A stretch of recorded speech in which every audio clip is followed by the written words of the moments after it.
This is Audible.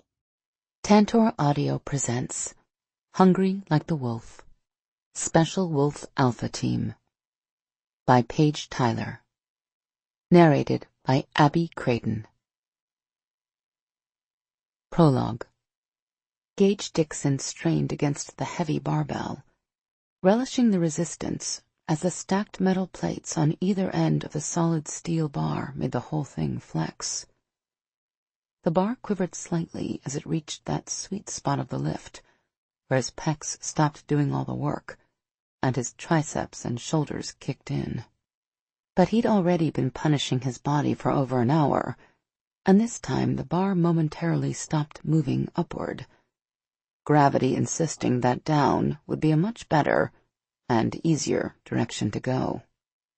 He grit his teeth, let out a growl, and forced his muscles to keep pushing until his arms locked out straight.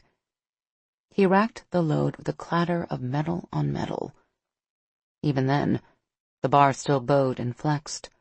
Loading 525 pounds on a barbell would do that. Gage sat up and looked around the small weight room he and the other members of the Dallas police SWAT team had set up.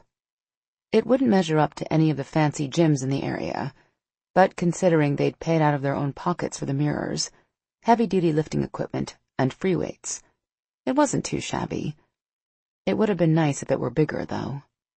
The presence of the 4 other men reminded him just how small the room was. Then again, his men made most rooms seem small. Special weapons and tactics teams tended to attract big, muscular men, and his particular team happened to be bigger than most. No surprise there, either. Alpha werewolves were always big as hell. Gage wiped the sweat off his face with the back of his arm, and took a moment to appreciate the relative peace and quiet. Regardless of the room's size, it was rare for there to be only a handful of men in it. But with half the team out helping run weapon qualifications at the police academy, and most of the others out conducting joint training with the ATF, the compound was practically empty. Across the room, Diego Martinez spotted for his best friend and teammate Hale Delaney as the man tried to go for a personal record on the other bench press. At the same time, Gage's 2 assistant squad leaders, Mike Taylor and Xander Riggs, were hanging upside down from the ceiling-mounted chin-up bars, seeing who could do the most crunches. Alphas didn't need much of an excuse to turn everything they did into a competition. They hadn't gotten around to cutting an opening for the air conditioning units they'd bought for the room yet, so it was pretty warm, which meant that all of them were sweating like crazy, even though they weren't wearing shirts. Gage was wondering if he should spring for some gym towels when he heard the sound of fast-moving boots coming down the hallway. The other werewolves' keen hearing had also picked up the sound, and everyone was looking toward the doorway expectantly by the time McCall poked his head around the corner. "Got a bad one, Sergeant," he said to Gage. "Hostage situation over on Belmont. Multiple injuries. At least 24 hostages. 5 shooters being reported." "Well, there goes the workout," Delaney muttered, getting up from the bench. Gage stood. 5 shooters, huh? At McCall's nod, Gage glanced at his 2 assistant squad leaders. "You 2 mind doing some entry work for a change while I run the show?" "Hell no," they said in unison, excitement clear on their faces, even though they were still hanging upside down. Kids, they're so easily excitable. Mike and Xander jumped down, joining Martinez and Delaney. Sweat was still running down their bodies, but they were eagerly awaiting his next order. "Then gear up," Gage ordered. "I want us out of here in less than 5 minutes." The 4 men cleared the room in seconds, leaving Gage with his weapons expert. "Sorry," he told McCall, "but you're stuck here on the phones until we get some people back." McCall grumbled. None of them liked to pull desk duty when there was a mission to do instead, but McCall knew it had to be done. "I'll get Martinez's and Delaney's assault weapons out for them," was all he said as he left. Gage was only 30 seconds behind the rest of the team, but by the time he got to the 2nd floor of the admin building, the other 4 men were already gearing up. He joined them as they yanked on navy blue t-shirts, matching military-style uniforms, and black boots. Then came the heavy black Kevlar vests, with tactical web pouches attached. The sounds of Velcro being yanked open filled the room as they adjusted their vests, ammo pouches, and holsters to a snug fit. The gear wasn't the most comfortable stuff to wear, especially during the hot Texas summers, but it came with being in SWAT. McCall met them heading down the stairs, tossing Martinez and Delaney their military-grade M4 carbines, while giving Gage more details on the situation. The kidnappers were serious. There were cops and civilians already on the way to the hospital in serious condition. As they moved outside, Gage's men carefully checked their weapons, yanking slides and bolts back to inspect chambers, then dropping magazines and clips to check their loads before slamming them in with a firm click. While they'd been working out in the weight room, there had been a light-hearted sense of competition about them. They'd even joked and laughed while they'd gotten dressed. But as they moved toward the operations vehicle and the white SUV that McCall had ready and running for them, the tone had changed. A charged intensity filled the air, the kind you sometimes feel right before lightning strikes. They were heading out to face a group of men who'd already shown a willingness to shoot cops and innocents. They likely wouldn't hesitate to shoot a SWAT officer, given the chance. Everyone turned to look at Gage just before climbing into the vehicles. He glanced at his watch. Barely over 3 minutes since the call had come in. Good. We're going in a little undermanned on this one, he announced, though it wasn't something that needed to be said. There's a department negotiator heading for the scene, and we'll give him every chance to get control of the situation. You heard what McCall said, so you know as well as I do how this one is likely going to turn out. These men are killers. So if we have to go in, don't take any chances. Hit them hard and fast, and let's get everyone out of there alive and in one piece. Us included. With that, Gage climbed into the passenger seat of the white SUV, and Martinez had it moving for the gates before he even got his seatbelt on. Chapter 1. Hey, Mac, we got something. Mackenzie Stone jerked her gaze away from the fenced-in compound and its collection of mismatched concrete buildings. In the driver's seat of the Dallas Daily Star undercover van, her photographer, tech guy, assistant, and all-around best friend Zach Gibson yanked the buds from his ears and switched the police scanner on the dash to the external speakers. The blare of a fast-talking dispatcher spouting code numbers and addresses filled the van. He glanced over his shoulder at her. There's a hostage situation over on Belmont Street, and the on-scene commander has requested SWAT to respond.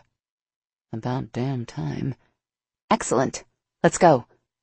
She climbed around the console and into the passenger seat as he cranked the engine. It'll take a while for them to gear up. If we hurry, we can get there before they do. She and Zach had been slowly roasting in this dang surveillance van for 2 days in a row, trying to figure out how to get inside the SWAT team's inner sanctum. She'd been so close to walking up to the gate and ringing the freaking bell. It probably wouldn't have gotten her anywhere, but right about now, she was willing to try anything. Mac clicked her seatbelt into place, just as Zach slammed on the brakes. She was thrown against the restraint, then flung back. What the hell? Zach pointed at the monstrous vehicle barreling through the gate, cutting them off. A white SUV, bearing a matching SWAT insignia, followed, lights flashing as it raced down the road. How is that even possible? They just got the call, she said to Zach. Fast response time. She snorted. Just one more thing that didn't add up about the Dallas Police Department's SWAT team. She considered scrapping the idea of following them in favor of sneaking into the compound and snooping around, but the gate had already closed. Inside, a cop the size of a linebacker scanned the fence line, then headed back into the building. Just her luck. One of them had stayed behind. Damn. She tucked her long, dark hair behind her ear and sank back in the seat. She wouldn't have to be so underhanded about this whole thing if the police department had agreed to a ride-along with SWAT. Or, at the very least, an interview with their commander. Why wouldn't they want her to do a story about the team unless they were hiding something? Investigating cops who might be corrupt was never a good idea. But she'd earned her reputation by sticking her nose in places other investigative journalists were too afraid to go. She'd covered everything from gangs killing each other over territory and coyotes who robbed illegals blind to the murderous Mexican drug cartels and dirty politicians. She went wherever the story took her and never flinched when things got rough. She'd helped make the Dallas Daily Star synonymous with fearless, Pulitzer-worthy journalism, so when she'd told her editor she wanted to go after SWAT, he gave the okay, even if he did think she was wasting her time. There wasn't a division in the Dallas Police Department that had a better or cleaner reputation than SWAT. It didn't help her cause any that everyone except the criminals SWAT put in prison thought the tactical team was damn near perfect. They'd taken on some of the toughest and most ruthless crooks, gangbangers, and cartel goons in the city. You name the bad guys, Dallas SWAT had taken them on and taken them down. Considering the load of major shitstorms the group had been involved in, they had a ridiculously low number of complaints filed against them. There had been allegations, but nothing had ever come of them, not since the new team leader, Sergeant Gage Dixon, had taken over 8 years ago. Since then, the SWAT team had been beyond perfect. By itself, that was enough to make her suspicious. All organizations tended to screw up occasionally, no matter how dedicated and capable they were.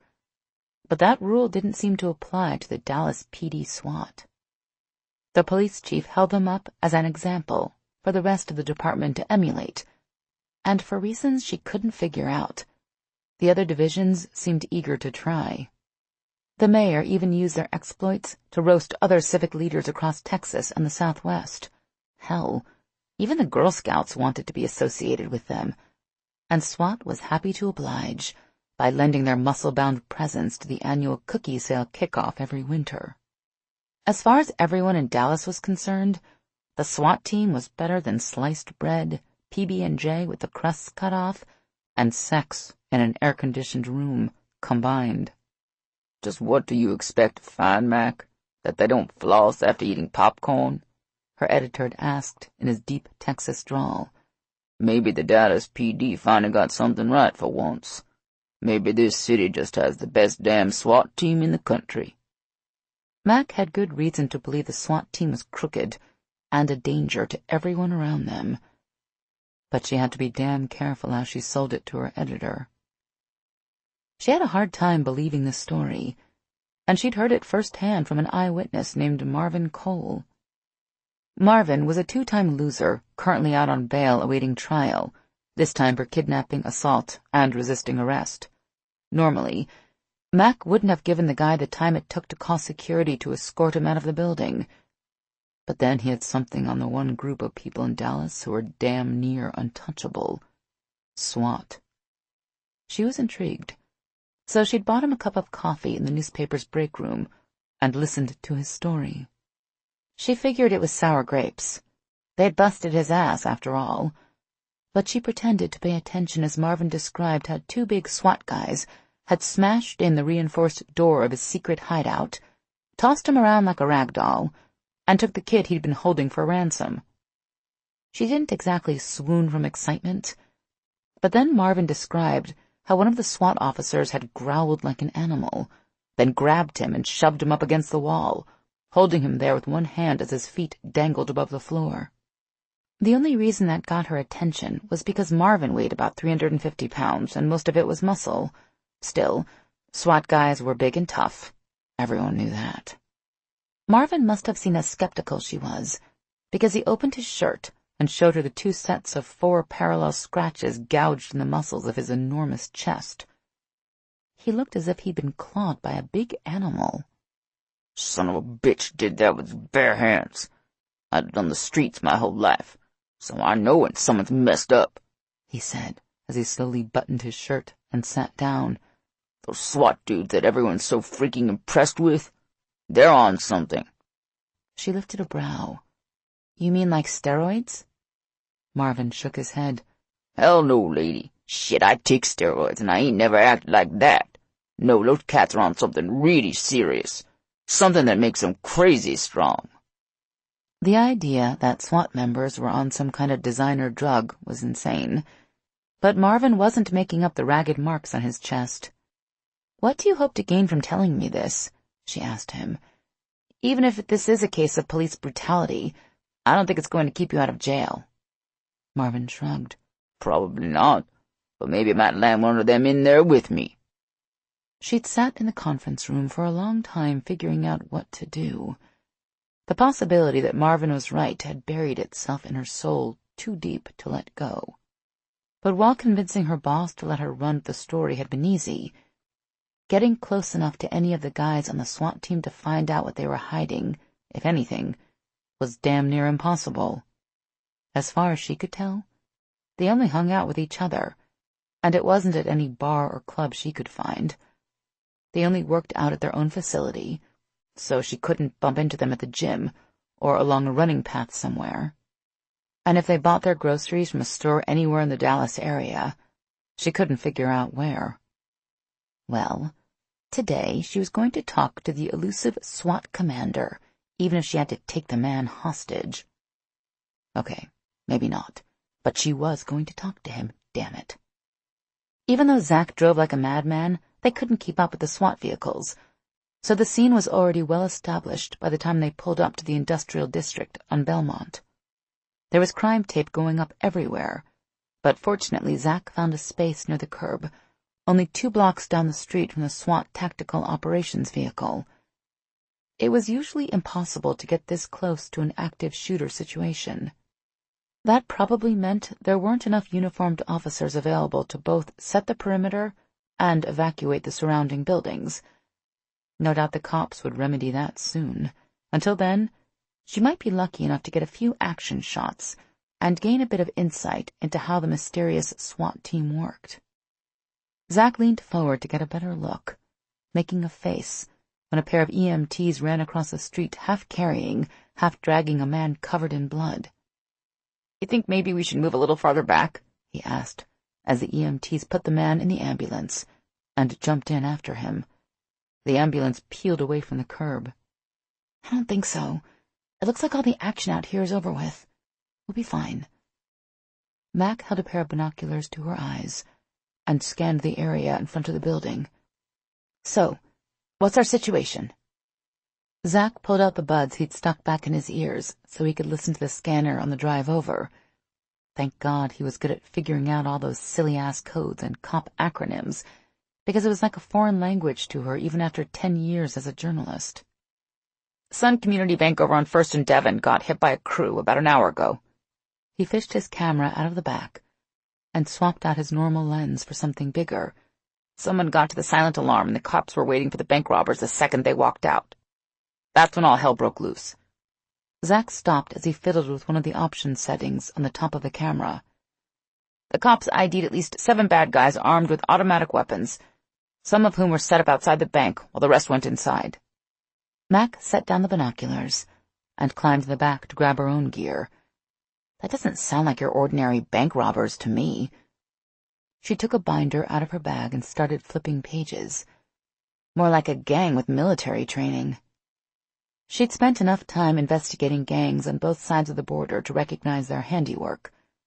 Some of them could rival the U.S. military when it came to weapons and tactics. "You could be right," Zach agreed. "Regardless, the responding officers got hit hard. There were multiple injuries, including some innocent bystanders.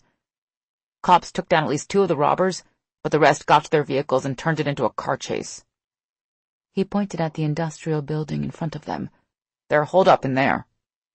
Mac didn't recognize the name of the place, and sure didn't know what kind of product E-Brand produced, but the bad guys had decided the 3-floor brick building made a good defensive position, probably because it didn't have any windows. "They already shot 4 people and are currently holding 30 employees hostage," Zach continued. "What do they want?" she asked, as she scanned the pages of the SWAT personnel folder she'd put together. It wasn't much more than fluffy Dallas PD public affairs crap at this point, but it was a start. "That's anyone's guess," Zach told her as he started snapping pictures of the scene. "But I think we can assume it's not world peace since SWAT was called in." As if hearing the introduction, the door of the tactical operations vehicle opened, and 3 big men stepped out. Dressed head to foot in black with heavy tactical vests, helmets, and automatic weapons, Mac would have known they were SWAT even if she didn't have their pictures. She had to admit their public affairs headshots didn't do them justice. Maybe it was just that a simple 2x3-inch photo couldn't capture how big the 3 men were, at least 6'3" or 6'4" with broad shoulders and biceps she wouldn't be able to get her hands around. Or maybe it was that all guys simply looked hotter dressed up in tight-fitting tactical gear. She dragged her gaze away, a little reluctantly, to scan each cop's bio. Officer Diego Miguel Martinez, 10 years on the force, the last 4 with SWAT. More commendations than fingers. Officer Hale Delaney, 8 years on the force, the last 3 with SWAT. Taught martial arts to underprivileged children in his free time. Senior Corporal Michael LeVar Taylor, 11 years in the force, the last 5 with SWAT. His records had a big gap missing, indicating he'd probably been an undercover officer before he joined SWAT. Max studied the 3 men as they stood talking, no doubt going over last-minute details before entering the building. They didn't look like they were on drugs. They were too relaxed and sure of themselves. If they were juicing, their hands would be shaking or something, wouldn't they? For the first time since talking to Marvin, she began to think he'd been full of crap. If these guys are up to no good, they're the hunkiest dirty cops I've ever seen, she said. Zach shrugged. I guess some women might consider them attractive. She raised a brow. Some? He went back to snapping pictures, this time getting close-ups of each SWAT member. The ones who are only interested in muscular men who kick in doors and shoot things. Her lips twitched. Versus men who do what? Take pictures and eavesdrop on police scanners? And program their own phone apps, he told her. Trust me, that skill is in high demand these days. Mac shook her head. Zach had nothing to feel inferior about, but they'd been ragging on each other since college, so she couldn't resist teasing him. She was about to remind him he'd been talking about hitting the gym more often, when the door on the operations vehicle opened again, and an even bigger man stepped out. She pointed at him. I want pictures of him. Lots of pictures. Yeah, Zach groused, thumbing a button on his camera and taking rapid-fire shots of the primary focus of her investigation. It was possible the SWAT commander wasn't even aware someone on the team was using drugs to improve his performance, but instinct told her if there was something going on, Sergeant Gage Dixon knew about it, which was why Mac had put his name at the top of her list. 3 other men followed the SWAT commander out of the vehicle, but it was almost impossible to do anything but ignore them. Dixon was that mesmerizing. Dixon was the type of man who made it hard to notice anyone around him, even the other members of the SWAT team, who looked as if they should each have their own month in the hot cops of the Dallas Police Department calendar right along with him. It wasn't simply that Dixon was tall, muscular, and sinfully gorgeous. It wasn't even that he was a charismatic leader. It was that he had a presence which made every head turn his way, male and female. Sergeant Gage Dixon, 15 years on the force, the last 10 with SWAT.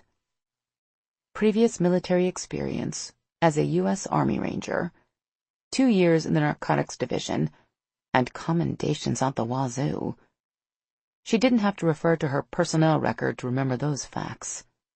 She'd learned everything about him she could, including the fact that he'd replaced every single member on the tactical team with his own hand-picked people after taking charge when he was promoted to sergeant 8 years ago.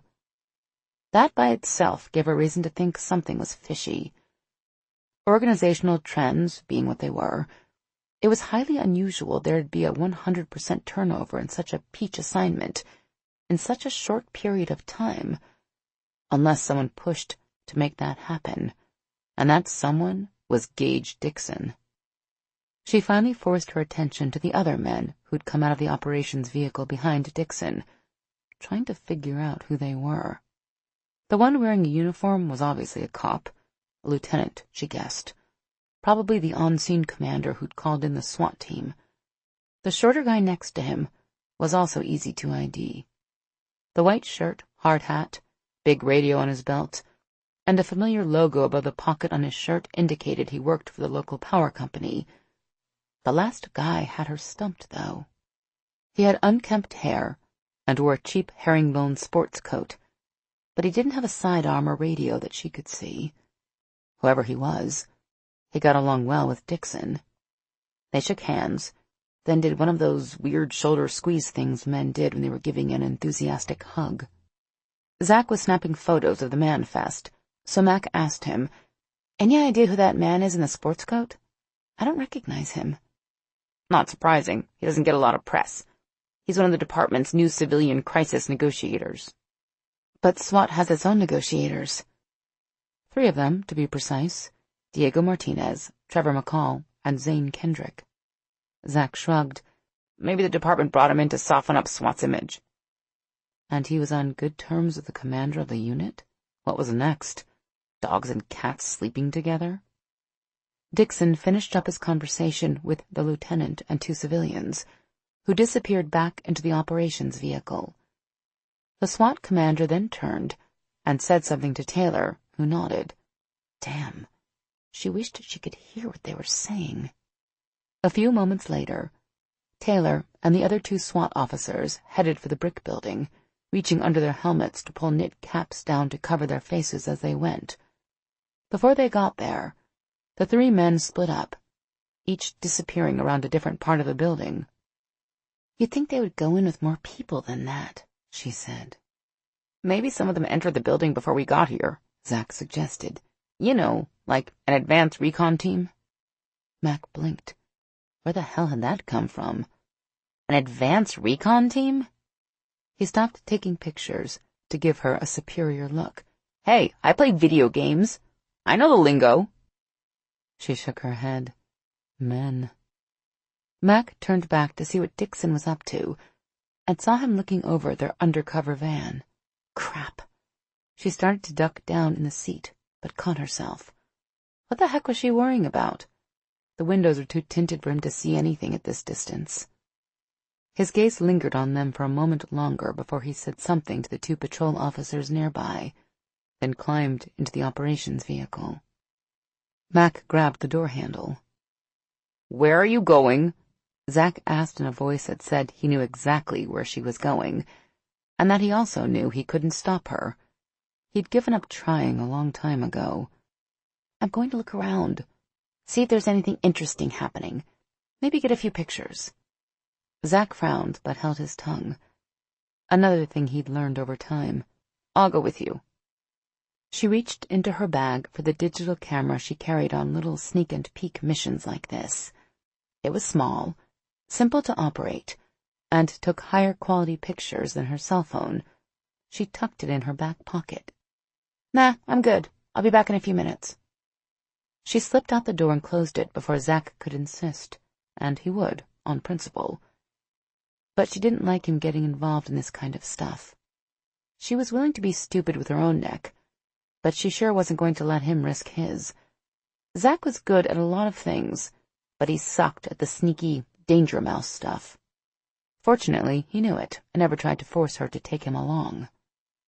"Be careful," he called out. She nodded and hurried down the block, away from the scene. As soon as she reached the end of the block, she started jogging. Cop cars zipped past her, lights flashing and sirens wailing, but nobody paid attention to a woman who seemed to be doing the same thing, running in the opposite direction of trouble.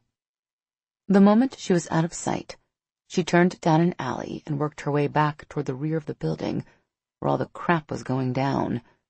If she could sneak inside and find a place to hide, she'd be able to observe the SWAT team in action and see how messy things really got. And she had no doubt things were going to get messy. Why? Because she was here now. Things always seemed to get messy when she showed up.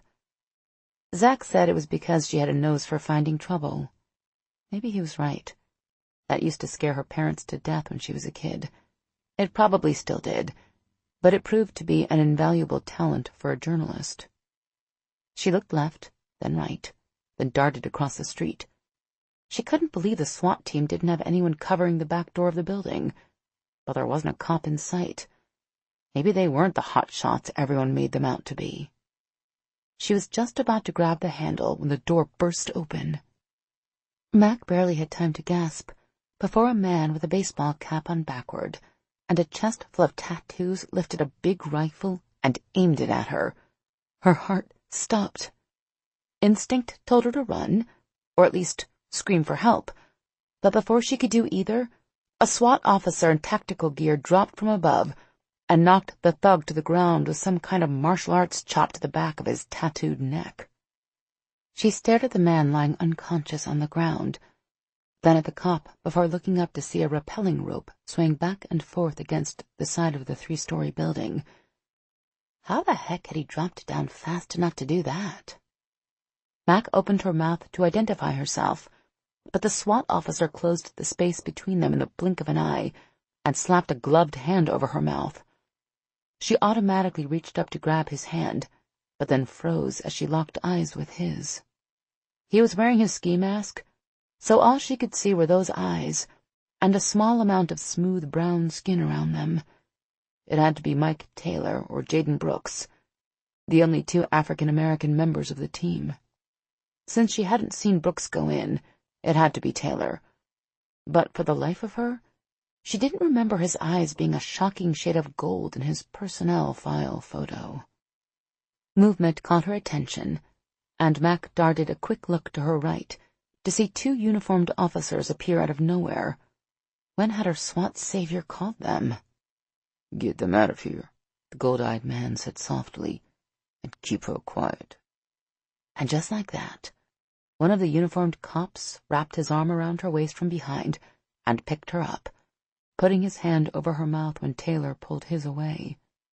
She watched helplessly as the other cop grabbed the unconscious gunman and heaved him over his shoulder in a fireman's carry, then ran toward the front of the building.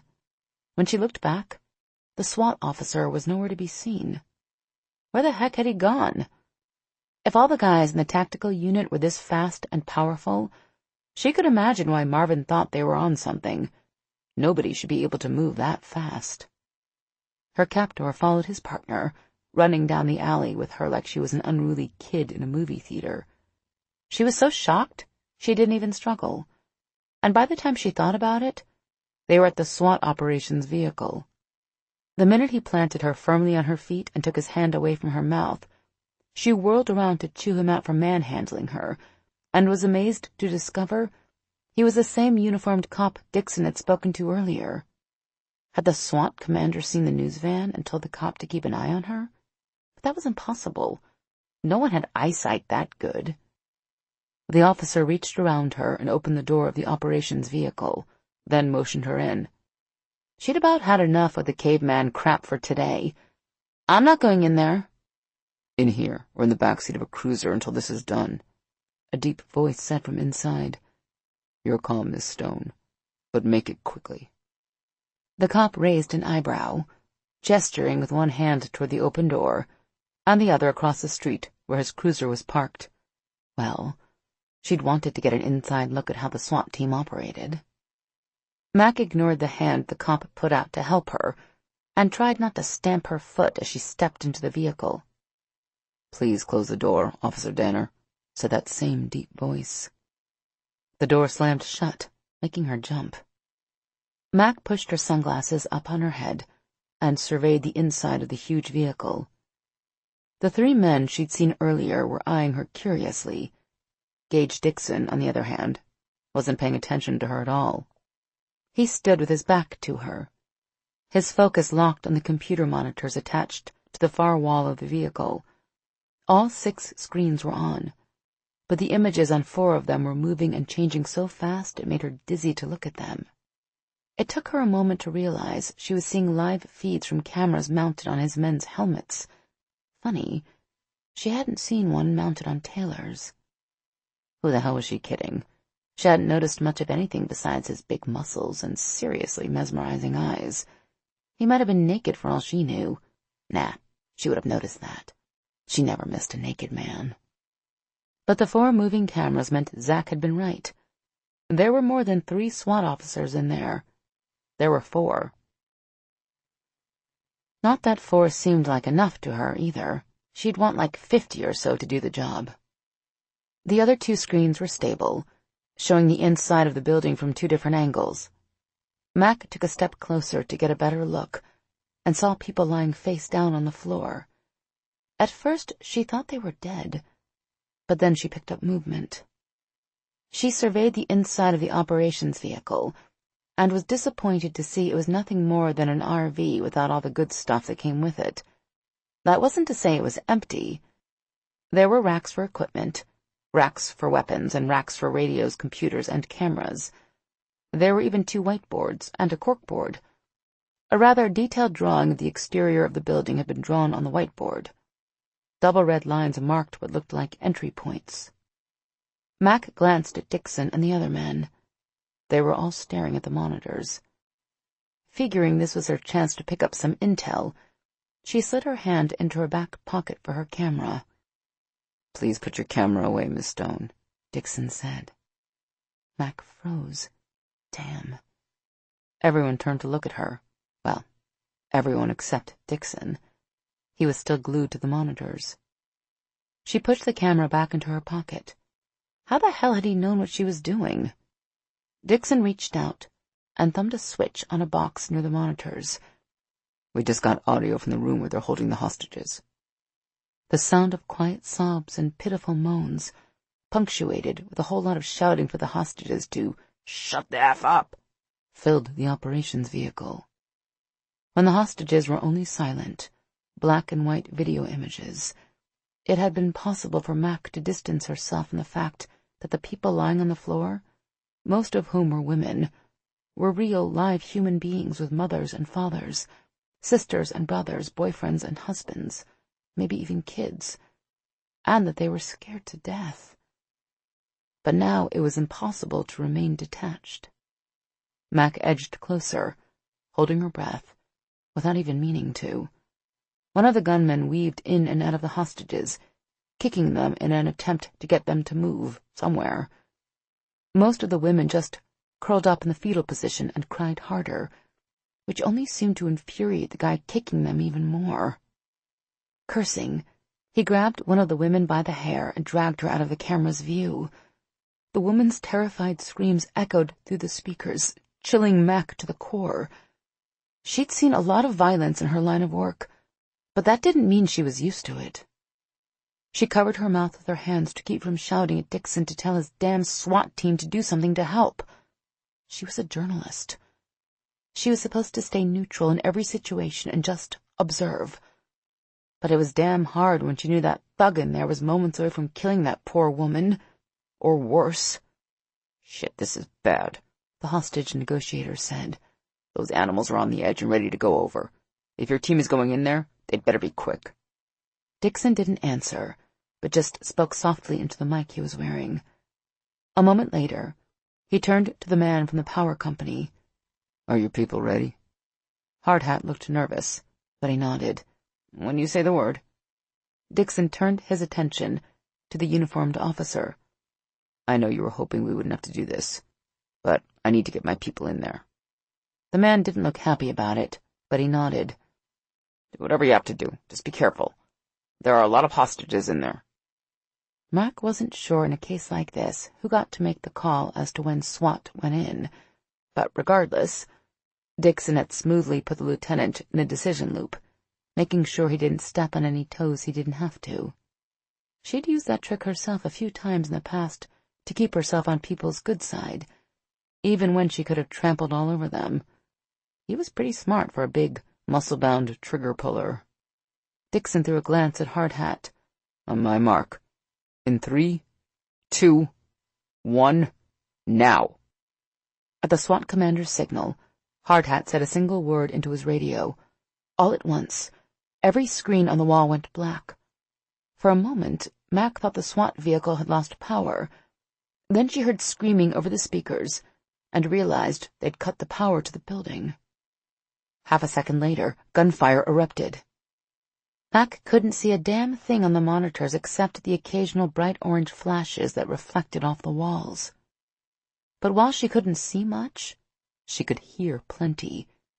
Women screaming, men cussing, the thud of heavy stuff hitting the floor, and interspersed between all of it, the growls of what sounded like a pissed-off SWAT team. Man, these guys really got fired up when they went in. It sounded as if they were ready to tear the place apart. Maybe that was what Marvin had meant when he said they were on something. Right now, she couldn't care less about her story. She only prayed the hostages made it out of this in one piece, although she couldn't imagine how that would be possible, not with all that gunfire. But as fast as the shooting had started, it stopped. Mac stared at the pitch-black screen, straining her eyes for something, anything that would tell her if the hostages were still alive. Gage pressed his index finger to the small bud in his right ear, as if listening. Then he turned to Hardhat. "Flip on the power." The monitors trained on the interior of the building lit up, but not the ones connected to the SWAT officers' helmet cams. Mac sagged with relief. The women were huddled together in the center of the room, clearly traumatized but alive. 3 men were on the floor nearby. They were still moving, but it didn't look like they'd be going anywhere. One member of the SWAT team was covering the downed bank robbers, while 2 others moved among the women checking for injuries. Mac didn't see the 4th member of the SWAT team. He must be dealing with the other thugs out of the camera's view. "Copy that," Gage said into his mic, then glanced at the lieutenant. "Scene secure. 5 suspects down. 4 WIA, 1 KIA. No hostages seriously wounded, but a few got trampled in the panic." 4 bad guys wounded, 1 dead. The lieutenant looked as relieved as Mac felt. "I'll get in there with some uniforms and EMTs. Start getting everyone out." He brushed past her at a run, slamming the door of the operations vehicle behind him. A few moments later, Hardhat and the hostage negotiator left as well, leaving her alone with the SWAT team leader. Curious despite herself, Mac moved closer to the man so she could see the monitors better, or at least that was the excuse she was going with. She watched in silence as police officers and EMTs rushed into the room to take custody of the bank robbers and give first aid to the hostages. Dixon's team fell back, disappearing out of the camera's view. Only then did Dixon take off his headset and turn to face her. "So, Ms. Stone, did you get what you were looking for?" This was the first time Mac had seen Gage Dixon this close up. Saying he was gorgeous didn't even begin to cover it. With his dark hair, chiseled jaw, and sensuous mouth, he was downright devastating. She was especially captivated by his eyes. They were the color of dark honey, or maybe fine whiskey. Either way, it was too easy to get lost in their depths. She gave herself a mental shake and forced herself to look away, if just to catch her breath. "What are you talking about?" He smiled at her in a way that made her wonder if he knew how off balance he had her. That bothered her. She was used to being the one who put other people off balance. "It's obvious you've been snooping around for a story," he said. "When your man grabbed me, you mean?" She shrugged. "That was a complete accident.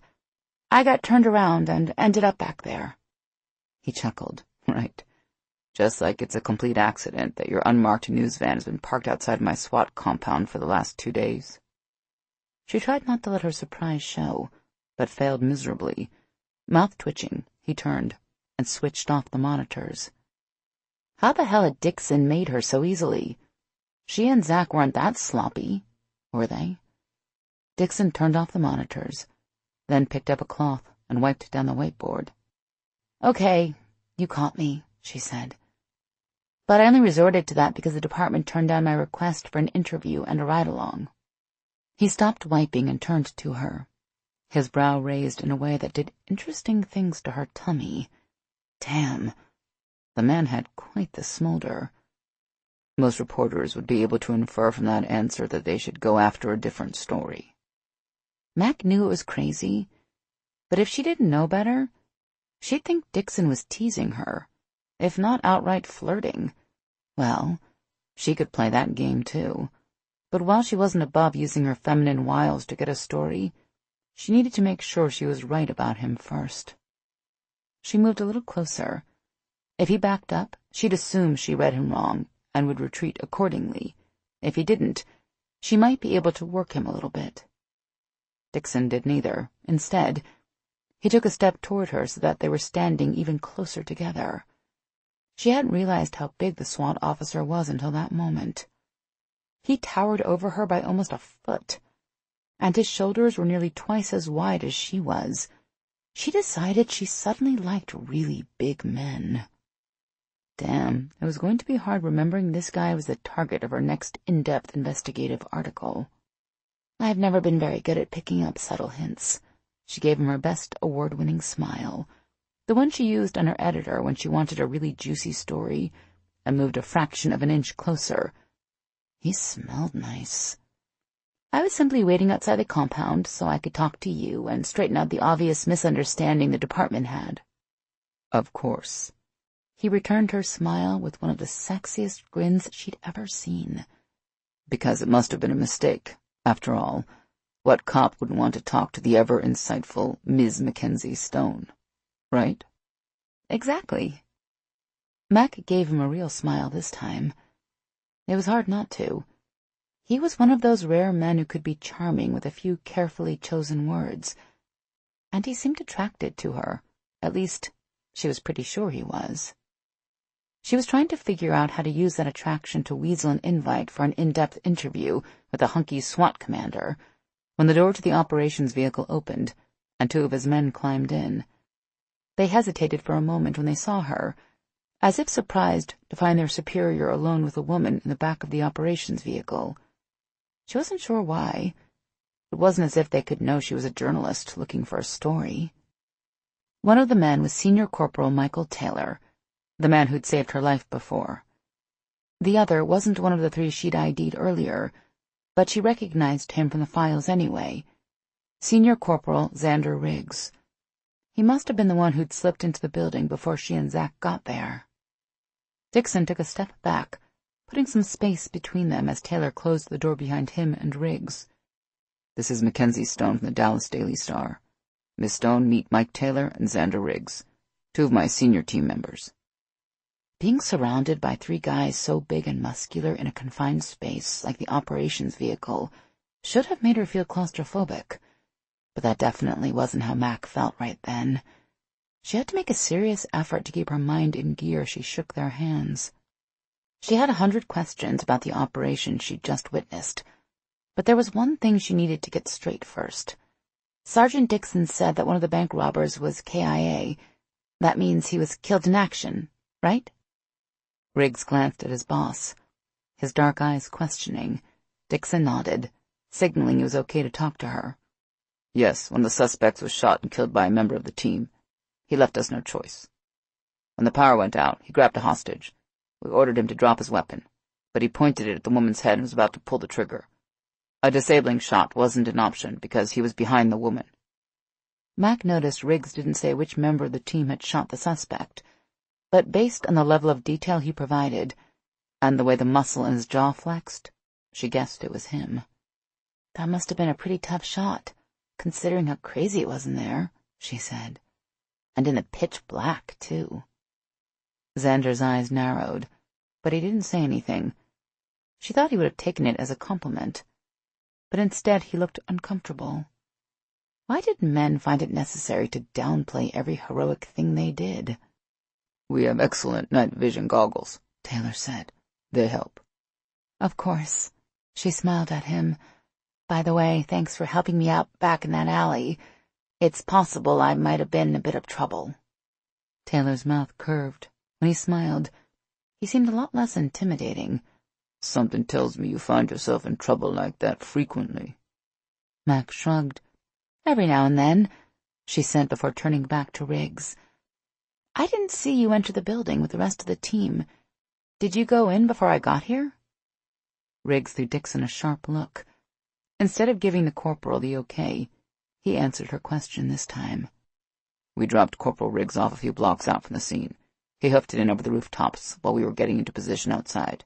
He went in and set up the remote cameras and microphones while everyone inside was focused on us and the other police officers. Riggs and Taylor stared at their commander, clearly shocked by how open he'd been about their tactics to a member of the media. Mac was stunned, too. She'd been fishing when she'd asked the question. She hadn't expected them to actually answer her. Dixon chuckled. You don't have to look so alarmed. It's not like I shared state secrets. Besides, Miss Stone will be coming by the compound later today to take a look around and see how we operate. Mac did a double take. Seriously? His amber eyes met hers. That's what you wanted, isn't it? An in-depth look at a day in the life of a SWAT officer? She was more interested in finding out if they were hiding something, but she didn't tell him that.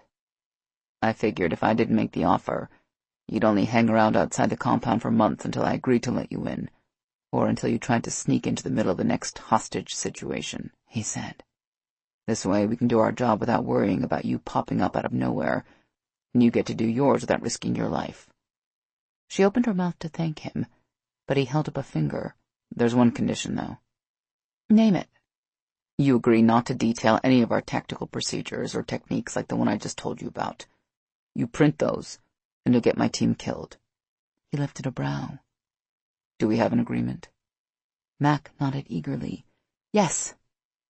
She agreed to whatever he wanted if it got her in the compound, even if it meant going back on her word later, although after today, she wasn't sure there was a story.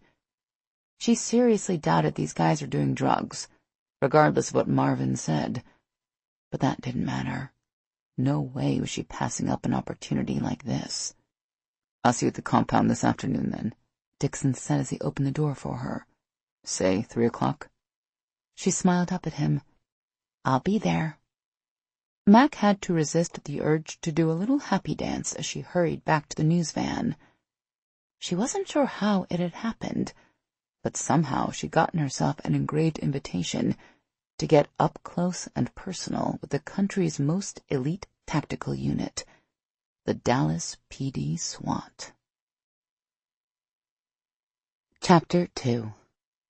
Zach was flipping through digital pictures on his laptop when she climbed in the news van. He took a lot of shots of the on-scene lieutenant and the uniformed cops running into the building, then coming out with the hostages and the handcuffed bank robbers. He even had some pictures of the SWAT team coming out, but he wouldn't send those in. Her boss considered it bad policy to print pictures of cops if it tied them to specific crime scenes. He thought it might lead to retribution against them. Mac wasn't sure if she always agreed with that, but she abided by it. He glanced at her, his eyes full of amusement behind his wire-rimmed glasses. I thought I was going to have to bail you out of jail. She made a face at him. Very funny. I'll have you know I got an invitation to visit the SWAT compound this afternoon. His eyes went wide. Seriously? You think that invite includes me? She considered that. Dixon hadn't specifically said to come alone, but she didn't want to press her luck by bringing her photographer, especially since the SWAT commander wasn't crazy about cameras. Probably not right away. Let me work my magic on Dixon first. Zach looked bummed at that, but nodded as he went back to surfing through his photos. So, did you enjoy being carried to the operations vehicle like a sack of potatoes? Mac's face heated at the memory. Damn. She should have known Zach wouldn't have missed that. She gave him her best, I'm offended by that comment look. I was not carried like a sack of potatoes. Officer Danner simply escorted me to the operations vehicle to meet with the commander of the SWAT team. Zach snorted and spun his laptop around so she could see the screen.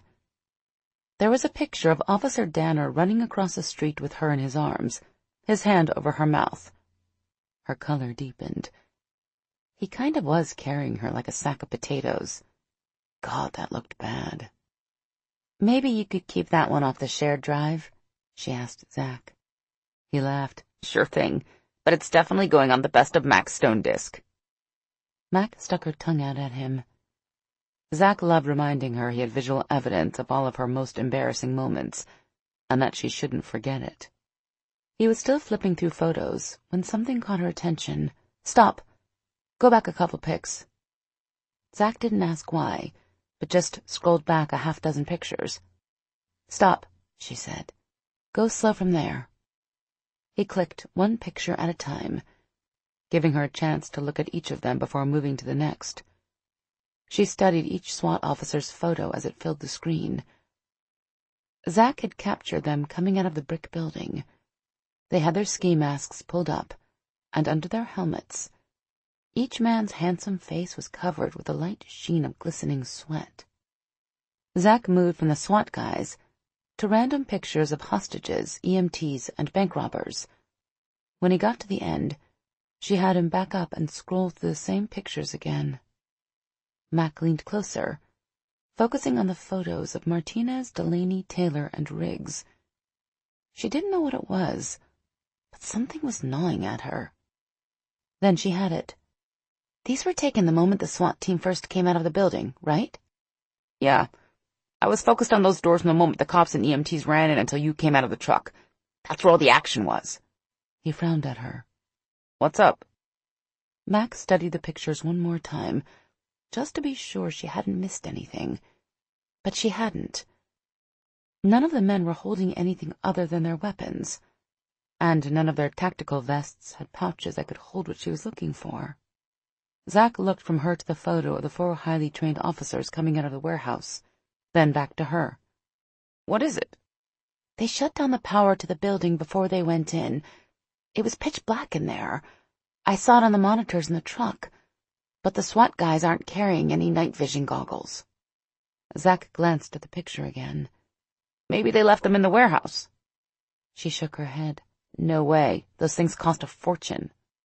"So, what are you saying? That these guys can see in the dark?" Mac didn't answer. Thinking the SWAT officers could see in the dark without the aid of night vision goggles would make her sound crazy, especially since she hadn't told Zach about the drug angle yet. But what if Marvin was right, and the SWAT guys were using a performance-enhancing drug that let them see better in the dark? Crap. That was even more outlandish than a drug that made them crazy strong. She was busy examining the photos for the missing night vision goggles when something else caught her attention. She pointed at Diego Martinez's right hand. "What does that look like to you?" Zach leaned close to the computer screen. "What the hell?" He fiddled with the keyboard, zooming in on Martinez's hand. "It looks like blood." "That's what I thought." She turned to look out the window at the big operations vehicle just in time to see Martinez and Delaney climbing into the cab. Was Martinez holding his arm a little funny? "Did we just see an injured police officer drive off when there are half a dozen EMTs who could have looked at him?" Zach asked. "I think we did." "Why the hell would they do that?" "I don't know. Yet." But she was damn sure going to find out. She had a sneaking suspicion it was because Martinez was worried about whatever drug he was on showing up in his blood. If she was right, then there really was a story here. "Are you sure this is a good idea?" "I'm sure," Gage said. "Martinez was barely scratched by that bullet. He can get patched up at the compound." Xander swore. "That's not what I'm talking about, and you know it." Gage waited until the news van drove away before he turned to his senior squad leader. He knew Xander wasn't worried about the minor graze wound Martinez had sustained during the entry. It was almost closed up already, and would barely leave a scar if they took care of it right. But Xander definitely wasn't too thrilled at the idea of having a reporter, a woman reporter at that, sticking her nose in their business. Gage hadn't expected him to be. Xander didn't like outsiders in general, and female outsiders in particular. In his opinion, both were bad for the pack. And if something was bad for the pack, Xander was never shy about letting him know it. Gage glanced at his other squad leader. "What do you think, Mike?" The big man shrugged. "I gotta agree with Xander on this one, Gage. You know Mackenzie Stone has a reputation for digging pretty hard to get the story she's after, right? Gage went out of his way to let his 2 assistant squad leaders have a say in how the team did things. But when you lead a group of alphas the way he did, it wasn't possible for everyone to agree on everything all the time, and that's when he had to pull rank. I know all about her reputation, he said. She isn't looking to write a fluff piece on how we do our job. If she's sniffing, it's because she thinks there's a story here. And if she thinks that, she isn't going to stop looking just because we make it hard on her. If anything, that will only make her dig deeper. So what, we just make it easy for her? Xander demanded. No, we don't make it easy, Gage said. We bring her in and control the flow of information she receives. We show her what we want her to see, when we want her to see it. We make sure she gets the message, and only the message we want her to get. Mike raised his brows. You honestly think that'll work? She doesn't come across as the kind of person you can mislead easily. I'd rather have her where I can keep an eye on her instead of constantly worrying about where she's going to show up and what she'll find on her own. Mike regarded him thoughtfully. You sure this is just about keeping an eye on a possible threat? Gage pinned him with a hard look. Meaning? Mike didn't back down. Meaning, I couldn't help but notice how nice the inside of the operations truck smelled when we walked in. In fact, it wouldn't be a stretch to say Ms. Stone has a scent our kind might find irresistible. Sure that doesn't have something to do with your sudden interest in her? Gage did his best to keep his face unreadable and his heartbeat steady. But it was damn tough, mostly because Mike was right. Gage had noticed how good Mackenzie Stone smelled. Her scent was so intoxicating, he'd almost groaned out loud when she stepped into the operations vehicle. It wasn't some expensive perfume she'd been wearing either, just good old-fashioned feminine pheromones. Luckily, he wasn't ruled by his nose, or other parts of his anatomy, when it came to making decisions, especially decisions about the pack. He knew the threat Mackenzie Stone presented. He'd been on guard from the moment he'd spotted her at the compound in her undercover news van 2 days ago. Hell, he'd been on alert ever since the public relations department told him she wanted to do a story on SWAT. He'd turned down her request for an in-depth interview and ride-along, hoping she'd take the hint. He should have known better.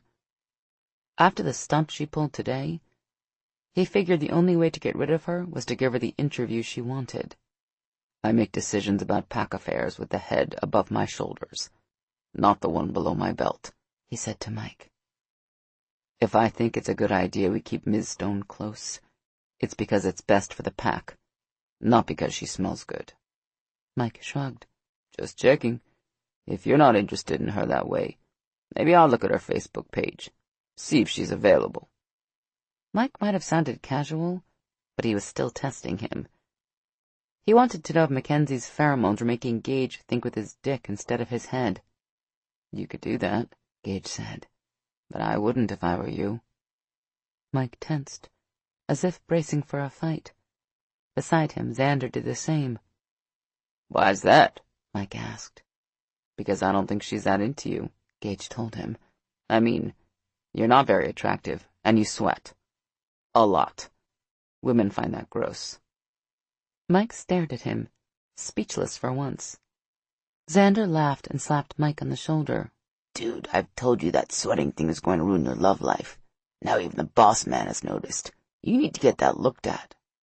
Mike scowled at him, his brows drawing together to make his already chiseled features look extra fierce. I don't have a sweating problem, you jackass. I'm wearing 35 pounds of Kevlar on a hot Texas day. Of course I'm going to sweat. I'm not sweating, Xander pointed out. That's because you haven't hit puberty yet, Mike retorted. But just wait, in another year or two, it will happen. I promise. Gage chuckled as his squad leaders unloaded their weapons and put away their gear. Another tense situation diffused, and he didn't mean the one with the hostages. Keeping his pack of alpha werewolves under control was just as much a part of his job as figuring out when to green-light an operation, or determining the best way to enter a building full of armed thugs. In some ways, it was the toughest part of the job, because nobody wanted to have a bunch of out-of-control SWAT types running around town, especially when they also happened to be werewolves. Yeah, they were a pain in the ass sometimes, but at the end of the day, they were his pack, and he wouldn't want it any other way. What the hell's going on, Vince? Gage asked, as the internal affairs officer ran down the same list of questions for the third time. After dropping Mike off at the compound, he and Xander had come to police headquarters for what was supposed to be a quick debriefing on what had obviously been a clean shooting, but they had already been here for almost 2 hours. The gray-haired man looked at him over the top of his glasses. Just being thorough, Gage. That was a crock of shit. It was standard procedure in an officer-involved shooting to talk to both the cop who'd done the shooting and his supervisor on the scene. But if this was just about being thorough, internal affairs wouldn't have put him and Xander in separate rooms for questioning. You already have a statement from the woman Xander saved, Gage pointed out. She corroborated what he said, that the gunman was in the process of pulling the trigger on her. According to the other hostages in the E-Brand building and the employees of the bank they robbed, the guy had been coked up to all hell.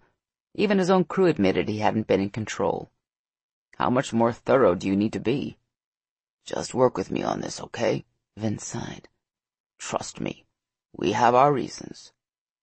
Trust and internal affairs normally didn't go together, but it wasn't as if Gage had much of a choice, unless he wanted to call in a union rep and really make a mess of this situation, which he didn't.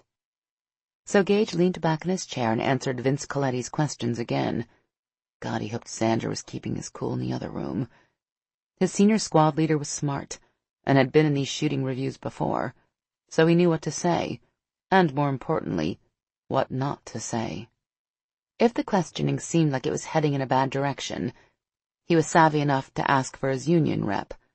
But Xander also had a short fuse sometimes. If IA got in his face, he might tell them to pound sand. Okay, I think we're good, Vince said after the fourth rehash of his story. We're going to need to talk to Corporal Riggs for a little while longer, though. Gage stared at the man. Seriously?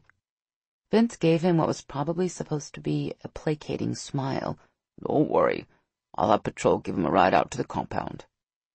Which was IA's way of saying he didn't want Gage hanging around, because it was going to take a hell of a lot longer than a little while.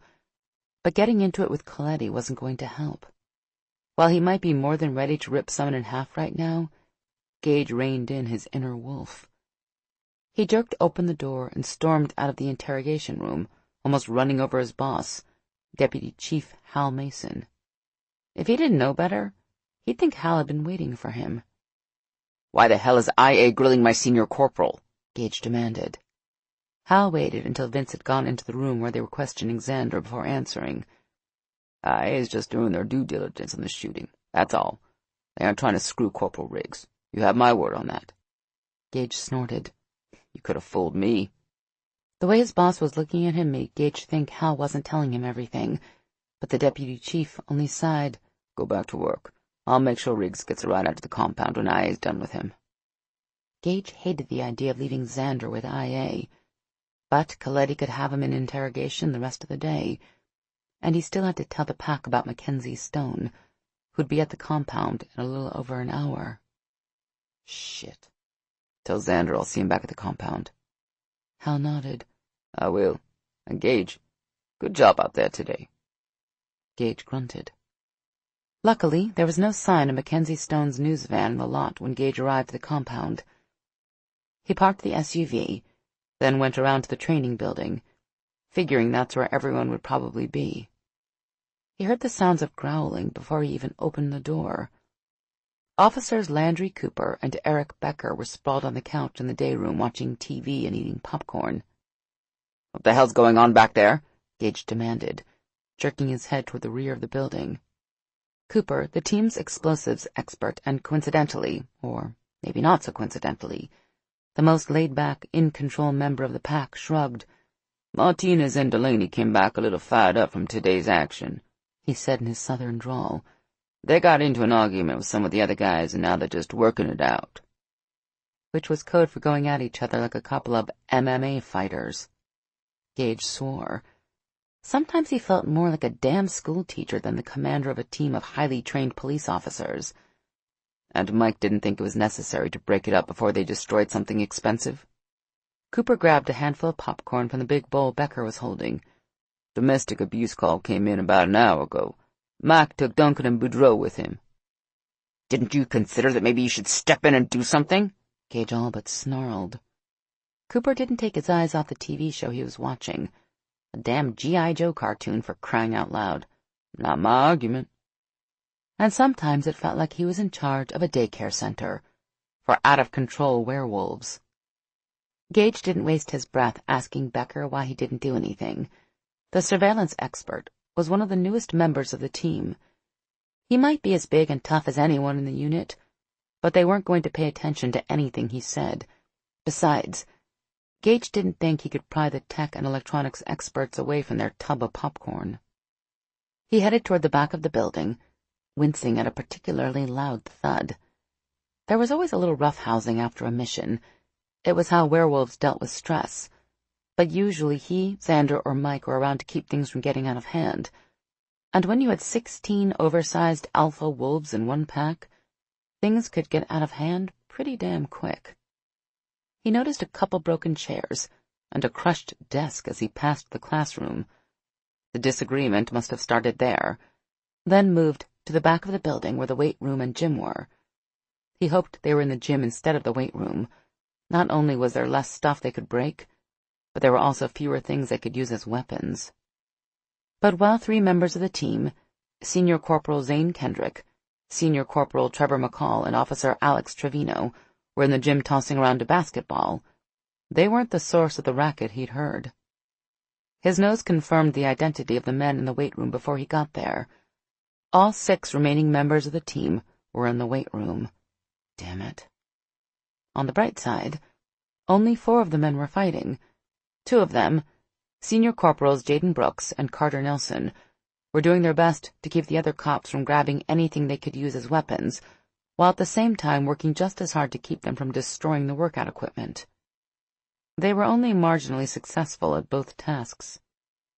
Gage ducked to avoid a 45-pound weight someone threw across the room. It smashed against the wall of mirrors on the far side of the room, completely shattering the floor-to-ceiling piece of glass. Shit. He'd paid for those out of his own pocket. A low rumble erupted from his lips. This was the reason alpha wolves rarely ever got together in a group. It was damn near impossible to keep them from fighting. But when he'd taken over the SWAT unit 8 years ago, he'd made the decision to seek out the best cops in the country and get them on his team. If that meant bringing in other werewolves, that was what he did. But days like today made him wonder if it was worth it. Martinez and Delaney had squared off against Connor Malone and the newest member of the team, Max Lowry. Their claws were out, their canines were extended, and their eyes gleamed gold. All they'd done so far was slash each other up, but their faces and jaws were changing shape even now, which meant bites would be coming next, and they were much tougher to recover from. Worse, Malone's back was already starting to bunch up in that way it did before a full shift, and if Malone shifted into his 240-pound wolf form, someone was probably going to get killed. Gage let out a deep growl and waded into the midst of the brawl, letting his fangs slide out in a partial shift as he started laying backhanded swings that sent people flying. The moment he had them separated, he grabbed Malone by the shoulders and yanked him off his feet, then slammed him against the remaining mirror hard enough to shatter it like the others.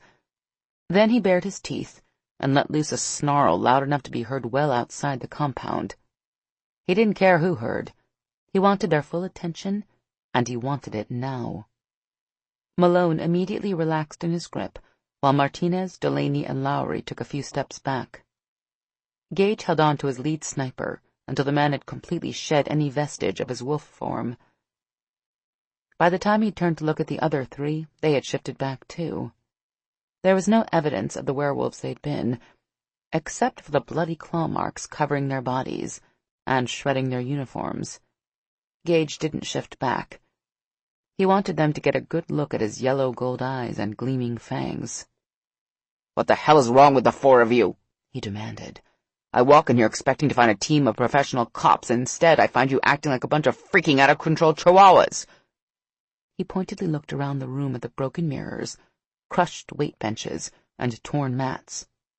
"We paid to renovate this weight room out of our own pockets, and you've wrecked it with your bullshit. Somebody here better start talking fast, or I'm going to give in to my first instinct and have you all transformed to bicycle patrol handing out parking tickets downtown." "They started it, Sarge." To his credit, Delaney actually looked a little chagrined at all the damage they'd done. "Martinez and I were talking about him getting shot in the arm, and Larry said it happened because we didn't know what the hell we were doing." Gage stared menacingly at Delaney. "The four of you tore up Pack property because the new guy was trying to get under your skin?" "That's not the way it went down, Sarge," Lowry protested. "No?" Gage hoped like hell this new pup wasn't about to say something that was going to get him buried. "So, how did it go down? Please tell me." Out of the corner of his eye, Gage saw Brooks and Nelson exchange a worried look, like they thought he might snap someone's neck. He'd be lying if he said the thought hadn't crossed his mind. He'd never do it, of course. Unfortunately, these kinds of brawls happened a lot. Regardless of the formal rank structure placed on them by the Dallas PD, his wolves were constantly challenging the pecking order within the pack as each cop tried to outperform the other, and each squad tried to make its group look better. With all the new guys he'd brought in over the years, he shouldn't be surprised if the issue had come to a head again. Well, he was going to nip this competition shit in the bud right now. His team would be one well-oiled unit, or he'd tear it down and start over. "So?" he prompted Lowry again. Lowry swallowed hard. Gage knew the man wasn't actually afraid of him, but he was the unchallenged alpha of the pack, and whether the younger guys knew it or not, that position came with a certain amount of inherent control over the other pack members.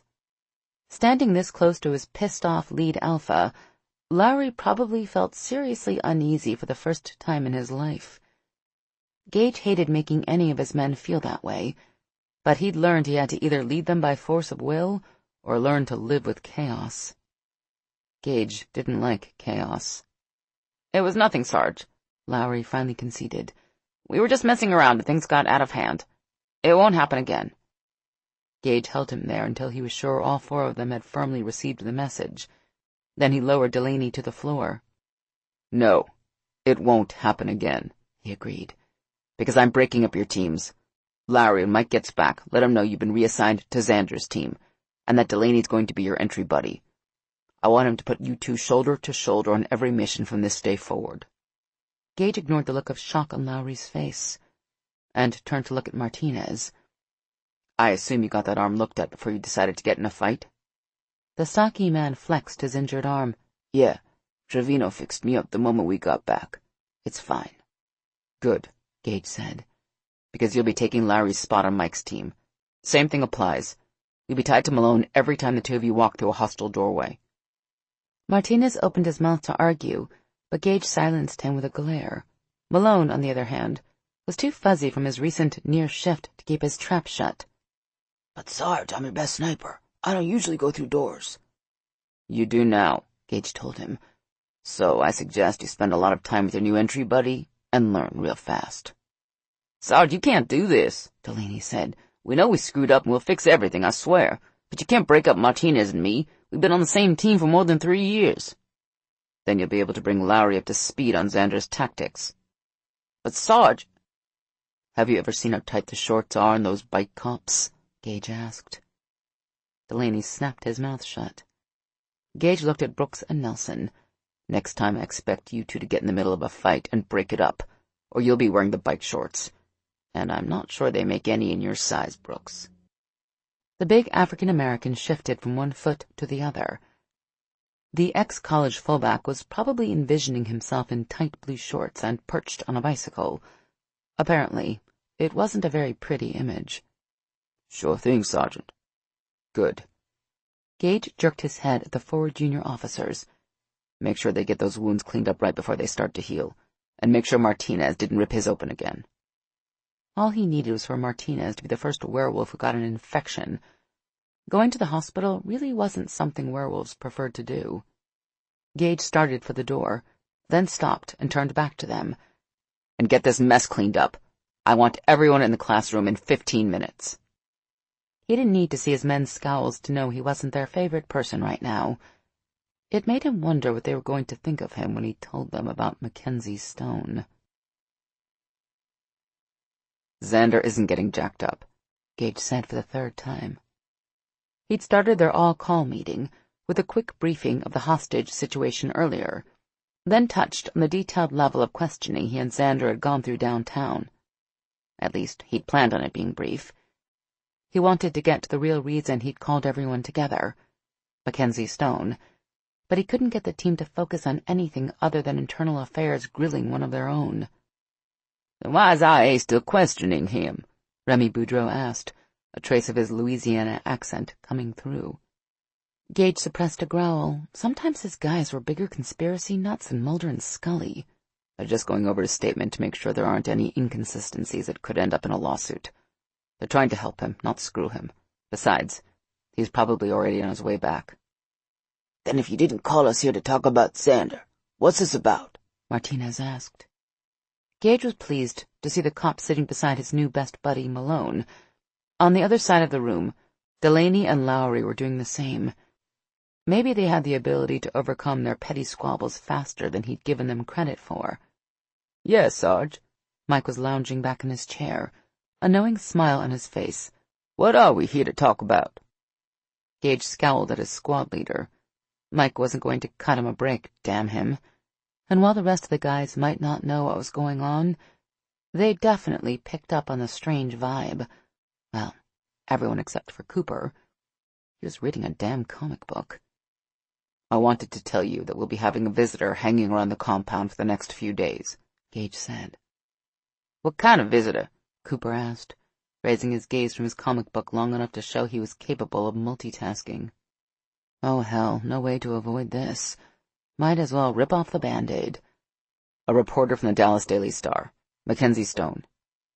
Gage waited, expecting an immediate firestorm of negative comments, but his announcement was met with complete silence. Though whether that silence was because they were stunned or just indifferent, he couldn't tell. "I've seen her picture," Becker said. "She's really hot." Okay, that wasn't the comment he expected. Then again, this was Becker. The information tech and electronic surveillance expert always said the first thing that came to his mind. As if to prove his point, Becker pulled out his iPhone and quickly found a picture of the journalist to show the other guys. They took one look at her photo and agreed that Ms. Stone was smokin'. Damn, sometimes they could be so shallow. Cooper passed the phone back to Becker. "Isn't Mackenzie Stone known for her in-depth investigative stories, ones usually involving corrupt politicians or major crime figures? What does she want with us?" The rest of the unit stopped debating about whether Mackenzie Stone had a boyfriend or not, to give Gage a worried look. For all the trouble they caused him with the bickering, the fighting, and the constant effort to move out the pack's command structure, they trusted him to protect and keep hidden the one thing they cared about, their identity as werewolves. Because if they were scared of anything, it was being exposed for what they really were. Gage sat on the edge of the desk at the front of the room. "Miss Stone said she wants to see how we operate, so she can write a story on how we work together as a team." "Do you believe her?" asked Trey Duncan, the unit's other resident medic and entry man. "Honestly, I think it's a load of crap." At their surprised looks, he continued. "As Cooper said, Miss Stone specializes in digging into serious stories that grab national headlines. I doubt she's interested in writing a fluff piece about the city's SWAT team. I'm guessing she's seen all our accolades and figures there's something fishy going on. I don't know if she thinks we're crooked or in league with the criminals we take down or what. Ultimately, it doesn't matter what our angle is. I've decided the best way to get her to go away is to bring her in and let her see what we do." Becker stared at him in disbelief. "You're going to tell her we're werewolves?" Gage would have laughed if anything about this was funny. "No, I'm not going to tell her the entire SWAT team is made up of werewolves. But I will show her how hard we work and train, how much we care about the people of this city, and what we're willing to risk for them. I'm going to be charming and friendly. We're all going to be charming and friendly. By the time she leaves, Mackenzie Stone will realize we're nothing more than hard-working, dedicated cops, not a story for the evening news. And what if she doesn't buy that line? Mike asked from the back of the room. The smile he wore earlier was gone now. What if she keeps digging? Gage met his gaze. I guess it's on me to make sure that doesn't happen, isn't it? He scanned the room. But I need all of your help to do it. As long as Mackenzie Stone is around, you're going to have to stay in complete and total control. No one going half-wolf on me. No one jumping a wall they shouldn't be able to jump. No one running faster than they should be able to run. And definitely, no fighting. You need to look like the best SWAT team in the country. Got it? Slow nods came from around the room, Mike included. Gage took a deep breath. Until now, he hadn't realized how hard hiding their secret from Mackenzie Stone was going to be. But his pack was depending on him to keep them safe. And that's what he'd do. As everyone stood up to get back to work, Gage added one more thing. Ms. Stone will be here in less than an hour. I want that weight room cleaned up before she shows up. Get on it.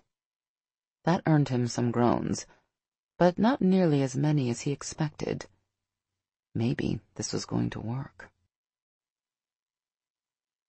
Chapter 3. Mac took her car to the SWAT compound, leaving Zach and the news van behind on purpose. She wanted to send a clear signal to Dixon that she was agreeing to his terms. No video cameras, no recording devices, no divulging secret tactical procedures. Of course, she had no interest in secret tactical procedures, and wouldn't have printed them regardless. She was after something else entirely. She rolled to a stop outside the gate and turned off the engine. She didn't know what it was yet, but her instincts told her there was the mother of all stories behind that fence. She grabbed her purse, but didn't bother with the monster camera Zach had tossed in the back seat. She still had her trusty little camera tucked in her back pocket, and if Dixon wanted to take it from her, she had her iPhone. She took a deep breath, relaxed her shoulders, and put on her game face. Sergeant Gage Dixon was no idiot. He knew she was snooping for a story. She had to remember not to underestimate the man simply because he was attractive as all get out. Max headed for the gate to ring the bell, only to stop when she realized Dixon was already waiting for her. He was standing there in his navy blue uniform, which consisted of military-style pants bloused above combat boots, and a skin-tight T-shirt that showed off every muscle he had. And there were a lot of them. She dragged her mind out of the fantasy it was headed for and gave him a smile. Sergeant Dixon, you didn't have to meet me at the gate. You could have just buzzed me in. He opened the door, returning her smile with a devastating grin of his own. What kind of host would I be if I did that? And if we're going to be spending so much time together, maybe you can stop at the formalities and just call me Gage. Maybe this was going to be easier than she thought. Okay, but only if you call me Mac. It's what all my friends call me. I like the idea of being friends, but if it's all the same to you, I think I'll call you Mackenzie. He grimaced.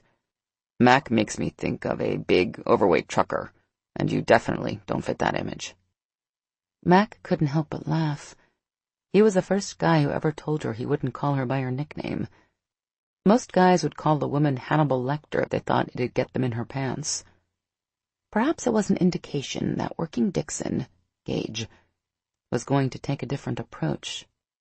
Not to mention a more subtle touch, she thought, as he led her across the parking lot and into what he called the training/maintenance building. It had a break room, a classroom, a small gym with basketball hoops, and a few rooms for storing tactical gear and other equipment. What's in there? She asked, as they walked past a room that had the door closed.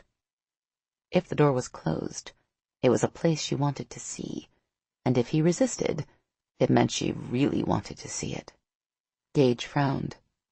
Just another gym. He opened the door to reveal a weight room. We had a little accident, and some of the mirrors got broken, but we should have it back in shape in a day or so. So much for a room full of those deep, dark secrets she'd been hoping for. I guess you guys have to work out a lot, huh? To get all those big muscles, I mean. She figured a guy his size would appreciate a little love thrown his way when it came to maintaining his physique.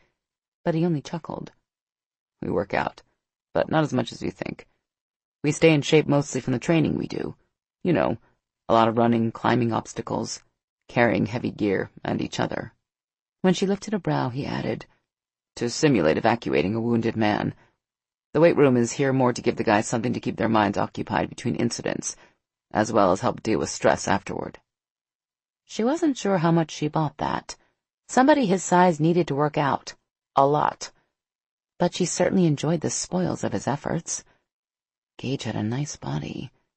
She could only imagine how much better he'd look with his clothes off. She immediately berated herself for forgetting why she was there. Focus on the dang story.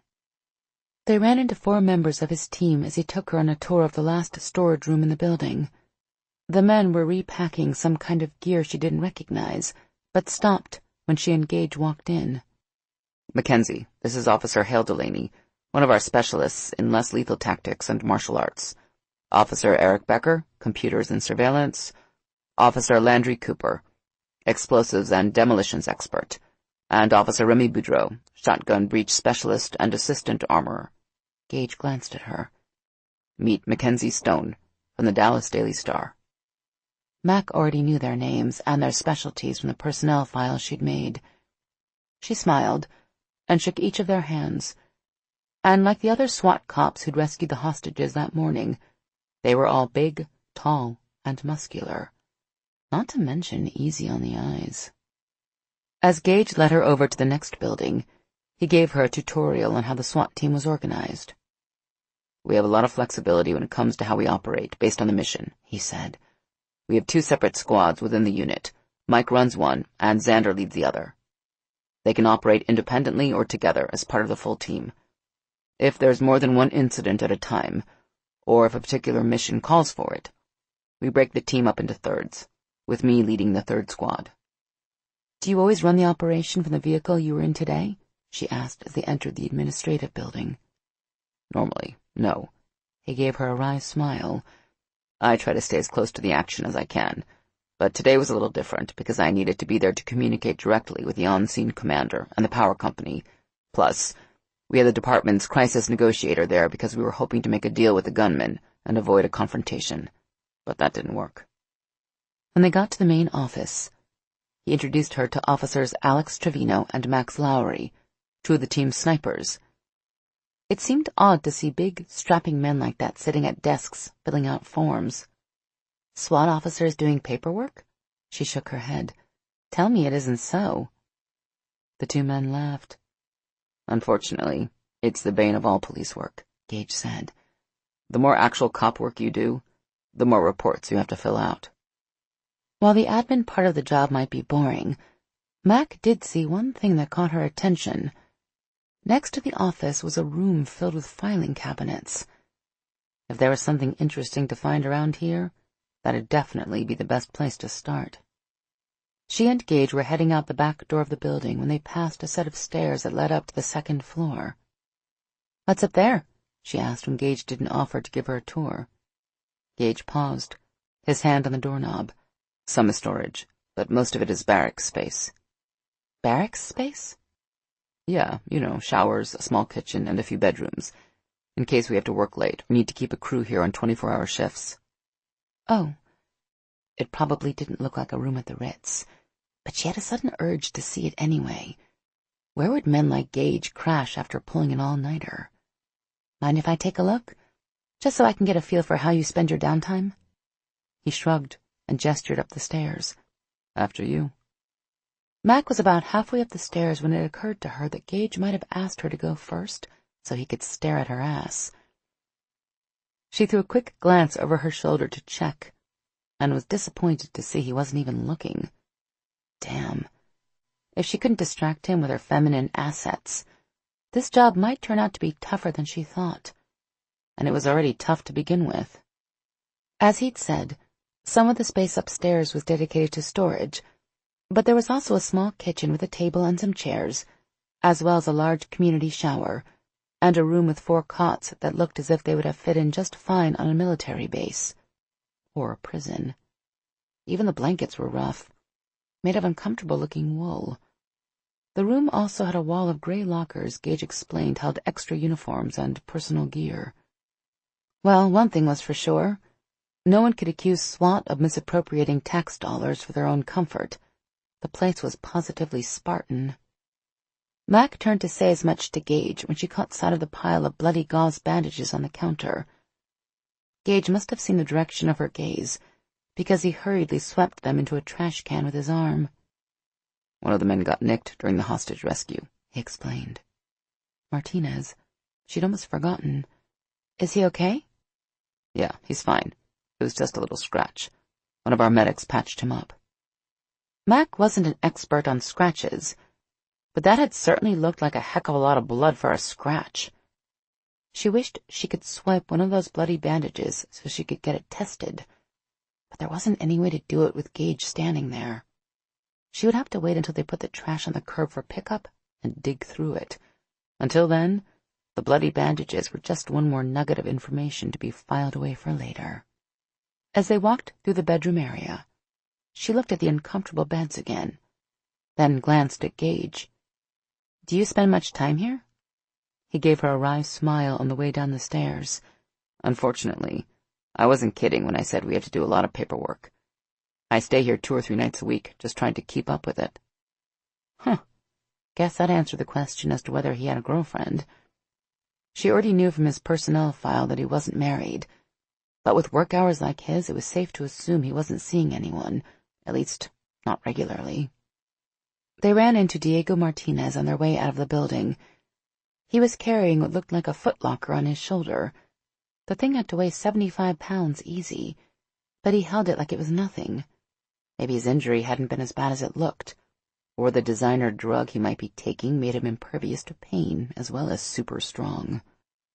As Gage made the introductions, she searched for signs that Martinez was juicing, but his eyes weren't dilated, his hands weren't shaking, and his skin wasn't cold and clammy.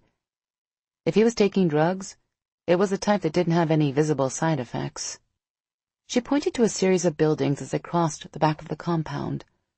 What are those? Gage followed her gaze. We use those to simulate different tactical scenarios.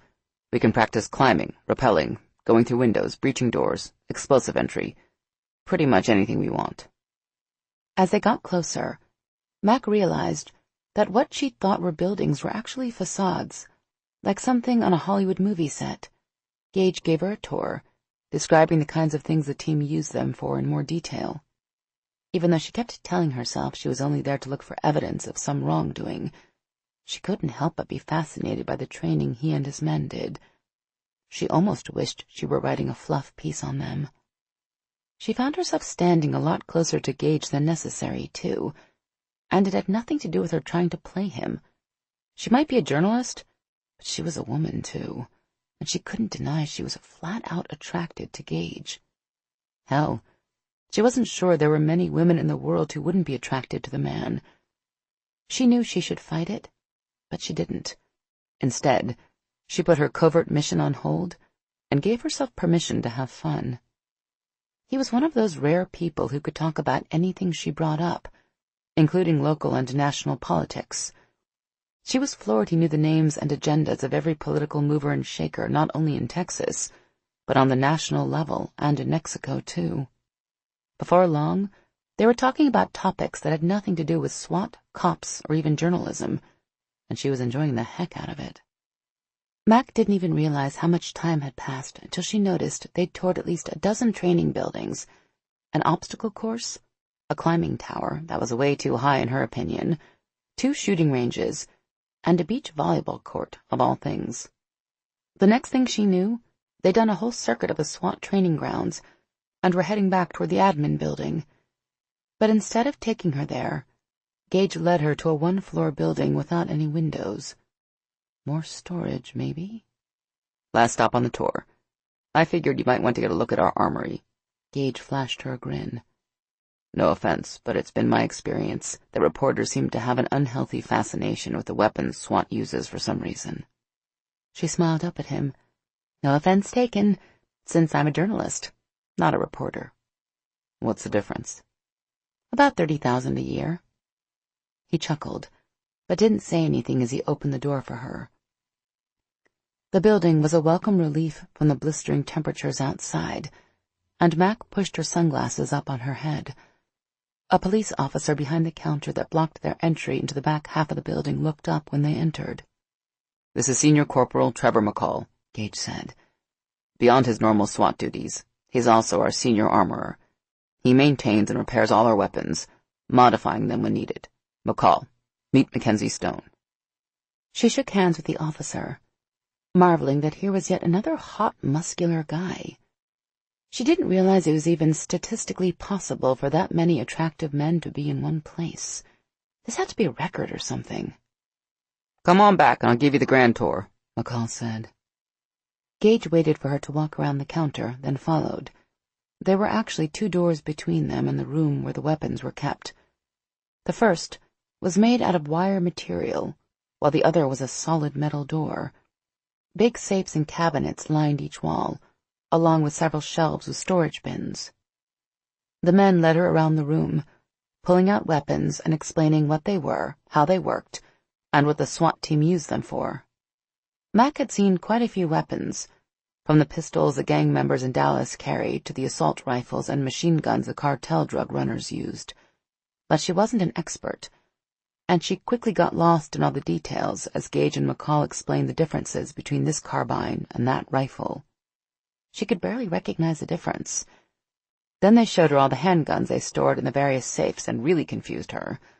All the numbers started spinning around her head like bees: 380, 40, 357, 38, 9mm, 10mm, and those were just the ones she caught in passing. "Hang on," she said, holding up her hand. "Why do you need so many different sizes of guns? Are you guys hoarders or something?" Both men laughed. "You know, you might be onto something," McCall agreed. "We've picked up most of them over the years, but hardly ever shoot them. Most of us use SIG 9mm or 40 calibers for both our primary and backup weapons. But I've always thought it was a good idea to be as familiar as possible with as many different weapons as we can," Gage added. "You never know when it might come in handy." They showed her a couple of their favorites, letting her hold them so she could get a feel for their heft and balance. Gage eyed her curiously. "You have much experience firing a handgun?"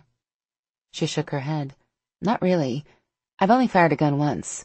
My dad let me shoot his pistol when I was 12. She pointed at the big, heavy revolver she'd just been holding. "It was about the same size as that one. It scared the hell out of me and I dropped it. That was the last time he let me try." Gage frowned. "A gun that size isn't made for someone with small hands, much less a kid." She couldn't argue with that. While she loved her dad, he wasn't the most patient teacher in the world, which was ironic considering it was how he made his living. If he knew how to do something, he just assumed everybody else should be smart enough to know how to do it too. Luckily, he taught English literature and not a weapons class. "You know," Gage said, his dark eyes softening, "if you want to try again, I could show you how to shoot a gun you'd be more comfortable with." Mac smiled. "That sounds fun." Gage smiled at her in return, and she realized after a bit that she was just standing there with a goofy grin on her face.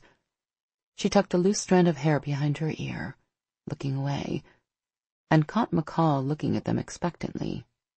"That does sound fun." It took her a second to remember what they'd been talking about. That's right. Target shooting. "We can get all the guys out there. It'll be a blast." Gage scowled at him, but didn't say anything. Mac wandered around while Gage and McCall put away the weapons they dragged out. That was when she saw the hard plastic cases stacked on shelves inside a heavy-duty wire storage bin. She smiled at Gage over her shoulder. "You guys have more guns in there? What, you run out of cabinets and safes to hold them?" Gage glanced at her as he closed one of the safes. "Those are our night vision goggles." Mac's spidey senses immediately began to tingle. "Like the ones the guys used during the hostage rescue today? They sound cool. Can I see them?" "Sure."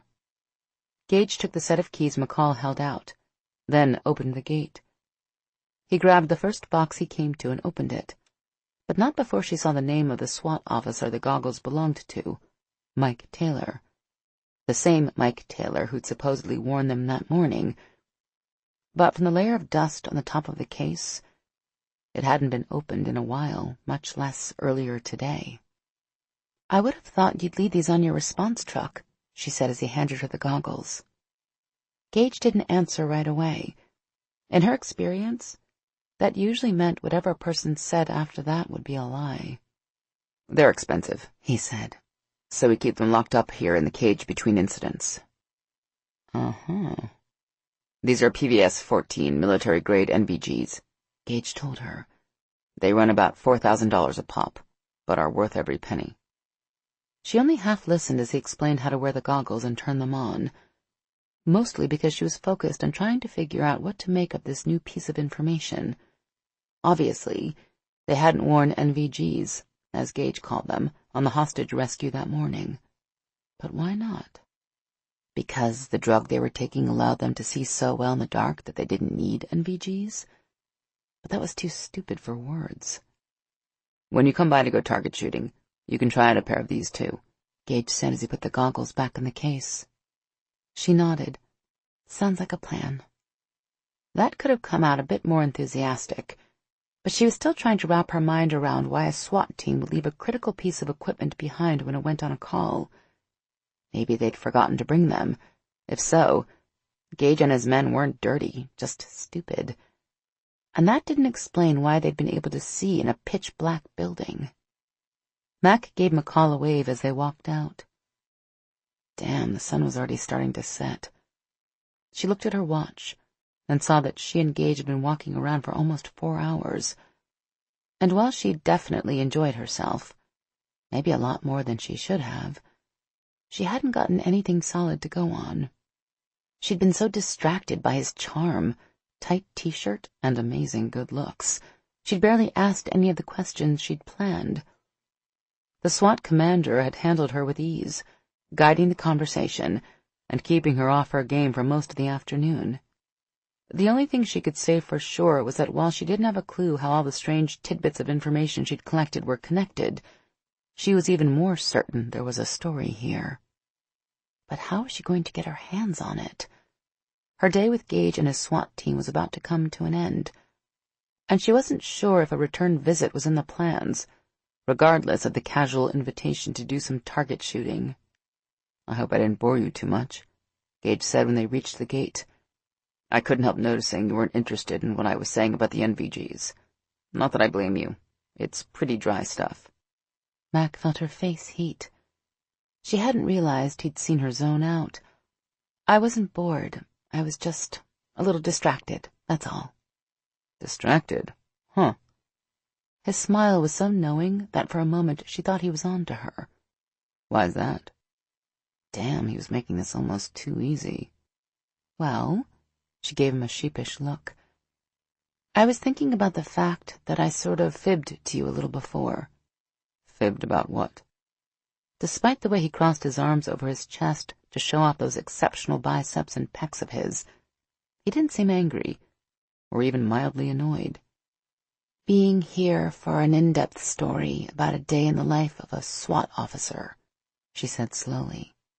His eyes narrowed. "Then why are you here?" Now came the really tricky part.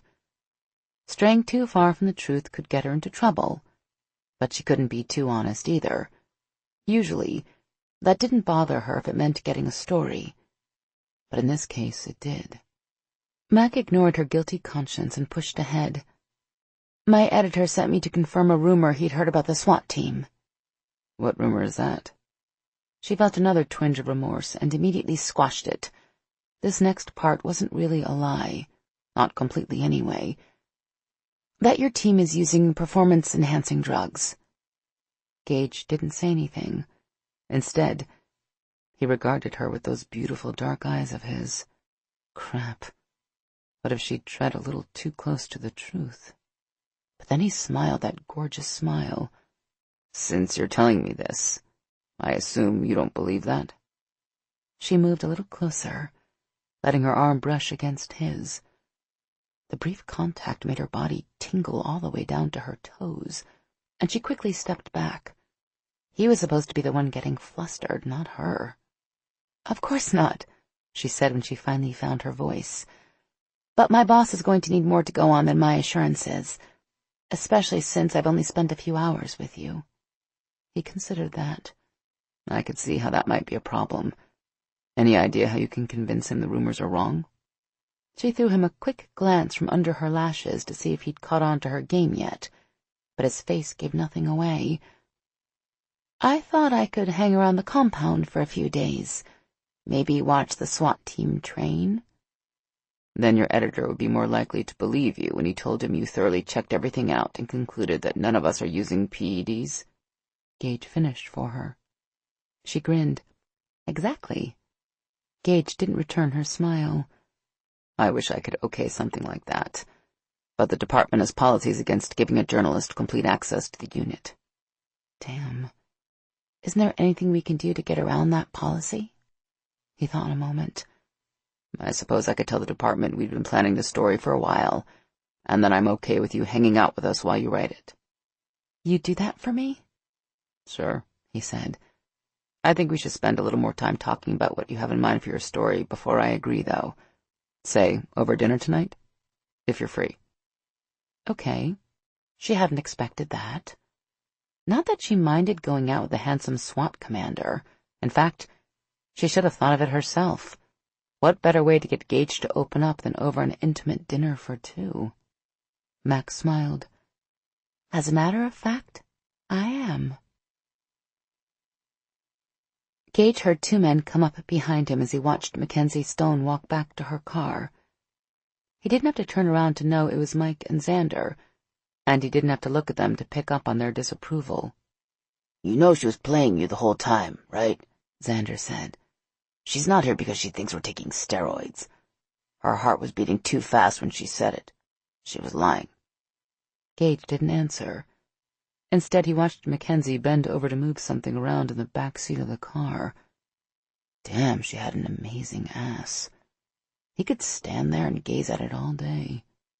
As she straightened and closed the back door, he admitted her butt wasn't her only amazing asset. She was supermodel beautiful, with long, shiny hair, curves in all the right places, and a killer smile that could make a man do stupid things. He was going to have to be extra careful around her. Mackenzie might not look it, but she was dangerous.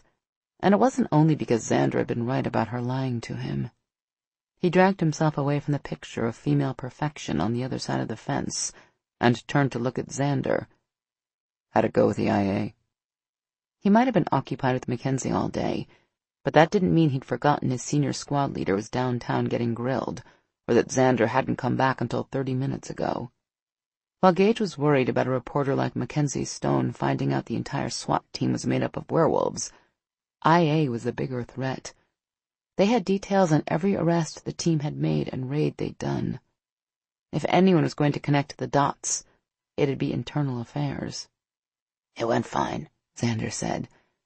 They just asked me to go over my story again and again.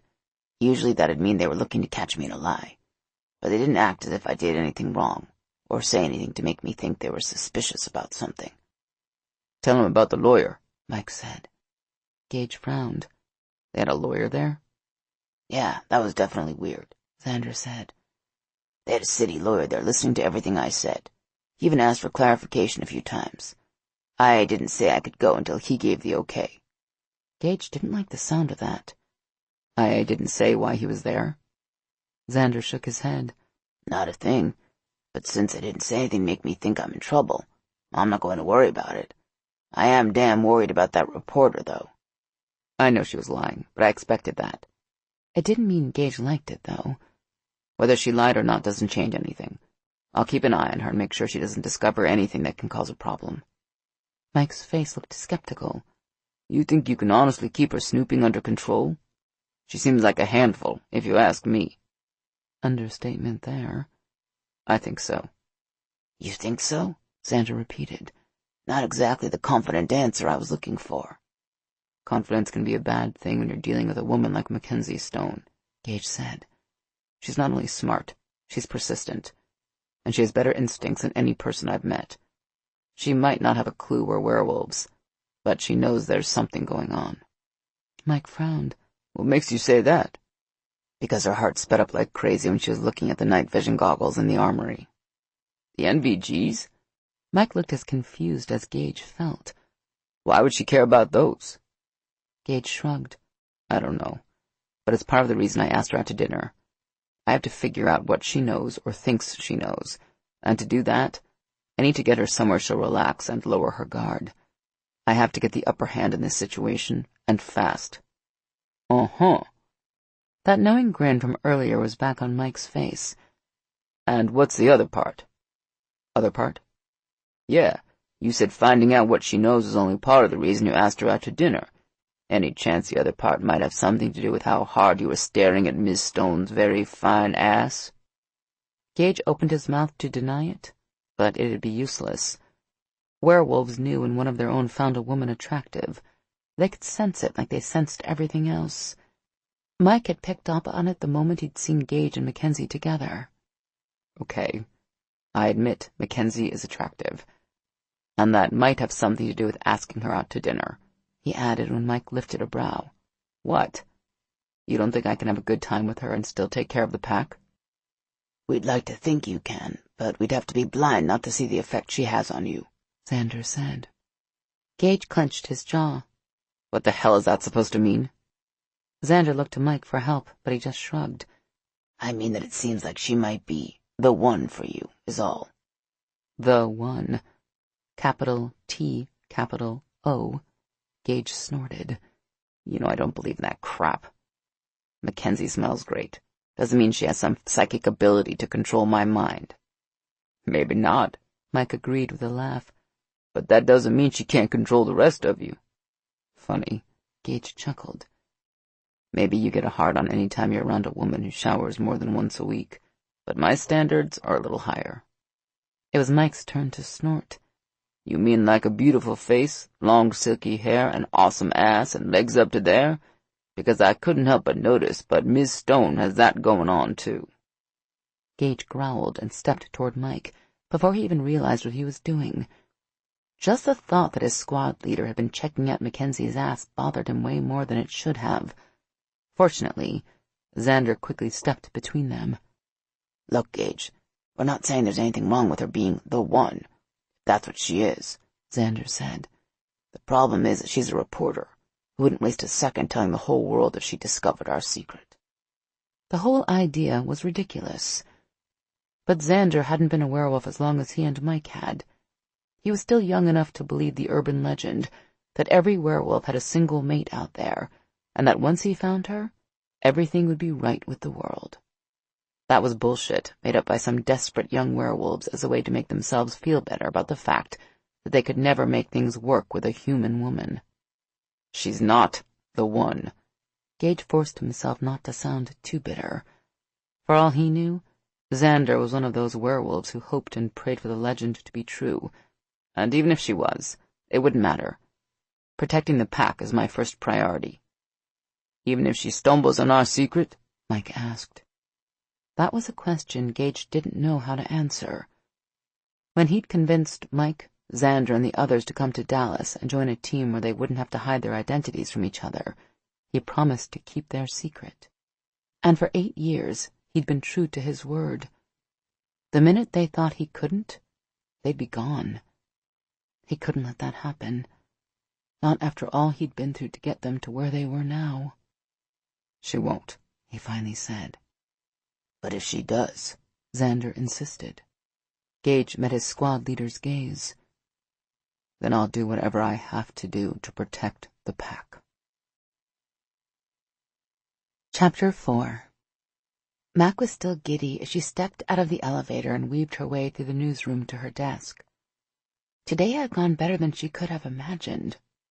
Not only had she learned enough to know there was definitely something shady going on at the SWAT compound, but she was also pretty sure Gage Dixon was attracted to her. Even though he was supposed to be the focus of her investigation, that thrilled the hell out of her. If she was lucky, she might be able to get her story and still stay on Gage's good side. Right. Like Gage was going to forget she'd exposed whoever was using drugs and gotten them suspended, or worse. But a girl could dream. At least for tonight. She sat down at her desk and grabbed a half-eaten bag of pita chips she'd stashed in her top drawer the previous day. She hadn't realized she was starving until she'd left the compound.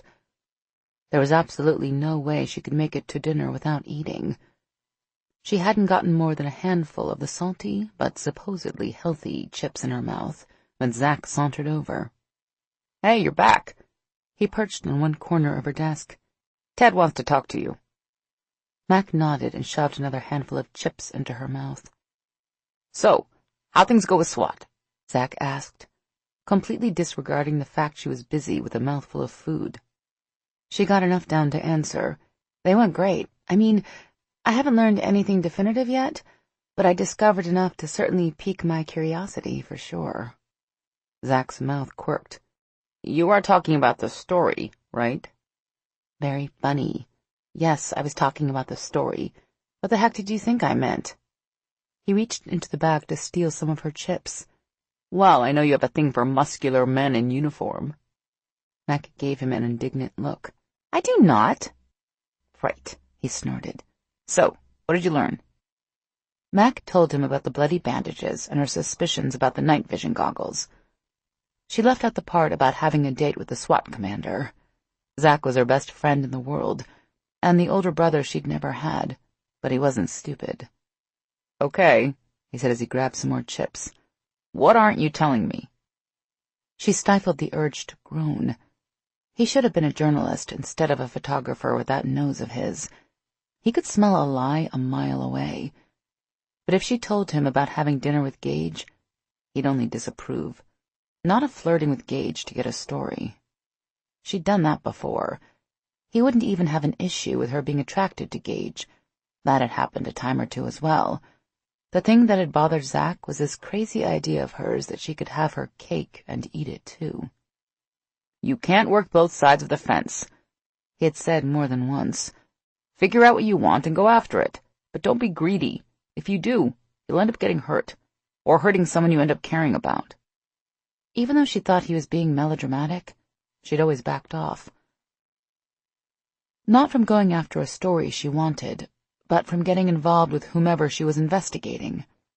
The story was always more important. But this time was different. She couldn't forget about that crazy reaction she'd had when her arm had brushed Gage's. She popped another chip in her mouth. "Nothing. That's the whole enchilada." Zack regarded her doubtfully. "Sure, whatever you say, Mac. But promise me you'll be careful. If you're right and these SWAT guys are crooked, you need to be careful. There are a lot of scary people in this town who piss in their boots at the idea of the DPD SWAT coming through their front door. Don't forget that." "I won't," she promised. "Now stop worrying. I'm going to go see Ted. Don't eat all my pita chips while I'm gone." Ted Sims had been her editor since she'd started working at the newspaper. A big man with a serious twang and more awards than Mac could even name. Ted could be a teddy bear one minute and a grizzly the next, but she wouldn't want to work for anyone else.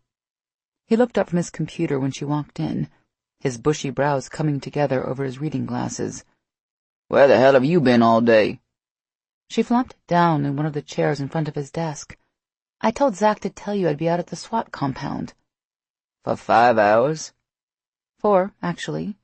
But who was counting? "I got the guided tour, and starting tomorrow, I've been given a free pass to spend the next few days with them." She grinned. "No one has ever gotten this kind of access, Ted. No one." She didn't expect her editor to fist bump her or anything, but he looked as if he'd just eaten something that didn't agree with him. He took off his glasses and set them on the desk. "I don't think it's a good idea for you to spend too much time with those SWAT guys, Mac." "What the heck? She just told him she got a ticket on the 50-yard line of the biggest game in town, and now he didn't want her to go?" "Ted, I know you think these SWAT guys are squeaky clean, but I'm telling you they're up to something," she said. "I promise I won't print a word unless it's Pulitzer-worthy. If this turns out to be a simple case of cops on the take, I'll drop the whole thing." Her editor sighed. "Do you know who was killed during the SWAT raid this morning?" The sudden change of gear caught her off guard. "What?" "No, I don't know who it was. And this may sound terrible, but I saw the video of how the guy was acting, slapping women around and waving his gun everywhere, so I don't have a problem with him being dead. The SWAT team may be up to something, but they did Dallas a service by killing that thug. That thug was Ryan Hardy. As in the son of Walter Hardy? She wasn't on a first-name basis with many thugs, but she knew Walter. Everyone in Dallas knew him. Yes. Ted's mouth tightened. His only son, as in the kid the crazy bastard dotes on. Now she was the one who felt as if she'd eaten something that didn't agree with her. Oh, crap. Yeah, crap. Now do you understand why you need to stay away from this? Mac understood all right. She'd made a living out of dealing with some unsavory men, but Walter Hardy had to be at the top of the heap when it came to assholes. Drugs, stolen cars, prostitutes, sex slaves, weapons, murder. If there was an illegal way to make money and hurt people in the process, Hardy was involved in it. And in almost 40 years in the business on both sides of the border, no one had ever come close to proving anything. He'd never even been taken in for questioning, much less arrested. Part of it was because the man was more intelligent than the average criminal. He was Oxford-educated and had multiple degrees to go along with a ton of street smarts. On top of that, he was rich beyond belief. And in a city of very rich men, that was saying a lot. He owned more real estate and cargo ships than anyone could count, not to mention that he sat on the board of a dozen major companies. To say he was powerful and connected was putting it mildly. He was definitely a man people didn't want to mess with. Rumor is he believes the federal, state, and local governments conspired to kill his son because they couldn't get to him. He's overlooking the fact that his son broke into a bank, shot several cops, and took all those hostages, all on video.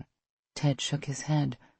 But facts never get in the way for people like Hardy. No, they didn't. Okay, so Hardy thinks the government is out to get him.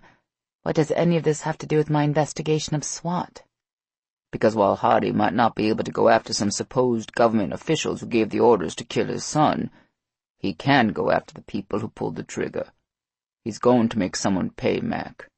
And that someone is SWAT. Her editor had good reason to be worried, but as sensible as it was to keep her distance from all things SWAT at the moment, she couldn't do that. It wasn't that she was crazy or reckless. She simply knew a good story when she saw one, and this story had just gotten better. Ted must have figured that out, too, because he sighed. I'm not going to be able to stop you, am I? Then at least promise me you'll be careful. I will, she said. When he lifted her brow, she added, I promise. Gage knocked on her door exactly on time. No surprise there. He'd probably gotten to her apartment building 10 minutes early just so he could drive around and memorize the layout of the neighborhood. Mac gave her reflection one more look in the bedroom's full-length mirror, wondering for about the 10th time if she should have worn jeans instead of the little black dress she had on. But somewhere between the 4th and 5th change of clothes, she'd admitted to herself that this date was about more than simply being a means to an end. She liked spending time with Gage. That wasn't such a bad thing, right? Of course, if Gage took her to the local pizza place down the street, she was going to regret not wearing something more casual. Her worries disappeared when she opened the door to discover the SWAT commander hadn't gone the jeans and t-shirt route either. Instead, he was wearing a suit that showed off his impressive height and wide shoulders. Damn, he looked good enough to eat. Gage flashed her a smile. Hope I'm not too early. You're perfect. If he was any more perfect, there'd have to be a warning label on him. Let me grab my purse. When she turned back around, she found Gage eyeing her like she was going to be on tonight's menu. If any other man undressed her with his eyes like that, she would have been uncomfortable, but the heat from his molten eyes made her warm all over. You look beautiful, he said as they rode down in the elevator. Thank you, she smiled. I'm just glad I picked the right one. I didn't realize until I started getting dressed that I never asked where we were going. I made reservations at Chambre Française. I hope that's okay with you. Whoa. Mac was so surprised she teetered a little on her high heels as she stepped out of the elevator. Chambre Française was one very fancy restaurant, not to mention ungodly expensive, and about as far from the pizza place down the street as you could get and still be on the same planet. It definitely wasn't the type of place she imagined Gage taking her. He seemed more like a steak and potatoes guy. Apparently, looks could be deceiving. She felt bad about the dent having dinner there was going to leave in Gage's wallet, though. "You didn't have to do that," she said. "I know how difficult it can be getting into that place." Gage opened the door of his shiny black Dodge Charger for her. No guy had done that for her since her high school crush had taken her to the prom. He gave her a lopsided grin.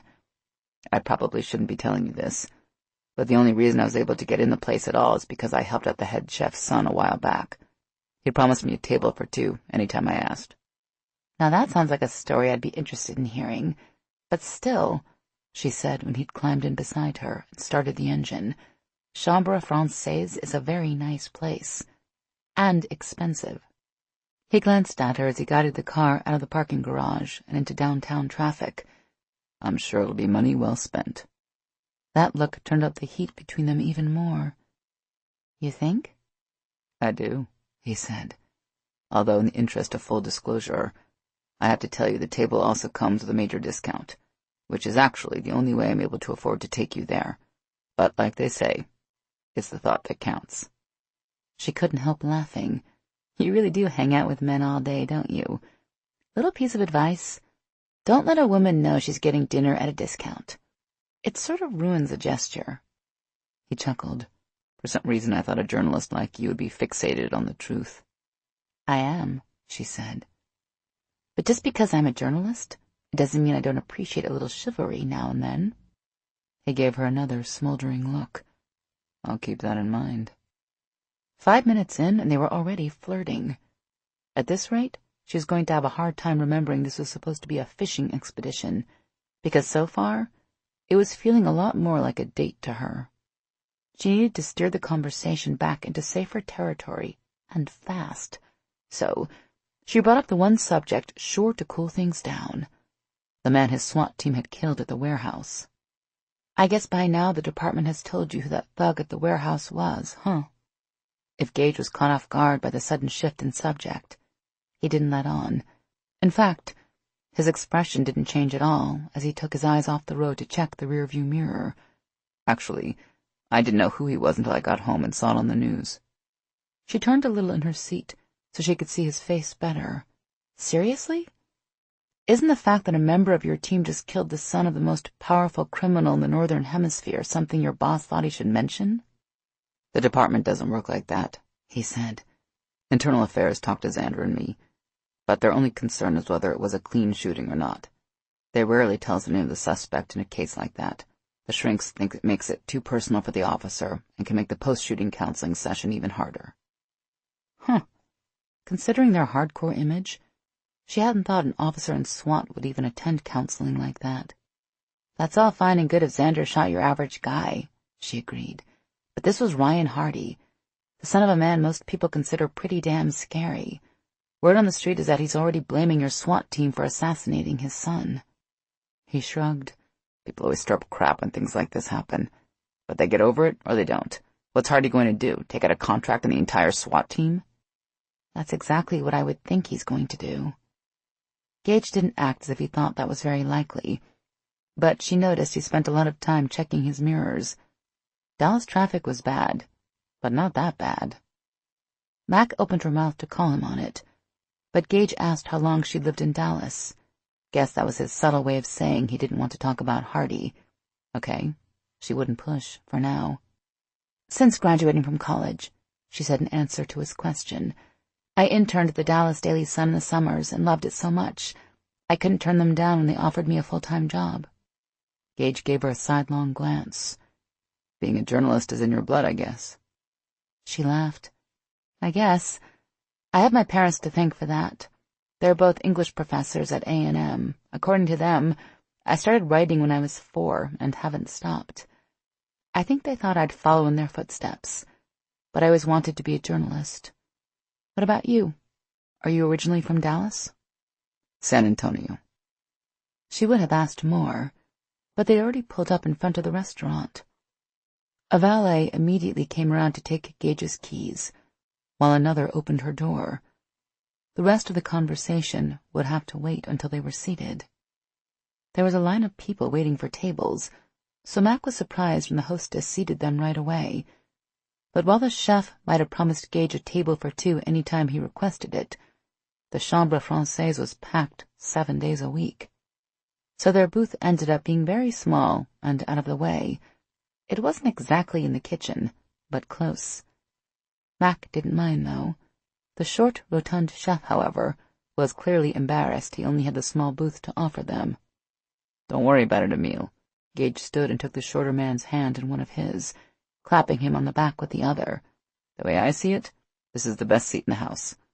I couldn't ask for a better place to have a nice, quiet dinner, which is exactly what we're looking for. How's Kyle getting along? Emile beamed as only a proud parent could. He is doing very well. Good grades, and more importantly, he is passionate about what he's learning. And once again, I owe that all to you. It was all Kyle, Gage insisted. Emile looked as if he would have argued, but Gage introduced Mac before the man could say anything else. The round chef took her hand in both of his with a smile. A pleasure to meet you, mademoiselle. He gave Gage an approving nod. Finally, you bring a beautiful woman with you to dinner. I was starting to worry that with your job you would be alone forever. Mac laughed. If she didn't know better, she'd think Gage was actually blushing. Sorry to disappoint you, Emile, he said as he slid into the booth, but this is a working dinner. The chef smiled. It has been my experience that the best relationships start in the workplace. Look at me and my Fifi. His smile broadened. Okay. I won't embarrass you further, my friend. I will go back to the kitchen. Enjoy your dinner. Gage shook his head as Emile disappeared through the door that led to the kitchen. Sorry about that. He can be a bit outrageous at times. It goes along with being a head chef, I guess. Because he thought we were here on a date? I would have thought the same thing in his shoes. So no, I'm not embarrassed. She looked around. The brocade wallpaper, gold accents, and crystal chandeliers were even more elegant than she remembered. Do you eat here often? He shook his head. About once a month, mostly to make Emile happy. He worries I don't have enough fat in my diet. Mac thought about how Gage looked in his uniform pants and tight t-shirt. Emile was probably right. Yeah, I could see why he might think that. She picked up her glass of water and took a sip. So, what kind of favor did you do for him? Gage shrugged. His son Kyle got involved in some gang stuff. Nothing too serious, but the kid was definitely heading down the wrong path. The other guys in the team and I got him out and back on the straight and narrow. Once he figured out it was okay for a man to be a pastry chef, he decided to go to culinary school. I didn't really do much except give him a little advice. She waited until the waiter, who'd appeared to pour glasses of white wine for both of them, left. Something tells me you're downplaying your part. The head chef of one of the best restaurants in Dallas doesn't offer a reserved table for life to someone who just gave some advice to his son. Gage shrugged again in that self-deprecating way Mac was starting to like. A lot. Maybe a little.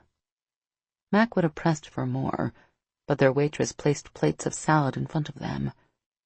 Mac had a tomato halfway to her mouth before she realized they hadn't ordered anything. Hey, she said. We never asked for salad. Gage chuckled. That's my fault. I told Emile to surprise me the first time I came here for dinner. He hasn't given me a menu since. If you don't like it, I can ask him to send out something else. She never would have pegged Gage as the kind of man who liked surprises. But if he could trust Emile's choices, she supposed she could too. Besides, she didn't want to insult the chef. No, this is perfect. Delicious, too, she thought as she took a bite. She knew she should be trying to wheedle information out of him that she could use in her exposé, but right now her story was the furthest thing from her mind. Anyway, it wasn't like she could just come out and ask him why his men didn't wear their NVGs, why they hadn't taken Martinez to the hospital, or what kind of drug his team used to help them get their job done. So instead, she asked him why he'd joined the military straight out of high school. But while Gage willingly talked about himself, She noticed he kept bringing the conversation back around to her. By the time they'd finished their French onion soup, he probably knew more about her life growing up in College Station as she did.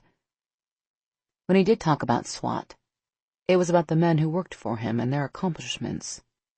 He even admitted he worried about their safety. "Sometimes I feel more like their father than their commander," he said wryly. Mac couldn't help but smile.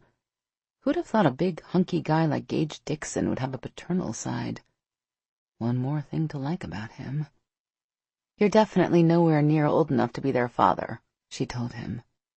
"Just listen to a conversation between Becker and me sometime," he said. "There's not a suspension bridge around that could span that generation gap." She laughed. All her working dinners should be this much fun.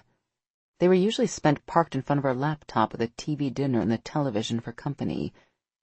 She hadn't realized how dull that was until now. She could definitely get used to sitting across the table from Gage every night, especially one this small.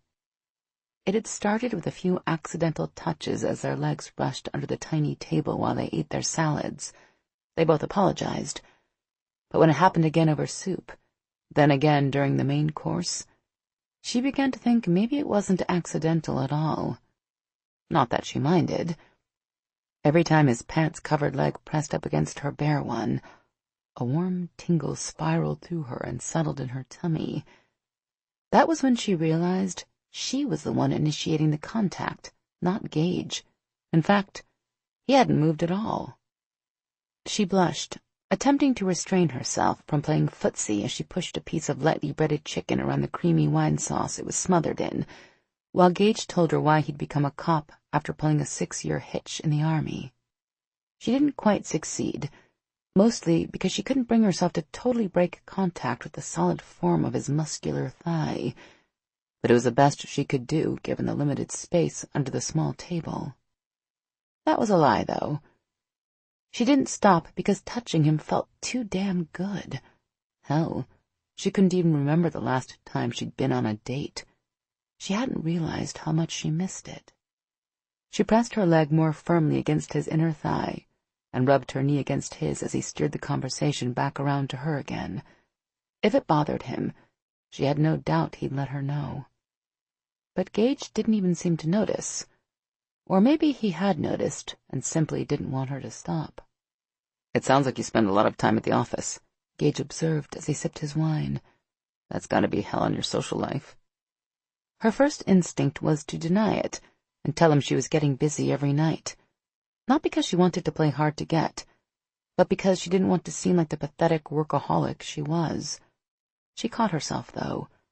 It wasn't as if he was accusing her of being a loser, just busy. She finished her chicken and set her knife and fork on her plate. "Pretty much.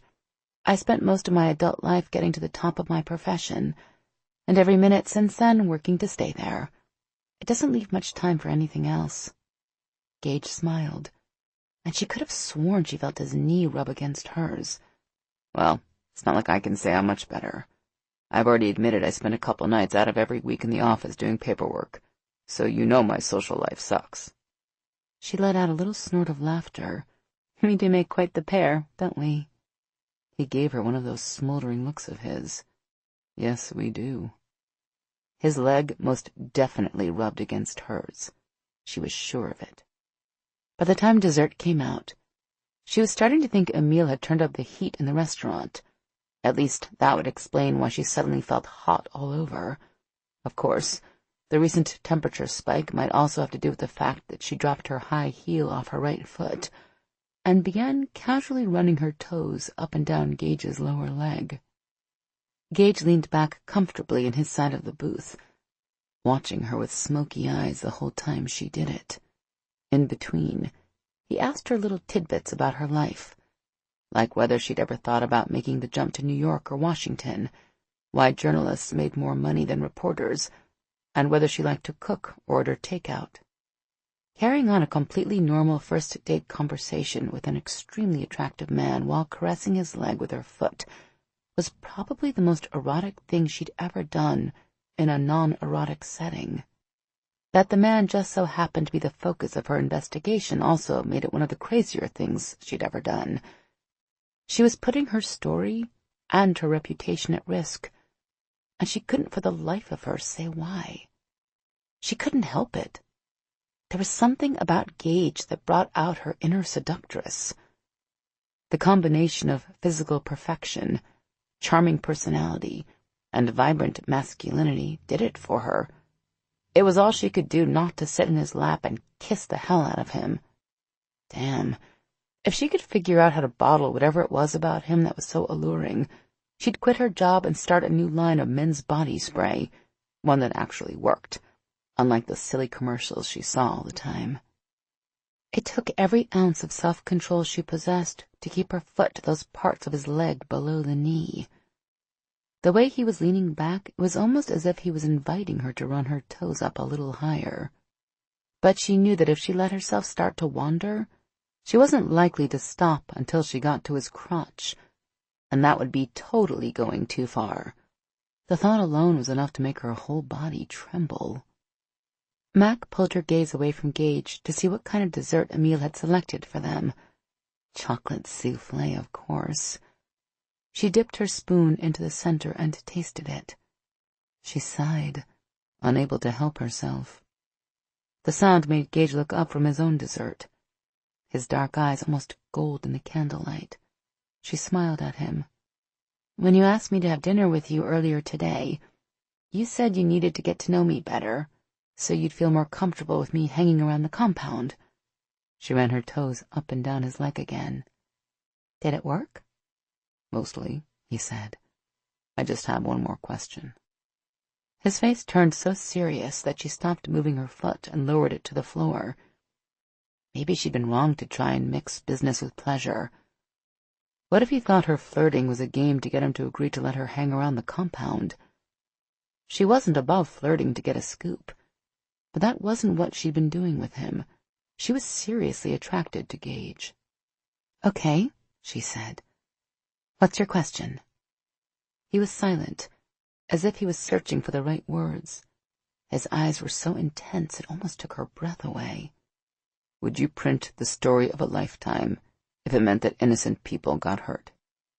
She'd expected him to ask her if she was playing games with him to get what she wanted. She hadn't expected a philosophical question like that.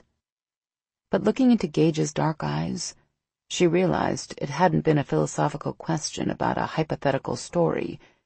He was asking if the story she was planning to write about SWAT would hurt the people he cared about, his men. "I would never write a story if it meant innocent people would get hurt, no matter how big it was." He regarded her in silence for so long she thought he didn't believe her. But then the corners of his mouth curved.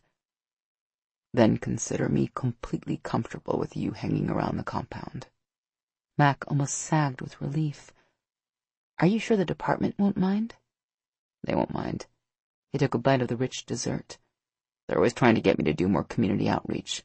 They'll be thrilled." "Until they see the story on the front page." He gestured with his spoon.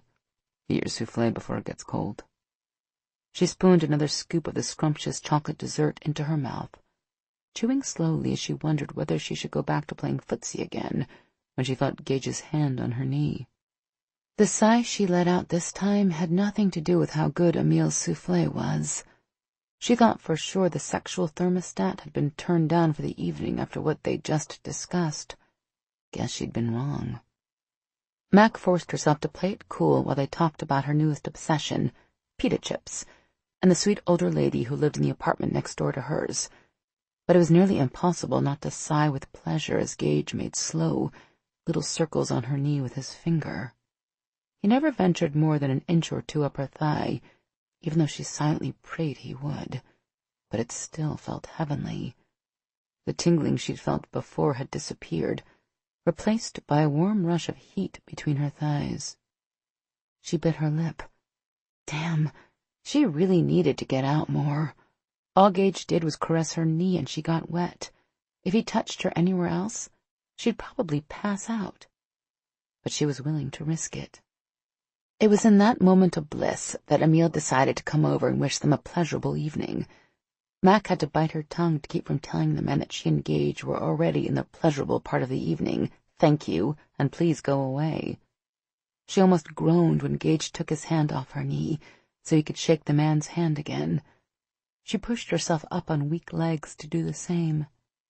Dinner was delicious, she told him. I loved every bite. I'm so glad you enjoyed yourselves. Emil hugged her, putting his mouth to her ear. You make Gage happy, Mackenzie, and it would make me very happy if you came with him the next time he eats here. She laughed. I might just do that. Mac glanced at Gage out of the corner of her eye to see him flush beneath his tan. She didn't know how he could possibly have heard Emil's whispered words, but apparently he had. Emil put his beefy arms around both of them as he walked them to the door. Don't do anything foolish with this one, Gage. She's special. They didn't talk much on the drive to her apartment, so Mac relaxed back in the seat and used the quiet time to replay the evening. Between the fantastic food, intimate conversation, and sexy footsie under the table, she wasn't sure how the night could have been any better. Well, that wasn't exactly true. She knew exactly how it might get better, and it did start with inviting Gage into her apartment. Once inside, they might make it to her bedroom, but they might not. If they didn't, the floor anywhere along the way would be just fine, too. She smiled to herself. This was turning into the most unusual story she'd ever worked. And there was a story here. She was sure of that. But there was also a hell of a man involved. One who distracted and aroused her like no one she'd ever met before. It was almost enough to make her consider putting the story on the back burner. Maybe after tonight, she just might. When they got to her apartment building, Gage came around to open her door for her, then rode up in the elevator so he could escort her to the door. She took out her key and slipped it into the lock, then turned to invite him in. But Gage spoke first. I had an amazing time tonight. I haven't had that much fun in a long time. She smiled. Me too. Then she took a deep breath and jumped in the deep end. The fun doesn't have to end yet, you know. I know. The hot look in his eyes almost set her on fire right there in the hallway. She wasn't sure they'd make it as far as the entryway once they got inside, but he shook his head. We've got an early day tomorrow. PT starts at 06:30. You need to get your sleep if you're going to be all bright-eyed and bushy-tailed for it. Bright-eyed and bushy-tailed? But Gage was already heading for the elevator. Wait, he turned. What's PT, and why the hell does it start so early? He pushed the down button for the elevator. It's short for physical training, exercise. We do it 3 days a week, and we start early so we can get it over with before it gets too hot. You said you wanted to see us train, remember? So you'll have proof that we're not using PEDs. But... crap. After all the flirting, touching, and heated looks across the table, she'd been so sure he'd spend the night with her. The elevator door opened, and he stepped inside. No buts, Mackenzie. See you tomorrow at 06:30 hours. The doors closed, and just like that, her chance of seeing the hunky SWAT officer naked disappeared. She stood there staring at the elevator for a long time, sure that Gage would change his mind. But he didn't. Sighing, she unlocked her door and walked into her apartment. What the hell had just happened? She'd been turned on, and so had Gage. She was sure of it. Why hadn't he stayed? Because Gage had been playing her the whole night. The answer was so obvious she almost laughed. She should be angry, but she wasn't. She was so sure she'd been the one running the show tonight, but he'd been the one in charge the whole time. They'd spent almost the entire evening talking about her, while she knew next to nothing about Gage or the members of his team. She kicked off her shoes, then slipped out of her dress and hung it up. If she was angry at anyone, she was angry at herself for giving up so much information. Gage knew almost everything there was to know about her, where she'd gone to school, where she'd worked, who her friends were, what kind of stories she liked to pursue. On top of all that, he'd figured out her story about the PEDs was just a front for another, more serious investigation. That was why he'd asked the question about whether she'd be willing to hurt innocent people to get a story. All he'd had to do was gaze at her with those dark, smoldering eyes of his, and she told him everything. The worst part was that Gage also knew how much he turned her on, and that he could use it against her. Mac finished brushing her teeth and stripped off her underwear. Oh, damn. Her panties were a complete mess. She usually didn't get this wet even after an orgasm, or two. Gage had done it with nothing more than a hand on her knee. She tried to ignore the throbbing between her thighs and climbed into bed, absently wondering if Gage could have made her come just by caressing her thigh. She groaned. Talk about safe sex. She was going to have to be extremely careful around him. Someone with his looks, his body, his obviously clever mind, and the ability to drive her to sexual distraction with only a touch was a very dangerous man. Chapter 5. You think she'll show up? Becker asked for the third time. Gage looked up from his email to give the young surveillance expert a frown. I told you. She might not. Either way, PT starts in. He looked at his watch. 10 minutes. Don't you think you should get everyone out there and ready to start? Becker had been assigned the task of setting up and running this morning's PT session, but while the man nodded at Gage's obvious nudge, he didn't move. Yeah, probably. But I was just wondering if maybe she might join us. Why would you think that? She's not here to work out with us. She's here to write an article about us. Becker nodded again, still lounging against the door jamb. Yeah, that makes sense. Still, it'd be nice if she wore yoga pants. What the hell are yoga pants? What women wear when they do yoga. You know, those tight pants that flare at the bottom a little. Becker grinned. I bet she'd look hot in them. Okay, that was more than Gage wanted to hear. He growled, Officer Becker, get outside, now! Becker might have been fantasizing about Mackenzie's curvy ass and a pair of yoga pants, but he was still aware enough to know when he was close to mortal danger. He gave his boss a startled look, then took off running for the back door. Gage shook his head. Sometimes he wondered if the amount of time Becker spent playing with electricity had damaged him beyond repair. Then again, the guy had a point. Gage wasn't exactly sure what yoga pants even looked like, but he figured Mackenzie would look good in anything tight. He felt his cock immediately harden. Again. Shit. He hadn't slept worth a damn last night because of the hard-on Mackenzie had given him during dinner. It had taken an hour in a freezing cold shower this morning to finally get the damn thing to go down. He'd been lucky to even get to work on time. And now, with a single semi-sexual thought about the dark-haired beauty, he was hard all over again. Thank God he was wearing a loose pair of shorts. It would have been damn embarrassing doing PT with the team otherwise. He looked down at his watch. He still had a few minutes before he had to go out. Maybe he could think about something else for a while and get his erection to relax. He tried to focus on what he needed to do that day, but that proved to be a stupid idea, because he was going to be spending it with Mackenzie Stone. The purpose behind it might be serious, making sure she didn't figure out he and his men were werewolves, but all his cock cared about was that he'd get to hang out that sexy body of hers. He practically heard a thud as his hard shaft pressed against the underside of the desk drawer. Damn, the woman was going to be the death of him.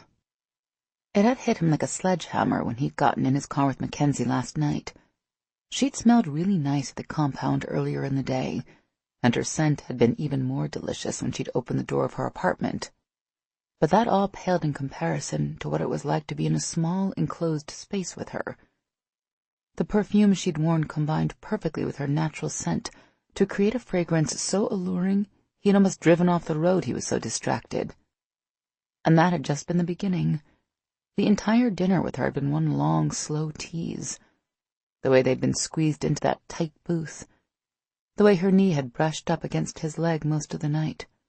The way she'd leaned in close and nibbled her dinner in that slow, sensual way she had. The way she'd answered all his questions in that sexy voice of hers. He'd been so turned on he hadn't realized he'd started caressing her leg until the thundering of her heartbeat couldn't be ignored. She'd had that distant, glassy-eyed look of a woman in some serious pleasure. Then the smell of her arousal hit him, and he'd almost come unglued. Thank God Emile had shown up at the table just then, or he wasn't sure what he would have done. He'd never displayed more discipline in his life as he had when he walked away from her invitation to come inside, but he needed to get some space between them, get his head screwed back on right, and get his freaking lust under control. This was the safety of his pack, and he was losing it like a horny teenager. He'd done it, but it had been damn hard. Even now, sitting at his desk, willing his heart-on to go down in the few minutes he had before PT, Gage still had no idea what the hell was going on with his out-of-control sex drive. There had been a couple times last night while he'd laid in bed staring up at the ceiling that he wondered if maybe Xander had been right. Was Mackenzie Stone some kind of cosmically assigned perfect woman for him, genetically designed to push him over the edge with nothing more than her scent? In the frustrating darkness, it had seemed more than possible. Of course, an hour-long freezing shower, a lot of coffee, and the bright light of daybreak had made those thoughts seem ludicrous, until Becker had forced the image of Mackenzie wearing skin-tight yoga pants into his head. Now, as he pleaded with his erection to go away, he wasn't so sure. "Hey." Mike's voice sounded distant, even though he was standing in the doorway. "We're about to get started. Stone is here, too. And she has a guy with her." Gage growled low in his throat. Well, he'd finally found something that would make his cock relent. Anger. Simple, irrational, jealousy-induced anger. "So, why did you need me to come with you today?" Zach asked dryly as he snapped pictures in what could only be called a half-hearted manner. Mac was too distracted by the 16 sweaty, bare-chested men running around on the obstacle course. While they all looked scrumptious, she found herself focusing mainly on Gage. God, the man would make a Greek god feel inferior. She had no idea if all the crawling, jumping, and climbing made for good exercise, but it sure as hell was fun to watch. She especially liked the way his muscles bunched and flexed as he scrambled up the various towers and ropes. Damn, their rippling movement was downright sensual. And if all those bulging muscles weren't enough to make her stare like a kid in a candy store, the incredible matching ink that every one of the men had tattooed on the left side of his chest sure as heck was. She'd never been one to look twice at a man's tattoo, but the one of the wolf with its long teeth, menacing eyes, and bristling ruff of fur that each of them had in the center of his left pec was just freaking cool. Emblazoned in arching letters over the top of each wolf was the acronym SWAT. The work was expensive-looking, and had obviously taken a lot of time. She had no idea what a wolf had to do with SWAT, but she 100% approved of the artwork. Anything to provide another reason to look at a sexy man's chest was okay with her. Zach cleared his throat, interrupting her musings. If she didn't love him like a brother, she'd smack him right now. "I need pictures of the SWAT team training," she told him. "So, these pictures of sweaty, muscular men running around in nothing but a pair of shorts are going to be in your article?" "More likely on my personal laptop." She gave Zach an angelic smile. "It's possible." Her effort probably would have counted for more if she'd been able to resist asking Zach to make sure to take lots of pictures of Gage flexing those beautiful muscles of his. "I should be getting paid overtime for this," Zach groused, but he dutifully snapped more photos. Mac leaned back against one of the telephone poles that were part of the obstacle course. She and Zach had picked out a good vantage point for this morning's PT session. Gage and his team had been going at it hard for almost an hour, and didn't look like they were anywhere near wrapping it up. Muscles and stamina. What more could a woman ask for? "So now that we're in, what's the plan?" Zach asked. "I don't really have one," Mac admitted, again staying away from any mention of a super drug. "I'm just going to play it by ear and see where it takes me." "What do you want me to do?" Zach asked. "Other than take pictures, I mean." He flipped his camera to automatic mode, so he could get a series of rapid-fire shots of Gage and his two squad leaders leaping from the top of a tall tower. It had to be at least 12 or 15 feet high. Sure as hell too high for her to jump from. They hit the ground hard and rolled across the sand-filled pit under the base of the tower. Sand stuck to their sweaty backs and shoulders, and it took all of her willpower not to run out there and volunteer to brush Gage off. "See if you can make friends with Becker and Lowry," she said softly. The SWAT guys were now all the way down at the far end of the obstacle course, but she wasn't going to take any chances. They're the newest members of the team, so they might not be involved in whatever's going on. "Okay, I'll try," Zach said, "but they seem like a really tight group to me." Mac didn't need Zach to tell her that. After watching them work together on the obstacle course, it was obvious they trusted each other completely. It was unlikely any of them would rat out one of their own to an outsider, but she and Zach needed to try.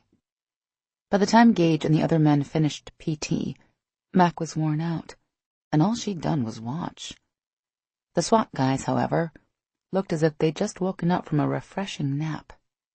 "Well, I'm out of here," Zach said. "I'll be back in about 30 minutes. She reluctantly tore her gaze away from Gage's sweaty body to give Zach a frown. "Where are you going?" "I saw a donut shop a couple miles back. I thought after a workout like that, these guys might appreciate some quality junk food." Mac took in all the ripped muscles and flat abs, not to mention the tight buns, as the SWAT officers loped casually up the slight hill toward the admin/dorm building she'd toured with Gage. "I hate to tell you this, but I'm pretty sure these guys don't eat donuts." Zach laughed. "Right, you keep believing that.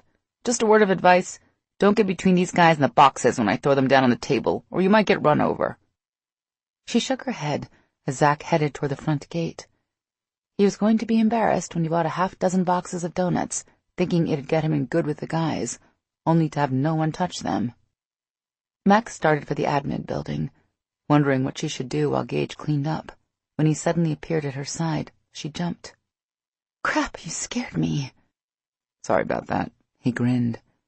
"I wanted to let you know it'll only take me about 20 minutes or so to get cleaned up.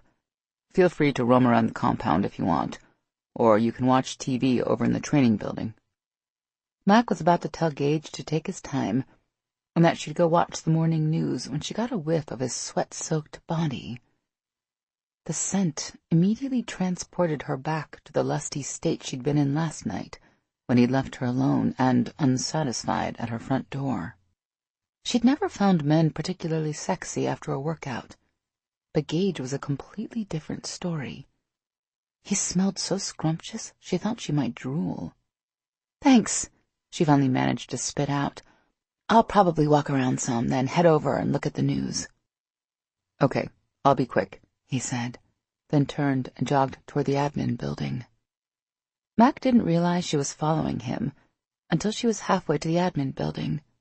She stopped short, swearing under her breath. What the hell was she going to do in there? Watch him shower and ask if he needed help getting all that sand off his back? She shook her head. She needed to get a grip on herself, and fast. She turned to head toward the training building, but stopped again. She'd wanted to get a look at the filing cabinets she'd seen yesterday. What better time to do it than while the entire SWAT team was showering? She stepped into the building, all prepared to give Gage some story about needing to use a computer, but he was already upstairs with the other men. Of course, this would be a waste of time if the file cabinets were locked. But they weren't. She wasn't sure if that was good or bad. Sure, she'd be able to rifle through them, but if there was something incriminating in them, would they leave them open? Only one way to find out. The first drawer she looked in held personnel records. She skimmed through a few, including Gage's, but there was nothing in there she didn't already know. It wasn't as if they were going to maintain a list of drugs they might be taking. She closed that drawer and opened the next. This one held more personnel records, but these were specifically related to training and weapons qualification information. Other than the fact that all the files were thick as heck, SWAT guys trained a lot. They were otherwise pretty dull. She moved to the next cabinet and opened the top drawer. It was full of what looked like incident records for each call the team had responded to, complete with officer statements, photographs, diagrams, and procedure review documents. Now this had potential. She picked a folder at random and started flipping through it when she heard the sounds of laughter coming from upstairs. That was when it hit her. There were 16 attractive, muscular, naked, and probably soap-covered men in the showers not more than a few feet above her head. The thought was almost enough to make her say the hell with these old files and sneak upstairs for a peek. But she had a job to do, and secrets to uncover. Mac checked the door, listening for footsteps coming down the stairs. She didn't have a lot of time to snoop around. She tried to focus on reading between the lines of the reports, looking for any details they might have glossed over, or even left out completely, but it was hard not getting caught up in what she read. The first report chronicled a hostage situation involving a rape victim and her brutal attacker.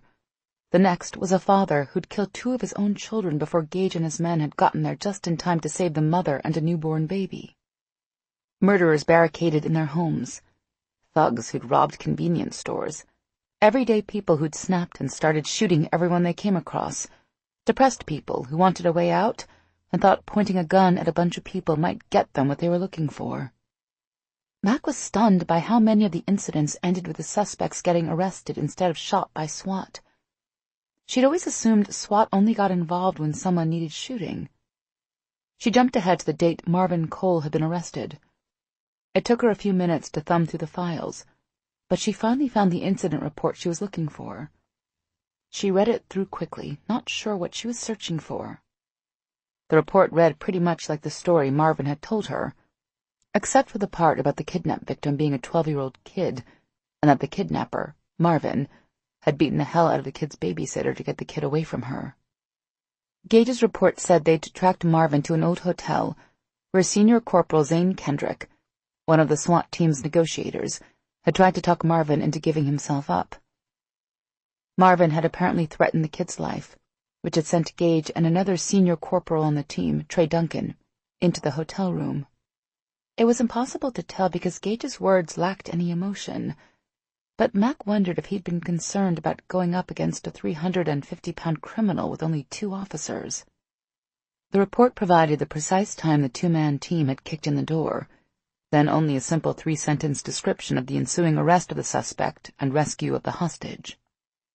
Senior Corporal Duncan kicked in the door and covered me as I moved across the room to secure the suspect. The suspect resisted, which required me to pin him against the wall of the room for a short period of time, while Corporal Duncan got the hostage to safety. My pinning technique resulted in scratches to the suspect's chest, which were treated by the EMTs on scene.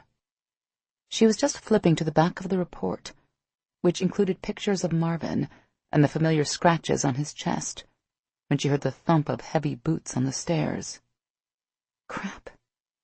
Mac shoved the folder back in the filing cabinet and closed the drawer as softly as she could. Then she darted out the door and into the main office. Could she make it to the front door before whomever it was entered the room?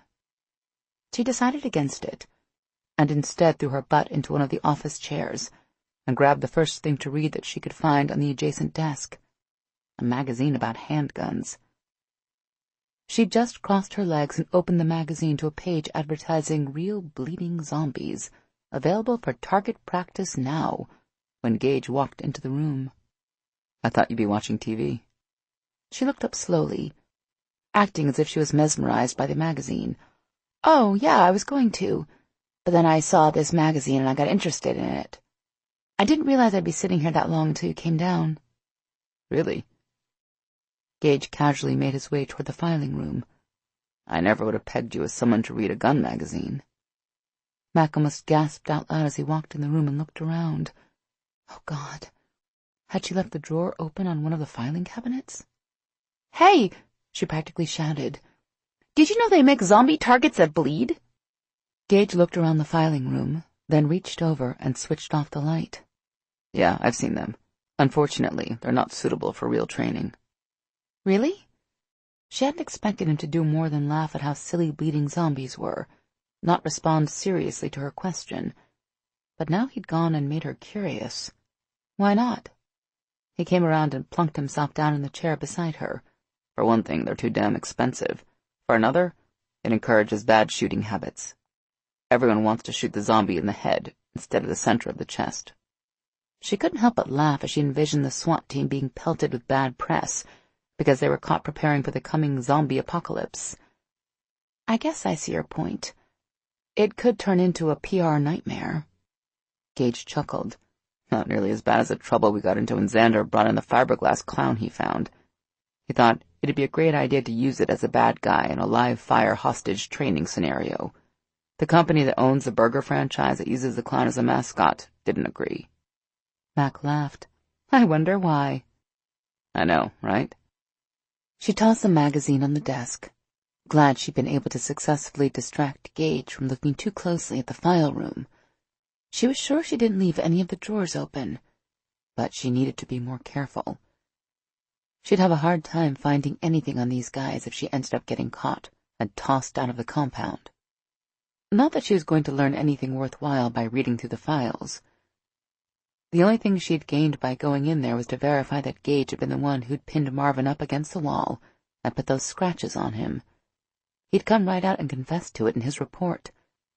Then had the EMTs take pictures of the scratches for the police records. Not exactly the act of a cop whacked out on drugs.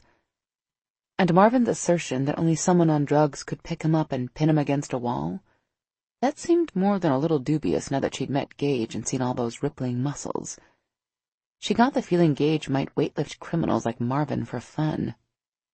She almost screamed in frustration. Right now she felt more than a little stupid. She'd practically begged Ted to let her go after these guys.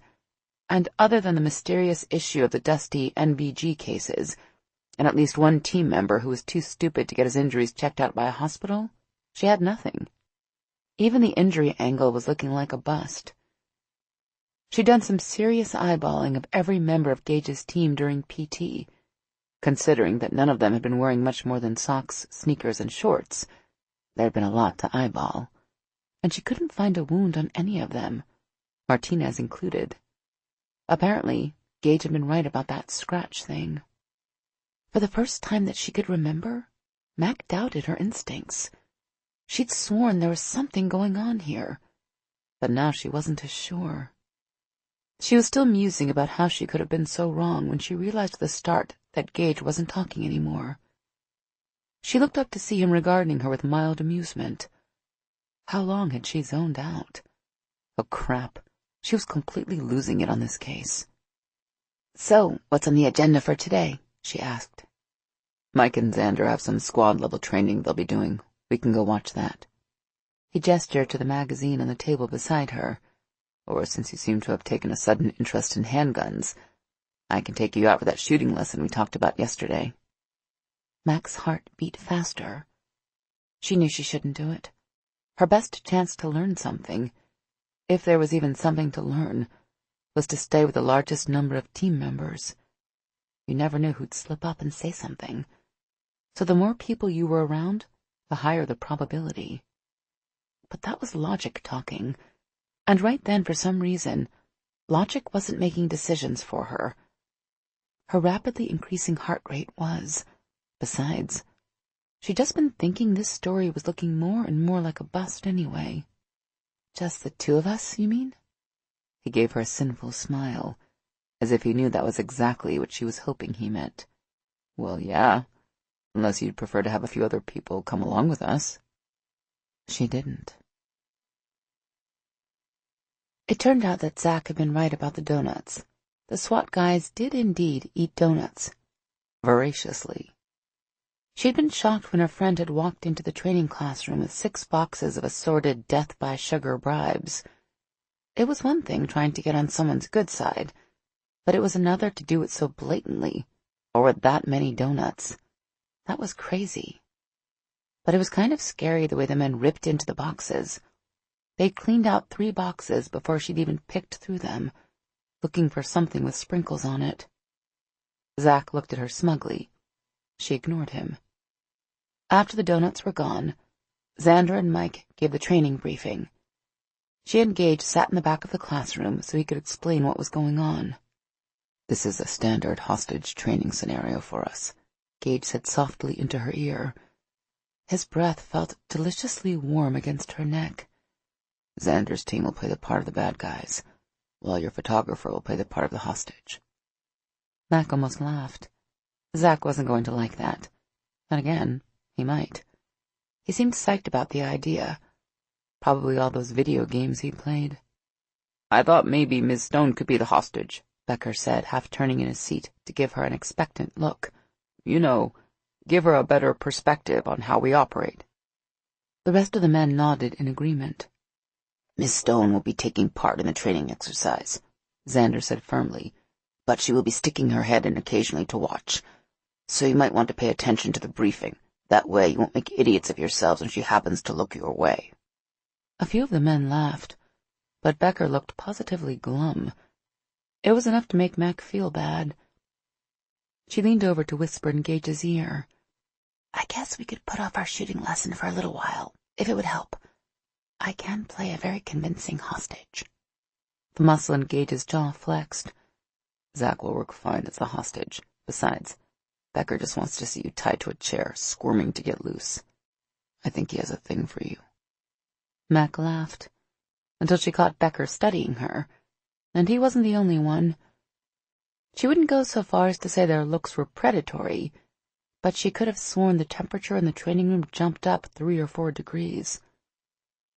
She didn't mind being the center of attention in a room full of hot guys, but this was a little more than she might be ready for. She looked at Gage. Maybe it's time for that shooting lesson? Good idea. He swept the room with his gaze. Miss Stone and I will be down at the lower shooting range. You probably should stay well clear of that part of the compound. I wouldn't want an errant shot going wide and putting a hole through any of you. As they left the training building and headed for the armory, Mac gave Gage a sidelong look. You guys really need to spend some more time around the opposite sex. You ever thought about getting a few women on the team? Maybe mellow them out a little bit? She'd meant it as a joke, but Gage must have thought she was serious. I've considered it, but it's damn hard finding women who can fit the specific requirements I put in place for the team. I'm always looking, though. When they got to the armory, Mac leaned back against the counter and watched as Gage took several pistols and boxes of ammo from one of the safes and packed them in a soft-sided bag about the size of a carry-on. Are you really that worried I'm a bad shot? She asked, enjoying the view as he bent over to pull out some hearing protection. Damn what she wouldn't give to see him do that naked. He turned to give her a curious look. No. Why? Well, you warned everyone to stay away from the shooting range. I figured you were worried I'd miss a target and accidentally hit someone. She tried to sound casual about it, but honestly, she was a little concerned about the possibility of screwing up. Gage picked up the bag, then held open the door for her. I never said you'd be the one shooting them. She glanced at him out of the corner of her eye as they walked along the sandy path to the shooting range he'd pointed out the day before.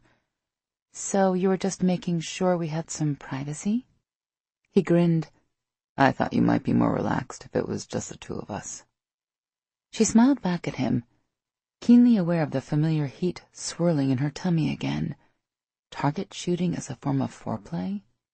Who knew? Gage stood behind Mackenzie, steadying her arms as she aimed the small .22 automatic he'd started her on.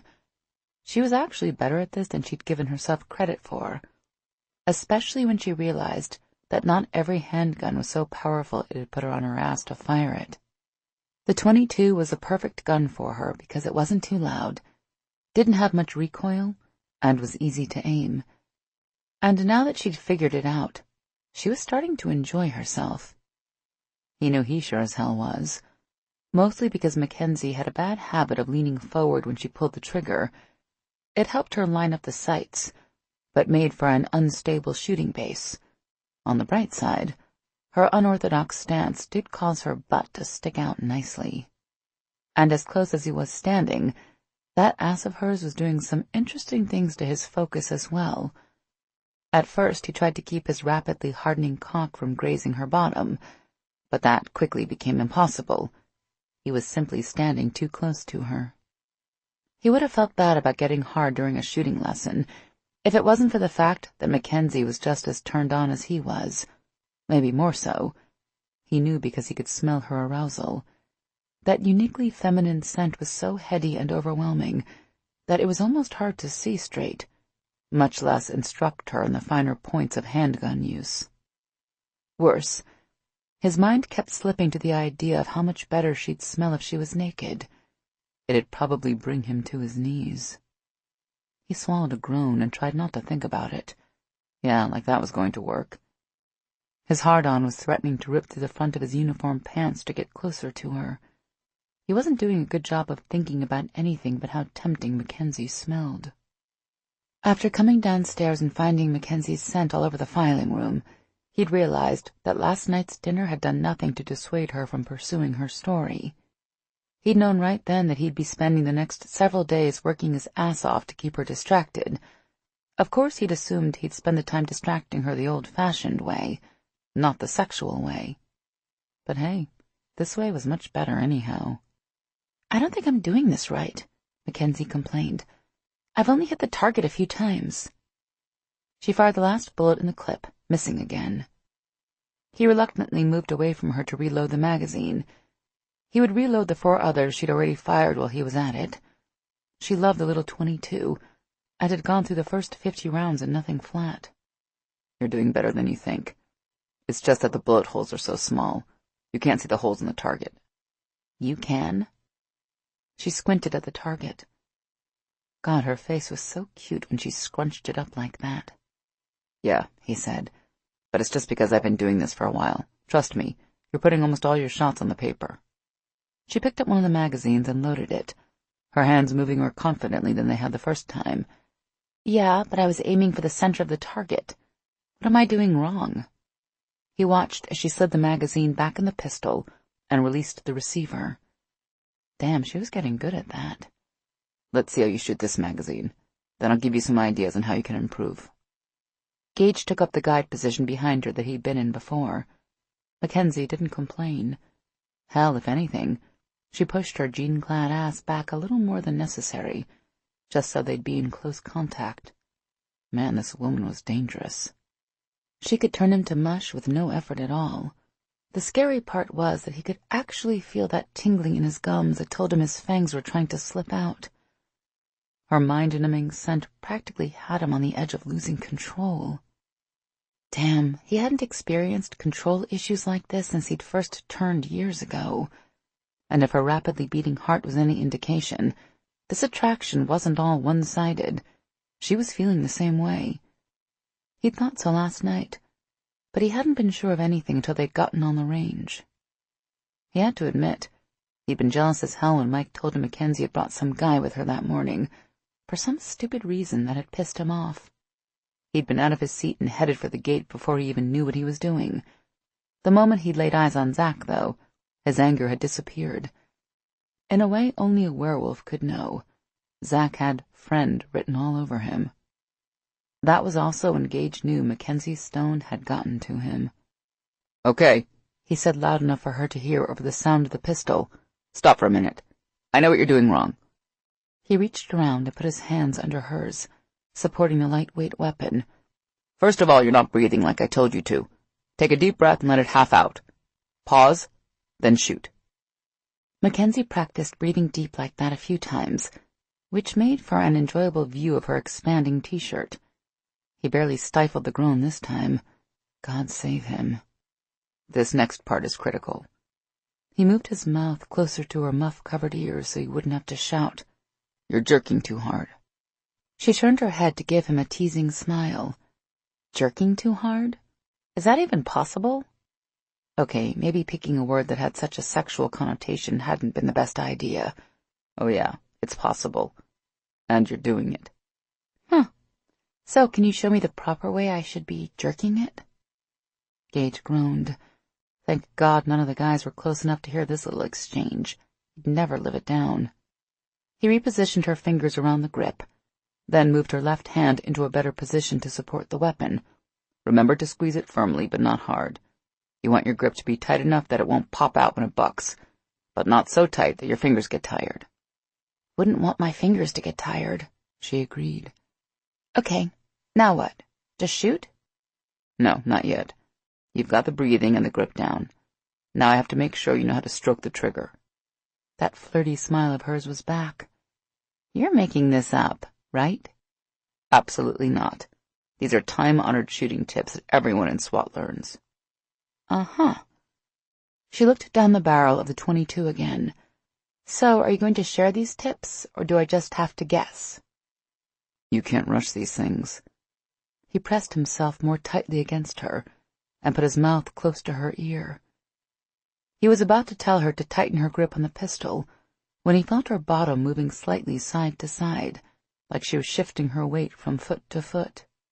It might have been a completely subconscious effort to get more comfortable, but it sure as hell seemed like she was purposely rubbing her ass against his hard-on. He immediately went from really frigging hard to painfully stiff in the span of a few heartbeats, which only seemed to encourage Mackenzie more. Damn, it was all he could do to not drop his hands down to her hips and pull her ass tightly against him. Then he realized that Mackenzie's breath was coming faster. For a moment he wondered if she was going to start panting. It was the tips of his fangs pressing into his tongue that jerked him out of his trance and forced him to get control of himself and the situation. Yeah, Mackenzie was amazing, but he had to remember what was at stake here. His pack was depending on him to deal with this woman. He backed off an inch or two, enough to break the contact between her butt and his groin. That also broke the almost hypnotic hold she seemed to have on him. He ignored what could have been a moan of disappointment and leaned his mouth close to her ear again, ready to get back to the task they were supposed to be here for. It was tough, but controlling emotions was part of being a werewolf. Get a firm grip on the weapon, then take a breath and let it out halfway. He waited until he felt her breath hitch. Now, slowly caress the trigger. Don't squeeze it. You should be completely surprised when it goes off. The gun still jumped in her hand, but she had a better grip this time, so it didn't move nearly as much as before. Mackenzie laughed. I hit the target dead center. He couldn't help but smile with her. Yes, you did. Now do it again. She breathed deep, took her time, and put every shot through the 9 ring. When she'd emptied the magazine, she set the pistol down on the counter and spun around in his arms, hugging him with a breathless laugh. I did it!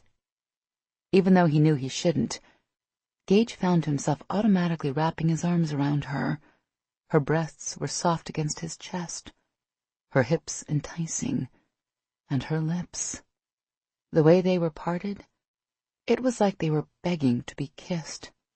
God, he could almost taste them.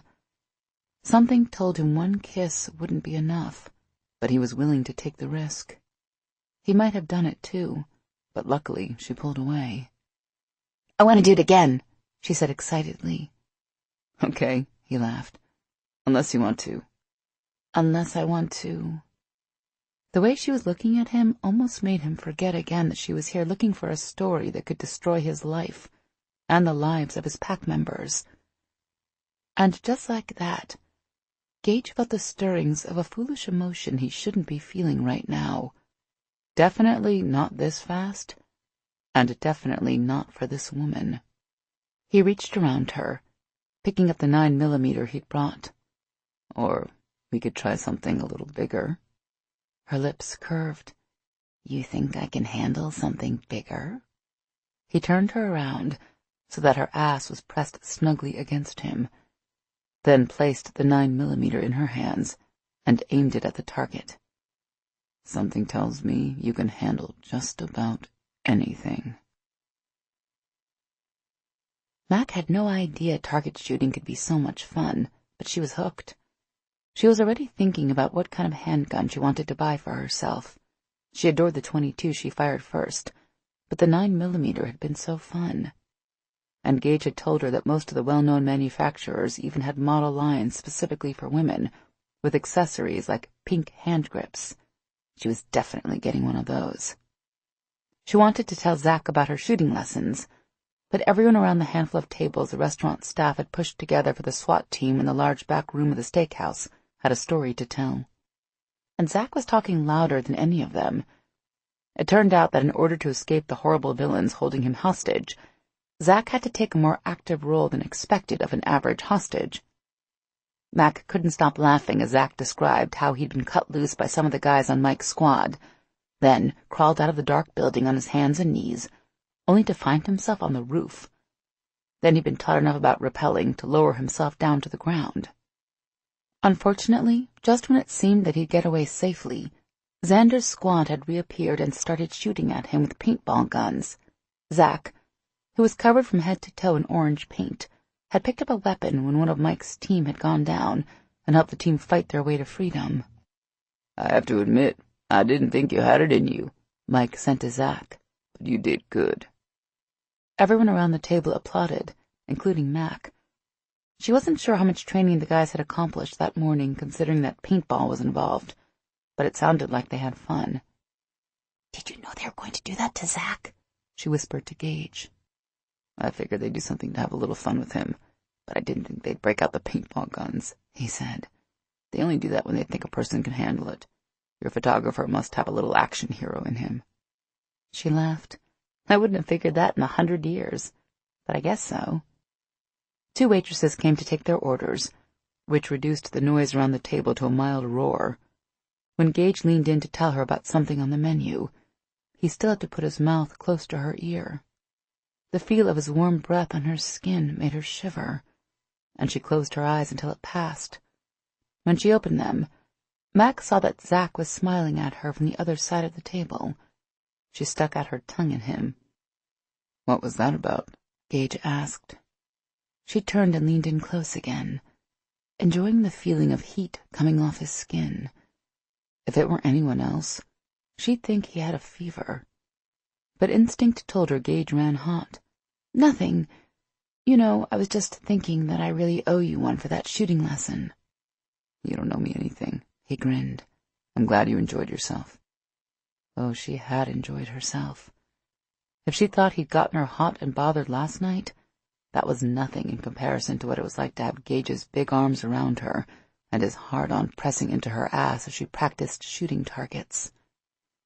Thank God she had to keep both hands wrapped around the pistol, or she might have been tempted to touch herself. Or him. It was official.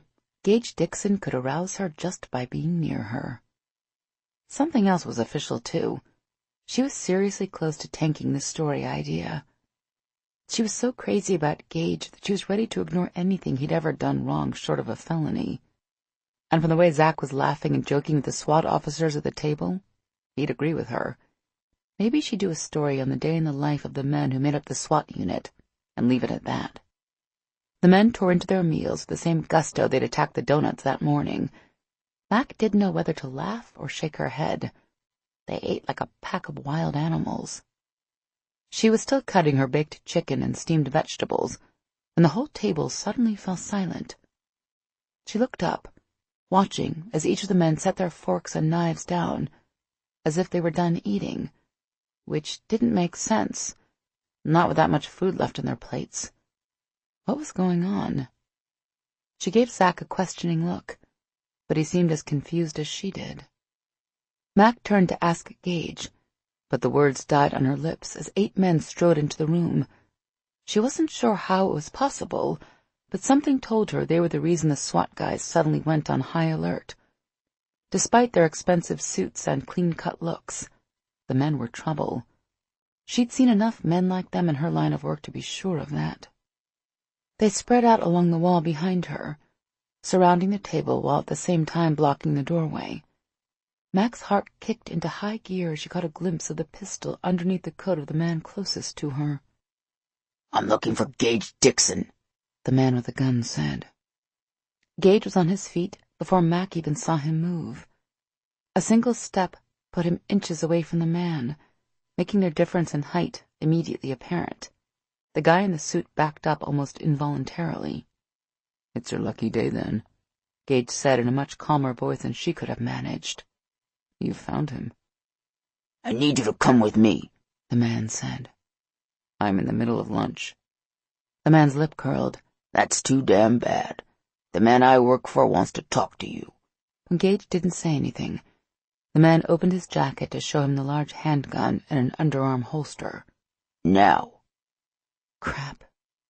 Mac knew she'd seen the man somewhere, but couldn't remember where until now. His name was Roscoe Patterson, and he was Walter Hardy's enforcer. She had to warn Gage.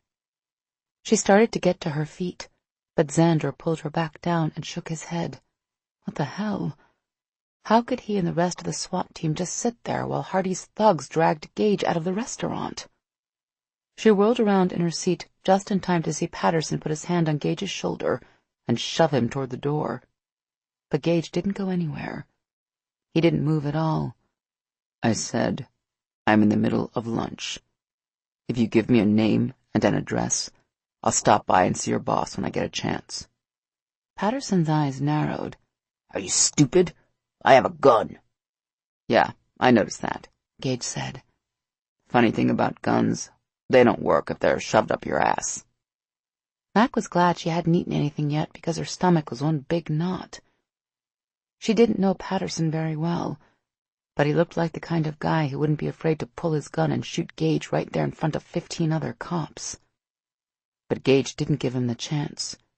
He grabbed Patterson by the front of his suit jacket and shoved him against the wall. The rest of Hardy's thugs scrambled for their guns only to freeze when every cop at the table drew their weapons and aimed in their direction. Mac did a double take. How had the SWAT guys moved so fast? She couldn't see Gage's face because his back was to her now, but the look he gave Patterson must have scared the hell out of him because the man went white. That's the problem with guns these days, Gage said softly. Everybody's got one. Holding Patterson still with one hand, he reached under the man's jacket with the other and came out with a flashy automatic. It looked a little like the 9mm she'd fired that morning, only bigger. You should probably leave now. Gage released Patterson. If you feel like getting this back, you can come by the compound for it. I'm sure you know where it is. Patterson swallowed hard.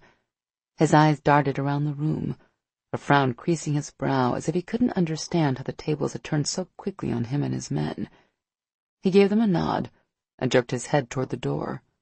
They hesitated, but then slowly filed out. Patterson made a show of straightening his jacket, then headed for the door. Once there, though, he stopped to fix Gage with a glare. Yeah, I know, Gage said before the other man could speak. I'll regret this. I'll be sorry. This isn't over. Whatever. Get out. He didn't wait to see if Patterson followed orders, but instead walked back to the table and sat down beside Mac. She watched over her shoulder as Hardy's enforcer stormed out of the room. When she turned around, it was to find Gage reaching for the bottle of steak sauce. He gave Xander an accusing look as he took off the cap. Did you drink this or something? It was full just a second ago. Wasn't me. Xander grabbed the bottle in front of Delaney and reached across her to hand it to Gage. It was empty before I got it. And just like that, everyone started arguing. One side talking about who'd hogged all the steak sauce, while the other debated why anyone would ruin a perfectly good steak with the stuff to begin with. Max stared at them. How could they sit there and debate the merits of steak sauce as if nothing had happened? Didn't they realize that any one of them could have been shot a minute ago? Aren't you going to do something? She asked Gage. He stopped cutting his steak to look at her. What do you think I should do? Arrest them? Well, yeah. She would have thought that was obvious. They had guns and they threatened you. He went back to cutting his steak. This is Texas. Everyone has guns. But they never actually pulled their weapons or even said they were going to hurt me. They simply said their boss wanted to talk to me. That's all. Nothing there to warrant an arrest. Nothing there. Those men work for Hardy. His hand stilled on the knife, the muscle in his jaw flexing. At least he wasn't taking this as lightly as it seemed. It doesn't change anything. How the heck could he be so calm about this? There was a rich, powerful, violent man out there who blamed SWAT for the death of his son, and Gage was the face of SWAT. They'll come after you again, she said quietly. You know that, right? Then I'll be ready for them. He sounded so casual about the whole thing it made her want to scream. Mac pushed her plate away. She'd lost her appetite. Gage might have dealt with Patterson, but that wouldn't be the end of it. Hardy was coming for him, and now he'd be even more determined than before. And for some reason, that scared her more than if the man had been after her. Chapter 6. Gage drove Mackenzie home that night. She told him she was fine catching a ride with Zach, but after that episode at the restaurant, he felt better doing it himself. He didn't have to try too hard to convince her, just another indication of how upset she still was after the run-in with Hardy's men. It wasn't just her either. Regardless of how relaxed the team had seemed after Hardy's thugs left the restaurant, they'd been anything but. Even after Mackenzie had allowed them to cajole her into taking Zach's place as a hostage in the afternoon training session, his guys were on edge. They knew Hardy wasn't someone to take lightly. If he wanted to come after any of them, he could do some damage. "You don't have to walk me all the way to my door, you know," Mackenzie said as they stepped out the elevator on her floor. "Hardy's not after me." "This has nothing to do with Hardy." He sounded so sincere even he almost believed it. "I was just hoping that if I walked you to your door, you might invite me in again. I felt bad about turning down your offer last night." At least that part wasn't a lie. He had felt bad about bailing on her last night, and had been thinking about rectifying that mistake during the drive over to her place. Mackenzie laughed. "I'm not sure I believe that, but you're welcome to come in if you want. I can even fix you something to eat, as long as you don't expect me to cook like a meal." Gage hadn't actually given dinner much thought, but if it gave him an excuse to hang around Mackenzie's place for a while, he was all for it. Because regardless of how calm he'd been about Hardy's thugs showing up at the restaurant, he really was worried, just not for himself. He'd been expecting Hardy's men, if not the man himself, to show up at some point. The thing that pissed off Gage, and scared him too, was that Mackenzie was with him when they'd done it. What if they went after her to get to him? He had no idea why he was even thinking that. It wasn't as if Hardy's goons had even noticed Mackenzie, and if they had, they wouldn't know who she was or have any reason to go after her. But he still couldn't shake the feeling Mackenzie was in danger, and that he had to keep her safe. "Come on, I'll give you the nickel tour of the place," Mackenzie said as he followed her inside. "Then I'm going to get cleaned up real quick. That last rescue you guys put me through would have been a lot more fun if I hadn't been forced to low-crawl halfway across the compound in order to get away." Gage laughed as he looked around the small apartment. It had a casual, eclectic vibe with a touch of class. "They didn't want you to get your butt shot off with paintball pellets." She opened the fridge and took out a beer. "I'm pretty sure it had more to do with Becker and Cooper watching my butt than protecting it." His mouth quirked. "That's a possibility as well, though I can't say I blame them." She gave him a heated look as she handed him the bottle of beer. "2 bedrooms that way, though I've turned one into my office." She motioned toward a closed door on the far side of the living room. "The guest bathroom is through there." She spun around in the tight space between the kitchen and living room. "And that concludes the tour. Impressive, huh?" "It's nice." He took a swallow of beer. "This is good, by the way. Wouldn't have pegged you as a beer drinker." "I'm not. In fact, I never touch this stuff. I keep it in there for Zach. He's over here a couple times a week." Gage felt the same twinge of jealousy he'd felt earlier when he thought about Mackenzie spending time alone with Zach, or any other man for that matter. The reaction was as unexpected as it was nerve-wracking. He'd known this woman for all of 2 days, and she was provoking gut-level responses like he'd never experienced before. The crazy part of it was that when he'd watched them interact this morning, his wolf instincts had told him she and Zach weren't physically attracted to each other. Attraction was chemical, and you couldn't hide that from a werewolf. But that didn't seem to matter to his inner lichen-influenced caveman. When it came right down to it, Gage didn't like any man getting too close to Mackenzie. He caged the animal inside and forced a smile to his lips. "Tell him that he has good taste in beer, then." "You tell him. If I do it, he'll never let me forget it," she grinned. "The remote is on the table there. You can watch TV if you want while I clean up. I promise I won't take too long." He opened his mouth to tell her to take her time, but she'd already walked into the bedroom. She yanked off her shirt just before disappearing inside. The barest flash of tanned skin and silky white bra was enough to make his cock go hard. He took a big gulp of beer, then exhaled slowly. Damn, he had it bad for her. It was all he could do not to strip off his clothes and join her when he heard the shower turn on. He needed a distraction, fast. But instead of grabbing the remote and turning on the TV, he wandered around the apartment, looking at the various knickknacks, photos, and awards she had. Most of the awards were for her journalism work, but it was more than just a bunch of I love me stuff.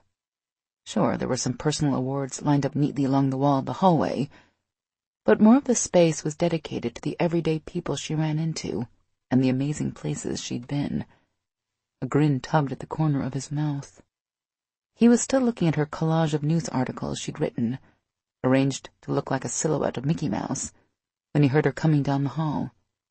He glanced at his watch. 12 minutes. Had she even gotten wet? But Mackenzie's long hair was still moist after a quick towel dry, and her skin still blushed from the hot water. She wore a simple pair of workout shorts and a worn tank top with a picture of Snoopy on it, and she looked completely amazing. She came up next to him just as he got his hard-on pointed in a direction that wouldn't totally cut off the flow of blood. Sorry, didn't mean to startle you. Nah, you didn't. He tried to act like he just had his hand in his pocket for the hell of it, but he wasn't sure if he succeeded. I was just looking at your collage. What's the Mickey Mouse thing about? It's just something I put together to remind me to never take myself too seriously. No matter how big the stories are that I write, every kid on the planet would rather meet Mickey Mouse than me. He chuckled. You know, that's not a bad way to look at the world. She walked into the kitchen. Want another beer? I'm good, thanks. Gage moved closer to the island, separating the kitchen from the living room, just in time to see her lean over to get something out of one of the lower cabinets. Her slightly wet hair fell forward over her face, and she casually flipped it over her shoulder as she reached in to get whatever she was after. That's when her scent hit him. He couldn't say why he hadn't picked it up before. Maybe it was a battle he'd been having with his heart-on, but he hadn't. He inhaled even deeper. That wasn't perfume or shampoo he was picking up. That was how Mackenzie smelled after a shower, with every scent but hers washed clean. It was so overwhelming that he had to grab the counter to keep from climbing over it to ravish the hell out of her. Maybe all the crap Xander and the other young werewolves said about the one might be true, because no other woman had ever made him feel anything like this. Mackenzie popped up with a big spaghetti pot in her hands. Chicken nuggets over angel hair pasta good for you? Huh? She held up the pot, completely unaware that he couldn't focus on a damn thing she was saying or doing at the moment. Angel hair pasta with spaghetti sauce topped with store-bought chicken nuggets. Like I said, it won't measure up to a meal's food, but it's one of my specialties. Sure. Sounds good. Gage watched in silent appreciation as she moved around the kitchen with practiced ease. She might have put on the shorts and tank top purely for comfort, but they let him drink in a serious amount of skin, enough to get drunk from. He put down the beer so she wouldn't see his hand shaking. He took a deep breath, getting himself back under control as she filled the pot with water, and started chatting about the day's training. He noticed she carefully avoided any mention of lunch.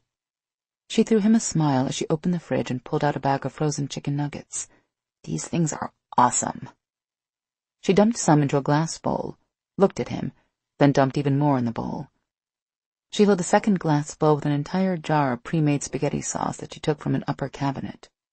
Both bowls went in the microwave, and Gage watched in awe as her fingers literally flew across the touchpad. By the time everything was ready, Gage had his wits back in order and was able to help her carry the food to the table. He even did a pretty good job of maintaining an intelligent conversation. He had to admit, the nuggets tasted good with the pasta, like bite-sized pieces of chicken parmesan. In reality, it didn't matter what they ate. He just enjoyed talking about the day's SWAT training and what they'd do tomorrow. He was looking forward to spending another day doing nothing more than distracting her. But after the food was gone, and they discussed everything Mackenzie could possibly want to know about training, the subject they both wanted to avoid sat there staring them in the face. "What are you going to do when Hardy sends his men after you again?"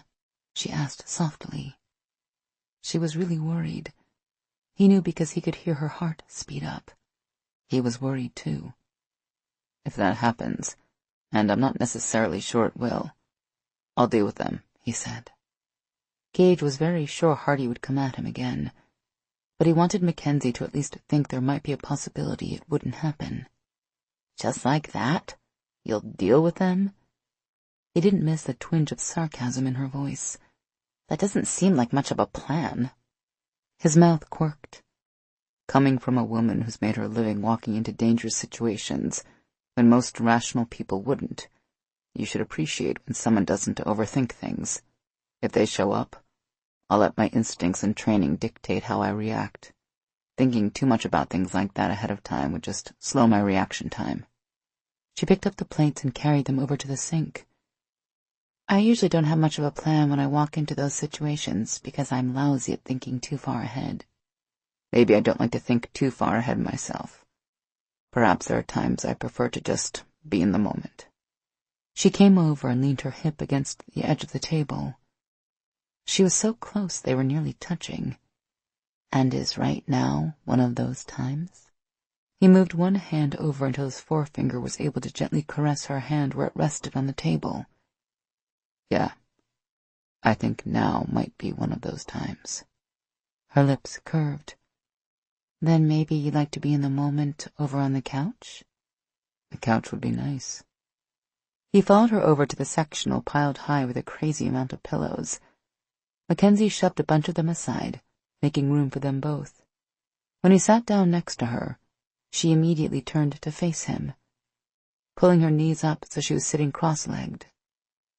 The move was so casual it was hard to understand why he found it so sexual. Maybe because it was such a confident and relaxed pose. Or maybe it was because the position provided a view of a tantalizing expanse of inner thigh. What should we talk about? Now that we're in the moment, she breathed.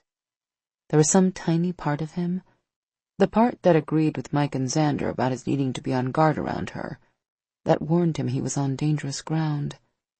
But he ignored that part, and instead listened to the one that had known this moment was coming when the second Mackenzie Stone had stepped into the operations vehicle. I'm fine with not talking at all. She smiled. Works for me. Gage leaned forward at the exact moment Mackenzie did. He absently wondered how that could be comfortable with her legs crossed like that, but she was clearly very flexible. He was still pondering the potential benefits of being that flexible when their lips met.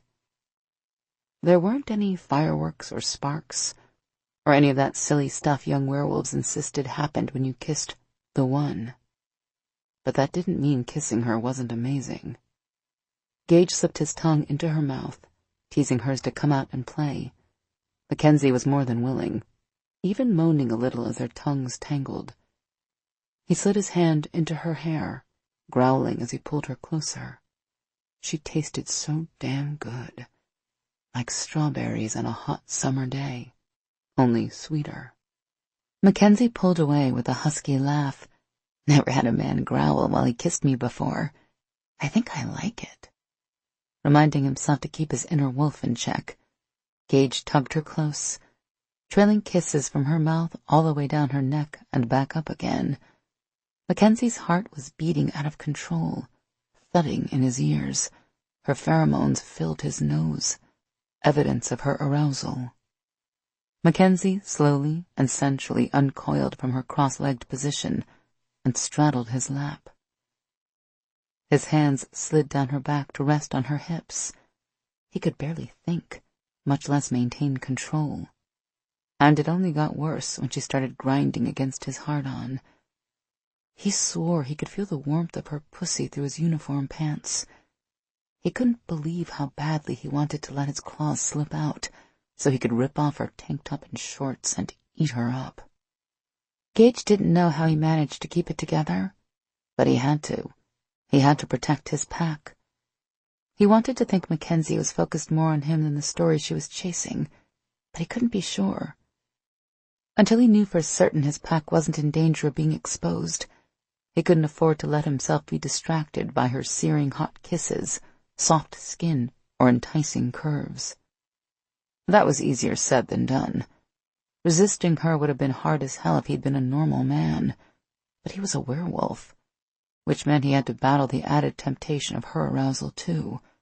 The scent engulfed him, making it hard to remember the reason he couldn't lose himself in her. It took everything he had to stop her when she reached down to grab the hem of her tank top. He couldn't go that far and still stay in control. She blinked like she was confused. He knew the feeling. "Don't you want to?" Gage stifled a groan. "More than you know." He really should get a medal for this much willpower. Grasping her ass in both hands, he picked her up and got to his feet. She wrapped her legs more tightly around his waist and draped her arms behind his neck. Her smile faded when she realized where he was heading. "You're leaving?" He helped her slide gently down to the floor, while her legs weren't wrapped around him anymore. Her arms were still around his neck, which meant her body was still pressed up against his. Forget a medal. He deserved a freaking street named after him. "If I don't leave now, I might not get out of here at all," he told her. She grinned. Would that be such a bad thing? The sultry look she gave him almost weakened his resolve, but he forced himself to stay steady. This was for his pack. "No, but I think we both know we have something good going on between us. We don't need to rush it." She slid one hand down to place it on his chest, right over his heart. He doubted she needed werewolf senses to feel the pounding going on under her palm. "I don't want to rush it either," she laughed. "Well, maybe rush it a little." He put a finger under her chin and tilted her face up for a slow, lingering kiss. Maybe he was being too cautious. But while his body told him to sweep her into his arms and carry her to bed, his head was telling him to get out of there, while he still had the strength. "The first time we're together, I want to make sure we have all the time we need. I don't want to get interrupted halfway into making love because the alarm clock went off in the morning." Her eyes opened wide as his words slowly sunk in. Halfway? He kissed her again, then leaned over to whisper in her ear. "Halfway." He felt a shiver pass through her body. "I suppose a promise like that is something worth waiting for, then." He brushed her silky hair back from her face.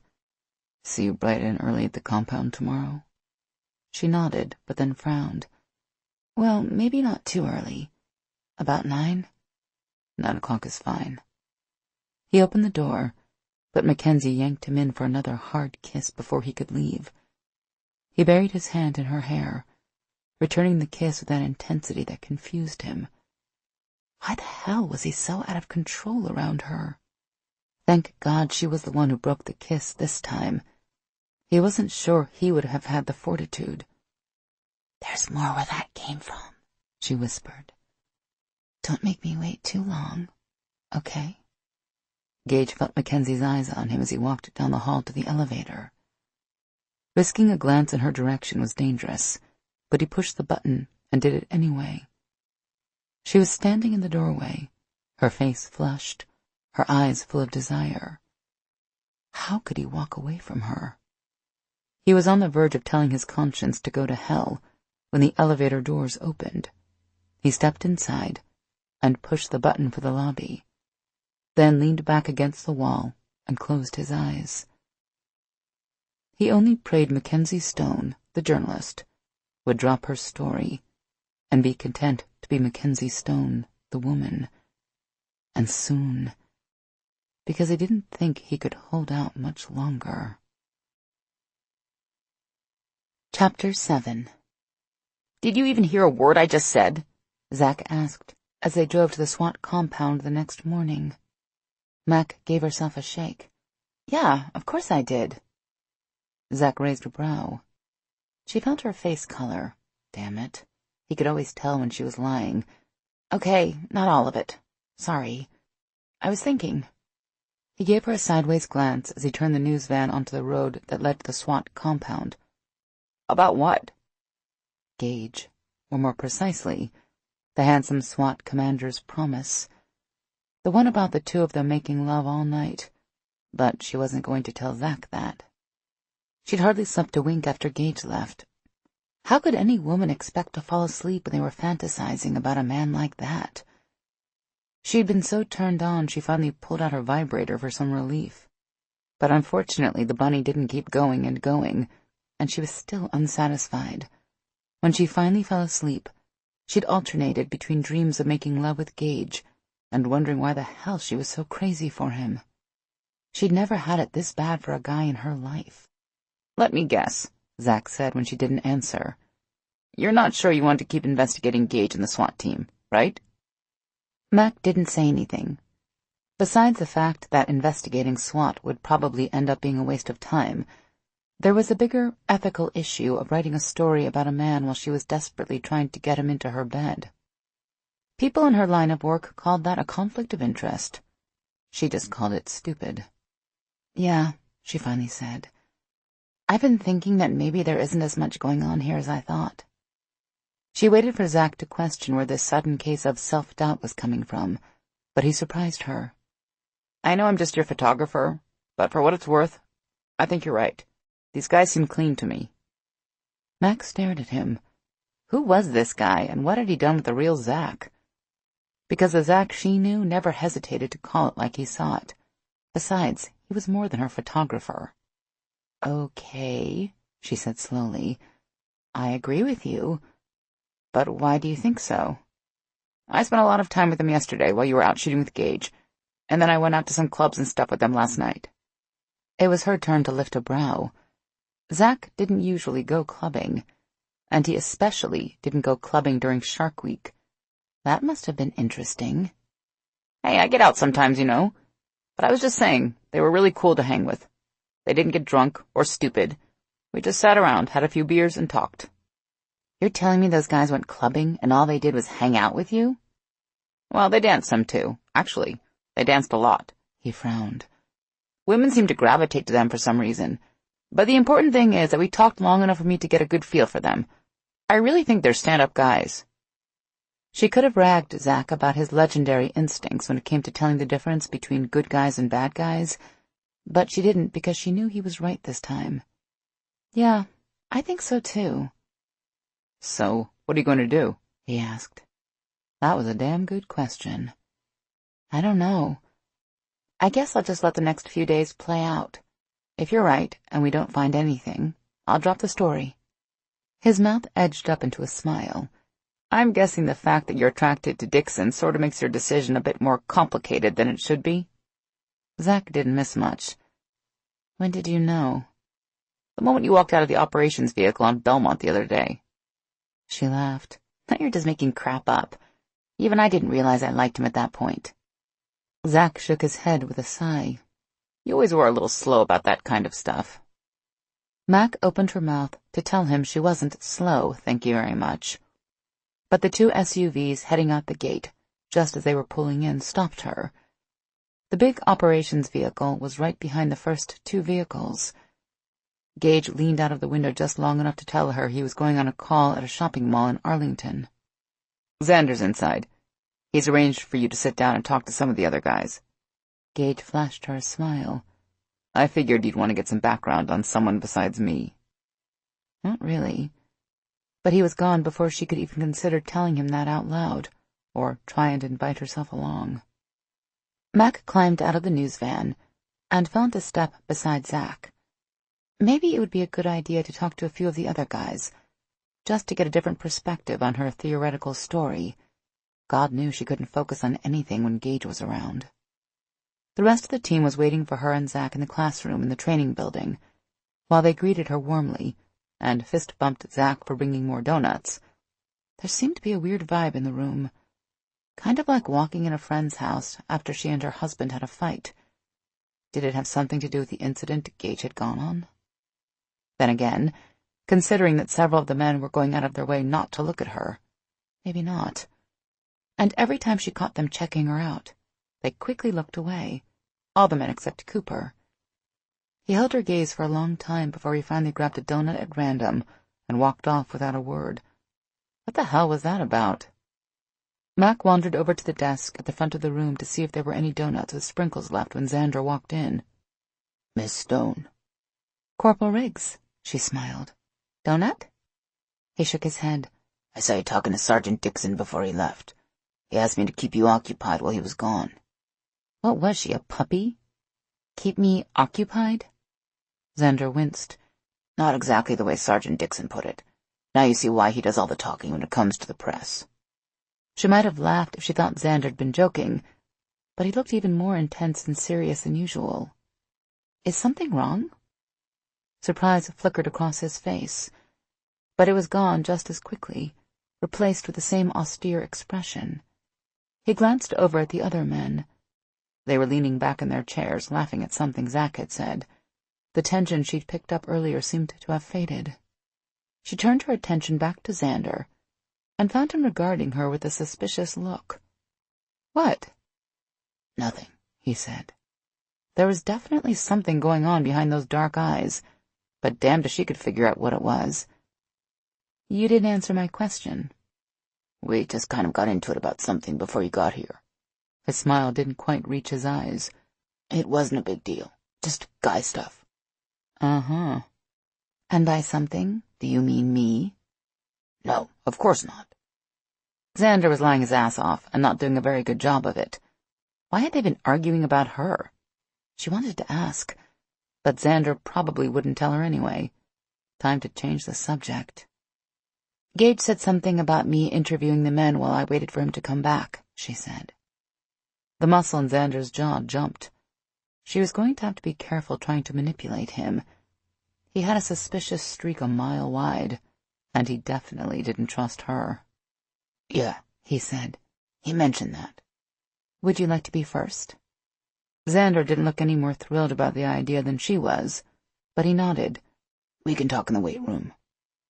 The couches out by the television would be more comfortable, but Xander had already headed in that direction, giving her no choice but to follow. The senior corporal was standing in the middle of the room, arms folded across his chest, his expression guarded. Oh yeah, this was going to be fun. Mac sat down on one of the weight benches and took out her notebook. At least they'd gotten new mirrors put in since the last time she was here. Xander was polite, but evasive. Okay, maybe that wasn't fair. He answered all her questions. He simply didn't elaborate on any of his answers. She didn't get much more than the boring stuff she'd already read in his file. He'd worked for the Kansas City Police Department for several years before Gage recruited him to join the Dallas SWAT team. Yes, he was single. No, he wasn't seeing anyone. She spent the next few hours interviewing the rest of the guys on Xander's squad. Trevino and McCall were reserved like Xander, but Lowry, Delaney, and Becker were more forthcoming. Not only did they have more stories than a boatload of sailors, they were charming as hell, and knew how to make a woman laugh. She took a lot of notes. If she ever wrote a human interest piece about the SWAT team, she'd have enough to write 12 articles. Max skimmed her notes while she waited for Cooper to come in, and noticed that none of the guys were married. Huh. How was it possible for a group of cops this hunky to all be single? That had to be some kind of statistical anomaly. Something else was odd, too. Most of them had transferred from other police departments around the country. She didn't know enough about the subject to say for sure, but it was hard to believe no one in the Dallas PD had measured up. While that was certainly strange, it also indicated Gage and his team were clean. If he'd schemed to fill the unit with his people so they could get away with something dirty, wouldn't he have gotten other cops from his own department? Cops he knew were dirty, too? There was no way Gage could have known officers from other departments well enough to know they were crooked. She was investigating SWAT because she thought they were dirty, but if anything, Gage had almost gone out of his way to make it the cleanest unit possible. Mac was scribbling some notes when Cooper walked in. He still wore that half-angry expression he'd had earlier, but then he smiled, and she wondered if she hadn't imagined things. "I saved a donut for you," he said as he sat down on the weight bench opposite her. "I noticed you didn't grab one before you left and figured you'd be starving after listening to all the BS the guys were probably trying to sell you." She set down her notebook to take the sprinkle-covered donut he'd wrapped in a napkin. He'd even been thoughtful enough to bring her a cup of coffee with the right amount of cream. She took a sip. Artificial sweetener, too. Damn, he was good. Okay, bringing me a donut with sprinkles is impressive enough, but how did you know how I take my coffee? He chuckled. 4 years in the Army bomb squad, 2 tours in Afghanistan, 1 in Iraq. You learn to notice everything or you get blown into a pink mist real quick. Something in his tone told her he wasn't joking. I see. Well, thanks for thinking about me. I was getting hungry. He nodded and crossed his arms over his chest, emphasizing his biceps. His arms weren't as big as Gage's, but they were close. The perturbed look was back on his face now. What the hell was going on with him? Just yesterday, this cute guy was staring at her butt like he was in love with it. Today, he looked at her like he wanted her the hell out of here. Mind if I ask you a question, Miss Stone? She set her coffee down on the bench and picked up her notepad. Not at all, and call me Mac. Okay then, Mac. Are you screwing with my boss's head just to get a story?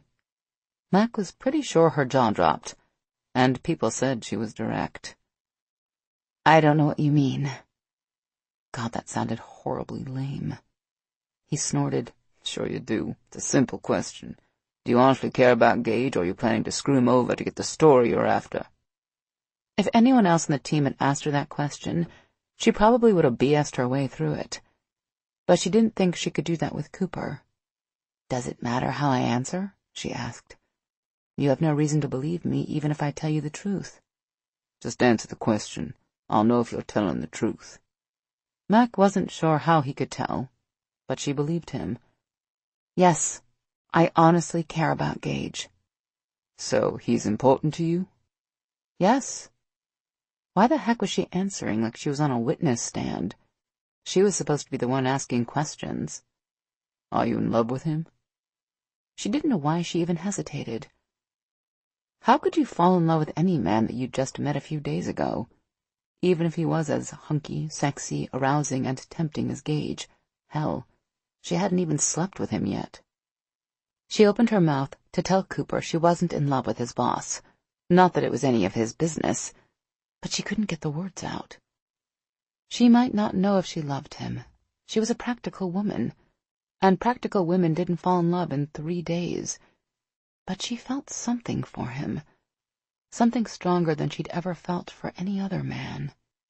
She was still trying to figure out exactly what the hell she felt when Cooper stood. I think I have the answer I was looking for. Mac frowned up at him. But I didn't say anything. His mouth curved. You said plenty. She watched in confusion as he headed for the door. Hey, aren't you going to let me interview you? He stopped in the doorway to look back at her. I'm boring. Nobody wants to know anything about me. Mac gazed down at the blank page on her notepad.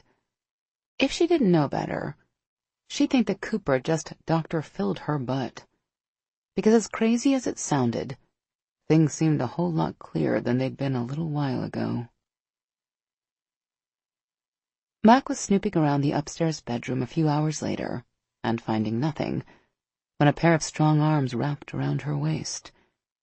Even though she knew it had to be Gage, she let out a little gasp of surprise anyway. He chuckled softly, his warm breath brushing her ear and making her shiver. Sorry, didn't mean to scare you, he said. I thought you would have left already. Find anything interesting up here? She wrapped her arms around him, leaning back against the hard wall of his chest. I was hoping to find a stash of needles and steroid bottles under the mattress, but no luck. Since finishing the one-on-one interviews, she'd spent hours covering just about every inch of the compound, with Xander's complete knowledge and permission. She'd skimmed through the rest of the files, then pawed through every storage space and equipment room she could find before coming up here to do a detailed search. Nothing. No drugs or anything indicating that anything inappropriate was going on. Sorry to disappoint you, Gage said. I could go buy some if it'd help. I'll need a prescription first, though, so it might take a while. She turned in his arms, surprised at how relieved she was to see him back safe and sound. She hadn't even realized she'd been worried. How'd it go at the mall? He stepped back with a heavy sigh, and she immediately missed the warmth of his arms. Better than I thought it would. There was a teen with a gun holding hostages in a sporting goods store. He was upset that some girl had made fun of him and wanted to kill her and everyone she worked with. It was tense for a while there, but Kendrick finally talked him down. It took almost 4 hours to convince the kid to walk away. Wow. I'm glad no one got hurt. Me too. She followed Gage into the small kitchen, watching as he rifled through the cabinets. He opened just about every one of them, but came up empty-handed. Looking for anything in particular? She asked. Not really, just had an urge for something. Like what? The teasing look he gave her made her pulse skip a beat. Now I know what I wanted to eat. He took her hand and pulled her against him with a low, sexy growl. You. His mouth came down on hers with a possessiveness that made her knees go weak. She clutched his shoulders to keep from melting to the floor. How could she go all gooey from a simple kiss? Because there wasn't anything simple about it. The kiss was amazing. I've been thinking about doing that all day, he rasped. She smiled. Good thing I didn't leave then. He chuckled and bent his head to kiss her again, but a loud cough from the top of the stairs made them both freeze. Damn, she'd completely forgotten where they were. Apparently so had Gage. He stepped away from her. Sorry to interrupt, Sergeant, Mike said, but we have another one. Mac sat in the operations vehicle, her eyes glued to the monitors as Gage and the entire SWAT team finished their sweep of the first floor of the Fleabag Motel and headed up the stairs at both ends of the building. Despite being worried to death about what came next, she was glad they were finally done with the ground floor, because what she'd seen there was going to haunt her for a very long time. From what Mac had been able to piece together, a local gang had been having some kind of initiation party on the first floor when a rival gang had shown up and started shooting. Gang number 1 had returned fire, and what had started out as a party had quickly turned into a bloodbath. The cops had gotten there in time to force the gun-wielding survivors of both gangs up to the second floor of the motel, where they'd barricaded themselves in several rooms. Unfortunately, each gang had taken the people staying at the motel hostage, and were ready to kill all of them, if they hadn't already. When she, Gage, and the rest of the SWAT team had arrived, the uniformed officers were still trading fire with the gangs on the second floor. It had been like a war zone, with the gangs taking shots at each other, as well as the cops and anyone else who came within sight of the motel. After making her promise to stay in the operations vehicle parked 4 blocks away, Gage and the rest of the SWAT team immediately headed into the fray, not to take out the thugs, but to try to rescue any of the hotel guests still inside. She'd almost turned off the monitors when she'd seen all the carnage there. Any remaining thought that the SWAT team was crooked, dirty, or anything other than the biggest bunch of heroic, dedicated cops she'd ever seen in her life was gone now. Gage and his men had gone into the motel over and over, carrying out the wounded while being shot at the whole time. Mac held her breath as Gage reached the second floor. The 2 gangs had knocked out windows and piled up furniture to barricade themselves behind while they used up what seemed like an unlimited supply of ammunition. She knew Gage and his team were good at their jobs, but she didn't see how this was going to end well. Her hands were freaking shaking, she was so scared. Gage was going in there, and she suddenly realized she didn't want him to. The audio system in the operations vehicle was tied into the headsets every SWAT officer wore, so why the hell couldn't she hear anything? She darted from one monitor to the next, but the men moved so fast it was making her dizzy. She wasn't even sure where everyone was. A minute ago, Gage had been on the stairwell, but now he looked as if he was on some kind of gravel surface. Where the hell was he? On the ground behind the building? That made no sense at all. Several men suddenly kneeled down in front of Gage's camera, and she had only a second to identify one of them as Cooper before they scattered again. She almost screamed in frustration. Gage's voice came over the speaker. 3, 2, 1, go! There was a thunderous boom and a flash of light, then chaos. Mac's heart pounded harder, almost drowning out the sound coming over the speakers. What the hell good were cameras if everything on the monitors was too fast and jarring to comprehend? There were bright flashes of light, then the pop of gunshots, followed by the ear-shattering cacophony of automatic weapons being fired. Screams and shouts turned into cries of pain, but they were barely audible over the low, angry growls the SWAT team made. She'd heard the same thing when Mike and Xander had led their squads into the pitch-black office building that first day. Only this time, it was much louder. She closed her eyes, unable to look at the monitors any longer. Why the hell was she so terrified? She'd been in situations like this before. Heck, she'd been shot at half a dozen times in the course of her career and even been near an explosion once. But she'd never been this scared. Because she wasn't the one in danger. The man she cared about was, and that made it worse.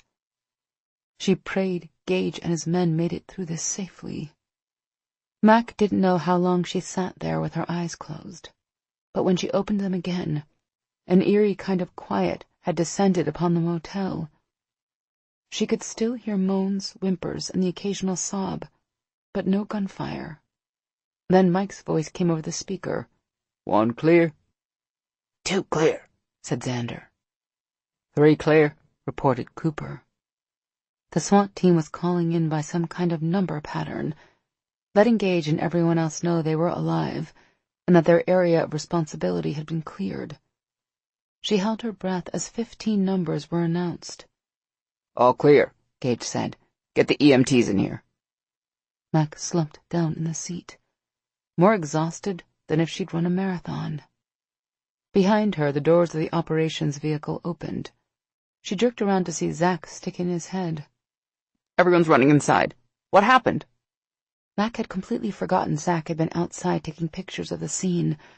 I'm not sure, but I think everyone's okay, she said. I heard all of them over the radio at least, and they sounded okay. I don't have a clue what happened, though. Zach climbed in the truck and shut the door. I think they blew their way in through the roof. Both ends of the building at exactly the same time. There was gravel and flaming tar flying everywhere. That explained the gravel she'd seen. They'd been on the roof. She and Zach sat in silence, watching the monitors and trying to figure out what was going on. But it was too dark and chaotic. A lot of people had gotten hurt in the little gang war, so the monitors were filled with EMTs, uniformed officers, and SWAT team members rendering first aid. The motel looked like a scene out of a MASH episode, as an endless stream of ambulance gurneys rolled in and right back out. She was going to get sick if she kept trying to watch the crazy scene, but she couldn't tear herself away until she knew Gage was okay. When she finally caught a quick flash of his tall, broad-shouldered form in one of the other men's cameras, she let out the breath she didn't even realize she'd been holding. He was safe. She could breathe again. 20 minutes later, Becker and one of the team's medics, Senior Corporal Trey Duncan, came out to give them an update. Cooper and Nelson, our demo guys, blew entry points through the roof in 4 different places. Becker said it so casually, as if they did stuff like this every day, which she supposed they did. Then the whole team dropped through, right into the middle of each gang. Are the hostages okay? Mac asked. Is everyone okay? Everyone in the unit is fine. A few minor nicks and scratches, but that's about it. Duncan frowned. Some of the hostages are in pretty bad shape, though. At least 3 were shot before we even went in, and 2 more were hit during the rescue. The gangbangers seemed pretty intent on taking as many people with them as possible. They're on the way to the hospital now, but we don't know if they're all going to make it. Mac shook her head. Sergeant Dixon asked me to tell you that he's going to be here for a few more hours, Becker said. He thought you might want to call it a night. Then he and Duncan left to go back to the motel. Zach glanced at her after the 2 cops stepped out of the operations vehicle. Silly question, but I'm guessing you're going to stay? Yeah, I want to hang around to make sure they're all okay. He grinned. I thought so. You gonna need me at the compound tomorrow? She shook her head. I don't think so. I'll see you at the paper. After Zach left, Mac turned her attention back to the monitors, patiently waiting to catch another glimpse of Gage. Gage was so tired he could barely keep his eyes open. All he wanted to do was go home, fall into bed, and pass out for a few hours, until the alarm went off, and he had to get up and do it all over again. But Mackenzie insisted he needed to eat, and kept telling him that until he stopped at the next fast-food drive-thru they came to. "Don't stare at the burrito," she scolded gently. "Eat it." He forced himself to take a bite, closing his eyes for a moment as the spicy beef filling hit his tongue. Maybe he wasn't too tired to eat after all. Next to him, Mackenzie bit into her own burrito. Gage had been surprised to find her waiting for him when he climbed into the operations vehicle. He thought she'd left hours ago, but she told him she'd wanted to wait. It might be selfish, but he was glad she had. Seeing her beautiful face after the long-ass day he'd had made him feel a little less exhausted. The 2 incidents he'd gone on weren't the only reason he was dragging. The other was the argument he'd gotten into with his pack that morning after PT. He'd thought that after yesterday, his guys wouldn't mind sitting down with Mackenzie for a one-on-one interview, but they'd been flat-out pissed off at the idea. "That's too damn bad, because you're doing it anyway," he told them. "If it's any consolation, you won't have to put up with Ms. Stone snooping around much longer." "How do you know that?" McCall asked. "Yeah."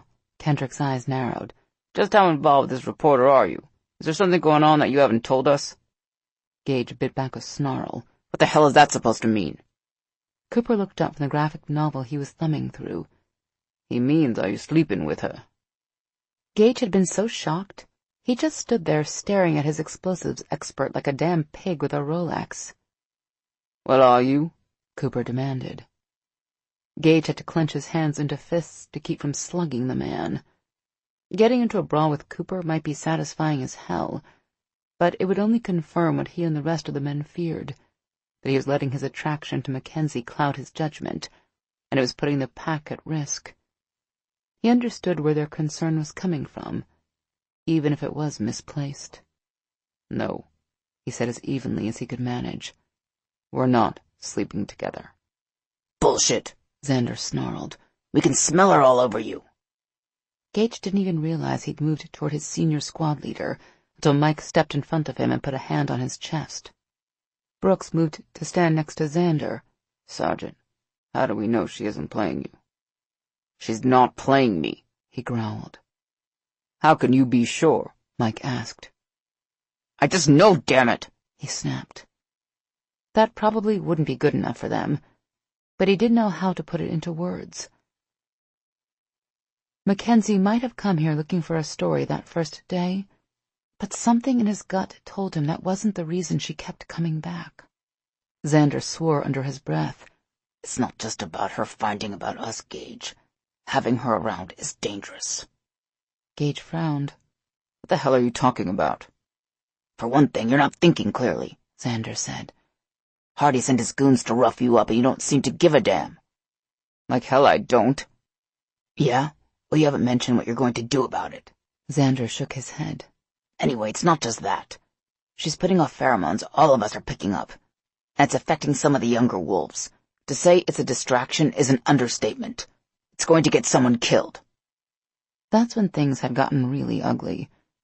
Not everyone in the pack agreed with Xander, and the guys had taken sides, and the ones who went against Gage weren't only pissed about Mackenzie, they were calling him out as pack leader.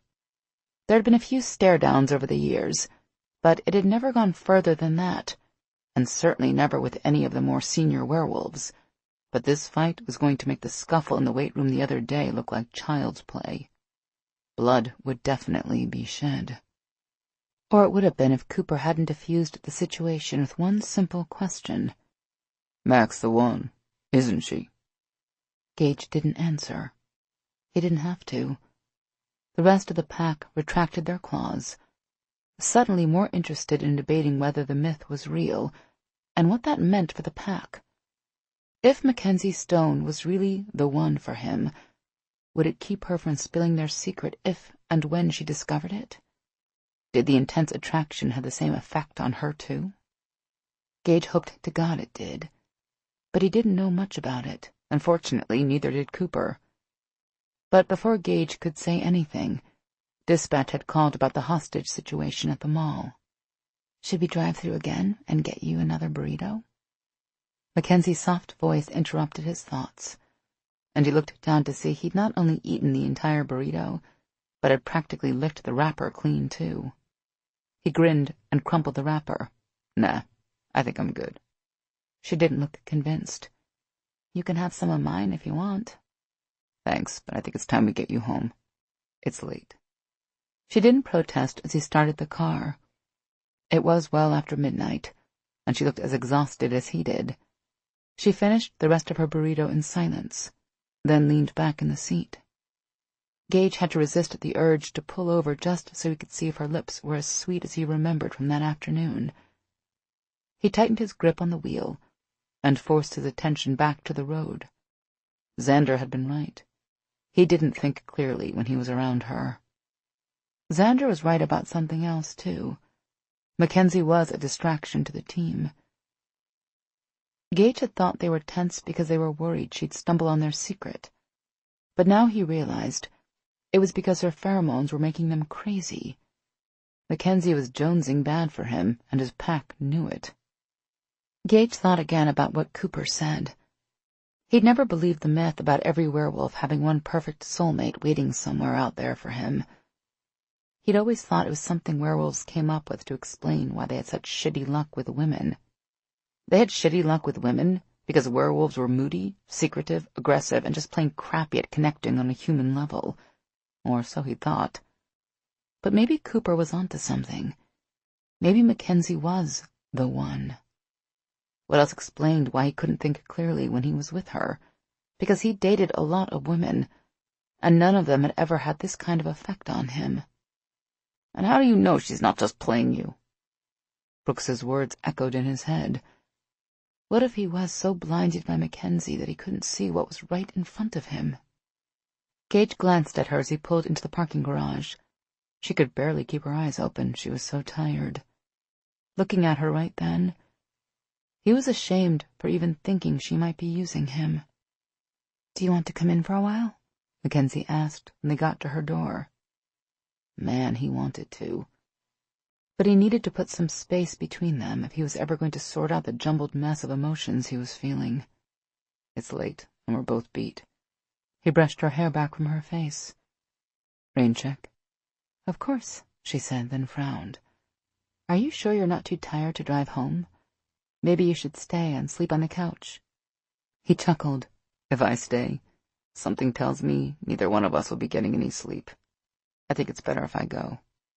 Okay, she gave him a stern look. But you have to promise to text me and let me know when you got home, okay? I will. He tilted her face up to gently kiss her on the mouth. The feel of her lips under his was enough to make him say the hell with it and take her up on her offer. He needed to get out of here, now. I'll see you tomorrow. She smiled and went up on tiptoe to press her lips to his once more. Count on it. Damn. She was making it hard to believe she wasn't the one. Why else would it be so hard to turn and walk away from her? Chapter 8. Mac usually needed 4 alarm clocks, set 5 minutes apart and positioned in different places around the room to force herself to get out of bed in the morning. And that was when she got up at a reasonable time, like 8 o'clock. But last night, she'd set all 4 clocks for 6 o'clock a.m., so she could get to the SWAT compound before Gage had to run off and save the world like he'd done yesterday. But he and half the team were already loaded up and ready to roll by the time she pulled into the parking lot. Not about to let him leave without her this time, Mac jumped in the passenger seat of the SUV Gage was driving. You're perky this morning. Gage gave her a sidelong glance as he followed the big operations vehicle out the gate. Guess you slept well. After everything she'd seen yesterday at the hotel, it wouldn't have been a leap to think sleep would be a long time coming last night. But she'd gone to bed with only one thing on her mind. Gage. And thoughts of him had brought her the best night's sleep she'd had in, well, forever. Mac's smile quickly turned into a frown when she noticed the tight lines etched around Gage's mouth. He looked more exhausted than he had when he dropped her off at her place. Did you get any sleep last night? She asked. Yeah, I got a few hours. But unfortunately for me, I don't look as good as you this early in the morning, especially when I haven't had my coffee yet. Gage must have noticed her concern, because he chuckled. Don't worry, I'm off duty for the next 2 days, so I'll be able to catch up on my rest. The look he gave her made her breath hitch. Unless I have something better to do, of course. Like have dinner together. The word sounded casual enough, but her pulse was going a mile a minute. All she could think about was what had happened between them the last time they'd had dinner together. A grin tugged at one corner of his mouth. You feel like chambre française again? She licked her lips. I thought maybe I could make dinner for you again. Say tonight? His grin broadened. Sounds good to me. Mac opened her mouth to ask what he wanted for dinner, but the radio squawked with a bunch of static, then all those codes and police jargon Zach always translated for her. Gage picked up the hand mic and spoke a few terse sentences into it. Something about maintaining the perimeter and not using any sirens. So, what do we have? She asked. Drug lab. Meth, probably. He glanced at her. All business now. An anonymous caller reported all of the typical telltale signs of a meth lab. They also reported seeing automatic weapons, so the on-scene commander asked us to go in first. Where just a few moments ago, a warm, pleasurable sensation had been, now a cold, stomach-clenching fear existed. She'd almost forgotten what Gage did for a living. Isn't that dangerous? Gage shook his head. They won't even know we're coming until we kick in the door. That's why I told them to maintain the perimeter at 4 blocks. Plus, half the people in those labs are usually drugged out of their minds. We'll be in and out of there in 10 minutes. He sounded so confident and sure of himself, Mac almost found herself believing him. Then she remembered all the shooting and blood from the day before, and her stomach clenched even more tightly. Mac promised Gage she'd stay in the operations vehicle, but right after he left, the signals on the monitors kept going in and out. She supposed it was because they were parked so far away. Regardless, she couldn't see or hear anything. She wished Zach were there. He'd know how to fix the darn things. She pulled her small camera from her back pocket and climbed out of the operations vehicle. She still couldn't see Gage, but at least she could see the house. Plus, she could take photos. There were a half-dozen uniformed officers and detectives behind the big vehicle with her, so she was safe. After she and Gage had arrived, he'd had a short conversation with Lieutenant Weaver, the lead officer from the narcotics division, then instructed Trevino to take up a sniper position on the roof of a nearby building. Gage, Cooper, and Delaney had immediately disappeared around the left side of the suspected meth lab, while Xander and the other 3 members of his squad had gone around the right. Mac kept her ear glued to the radio in Weaver's hand, waiting for the signal that SWAT was about to enter the building. Gage had told her that as soon as they took the automatic weapons out of play, the rest of the cops would go in. Mac chewed on her lip as she clicked a few pictures of the house.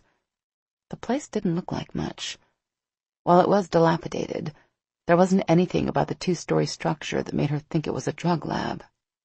Granted, the paint on the casement window was a little suspicious, but a lot of homeowners did that so people on the sidewalk wouldn't be able to see into their basement. Obviously, the person who'd reported it to the cops knew more than she did. We're in position. Gage's voice was soft and sure as it came through the radio. Breaching the doors in 10. Over. Mac jumped when she heard the battering rams strike the doors. It was immediately followed by the sound of flashbang grenades exploding. She braced herself for the weapon fire she knew was coming next. But there wasn't any. 10 seconds passed, then 15. But the inside of the house was quiet. That was a good thing, right? Next to her, Weaver thumbed the button on the side of his radio. Dixon, what the hell's happening in there? Gage didn't answer. Weaver swore under his breath and thumbed the button again. But whatever he was about to say was lost as a deafening boom echoed in the air. Pieces of wood, metal, and concrete sailed over the operations vehicle, raining down on Mac and the cops with her. She ducked, covering her head with her arms. What the hell? It took a minute for Mac to make sense of the smoking debris around her. It was Weaver shouting into his radio, ordering dispatch to send as many ambulances as they had, that finally broke through the fog enveloping her. She scrambled to her hands and knees to see around the operations vehicle. The dilapidated house-turned-meth lab was gone, leveled to the ground, and in its place was a heap of rubble. Gage. Mac was up and running across the street toward what was left of the house as fast as her legs could move. She was halfway there when someone grabbed her arm and dragged her to a halt. She fought against the grip, but it was as strong as steel, and it wouldn't give an inch. Mac, stop! The hand on her arm spun her around, and she found herself looking up at Alex Trevino. Where the hell had he come from? "I have to get to Gage," she told him. "He and the other guys were in there." Trevino transferred his grip to her shoulders, holding her still as he looked deep into her eyes. "I know, and I'm going to get them out, but I can't do that and worry about you too. I need you to stay here. Can you do that?" She thought she nodded, but she wasn't sure. It must have been good enough for Trevino because he ran toward the house. Mac followed despite her promise, but stumbled to a halt within a few feet. Trevino was right. She couldn't help Gage or the other men by climbing into the smoldering wreckage of the house. She'd only get in the way. So she stood there, feeling useless, as the other police officers caught up and passed her. She watched as they joined Trevino in the remains of the building, shouting for the SWAT officers by name. While smoke was rising steadily from the remains of the house, there wasn't a lot of fire. That had to be good. But there was still so much damage. Most of the walls were gone, along the roof, and a good portion of the second floor.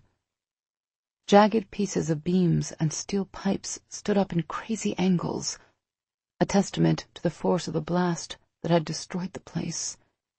She'd seen photos of meth labs that had blown up, but in person, the aftermath was 100 times worse. Mac was almost afraid to move closer, but she couldn't hang back any more either.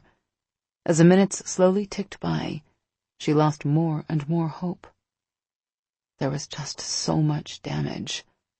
No one could survive a blast like that, no matter how much training they had or protective gear they wore. She couldn't explain why, but it felt as if she'd lost something that would have been very important in her life. Not something. Someone. Mac didn't realize she was crying until she tasted tears on her tongue. She choked back a sob. She couldn't stand here and watch while they pulled Gage's body from the rubble. "Over here!" She spun around, her heart pounding. Trevino was clawing at the chunks of concrete and pieces of brick like he was possessed. Mac hurried over, trying to see around the cops who'd stopped searching other parts of the house and moved to help. She was afraid to hope, afraid to believe. Alex grabbed a section of what used to be part of a brick wall and tossed it aside like it weighed nothing. Underneath, there was a set of steps leading under the house and into the basement. Mac's heart beat even faster. Just because some of the SWAT officers might have made it to safety and survived the explosion didn't mean Gage had been one of them. But as Trevino reached down into the blackness, she couldn't stop hope from surging through her. A bloody hand grasped Alex's. The team sniper pulled, yanking a man from the rubble. He was covered in black soot and bloody scrapes, but there was no mistaking Xander. A uniformed cop tried to throw a thermal blanket around the squad leader, but Xander shrugged it off, instead turning to help pull someone else out of the basement. Men climbed out, one by one, first Cooper, then Delaney, and after them, Becker, Lowry, and McCall. Mac hadn't realized she'd climbed into the wreckage of the house until Trevino and Xander had dragged the last man out of the basement. When she saw Gage, Max's tears flowed even harder and faster than before. He was covered in soot from head to toe, but he was alive. "Thank you, God." Mac heard Weaver ask Xander if there was anyone else in the house. But she didn't hear his answer. She stumbled through the rubble at a run and threw herself into Gage's arms. She almost knocked him back down into the basement, but he didn't seem to care. He hugged her to his dirty uniform as she buried her face in the curve of his neck and cried. She completely forgot they weren't alone until she pulled away and saw Cooper standing there with a knowing grin on his face. Embarrassed, she lifted her hand to wipe the last traces of tears from her cheeks when she caught sight of Xander's arm. He was bleeding. So were Lowry and Becker. "Oh, God, I'm sorry," she said. "I didn't know you guys were hurt. I saw Gage and I—" Xander's mouth edged up in what looked like a smile, though it was difficult to tell under all the soot. "Don't worry about it. We're fine." "Like hell you are," Weaver said. "You're all a bunch of bleeding pincushions and everyone's getting a free ride to the hospital." None of the SWAT guys looked too happy about that. Remembering how Martinez had declined medical attention when he'd been shot, Mac wouldn't be surprised if they got in their vehicles and went back to the compound to treat their cuts, scrapes, and abrasions themselves. But Gage squashed that idea. "He's right. Everyone's getting checked out. No exceptions." He grinned at her, and suddenly she felt like a weight had been lifted from her shoulders. "You ever ride in an ambulance before?" Gage knew he wasn't the only one who was steaming mad. His entire pack would walk out of the hospital with him if he gave the word. Unfortunately, the doctors and nurses weren't going to let them out of here any time soon, which meant he had to lie in his damn hospital bed and stew. He wasn't really mad at the medical staff. They were just doing their jobs, even if they were a pain in the ass with all their stupid tests. No, he was pissed, because that freaking meth lab they'd been lured into had been a trap, and he knew exactly who was behind it. Walter Hardy had tried to kill them, and if they'd been regular cops, he would have succeeded. The only reason they weren't dead was because werewolves were damn hard to kill. That said, they were still beat up.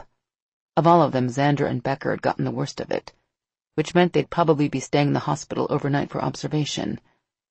But as soon as Gage could leave, he was going to pay Walter Hardy a visit and let him know exactly how SWAT took care of its own. Gage dropped his head back on the pillow and stared up at the ceiling. Werewolves or not, he and his men had been lucky. They'd all sensed something was wrong the second they'd breached the doors and entered the house. Instead of coming face to face with people wielding automatic weapons, the place had been empty. It had smelled wrong, too. Gage hadn't been able to place the odor, but Cooper recognized it. Gage and the others had already begun to spread throughout the first floor with weapons at the ready when the explosives expert had shouted out one word: bomb. Gage knew in his gut that there was no time to get everyone out of the house before the device detonated, especially since whoever had said it was probably somewhere nearby with his finger on the remote. Even if they managed to escape, they would never have survived the blast and frag that went with it. That was when he'd ordered everyone into the basement. Unfortunately, he, Cooper, and Delaney had been too far away from the stairs leading under the house to even consider them. So he'd done something he rarely ever did anymore, and let the beast inside free, allowing most of his upper body to shift more than it had in years. His shoulders, arms, and chest had bulked and twisted so quickly it was painful, but the temporary agony was worth it as he crouched down and drove his fist into the cheap linoleum floor in the kitchen. 2 savage punches later, the floor caved in, leaving a ragged hole barely large enough for him and the other 2 men to fit through. He'd shoved Cooper and Delaney ahead of him, then followed. He hadn't even hit the basement floor when the explosion came. It smashed him into the concrete of the basement floor like a jackhammer, knocking him senseless. When he came to, Cooper and Delaney were dragging him toward the far side of the basement as the floors above rained down on top of them. Thick black smoke filled the air, making it hard to breathe, and he feared he'd saved his men from the blast only so they could burn to death in the fire. But luckily, the fire only smoldered after the blast and the smoke cleared. In the dark of the partially collapsed basement, he, Cooper, and Delaney had crawled around until they found the rest of the pack. Becker and Xander had been trapped under hundreds of pounds of rubble, but not before they'd gotten skewered by jagged pieces of wood. While Cooper and Delaney worked quickly to free them, He'd searched for Lowry and found him pulling a piece of metal from his leg. Werewolves were tough and hard to kill, but they still needed oxygen like every other living thing on the planet, which was in short supply underneath the collapsed house. Gage had just been looking for a way out when a shaft of sunlight penetrated the darkness of the basement. Even though he and the other guys had only been trapped down there for a few minutes, it seemed like a hell of a lot longer. Probably because he'd hurt like a son of a bitch all over. But all the aches and pains had disappeared when he climbed out of the basement to see Mackenzie running toward him. She'd been crying so hard she was shaking all over. But that was nothing compared to how fast her heart had been beating. That made him hurt worse than anything. He'd wrapped her in his arms, wanting to protect her from every pain in the world. But of course, he couldn't do that, because she wasn't crying over her pain. She was crying over his. As dumb as it sounded, the ride to the hospital together in the ambulance had been one of the most pleasant times he'd spent with a woman.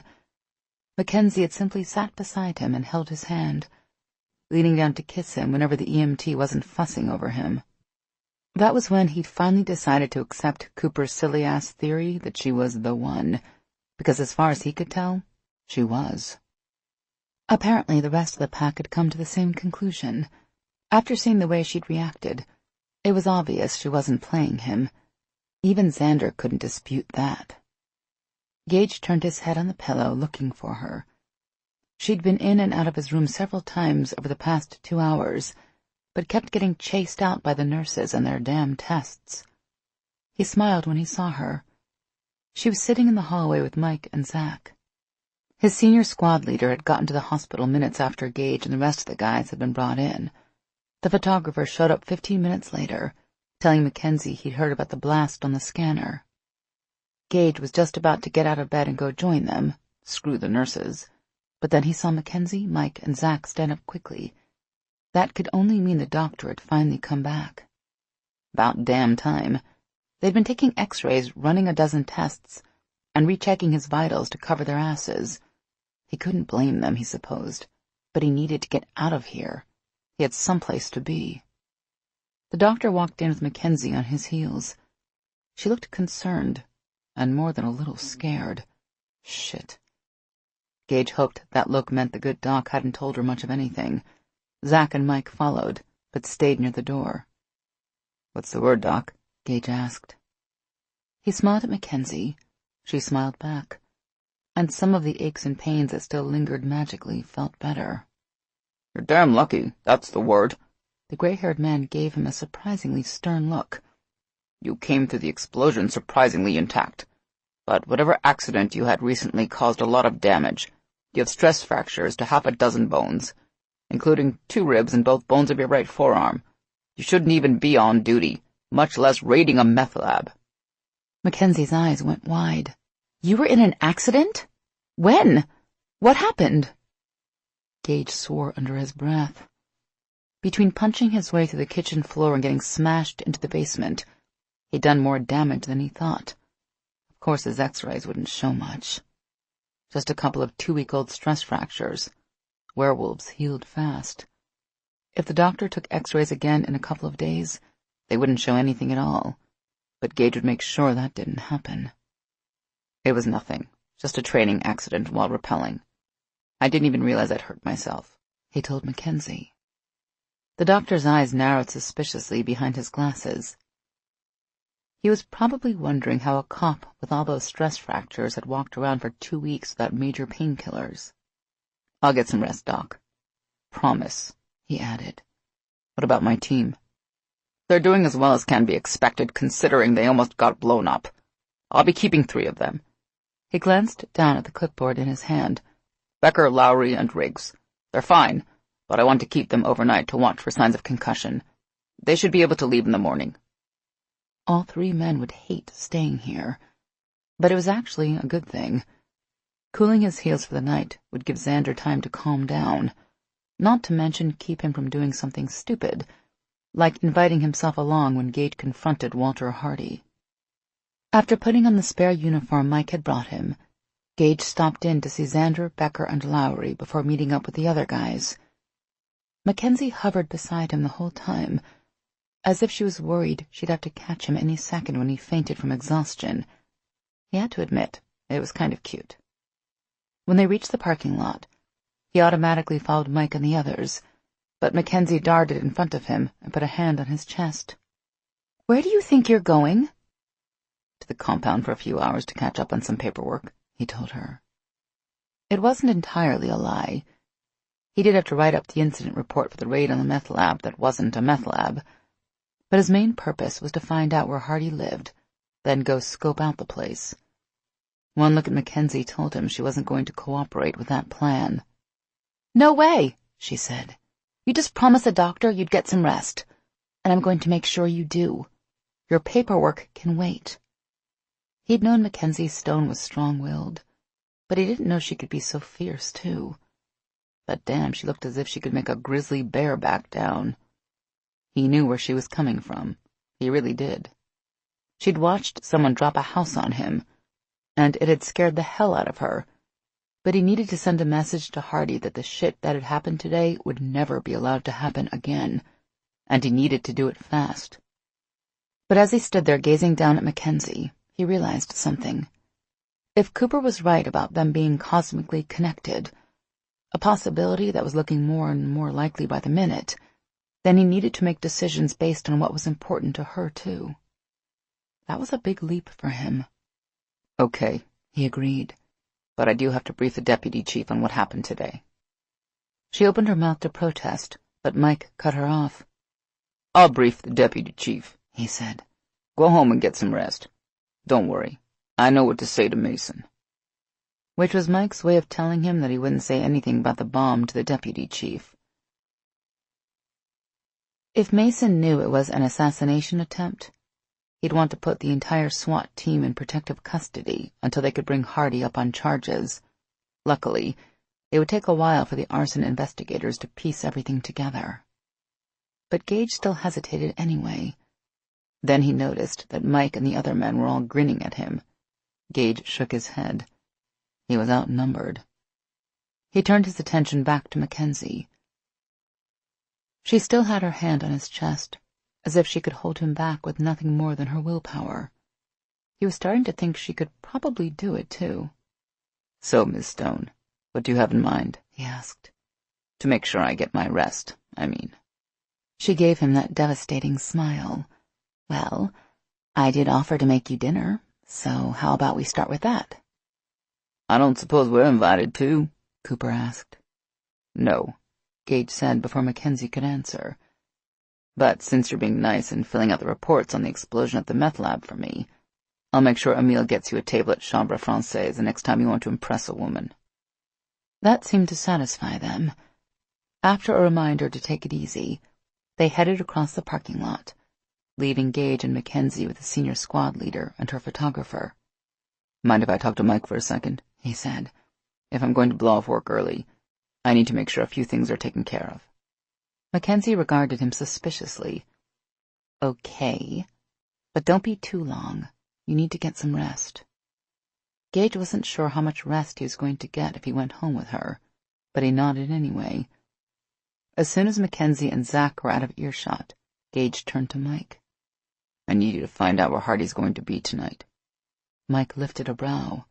"We're moving on him tonight?" "Not we, just me. I'm going to deliver a message to him, one he'll be sure to understand." Mike's brows drew together. "You sure you want to do this on your own? A man like Hardy is going to have a lot of muscle protecting him, especially after what he pulled today." "I know, but that'll make the message that much more effective. I walk in there all by myself and show him I can get to him any time I want," Gage said. "I want him focused on me. I don't want him targeting the entire team like he did today." Hardy might have sent his goons to the restaurant yesterday to pick Gage up, but there was no way for the bastard to know Gage would be in that house today. He'd kill everyone on the SWAT team to get to Gage if he had to. Mike glanced at Mackenzie and Zach. They were standing beside the photographer's car talking.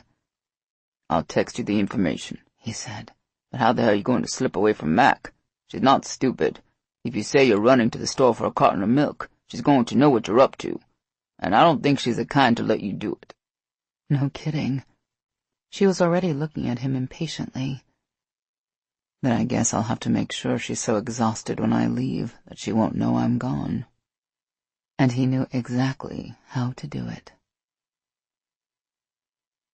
Mac knew what Gage had been talking to Mike about before they'd left the hospital parking lot, and it sure as hell hadn't been paperwork and duty rosters.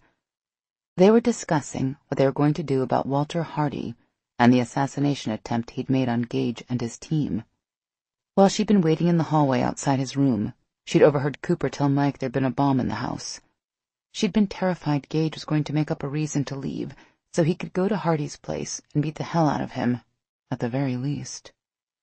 But that had been an hour ago, and since they'd arrived at her place, and she'd started throwing together another simple pasta meal, he hadn't indicated he was going to bail, so maybe she'd been wrong. Or more likely, he simply knew how worried and upset she'd be if he left. And there was really only one reason she could think of that Gage wouldn't want to worry her. Somehow, in the last few days, he'd come to care for her. She'd realized Gage had feelings for her earlier today, while she'd been waiting for the doctors to come out and tell her how badly hurt he was. When he'd climbed out of the rubble left by the explosion, she'd been the first one he'd looked for. And when he'd found her, the emotion on his face had been real. She'd seen it, and so had his men. That certainly explained why they'd been so tense around her yesterday, and why Cooper had asked all those strange questions. They knew their boss was falling for her, and were worried she was playing with his heart just to get a story. The horrible part was that she had been playing him, at least in the beginning. She felt even worse because she'd secretly accused him of doing the same to her. It was obvious now that he hadn't. His friends wouldn't be worried about him getting hurt if he had, and after this morning, she was ready to admit she was seriously attracted to Gage too. When that house had exploded, her heart had exploded with it. The whole bottom had dropped out of her world, and all she could think about was running into the smoking rubble to pull him out. Waiting while Alex and the other cops had dug through the wreckage had been like holding her breath underwater, drowning second by second. When they'd finally pulled Gage out, she could breathe again. Suddenly, her whole world had seemed a lot different, and a lot clearer. Gage gestured at her plate with his fork. "Aren't you going to eat any more?" She looked down to see that she'd barely touched her food. "I'm full." She expected Gage to point out that she'd hardly eaten anything and that she couldn't be full. But instead, he put down his fork and picked up hers, then twirled some angel hair pasta on it and held it out to her. "Don't stare at it," he prompted gently. "Eat it." Mac couldn't help but smile. She'd said the same thing to him in the parking lot of the fast food place last night. The gesture was so endearing that she opened her mouth and let him feed her, even though she wasn't hungry. As she chewed, he loaded the fork again. "I know what you saw today bothered you, but I want you to know that I'm okay. Really okay." When she opened her mouth to respond, he slipped the forkful of pasta right in. She frowned at him, but finished chewing before she answered. "I know you're okay, but it still scared the hell out of me. I didn't realize seeing you in danger would affect me the way it did." Gage gave her a piece of chicken, then more pasta. He was really good at feeding her. He didn't even make a mess. Plus, it was kind of sexy.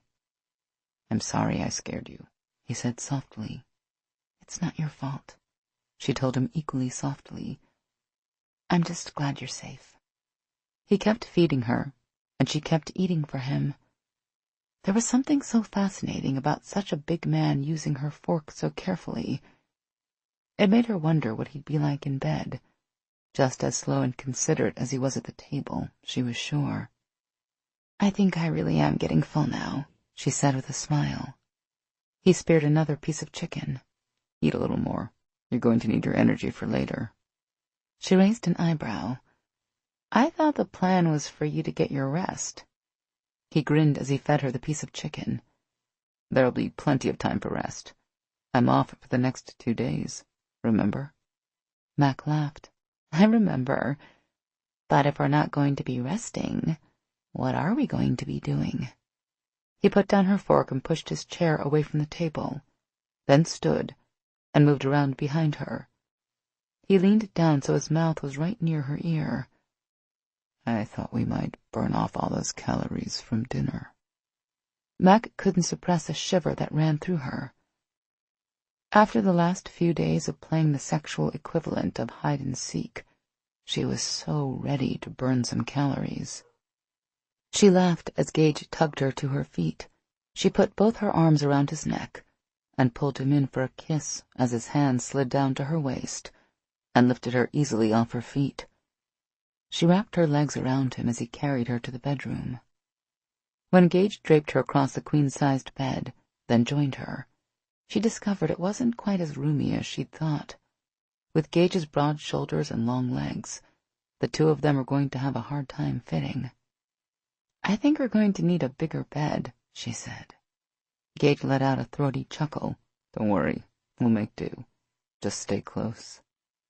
As if demonstrating, he leaned over and trailed scorching kisses along the curve of her jaw and down her neck. God, that feels amazing. I can do close. Close is good, she whispered, letting her head fall back on the pillow as he nibbled his way along the V-neck of her shirt toward her cleavage. She twined her fingers in Gage's short hair and urged him lower. That earned her another chuckle. Thanks for the guidance, but trust me, I know where I'm headed. Just wanted to make sure, she said as he kissed his way to the first button of her shirt. I know how men hate to ask for directions. That got her a growl and a little nip. Okay, you asked for it. He reached up and yanked her blouse open, sending buttons flying. Then his hot mouth was on her again, moving over the exposed parts of her breasts. She couldn't stifle the moan that escaped her lips, but whether it was from the feel of his mouth on her or the animalistic way he torn her blouse, she couldn't say. She'd never had a man tear her clothes before, but decided she definitely liked it, as long as Gage was the one doing the tearing. She wondered if her other clothes might end up in a similar condition. Gage kissed his way down to her belly button before moving back up to tease her nipples through the silky fabric of her bra. She couldn't resist grabbing at his hair again, silently begging for him to stay right there for a while. God, that feels good, she whispered. Please keep doing that. He didn't complain at her additional guidance and direction this time. Instead, he ran his hands up her torso to squeeze her breasts together while he suckled on her nipples. She'd always appreciated a man who knew how to take his time. He slid one hand under her back and popped the clasp on her bra, and he had nimble fingers, too. That boded well. Then his mouth was back on her nipple, this time without the nuisance of the intervening fabric. She arched with a whimper, pushing her breast more firmly into his mouth. Damn, did he have a talented tongue or what? And there were so many other places he had yet to visit with it. She was so lost in what he was doing to her nipples, she didn't even notice when he undid the buttons on her jeans. He stopped feasting on her breast to yank off her jeans. When the hell had he taken off her shoes? She seriously didn't remember that. As Gage continued to work his magic on her nipples, she realized she was completely naked. Okay, she still had her panties on, but Gage hadn't taken a single stitch of his uniform off yet. That just seemed unfair, and kind of hot. Especially when he stopped nibbling and sat back to gaze at her with eyes positively brimming with yearning. Talk about a boost to her self-esteem. Every woman wanted to be lusted after, and that was definitely what Gage was doing right then. She lay there trembling as his eyes wandered up and down her body, devouring every inch of her. If all that nibbling and suckling hadn't made her wet, the heat in those eyes sure as hell did.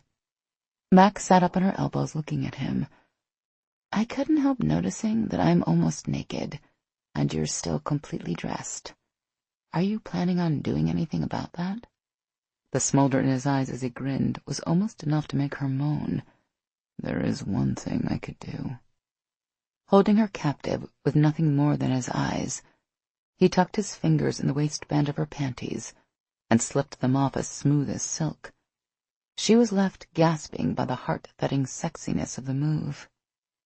Gage moved off the bed to stand there gazing at her, all of her, in absolute hunger. All she could do was lean back on her elbows and enjoy the pleasure of being his object of adoration. She could definitely get used to this. That's better. His gaze lingered on the triangle of downy curls between her legs. Completely naked suits you. In fact, you should stay that way all the time. She parted her legs just enough for him to get a glimpse of the wetness there. Something tells me I'm going to be this way a lot when you're around. His mouth edged up. Probably. Gage seemed more than satisfied to stand there and devour her with his eyes for the rest of the night. But if he did it much longer, she was going to start touching herself. He must have sensed her desperation, because he smiled and unbuttoned his uniform shirt. Once that hit the floor, he shed his black t-shirt in that casual way guys did, just whipped it over his head like it was nothing. Her gaze immediately locked on the epic display of perfect muscles. Broad shoulders, pecs that looked like they could bench press a car, and abs so tight they almost made her want to get down on her knees and worship him. And there was more where that came from. She watched in fascination as he took off the ankle holster holding his backup pistol and placed it on the bedside table. His boots and uniform pants joined the t-shirt on the floor, letting her get a good, long look at his tanned, muscular legs. But as mouth-watering as his chiseled body was, she was almost more captivated by the part of him she couldn't see, the blatant bulge in his tight, black boxer briefs. She was done with passively lying back and watching. Time for her to be in charge of the final reveal. Sitting up, she wiggled to the edge of the bed. Gage chuckled as she hooked her fingers in the waistband of his underwear and tugged him closer until he was positioned comfortably between her legs. She was tempted to simply yank down his briefs. There was a big part of her that yearned to see what he was hiding in there, but she controlled herself. She ran her hand over the bulge, teasing herself and him a little first. His shaft felt so hard through the fabric of his underwear. Slipping her fingers in the waistband of his briefs again, she carefully hauled them over his erection. Mac tried to act nonchalant as his hard, thick cock came into view, but she was pretty sure she failed. He was just so perfect. Giving in to the overwhelming desire to taste him, she dipped her head and wrapped her lips around him. The growl he let loose was almost as rewarding as the flavor that awaited her. Almost. She told herself she'd only take a little taste.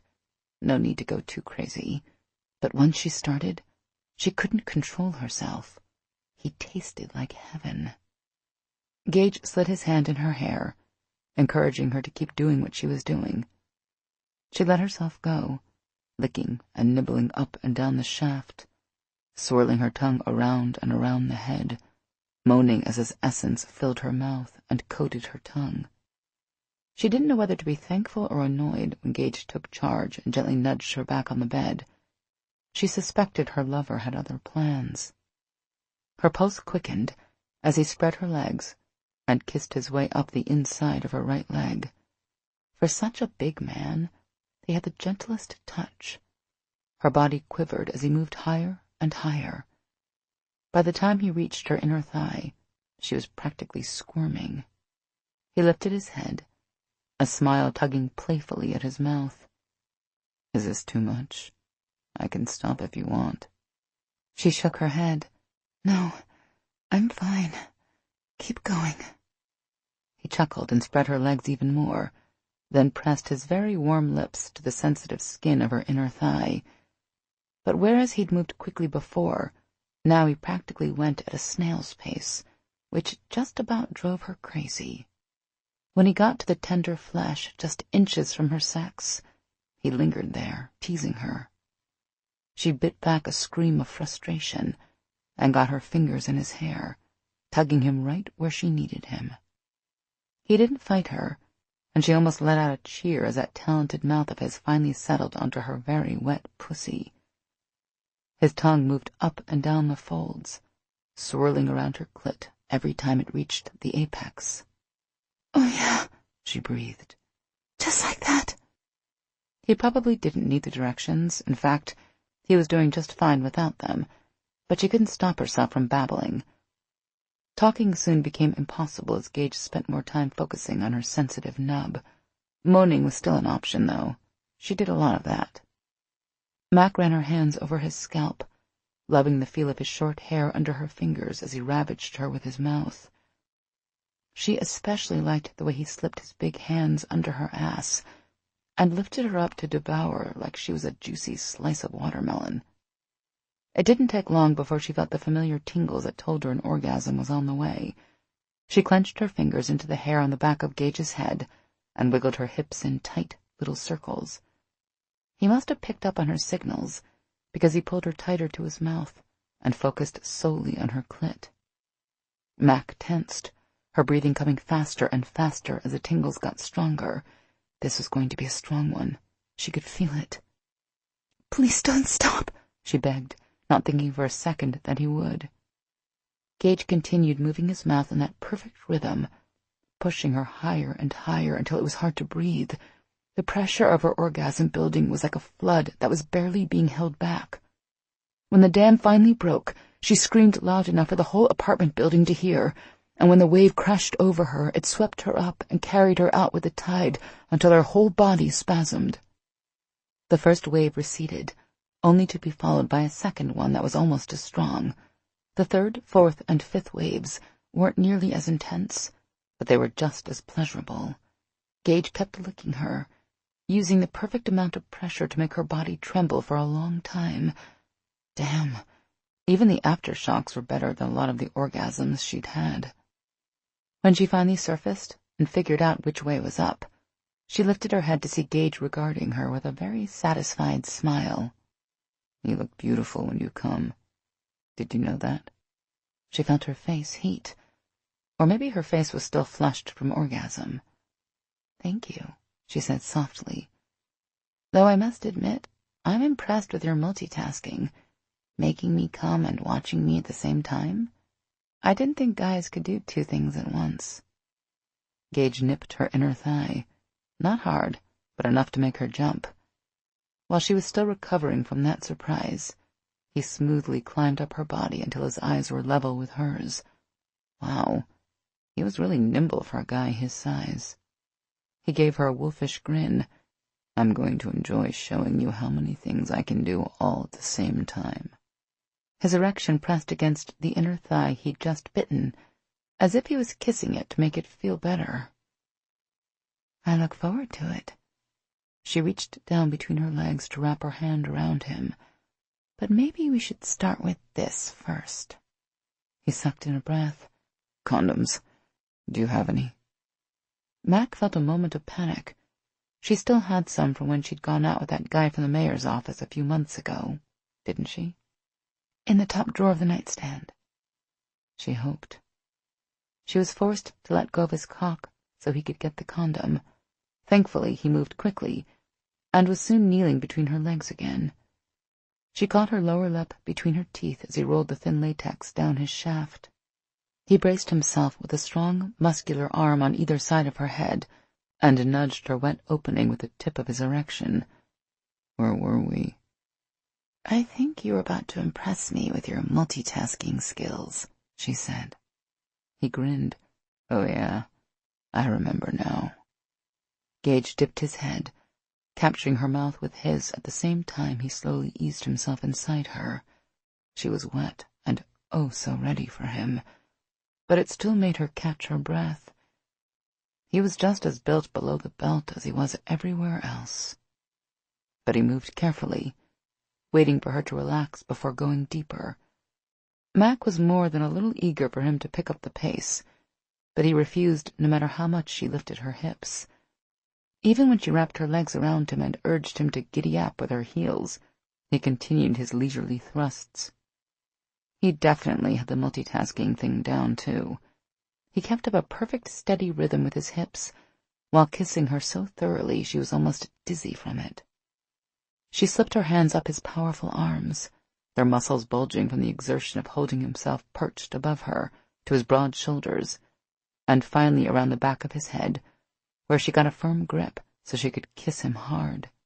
Their tongues tangled, and she moaned at how delicious he tasted. Letting out a sound that was half growl, half groan, Gage pumped his hips faster. With him pounding deep inside her like that, she found it impossible to keep kissing him, and she tore her mouth away from his. "Who's the one with problems multitasking now?" Gage asked huskily. Mac would have answered with a snappy comeback, but her mind was a complete blank at the moment. Every time his cock bottomed out, little shocks of lightning shot through her body. She mumbled something unintelligible and squeezed him tighter with her legs, silently begging for more. He gazed down at her, his eyes almost gold in the soft light coming through the bedroom window. "Do you need me to do it harder and faster?" She nodded.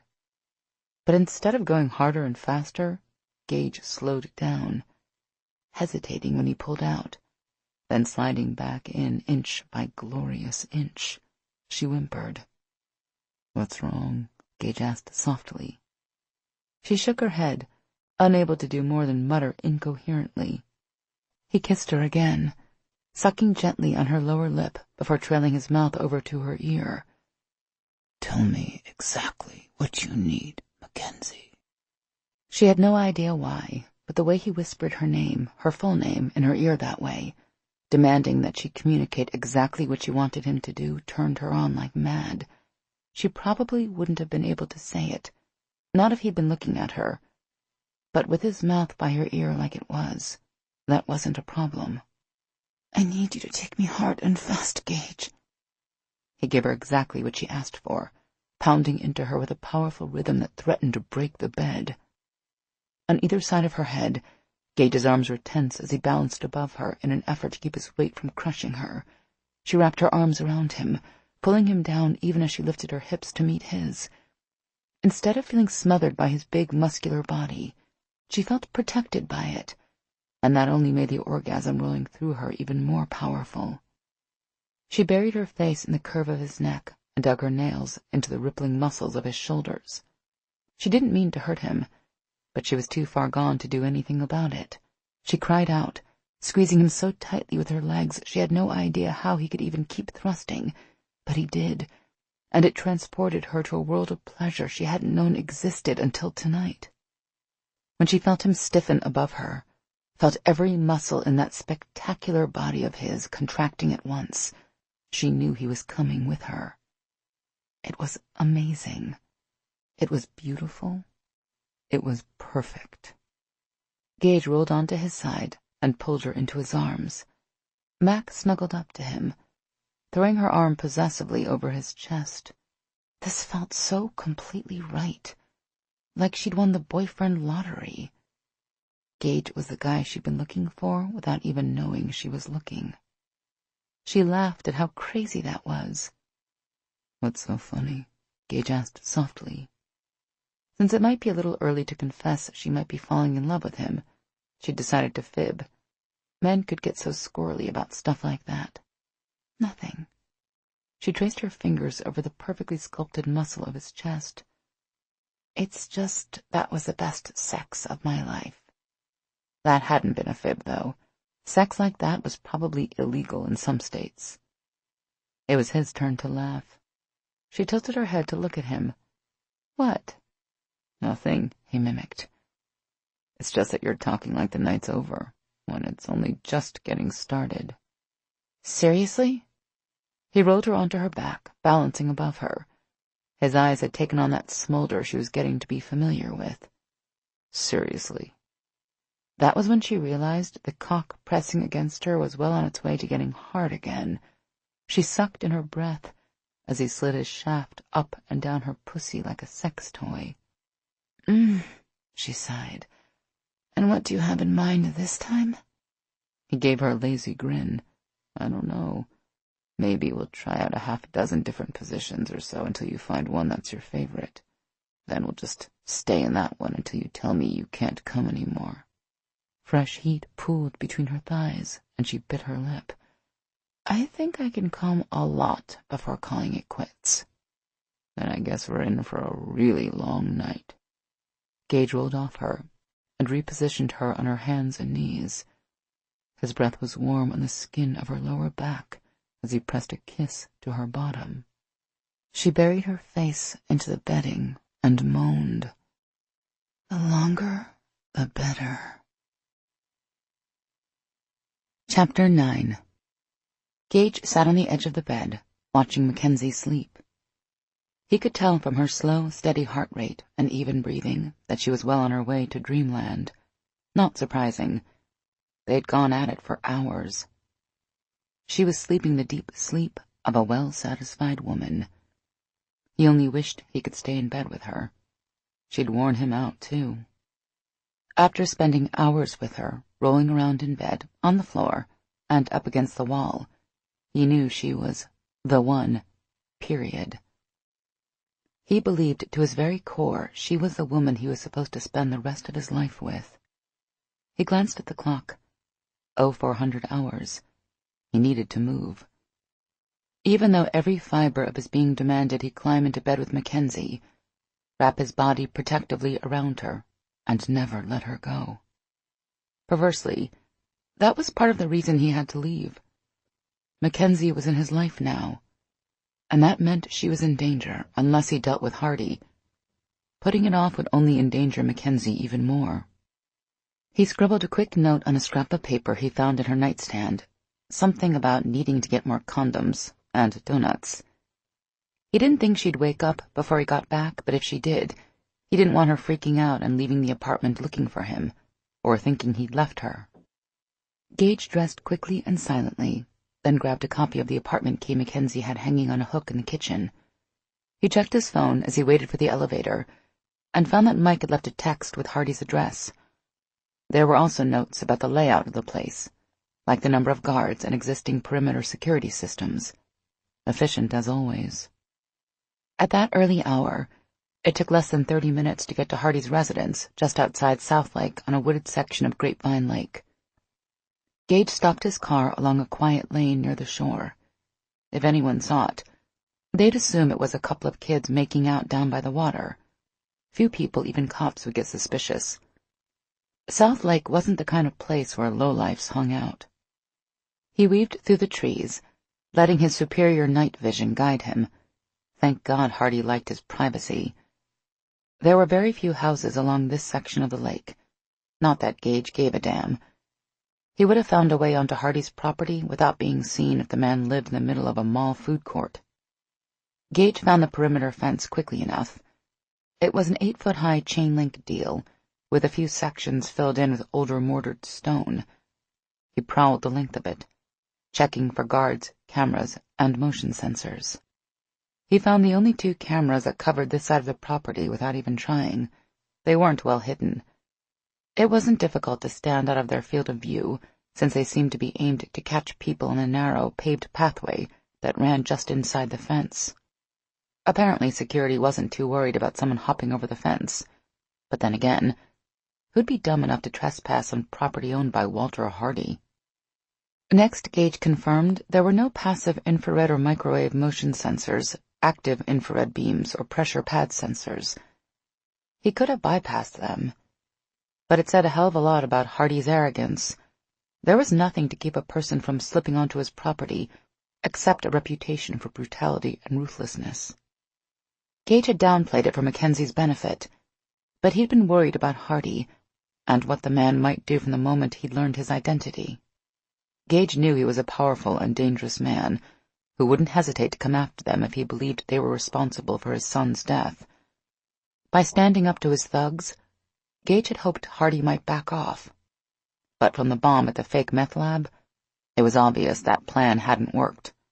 Hardy was coming for Gage, and he didn't mind killing the rest of the SWAT team to get him. For all Gage knew, the man intended to kill all of them anyway. Gage wasn't going to let that happen. There was a single light on in the back of the house, probably where the security guard or guards stayed. Gage would hit that first. He'd do anything to protect his pack, and now Mackenzie. He didn't want to kill Hardy in cold blood, but if that was the only way to stop the man and keep the people close to him safe, he'd do it without hesitation. He only hoped it wouldn't come to that.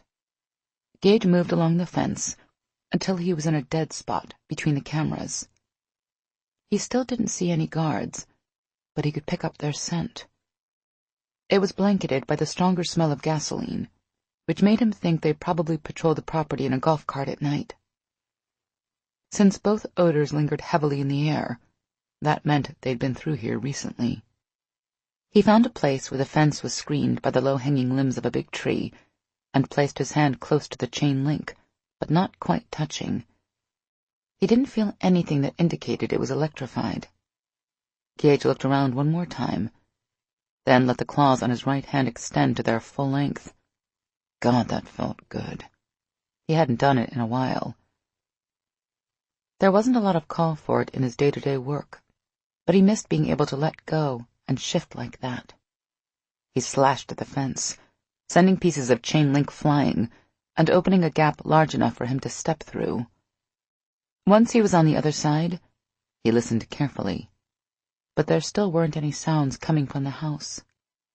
As he crept slowly through the trees along the rear of the property, he considered what he knew about Walter Hardy. He owned 3 different houses in the Dallas area, the other 2 being penthouse apartments downtown. He used one mostly for business meetings, and for those times he stayed in the city. He'd given the other to his 26-year-old son, Ryan, the presumptive heir to the Hardy name, fortune, and business. There was no Mrs. Hardy, so Gage didn't have to worry about that.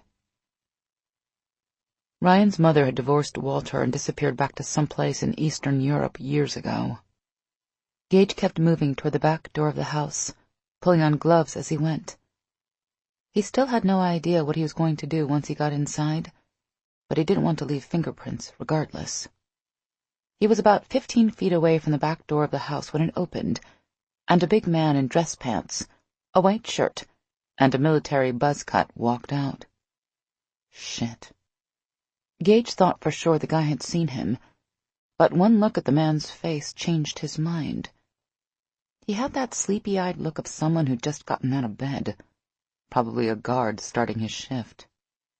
Gage closed the distance between them, landing a solid right cross to the man's jaw before he even knew what hit him. Gage caught the man and lowered him to the ground, then dragged him into the shadows of the trees. It wasn't until he checked for a pulse that he realized the guy was one of the goons who'd come to the restaurant the other day. He didn't bother zip-tying the man or stuffing something in his mouth. He'd be in and out of the house before the guy even woke up. Gage darted a quick look around, then jogged over to the house. He tried the doorknob just to see if he'd get lucky. Well, damn, it was unlocked. He quietly closed the door behind him, then soundlessly made his way through the darkened kitchen and down the hallway toward the room he'd seen with the light on, the one where the security guards hung out. Their scent hit him before he even reached the partially open door. Gage paused outside the room to do a quick recon. 2 men sat on the couch, their backs to the door, their attention focused on the video game they were playing. They were so busy annihilating pretend monsters with their pretend weapons that Gage could have shot both of them, and they never would have seen it coming. Instead, he moved up behind them and punched one in the temple, bouncing his head off the other guards. Before the second guy could figure out what the hell happened, Gage hit him with a ridge hand straight to the side of the neck that knocked him as unconscious as his buddy. This might take even less time than he thought. Gage was heading for the steps when he almost walked into someone coming out of the bathroom. He recognized Roscoe Patterson's ugly mug at the same time Hardy's enforcer recognized him. Patterson reacted faster than the other goons. Instead of reaching for a weapon he had no prayer of getting a hand on, he lashed out with a quick jab straight at Gage's face. If Gage hadn't been a werewolf, the punch would have landed and probably made him see stars long enough for Patterson to go for his weapon. But Gage brought up his forearm, blocking the blow, and connecting with the other man's wrist hard enough to break something. Patterson didn't even flinch. He merely shifted his stance and whipped out a knife with his other hand. Gage jerked back, easily avoiding the blade, then caught Patterson's arm just as he went in for another strike. The man's eyes widened. That's right, asshole. I'm faster, stronger, and a hell of a lot more dangerous than you are. Gage delivered a jab to Patterson's jaw, following it up with an uppercut under the jaw, then a roadhouse kick that sent the man tumbling back 10 feet to crash against the wall. Patterson slid to the floor, the knife slipping from his hand to land on the wood with a horrendous clatter. If the noise hadn't been enough to wake up Hardy, nothing would. Shit. Gage bounded for the stairs, taking them 4 at a time. Hardy was probably on the phone to the cops even now. Wouldn't that be ironic? A murdering scumbag calling the cops to protect him from another cop. But when he reached the top of the stairs, it was to find Hardy bursting out of his bedroom, a gold-finished automatic in his hands. Before Hardy could pull the trigger, Gage closed the distance between them and wrapped his hand around the pistol, ripping it out of the man's grasp. He shoved Hardy back into the bedroom with a growl. Gage followed as the man stumbled back, continuing to push and shove until he'd moved Hardy all the way back to his bed and knocked him across it. "You!" Hardy shouted. "I'll have your fucking badge for this!" He tried to get to his feet, but Gage pushed him back down. That might be a bit difficult, since I'm not wearing a badge at the moment. Hardy's heart sped up as he suddenly realized there weren't any other cops there shouting orders or waving warrants. There was just Gage, and the gun he'd taken from Hardy. The fastest way to make his problems go away was to kill Hardy, and if Gage was smart, that's what he'd do. Hardy slowly inched toward the head of the bed. Did he have another gun in the nightstand? Gage hoped so, because he couldn't kill a defenseless man in cold blood. It just wasn't in him. He only hoped Hardy didn't know that. Gage found a chair and moved it closer to the bed, positioning it so that he could look Hardy in the eye while pointing the man's own gun at him. Damn, a Desert Eagle Mark 19, in titanium gold, no less. He really hated it when scumbags carried such nice weapons. You tried to kill me and my team yesterday. Hardy eyed the gun as he shook his head.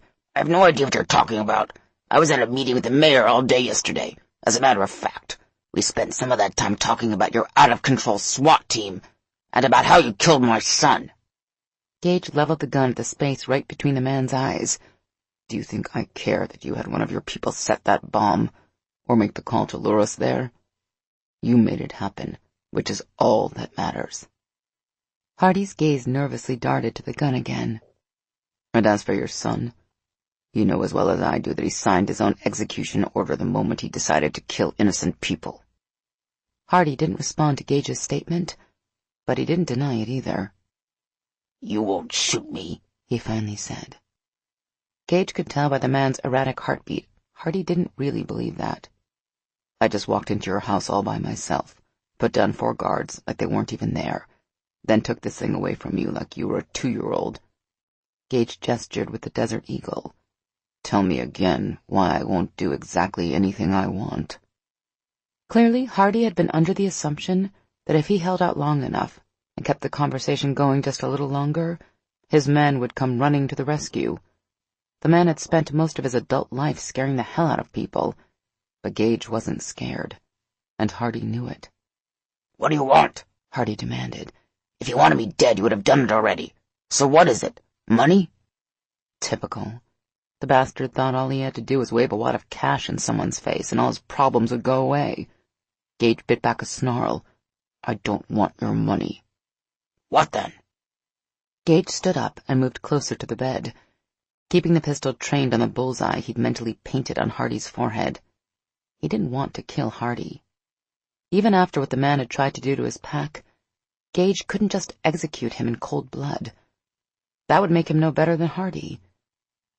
But he had to make Hardy believe he would kill him, so the man would be scared so shitless he'd back off.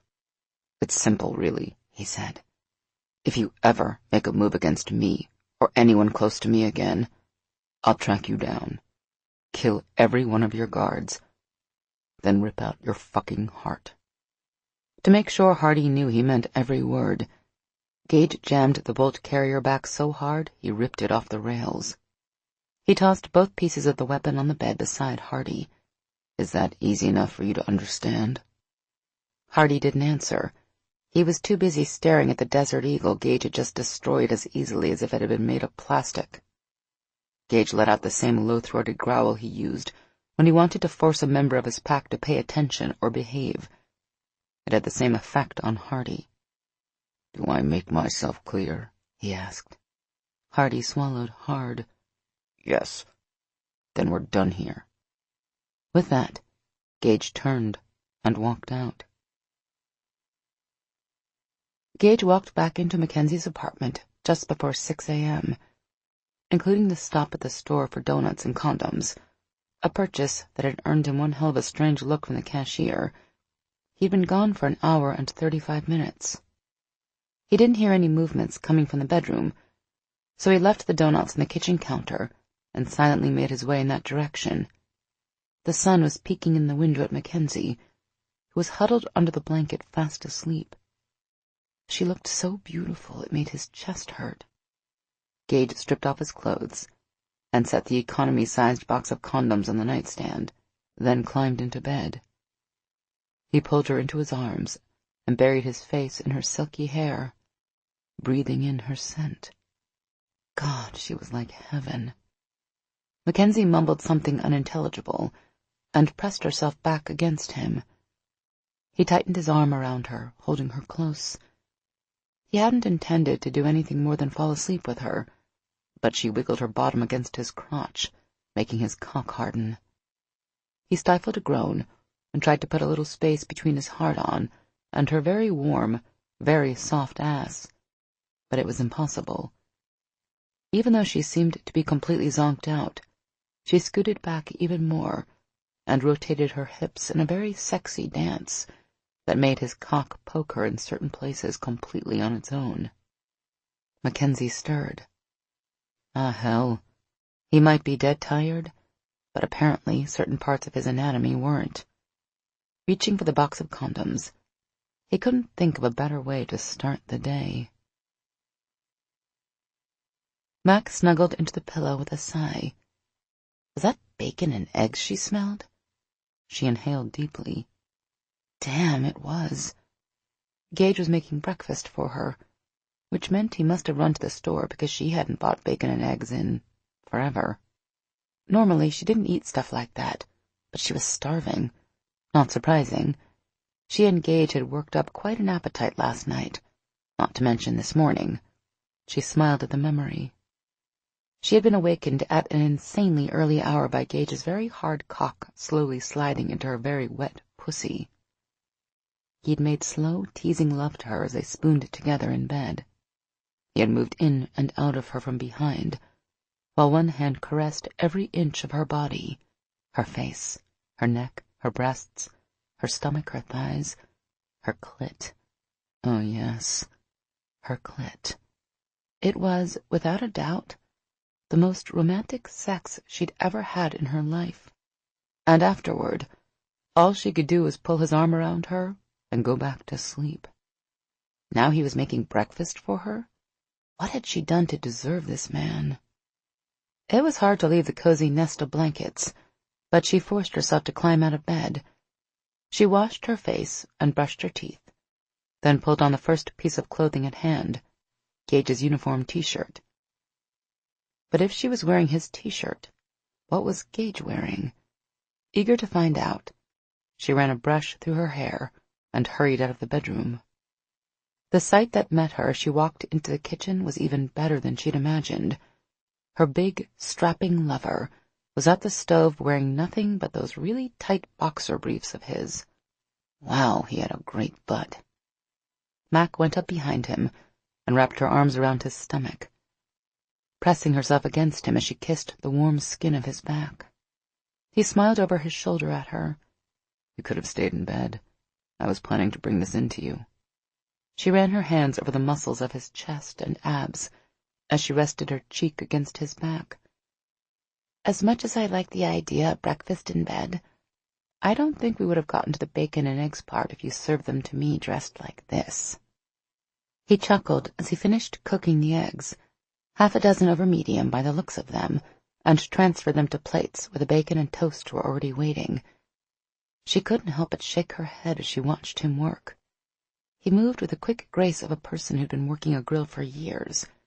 She couldn't flip an egg to save her life, which was why she always made scrambled when she had them at all. "I can go put some more clothes on if you think you'll be distracted," he said, as he carried the plates to the table. The coffee was already poured and steaming. She shook her head as she sat down. "I don't want to put you to any trouble. I'll just have to control myself." He slanted her a sexy grin. "You can always give me back my t-shirt." "I could, but I prefer you the way you are." Gage attacked his food. It took her a little longer to get her eggs and bacon cut up, but when she finally took her first bite, she found herself eating almost as fast as he was. "This is really good." "It's just bacon and eggs." She took another forkful of both, then followed it with a bite of the toast he'd already buttered for her. "It's better than anything I could make." Gage took a swallow of coffee. "I could give you a few lessons if you're interested."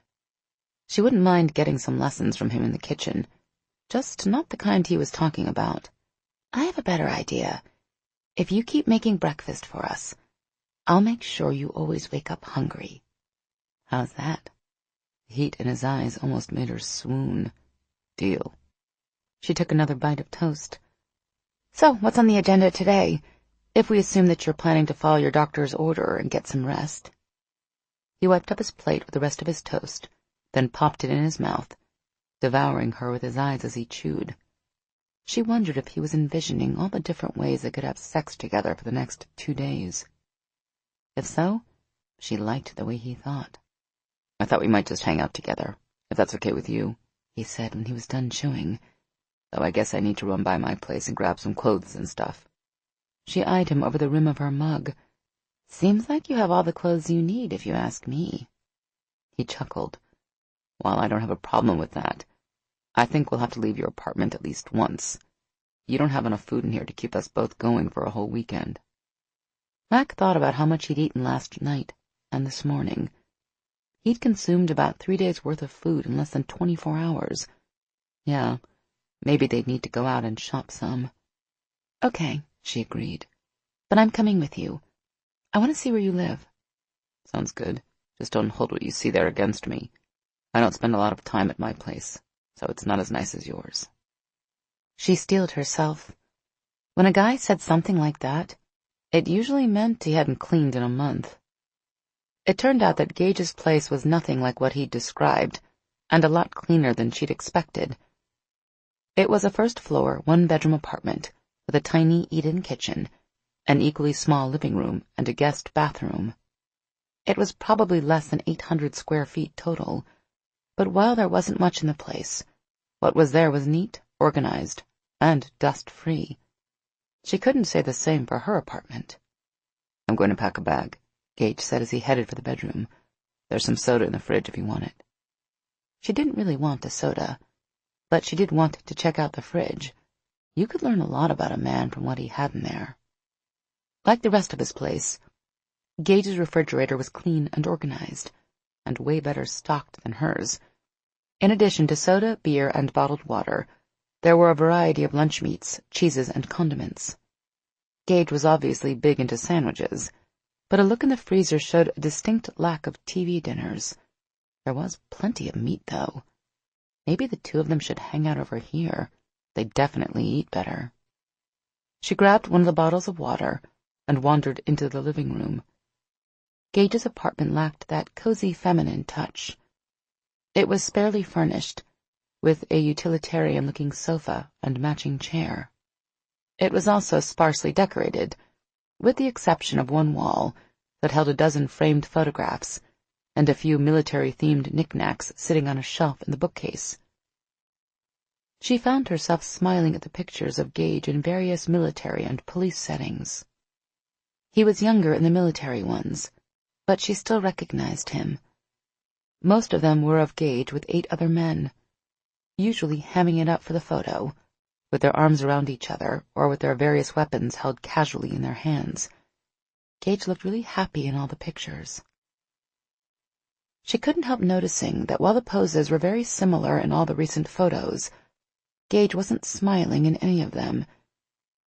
It made her feel as if she was witnessing a loss of innocence, one frame at a time. She noticed something else, too. While Gage was easily the biggest man in any of the military photos, it didn't compare to how much larger he seemed in the more recent pictures. She moved back and forth, comparing him over the years. It looked like he'd not only put on muscle after leaving the army, but grown a few inches as well. Running out of stuff to see in the living room, she meandered toward the bedroom. Gage was standing naked in front of a tall dresser, going through a drawer of underwear. Mac stopped and let herself enjoy the view. Out of the corner of her eye, she took in several other facets of the room. A big bed, another dresser with its drawers hanging half open, a wall closet holding mostly uniforms, and a black duffel bag sitting on the floor, half full of clothes and toiletries. But mostly, she looked at Gage and that amazing naked body of his. She bit her lip as heat pooled between her thighs. It shouldn't be possible to be aroused. They'd made love so many times last night, she should have been satisfied for the next month. But that wasn't the case at all. As she enjoyed the play of muscles over his tight ass and broad back, she felt herself getting wet. She was definitely going to have to change her panties when they got back to her place. How the hell did Gage do this to her? He stopped, his head coming up sharply. Then he turned to her with a smoldering smile. The hungry expression only served to make her wetter, and left her wondering if he'd picked up on her arousal. "I'm almost ready." Against her will, her eyes drifted down to the perfect, thick cock at the junction of his muscular thighs. His shaft pulsed slightly, then slowly hardened. "You most certainly are," she murmured, only realizing after the fact that she'd said it out loud. He closed the distance between them in 2 strides, yanking her fully clothed body against his completely naked one and kissing her hard. It felt so wicked and so perfect, and it took her breath away. He tasted so good and felt even better. Damn, she was practically vibrating with need. This must be what they meant when they said 2 people were sexually compatible, because right now, she couldn't imagine another man in the world who could make her feel like this. The sensation of his now rock-hard cock pressing against her stomach was enough to almost drive her crazy, and she would have dropped to her knees in worship to it, but he wouldn't let her. Instead, he picked her up and carried her over to his bed. He yanked off her flip-flops and jeans, and yet it still wasn't fast enough to suit her. A tiny part of her, the part that had nothing to do with helping Gage strip off her panties so he could flip her over on her hands and knees, wondered how she could possibly go from not even thinking about sex to wanting it so badly she didn't care if he ripped her clothes to tatters. But one look at him as he took a condom packet out of the bedside table and rolled it on told her everything she needed to know. Gage made it possible for her to act like this. She wanted him so badly, because that was exactly the same way he wanted her. Like she was the only thing he could think about. Like she was as important to his survival as air. When he pulled her ass closer toward the edge of the bed and plunged into her wetness, they both released groans of pure pleasure. His was a deeper, almost possessive growl, but hers wasn't any less animalistic. She wanted him to possess her completely, make her his in every way possible. His hands firmly grasped her hips as he slowly moved inside her. With each thrust, he pumped harder and harder, till he buried himself all the way to her very core. She was panting so hard she was almost dizzy. The rush of her approaching orgasm didn't surprise her. She'd learned last night that Gage could make her come almost any time he wanted, and right now he wanted her to come right away. Her teeth clamped down on the blanket covering his bed, and she swore she could taste him on it. That thought, however crazy, only brought her climax on faster. She screamed into the bed, clutching the covers as her whole body shuddered violently. And when the first waves of orgasm passed, she got an even firmer grip. Because there was something else last night had taught her. Gage wouldn't stop with making her come only once. He would take her like this until she was sure she'd pass out. Then he'd make her come even harder. Mac cuddled against Gage's chest, running her fingers over the muscles and lightly tracing his tattoos. She'd never been into guys with tats, but he made them work. She'd seen the Wolfhead SWAT tattoo during PT, and when they'd made love the previous night. But she hadn't gotten a good look at the other tattoo, the one he called his Ranger scroll, until now. She traced her fingers along the black ribbon outline with its red inner line. Inside both lines were letters and numbers. "Second Ranger I get," she said softly. "What's BN stand for?" It took Gage a minute to answer. He was pretty much comatose beneath her in his own post-orgasmic bliss. "Battalion. I was in the 2nd Ranger Battalion, out of Fort Lewis." He said the words so quietly, she wasn't sure if she should ask him anything else about it. She remembered how he'd smiled in all the military pictures out on the wall, but looked almost somber in every photo after that. She wanted to know more about Gage, though. Hell, she wanted to know everything about him there was to know. "I remember seeing in your public relations bio that you spent 6 years in the Army. Was it all of it with the 2nd? Not counting basic and initial schooling. Yeah, I was in the 2nd the whole time. I came in right after Desert Storm kicked off, and was out by the middle of '97. I saw the pictures out on the wall. Were they your friends in the 2nd? Of course they'd been his friends. He'd taken pictures with them, but he seemed to understand what she was asking. They were more than that. They were like my family, he said quietly. 1st Platoon, 1st Rifle Squad. My brothers. Mac realized then that he'd never said a word about family until now, and when he did, it was in terms of the soldiers he'd served with. They sound like amazing guys. Do you stay in touch with them? Gage didn't answer, and the silence stretched out until she lifted her head off his chest to look at him. His eyes were closed, and when they opened, she couldn't miss the sadness in them. No, he said. They're all dead. Crap. Why the hell had she asked that question? Couldn't she have just left well enough alone? I'm so sorry. I didn't mean to bring up a painful subject. He gently twirled a lock of her hair around his finger. It's okay. You couldn't have known. It was a long time ago anyway. It hurts to think about, but not like it used to. She rested her head on his chest again, furiously trying to think of something that would help change the topic of the conversation, but her mind was completely blank. It was back in August, 1996.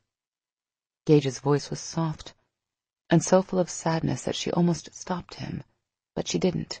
If he wanted to talk, she'd shut up and listen. We were supposed to be on a simple training rotation in Kuwait. You know, run around, shoot some blanks, cross-train with the Kuwaitis and Saudis. But for some reason, somebody with a star on his shoulder decided to send 1st Platoon up to the northern part of Iraq, the part that's called Iraqi Kurdistan now, to conduct some goodwill development with the regional Kurd forces. My squad leader tried to point out it wasn't even a ranger job, but nobody really cared about that. So we were sent up there anyway. He fell silent for so long that Mac thought he was finished. But then she realized she could hear his heart beating fast beneath her ear. It wasn't so bad at first. Kind of fun, actually, he continued.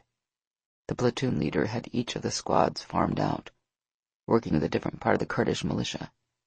They certainly needed our help, so none of us minded. Then, on the 31st, Saddam got a hair up his ass and decided to send his forces up to the town of Erbil for a little ethnic cleansing, right where our squad was set up. 9 of us, stuck right in the middle of a place we really weren't supposed to be, with no support and almost no ammo. Mac held her breath, waiting. As you can imagine, it didn't go well for us. We were fighting side by side with the Kurds, and we put up one hell of a defense, but they didn't have much in the way of heavy equipment, and we didn't have any. A whole lot of people died in a really short period of time, including every member of my squad but me. My squad leader died in my arms as I tried to drag him out. Mac was crying and didn't have a clue why. She hadn't known those men, but Gage had, and their deaths had hurt him, so she hurt too. August of 1996, she murmured. Isn't that what they called Desert Strike? I remember reading about it somewhere, but I don't remember seeing anything about any U.S. ground casualties. We just dropped a bunch of bombs and fired off some cruise missiles. He snorted. Yeah, that's what they called it. But the bombing and cruise missiles happened in the days after the initial attack. Didn't do us or the Kurds any good. My squad was wiped out by then, and I just barely dragged my shot-up ass back to the extraction point in time to hook up the rest of the platoon. They'd been pretty beat up too, but nothing like my squad. The worst part? The official report reads that my squad members all died in a training accident down in Kuwait. No one wanted to admit the U.S. even had ground forces up in the Kurdish region. Crap. Is that why you decided to get out? He hesitated for a long time before answering. That had a lot to do with it. I just couldn't be part of the big machine anymore. They didn't even care about us. Mac understood Gage a little better now than she had before. How he'd risen so fast to the Dallas PD ranks. Why he'd taken over the SWAT team and rebuilt it in his image. They were an organization that took care of their own above all else. His arm tightened around her. Sorry I unloaded on you like that. I'm not sure why I did. It definitely doesn't qualify as romantic pillow talk. I don't mind, she said. I get the feeling you've needed to tell somebody that story for a long time. I'm just glad it was me. I guess you're right, he sighed. I try not to think too much about that part of my past. I didn't even realize it was weighing on me until I told you about it. She tilted her face up to kiss him. It was amazing how close she felt to him after that little peek into his past. It made her want to learn everything about him. You can tell me anything. He gazed at her so deeply and thoughtfully she almost teared up again. I might just take you up on that offer sometime. She rested her head on his chest again, smiling as she realized his heart was now beating in the strong, slow rhythm she was used to. Anytime you're ready. Chapter 10. Gage couldn't help returning Mackenzie's smile as he held open the door to the restaurant. After you. He would have been quite happy hanging around her apartment again tonight, watching TV, talking, and making love like a couple of minks, which was what they'd been doing for the past 2 days. But she'd wanted to go out to dinner, and whatever Mackenzie wanted, Gage was ready to give her. She'd picked this place way out toward Bonham. He'd never heard of it, but she promised him it'd be worth the hour-plus drive to get out here. He didn't care where she wanted to eat. As long as it was with him, he was game. Across from him, Mackenzie scrunched up her nose as she studied the menu. He smiled. She looked so cute when she did that. He still couldn't believe how well things had worked out. Last night, sometime between dinner at her place and making love on the couch in the living room, Mackenzie had told him she was dropping the whole SWAT team on Ped story. They both knew there'd never been a Ped story, but that had been her way of saying she was done snooping around. His pack was safe. But while he started out hoping to keep a nosy journalist from finding out his pack's secret, somehow, he'd wound up falling for Mackenzie and finding the one woman in this crazy world he clicked with. It was way too soon to say he was in love, but he was more serious about her than he'd ever been about any woman, and he liked to think she felt the same way about him. "So, what do you feel like eating?" Mackenzie asked, still studying the menu. When he didn't answer, she gave him a quizzical look. She must have read his mind because she grinned. "On the menu, Gage." "On the menu." He chuckled. I'm feeling like a big cheeseburger with a huge pile of fries. "Sounds good to me. Make it 2. Mackenzie closed her menu and placed it on the table. "So what were you asking me as we pulled in the parking lot?" She was looking at him expectantly, her blue eyes dancing. Apparently, this was a test. And if he didn't remember what they'd been talking about, she was going to seriously start thinking he was some kind of deviant who constantly thought about sex when he looked at her. Which was actually true, but he forced his mind back to their previous conversation. They'd been talking about his work schedule, then her schedule, then what she'd be working on next week. Yeah, that was it. I asked you what story you were going to work on next, since the SWAT piece didn't pan out. That sounded so smooth he almost patted himself on the back. But then he noticed she was grinning at him like she knew exactly how hard it had been for him to remember. She didn't call him on it, though. "I wouldn't say it was a complete waste of time." She gave him a sultry look that made him wish they'd stayed at her place. "I'm not really sure what I'm going to work on. I haven't given it a lot of thought." Gage let the waiters set down their drinks and take their order before asking her something he'd wondered about more than once. How do you decide what story to go after? I know you mentioned your boss gives you a lot of leeway, but how do you even start? I mean, do you look at the news and wait until something grabs your attention? She stirred artificial sweetener into her iced tea. "Most of the time, yeah. I see something that's just wrong. A person getting away with something everyone knows they did. Someone lying about something important with a perfectly straight face. A group of bad people using the system to get away with hurting people over and over. I see things like that, and I just have to do something about it." You want to right wrongs, then? She sipped her drink. "Unfortunately, I rarely get to right the things that are wrong. The most I can usually do is make sure the truth comes out." In his experience, truth could be one hell of a 4-letter word. It was frequently held up as this amazing tonic that cured all ills, but it didn't always work out that way. The funny thing was, he'd been wondering all weekend, in between romps in the bedroom and intimate conversations on the sofa, if he should tell her that he was a werewolf. Not right away, but soon. There was just something about her that made him want to be completely, 100% honest with her. But this wasn't just his secret, and that was what held him back every time he thought about opening his mouth. What about those situations where the truth coming out will only lead to more problems? He asked. She regarded him thoughtfully, as if she was wondering if he was just making conversation, or whether this was one of those other secrets he had. "It might cause some pain and suffering at first, but I tend to believe the world is a better place when all the secrets are out in the open," she said. Damn. Sometimes it was hard not looking at her and assuming she could see right through him. But with that question, he just exposed the biggest difference between them. She'd seen the real world, but she was still an idealist. She lived in a place where honesty and truth always led to the best outcome. He'd seen the same real world, but lived in a place where lies and cover-ups kept people safe.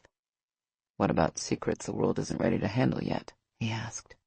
Give the world more credit than that. People can handle more than you think. She gave him a pointed look.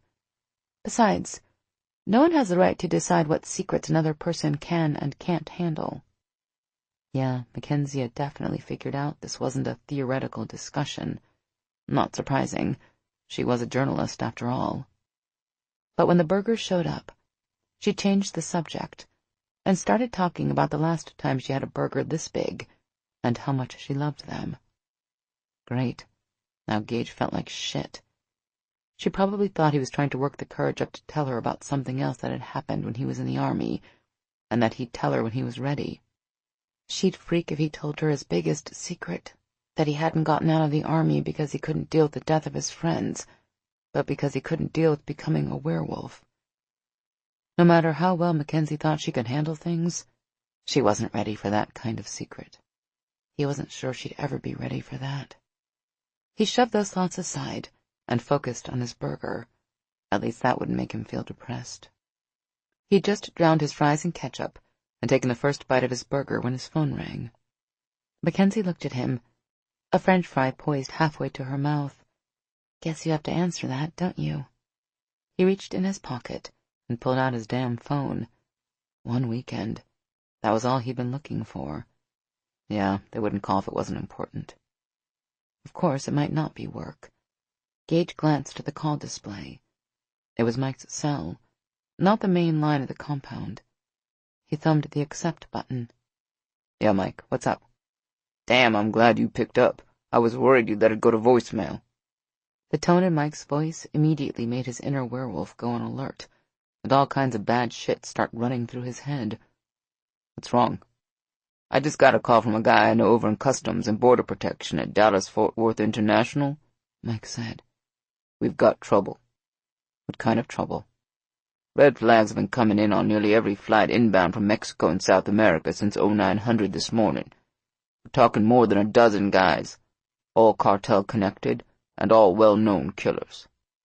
That sinking feeling in his stomach just got worse. Why are we only hearing about it now? Federal district attorneys have a couple major drug cases going on right now and thought the guys were in town for a hit on one of their witnesses, Mike said. My guy called me from the freaking bathroom because he knew they weren't coming in for any witness, not when they figured out who brought these guys in. Gage swore. Hardy. Yeah, and he's not even trying to cover his tracks. The son of a bitch had limos waiting for every one of these guys. According to cops and informants I know back from my days undercover, the word on the street is that these guys are here to take you and your girlfriend out. Soon. Shit.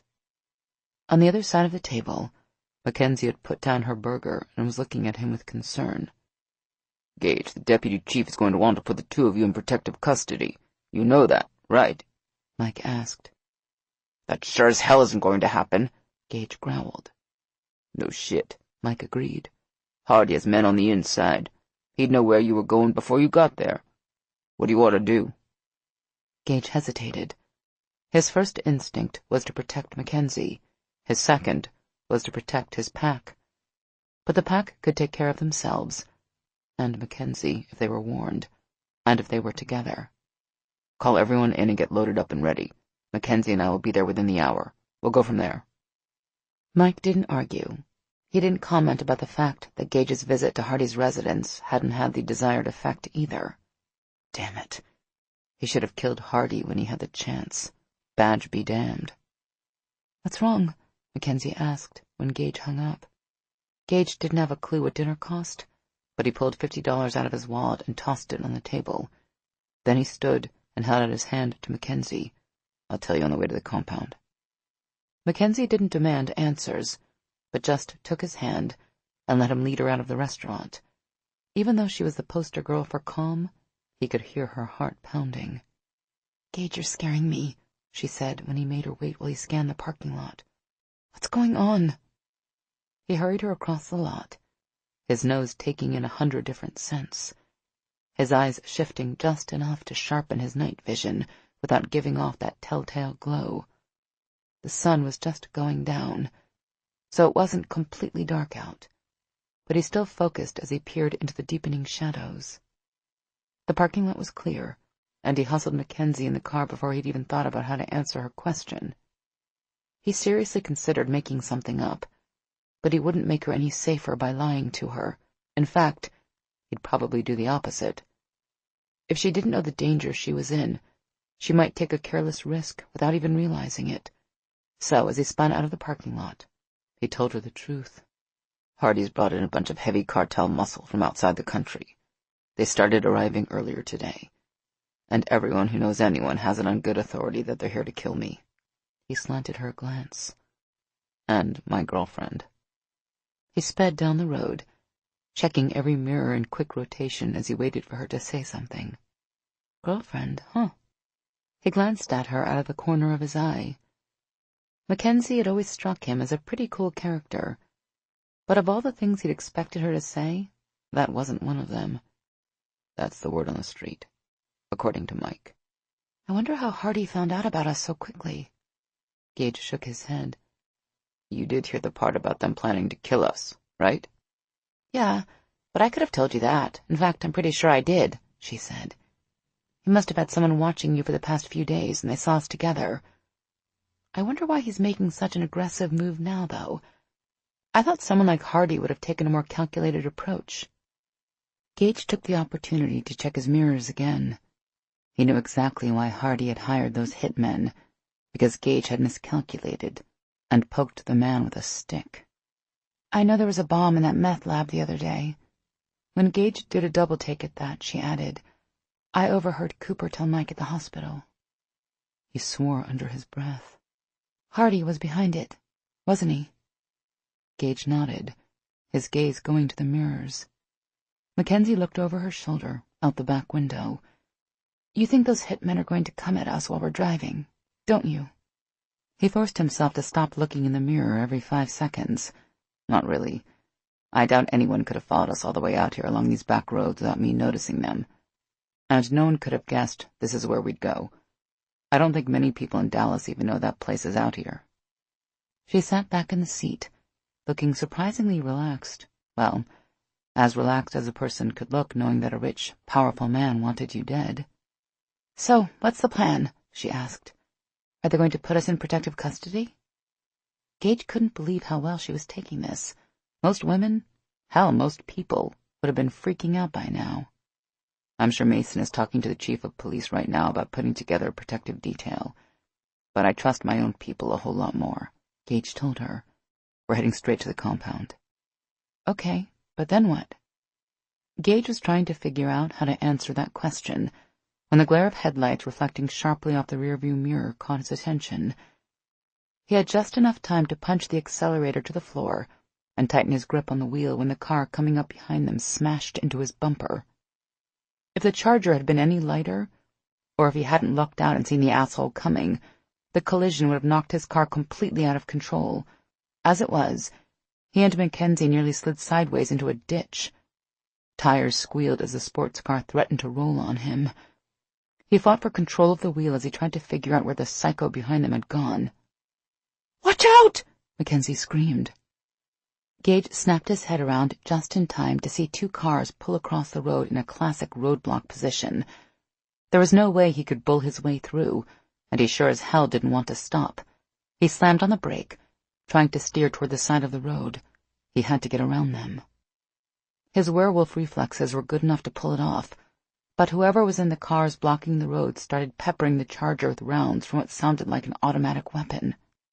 Bullets smashed into the front of the car, and Mackenzie screamed as the windshield shattered.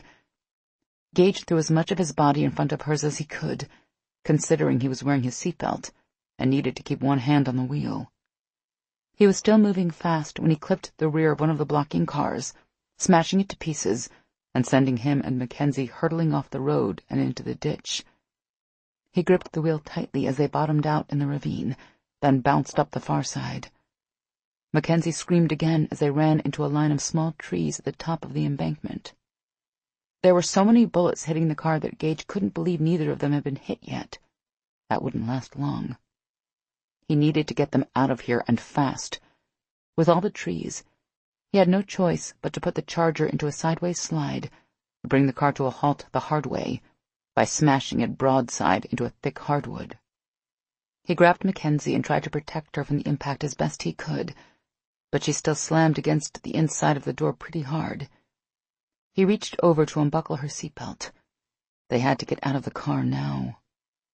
He dragged her off her seat and across the center console, slipping one hand down to his ankle holster to pull out his gun. Mackenzie was so woozy she could barely stand on her own, and he held on to her with one hand while he scanned the area. He could hear the sound of feet pounding on the dirt, could smell the sweat coming off the men as they ran. Gage put a bullet through the head of the first man to crest the embankment, sending him tumbling backward. That would sure as hell slow them down some. Nobody was going to feel like poking their head up for a few seconds at least. Not waiting to see if he was right, he turned and scooped Mackenzie off her feet, then ran into the forest as fast as he could, and he could run pretty damn fast. They'd gotten maybe 200 feet into the woods before bullets started tearing up the sparse forest around them. Apparently the bad guys hadn't waited as long as he'd hoped. Shit. There were at least 6 of them crashing through the woods after him, spread out in a ragged line in an effort to make sure he didn't slip past them in the gathering dark. If he'd been by himself, he would have shifted into his half-werewolf form so he could go on the offensive. The assholes would have never even seen him coming. But he had Mackenzie to worry about. There was no way to keep her safe and go after the men at the same time. So he kept running. Bullets buzzed past them like angry bees, and Gage was forced to zig and zag erratically. That only allowed the men behind them to gain on them. "They're catching up," Mackenzie said. Gage glanced down at her. "You okay?" He ran faster. He needed a better plan. He wasn't going to be able to stay ahead of these guys forever while carrying Mackenzie. All it would take was one lucky shot.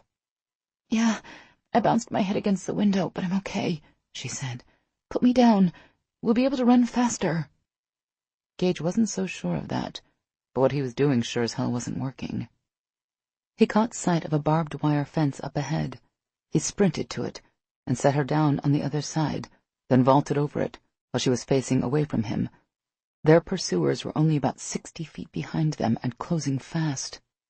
Gage aimed at the man closest to them, but held his fire. He only had 1 magazine in the SIG, which only carried 8 rounds. He might be good with a gun, but he didn't have ammo to waste on a low-percentage shot. Unfortunately, the bad guys didn't have that issue. Every one of them was carrying an MP5 submachine gun and had lots of spare ammo. The moment they realized he and Mackenzie had stopped, they painted the area with 9mm ball rounds. Gage turned to grab Mackenzie's hand and was shocked to see her holding that damn camera of hers. She was videotaping the freaking gunmen as they shot at them. "What the hell are you doing?" he shouted. "I'm a journalist. If someone is shooting at me, I'm going to film it," she explained, trying to hold the camera steady as he pulled her away. Then Mackenzie frantically motioned to the left, her camera dangling from her wrist. "I saw a building over there." The building was a barn. Unfortunately, it didn't have any doors, but right now they didn't have a better option. He headed for the back of the barn, then tugged Mackenzie down to the hay-strewn dirt floor with him. "Are you okay?" he asked. "Did you get hit?" The thought alone was enough to almost make his head stop working. "No, I'm fine." She searched his face. "What about you?" "I'm fine." Gage took out his cell phone and swore no service. So much for bars in more places. Mackenzie held up her camera, pointing it at the entrance. He knew she was scared, because he could hear her heart thundering, and yet she kept filming. Damn, she was amazing. Or insane. "What are we going to do?" Mackenzie asked.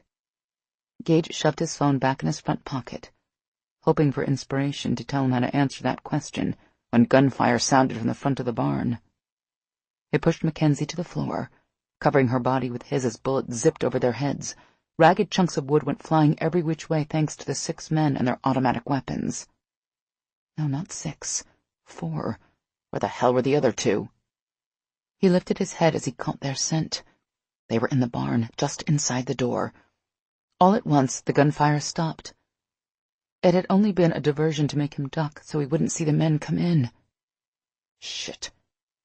In a minute, they'd start spraying the place with bullets. He and Mackenzie would never survive that much firepower in this small barn. Gage pushed himself up to his knees and took aim around the support post he was using for cover. Both gunmen had taken up defensive positions similar to his, which didn't leave Gage with much of a target, but he had to shoot. Every second he wasted gave the bad guys more time to shoot at them. He leveled his SIG and squeezed the trigger. He was pretty sure he grazed the guy, but he didn't have time to check. The moment he fired, the second shooter immediately emptied a full magazine in his direction. Gage felt a bullet hit his right shoulder, then another clip his left leg.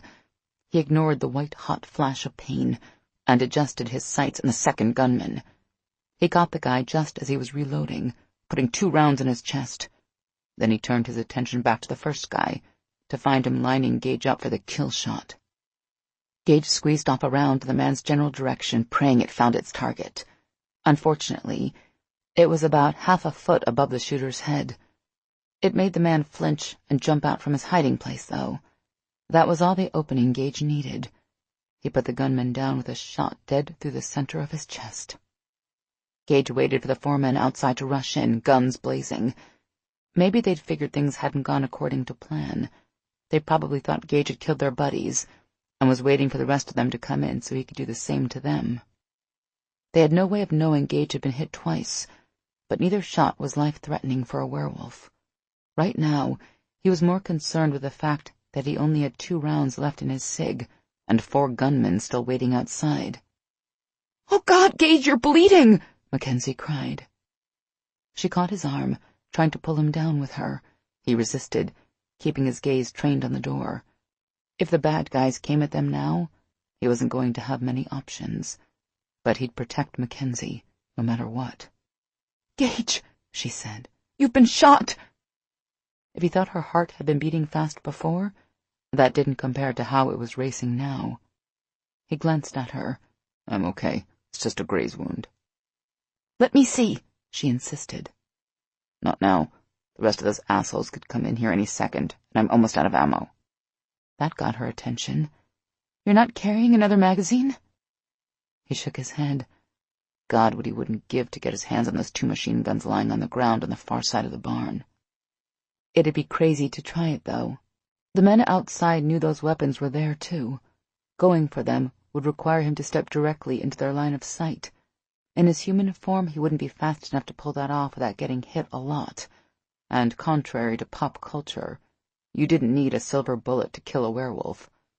A good old-fashioned lead one would do the job just fine. But what choice did he have?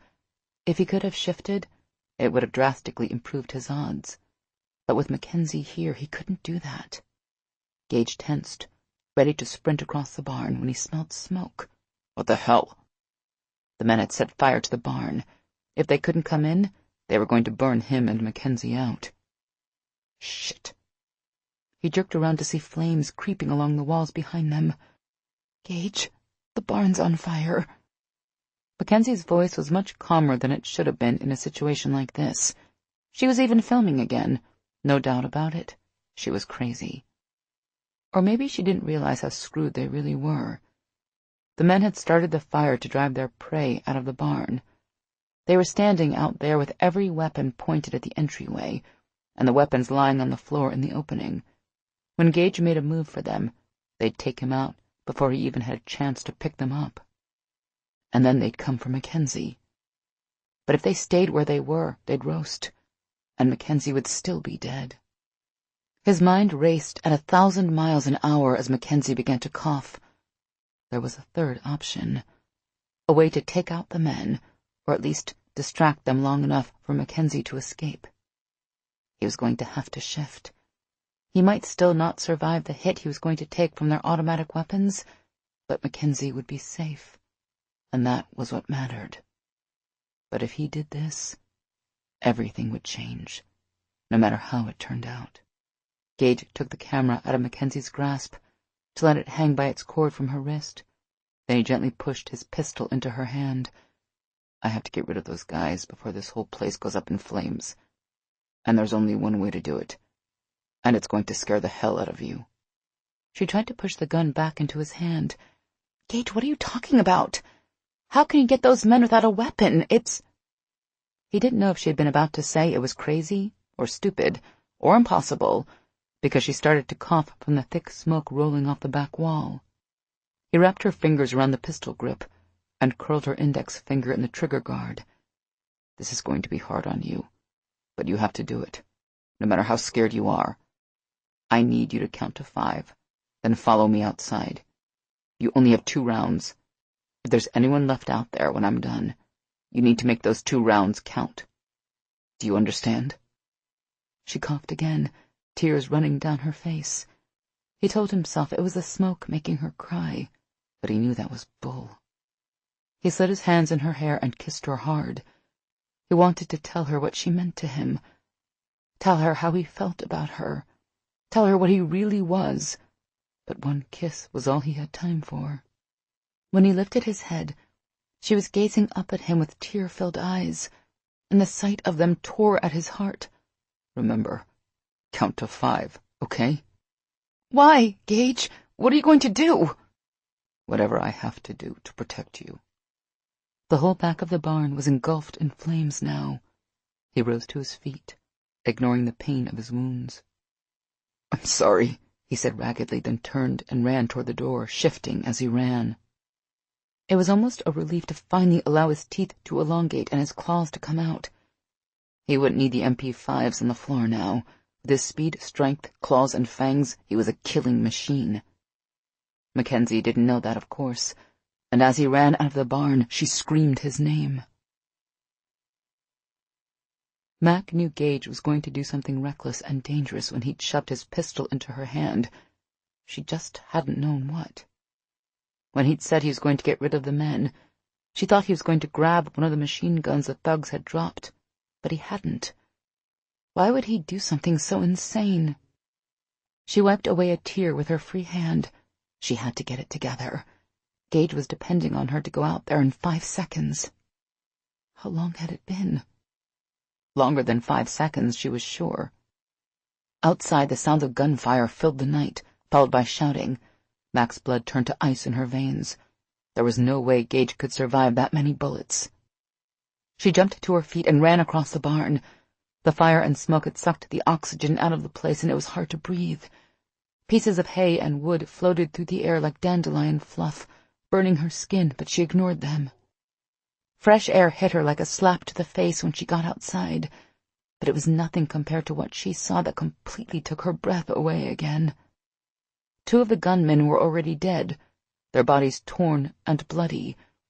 A third lay on the ground, trying to reach a machine gun a dozen feet away, his leg twisted at an odd angle and badly bleeding. Dear God, the men looked as if they'd been mauled by a wild animal. She searched around wildly for Gage, and saw him locked in a struggle with the 4th man. They each had a hand around the other's throat, trying to squeeze the life out of their opponent. The man twisted the machine gun in his free hand and pointed it at Gage. Suddenly remembering the pistol in her hand, Mac aimed it at the man and squeezed the trigger, praying she shot him and not Gage. The bullet hit the man in the leg, and he made a strangled sound, relaxing his grip on his weapon. Gage let out a growl, then lifted the man off the ground and flung him into the air. Mac cringed as he smashed into the burning barn to be consumed by the flames. She didn't realize she'd made a sound until Gage spun around to face her. Mac gasped.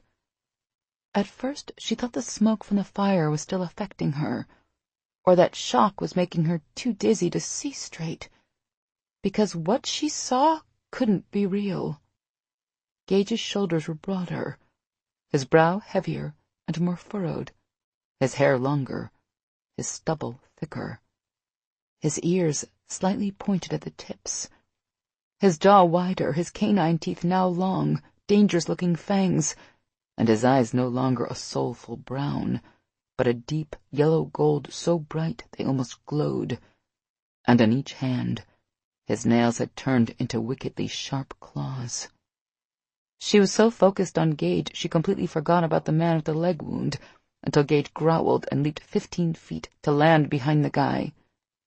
The man grabbed the machine gun on the ground and rolled over to shoot, but Gage caught the weapon and ripped it out of his hands.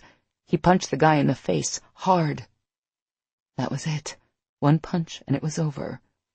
But Gage still picked him up and slung him at least 10 feet through the air to land in a crumpled heap near the entrance of the burning barn with his companions.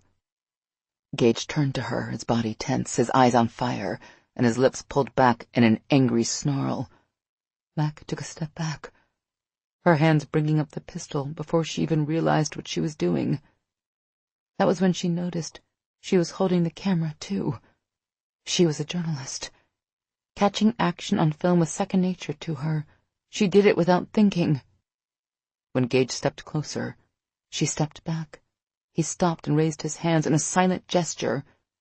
He locked eyes with hers, and despite how afraid she was, the sadness there made her heart squeeze in her chest.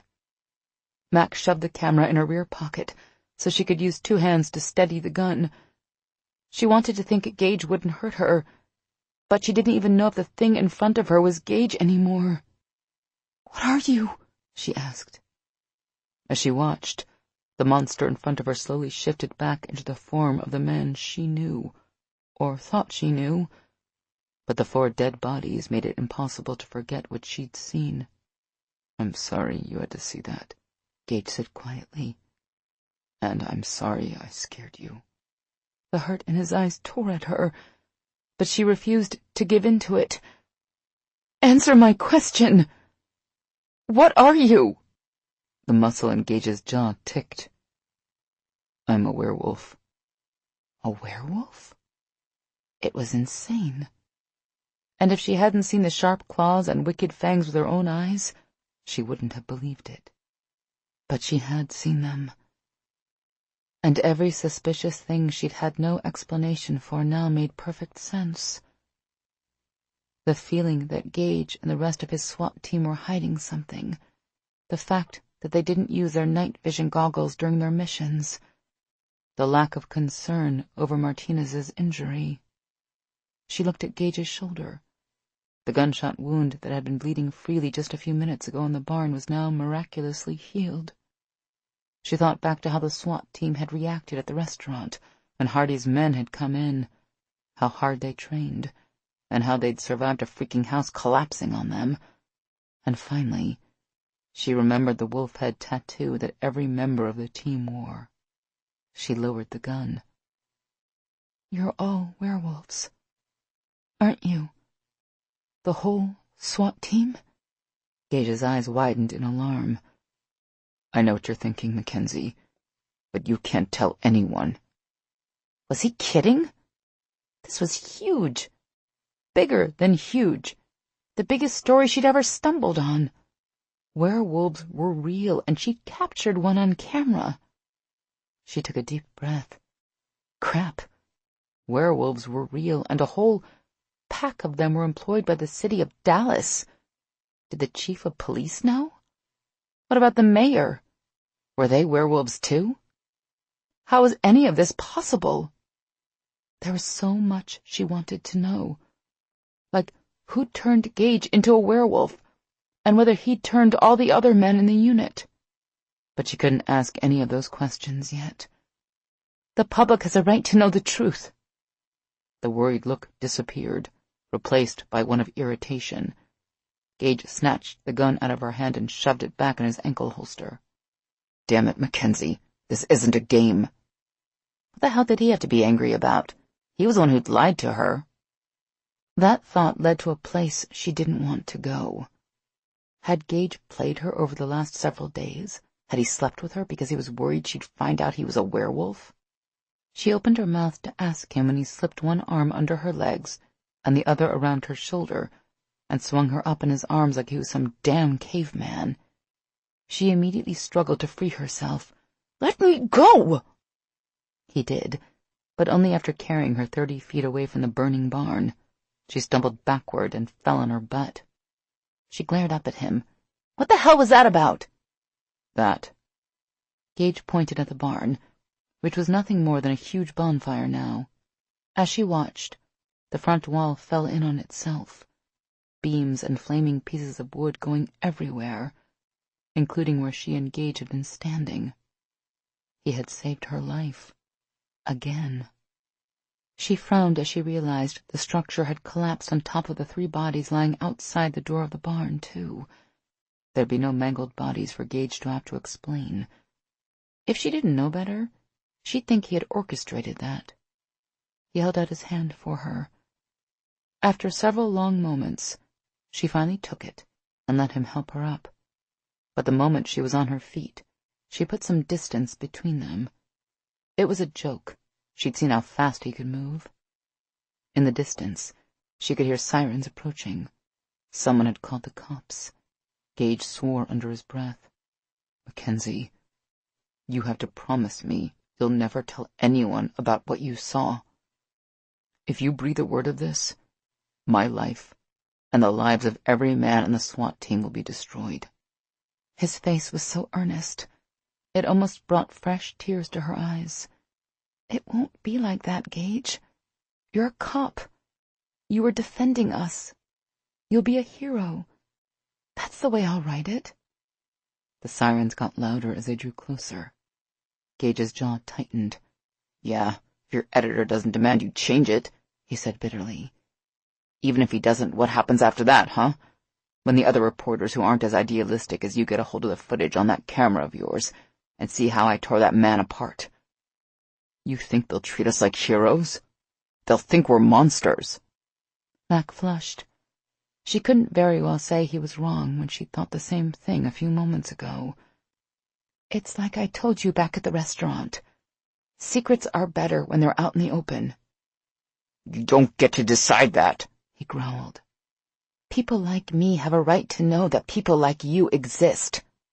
Do you even hear yourself? He demanded. You were terrified of me, and we spent the past 2 days in bed together. How do you think the rest of the world is going to react?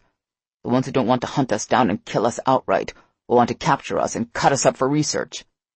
That's not true, Mac shook her head. She refused to believe they lived in a world where people would allow something like that to happen. This isn't the Dark Ages. People don't go around in mobs carrying torches and pitchforks anymore. Not everyone is as bad as you seem to think. He snorted. You're right. Sometimes they're worse. Walter Hardy comes to mind. Or have you forgotten he just sent men to kill us? No, I haven't forgotten, she said. All the more reason to let him and people like him know what you are. What the whole SWAT team is. He'd be terrified to go after you. The lights from the police cars flashed against the trees, getting closer. Gage muttered something under his breath. I'm not going to be able to talk you out of writing this story, am I? Mac didn't answer. It was her job to keep people informed. Why couldn't he understand that? More importantly, why couldn't he trust her to handle this in the best possible way? The same look of sadness was back in his eyes, this time mixed with hurt.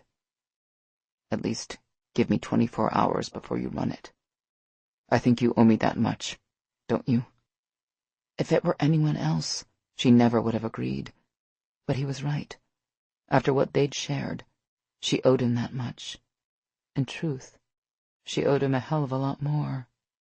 But she wouldn't be doing her job as a journalist if she didn't write this story. And maybe after it ran, he'd see that she was right, and they could get back to that place they'd been before Hardy's hired guns had tried to kill them. Realizing she hadn't answered his question, she nodded. Half a dozen police cars came into view, their lights bouncing off the farmer's field as they navigated the uneven terrain. I can't protect you and my pack at the same time, Mackenzie, Gage said. You're still a target. Be careful. Gage didn't wait for a reply, but turned and strode across the clearing toward the police cars. Mac had been a target before, and she'd always taken care of herself just fine. But for some stupid reason, knowing he put his pack ahead of her hurt. For the first time in her life, she wasn't sure if she was doing the right thing. Chapter 11. It was almost 0200 hours by the time Gage got to the compound. Between giving a statement to the cops who'd responded to the incident, then the duty captain who'd come out after hearing who Gage was, he'd barely had enough time for a quick call to tell Mike he was okay, before Deputy Chief Mason had shown up with a half-dozen detectives and internal affairs. The newsies hadn't been far behind. Cops getting called out to a rural farm area about reports of automatic weapons fire was one thing.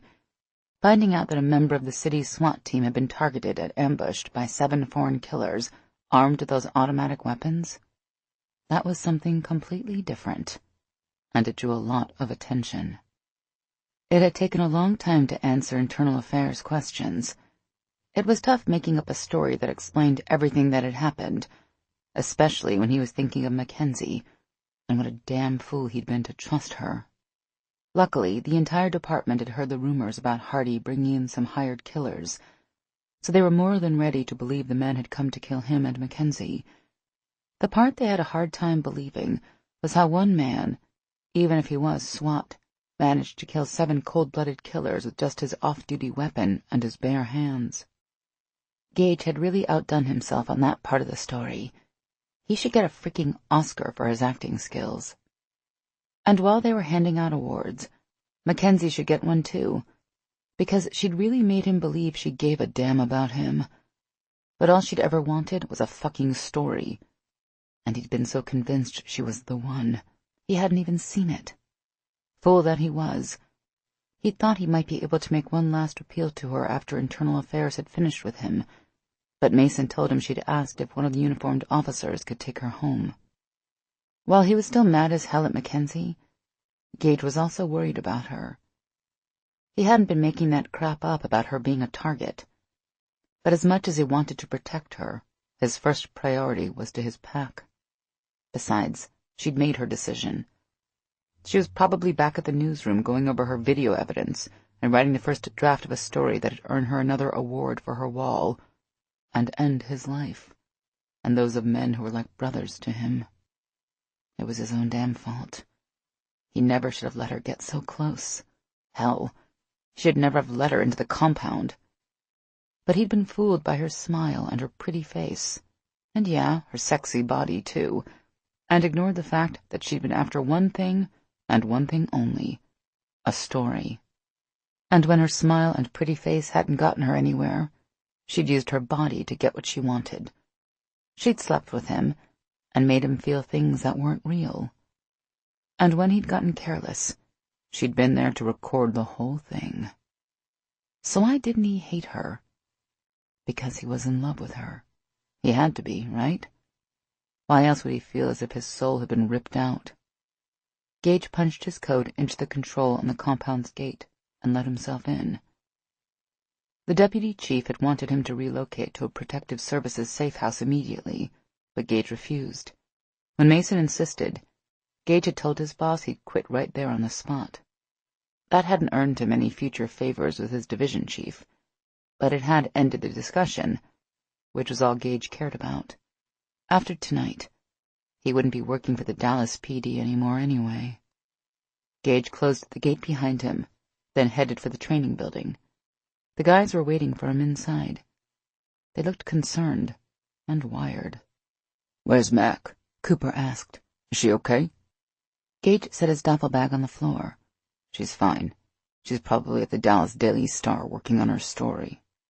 Cooper frowned. "Probably." "What story?" Becker asked. There was no easy way to say it, so he might as well rip off the Band-Aid. "The story telling the world that the Dallas SWAT team is made up of werewolves." No one said anything. They all stared at him like he'd announced he'd just been abducted and probed by aliens. "You told her?" Mike asked. "I didn't have to." Gage couldn't keep the bitterness from his voice. He quickly recounted the night's events, keeping it as brief and to the point as he could. "I didn't have a choice. I had to shift to fight them." Xander swore. "Did she see you kill those men?" Mike asked. "Worse," Gage said. "She caught some of it on video." Xander wasn't the only one who swore this time, or shifted. They were all looking at Gage with yellow gold eyes as if they wanted to tear him apart. But Xander was the only one brave enough to come at him with claws extended and fangs flashing. Gage braced himself, letting out his claws and baring his teeth.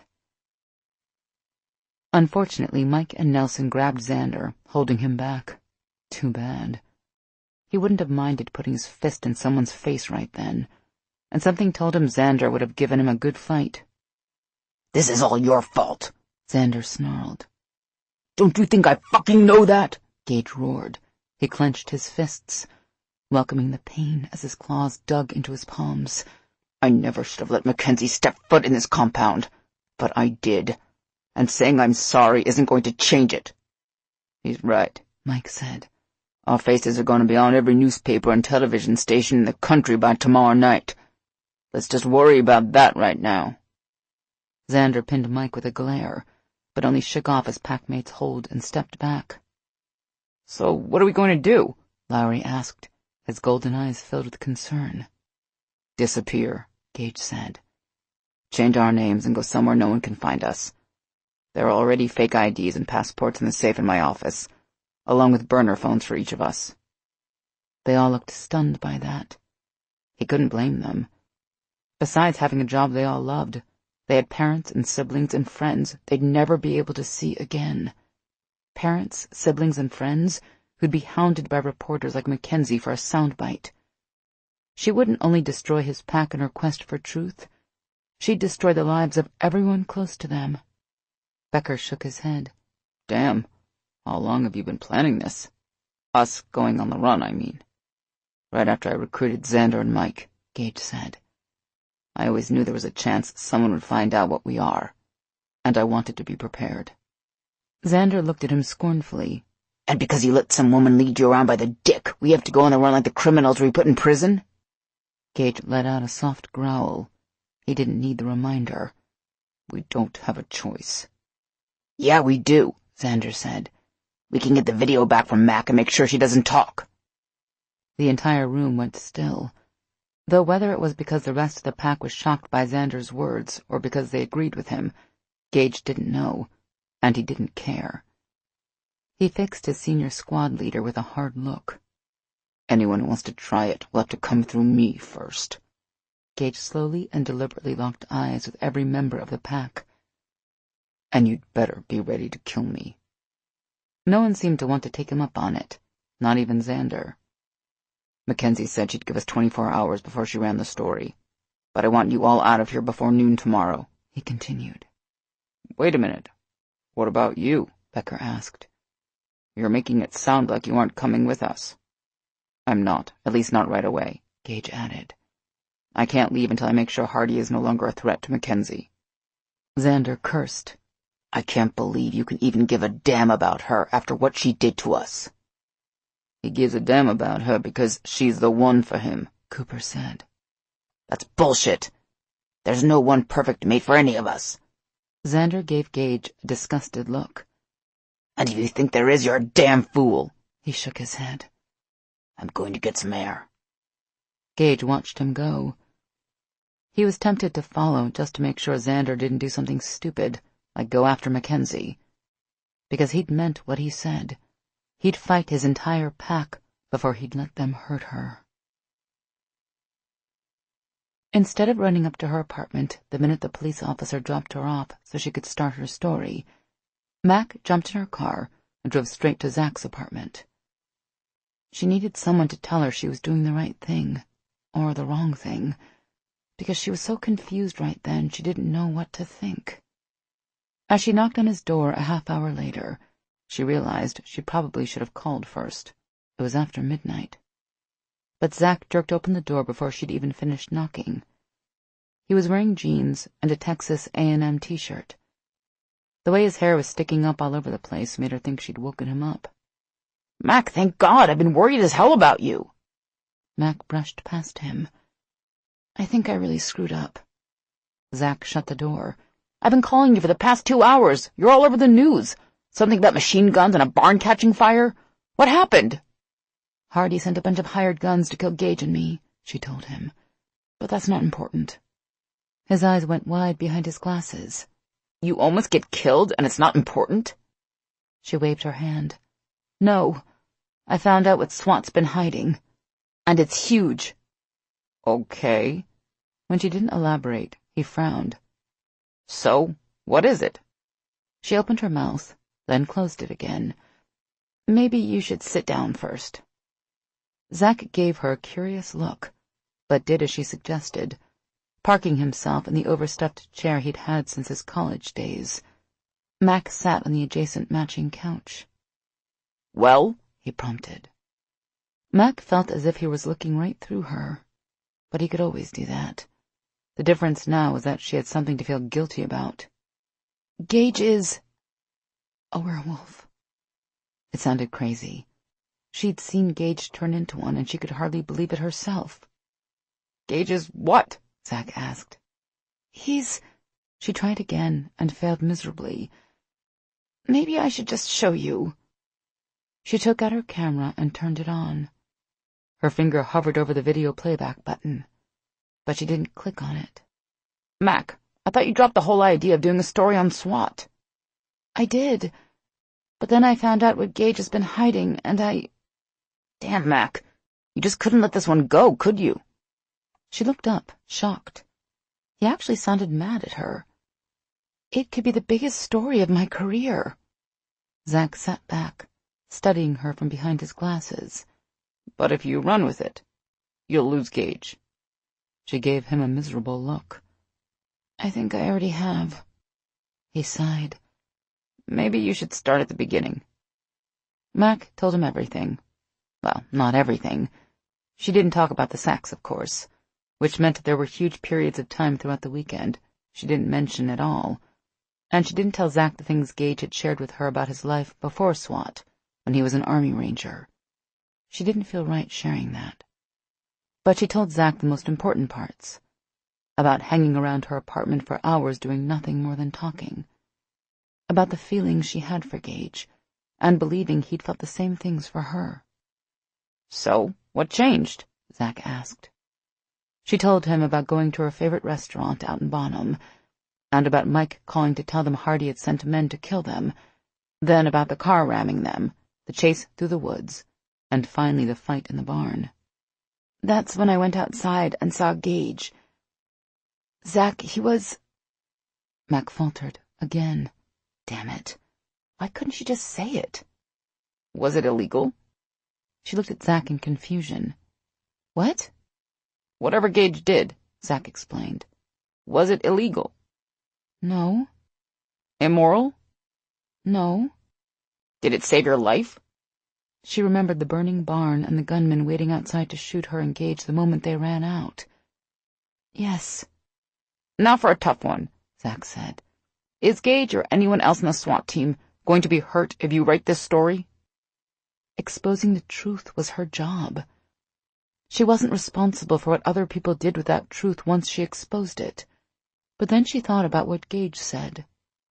About people hunting him and his pack, conducting research on them, killing them, and she felt ill. Yes, she said softly. I don't know what to do, Zach. He gave her a small smile. I'm pretty sure you do, or you wouldn't have come here to talk to me. You're looking for someone to tell you it's okay to do something your gut tells you is wrong. Sorry, but that's not going to be me. Zach was right. But there's never been a time in my life when the story didn't come first. I'm not sure if I know how to let this one go. Mac, you just said Gage and the rest of the guys on the SWAT team would be hurt if he told anyone about what you saw him do tonight, right? When she nodded, he continued. Don't you think Gage knew that? She remembered the terrified look on his face when he told her she couldn't tell anyone what he was. Yes. And yet he did it anyway, even though he knew what it might cost him. Oh, God. If it hadn't been for her, Gage would never have been in that barn in the first place. He would have taken out the bad guys in the woods. He changed into a werewolf because it was the only choice he had. Tears welled up in her eyes. Gage loves you, Mac, Zach said.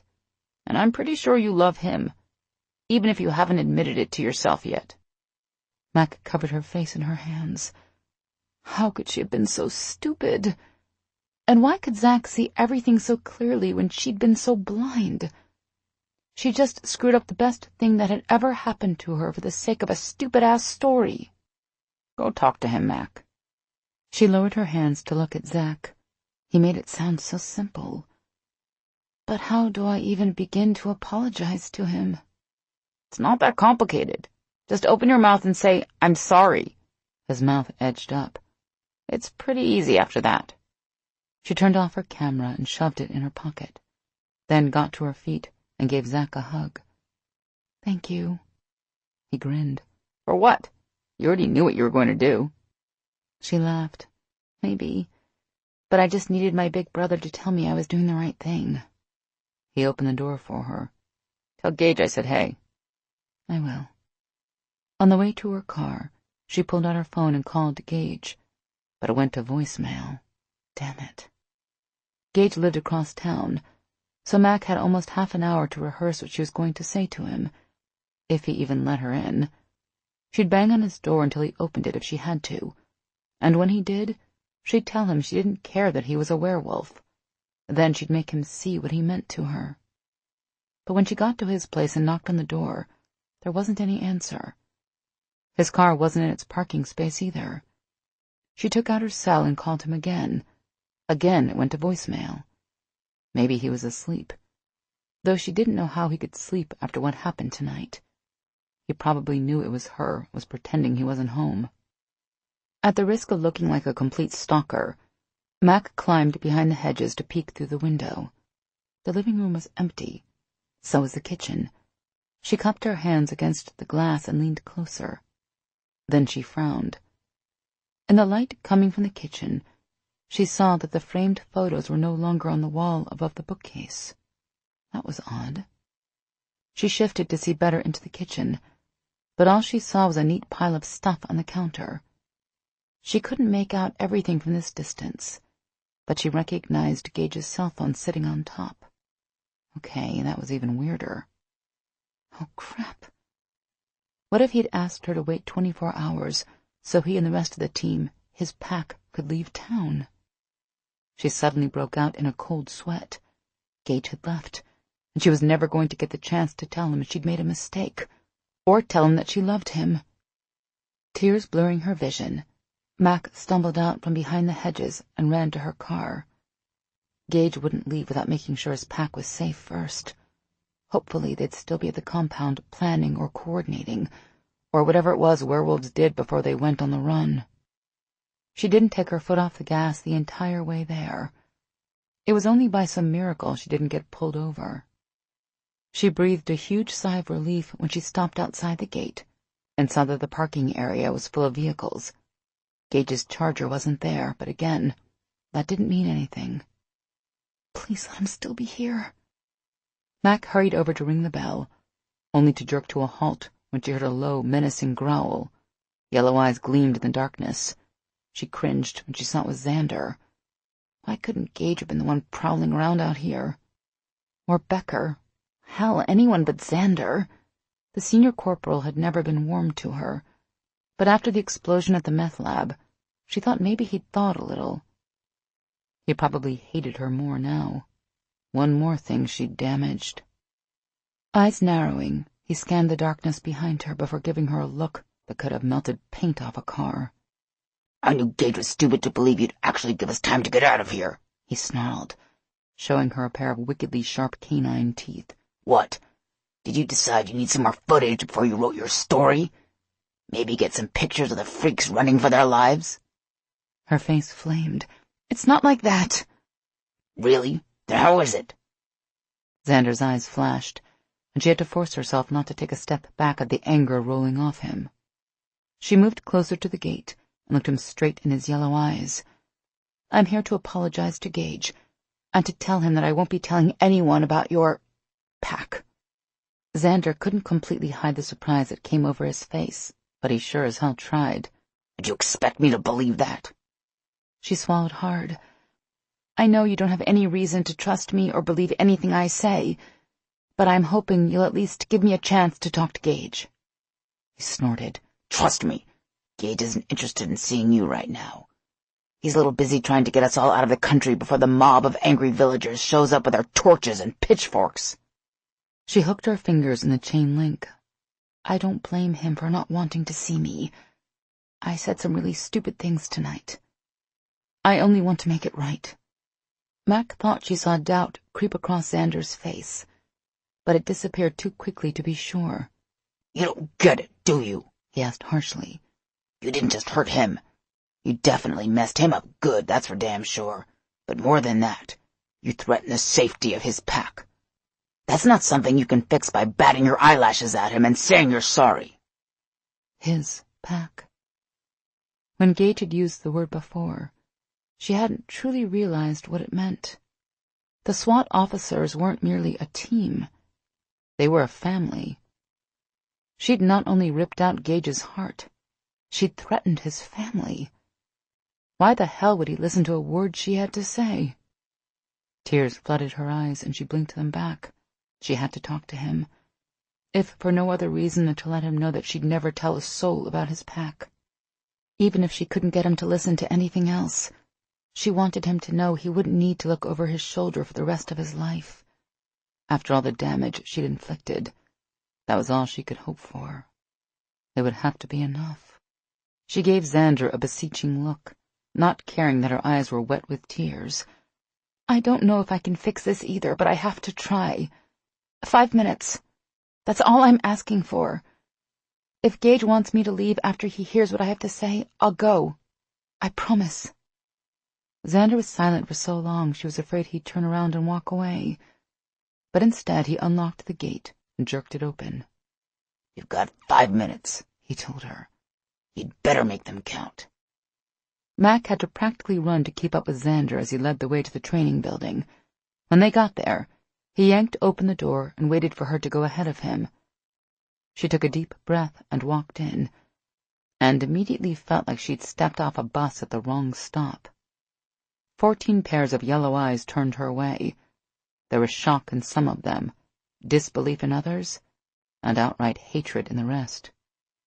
Gage wasn't with them. The place looked as if it had been ransacked. Maps covered one whole table. Passports and cell phones were scattered across another. And in the center of the room there was a pile of black duffel bags. They were getting ready to leave, and they were traveling light. Where would a pack of werewolves go to disappear? And would Gage split them up or try to keep them together? It didn't matter. If she didn't convince them to stay, she'd never know. "What the hell are you doing here?" Cooper demanded. Mac flinched. "I had to talk to Gage." Her words were met with deep-throated growls that made her shiver. If she wasn't so in love with Gage, she probably would have turned and fled. Not that she would have gotten very far with Xander behind her, breathing down her neck. "You should leave now, Mac," Cooper said, "before this gets ugly." She swallowed hard. "I can't leave. Not until I talk to Gage." Trevino advanced on her, teeth bared, claws extended. Brooks Martinez and Nelson joined him, their golden eyes on fire. Mac was thinking she might have to run for the door after all when Xander stepped in front of her, putting himself between her and the men. She barely had time to recover from her shock before Becker and Lowry moved to stand beside Xander, appointing themselves her protectors. The growls around the room got louder. Crap. Mac wanted to think they wouldn't fight each other, but she realized she didn't know a damn thing about how werewolves behaved. Maybe they fought each other all the time. "That's enough." Gage's deep voice cut through the snarls, and the growling immediately stopped. Mac stepped out from behind the solid wall of muscle in front of her to see Gage standing in the doorway of his office. She started to hurry over to him, but he froze her with a glare. "What do you want, Mackenzie?" he demanded. "You agreed to give us 24 hours before you told anyone. It's barely been 5. Had it really? It felt like it had been a lifetime to her. She glanced at the other men, then looked at him. "Can I talk to you alone?" "I don't have time for this, Mackenzie. We're leaving in 10 minutes. Anything you came to say to me can be said in front of my pack, so just say it and get out." The anger in his voice was almost more than she could bear. Tears clogged her throat, and she couldn't find her voice. But she had to say something, and fast. Gage looked as if he was ready to walk back in his office and close the door. She took a deep breath and let it out halfway, just like Gage had taught during their shooting lesson. "I'm sorry." Gage shrugged. "No need to apologize. You're just doing your job, right?" "No, well, yes, but—" Mac shook her head. This wasn't coming out the way she'd rehearsed it. "You were right when you said it wasn't my secret to tell." Gage's brows drew together. "What are you saying, Mackenzie?" "I'm saying that I'm never going to tell anyone about what you are." She looked at the other men. "Any of you." Becker cocked a brow. "And we're supposed to just take your word on that?" She reached in her back pocket and pulled out her camera, holding it out to him. "Take it. I have no story without it. No one would believe me." Becker took the camera. "How do we know you didn't already download it?" They weren't going to make this easy on her, were they? Would I be here now if I did? "Maybe you're trying to keep us in town long enough for your story to hit the street," Gage said softly. She turned to see him standing a few feet away. It broke her heart to see the distrust in his eyes. "I wouldn't do that," he snorted. "Forgive me if I find that a little hard to believe. A few hours ago, you had absolutely no problem telling the whole world about us, regardless of what it cost." Mac blinked back tears. Xander had been right. She couldn't fix this. She'd burned every bridge behind her, and there was no going back. Why hadn't she thought before she'd opened her big mouth back at the barn? "I know it's no excuse, but I've spent my whole life chasing one big story after the next. When I realized what I stumbled onto, the journalist in me took over." She moved to close the last little distance between them, and looked up forlornly into his beautiful eyes. "But when I stopped to think for just a few minutes, my head had a chance to catch up, and I knew I'd done something really stupid. I'd thrown away the chance to be with someone special, someone I wanted to spend the rest of my life with." Gage didn't say anything. He just stared at her like he didn't know what the hell she was babbling about. A tear trickled down her cheek, and she wiped it away with a hand that shook. "When we were back at your apartment, I said you could tell me anything. When you decided to trust me with your biggest secret, I betrayed that trust. And for that I'm sorrier than you'll ever know. I know that I have no right to ask you to trust me now, but I'm begging you to believe me when I say I won't tell anyone about you or your pack." Another tear found its way down her face, and then another. This time she didn't wipe them away. There was nothing left to say. Either Gage would believe her and stay, or he wouldn't, and she'd never see him again. Golden eyes held her captive. "What made you change your mind?" Gage asked. Mac thought it would have been obvious why she was standing here in front of him pouring out her heart, but maybe it wasn't. Maybe Gage assumed it was because she had a guilty conscience. She looked around the room. The other men were regarding her just as intently as before, only now the open hostility that had been on their faces had been replaced with curiosity. Could she tell Gage what was in her heart in front of them? But if she didn't, nothing she already said would mean anything. Mac wiped away the tears on her face. Then she took a deep breath, lifted her chin, and told him the truth. "I love you."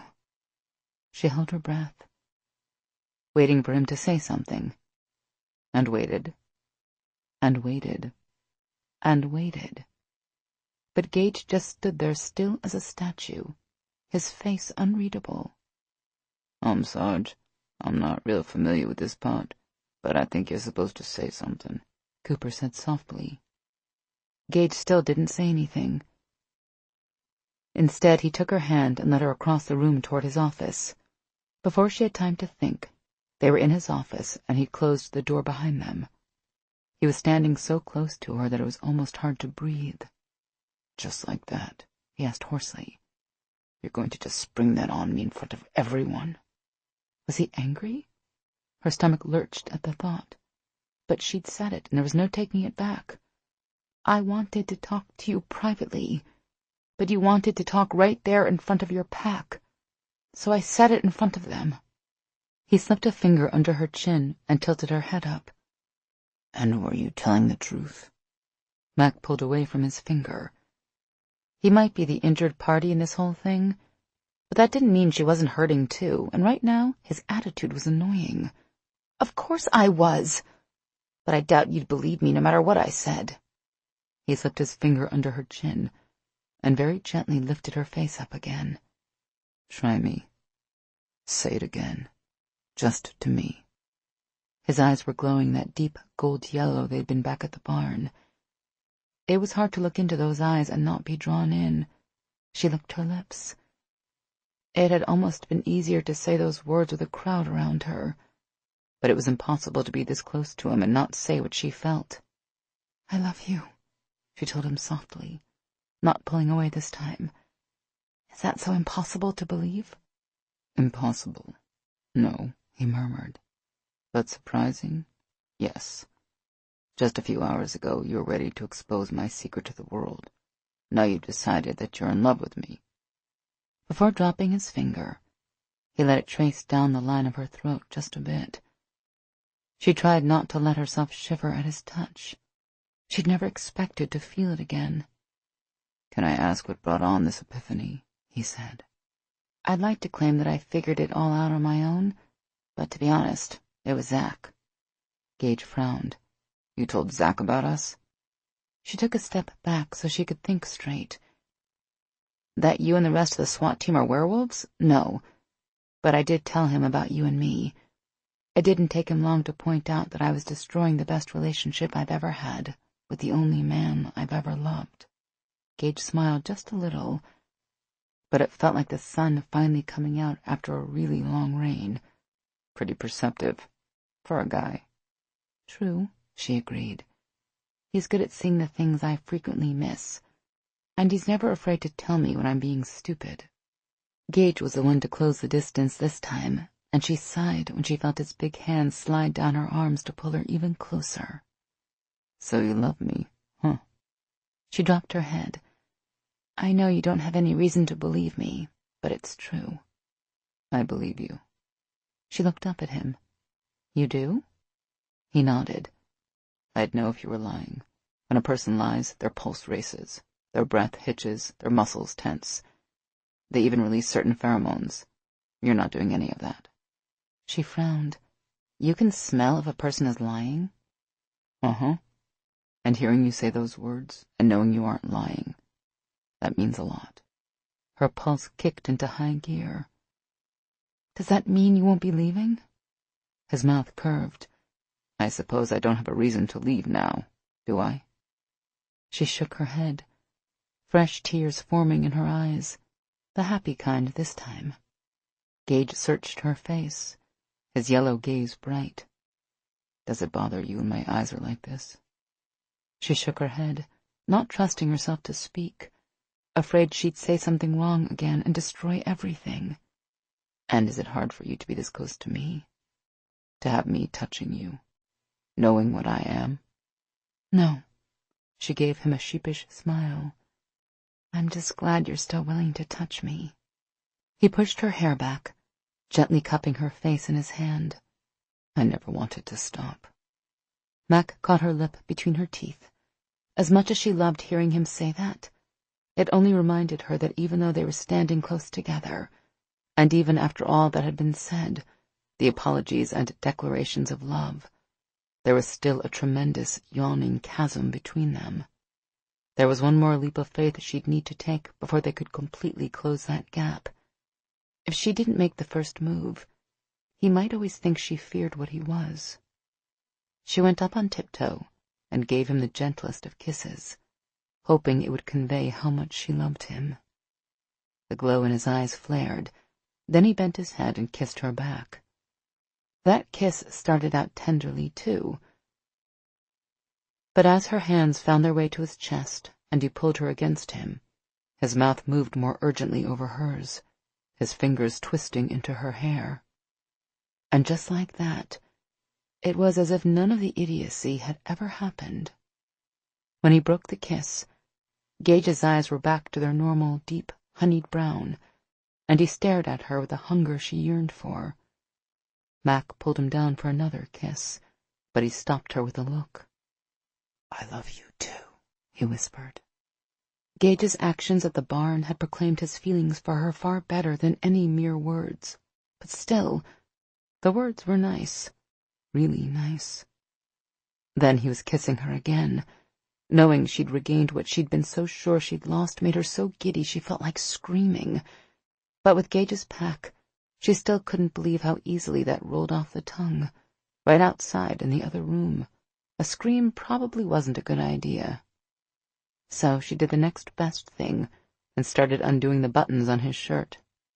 Gage lifted his head to look at her with an arched brow. "You know werewolves have really good hearing, right?" Huh? No, she didn't know that. She smiled up at him, working at his buttons until they were all undone and she had a view of his chest and abs all the way down to his belt. She slid her hands under the edges of his shirt and caressed those exquisite muscles. "Then I guess we'll just have to be quiet," she said softly. Mac leaned forward and nibbled at the lines of his pecs. A low rumbling growl slipped out of him. She pulled away to give him a reproving look. What part of quiet didn't you understand? He slipped his fingers in her hair, urging her to go back to what she'd been doing. Quiet. Right. Got it. When she kissed, nibbled, and licked her way down his chest and stomach, Gage did a better job of holding his tongue, but just barely. Still, she had to smile a little as she unbuckled his belt. If he'd had a problem staying silent for the first part, this part was really going to be tough on him. Once she had his belt undone, she struggled to work his jeans and underwear together down over his hips. He helped some, but let her work for it, which she appreciated. Anticipation always made things better. When Mac had everything down around his thighs, she nudged him back, so he was perched on the edge of his desk.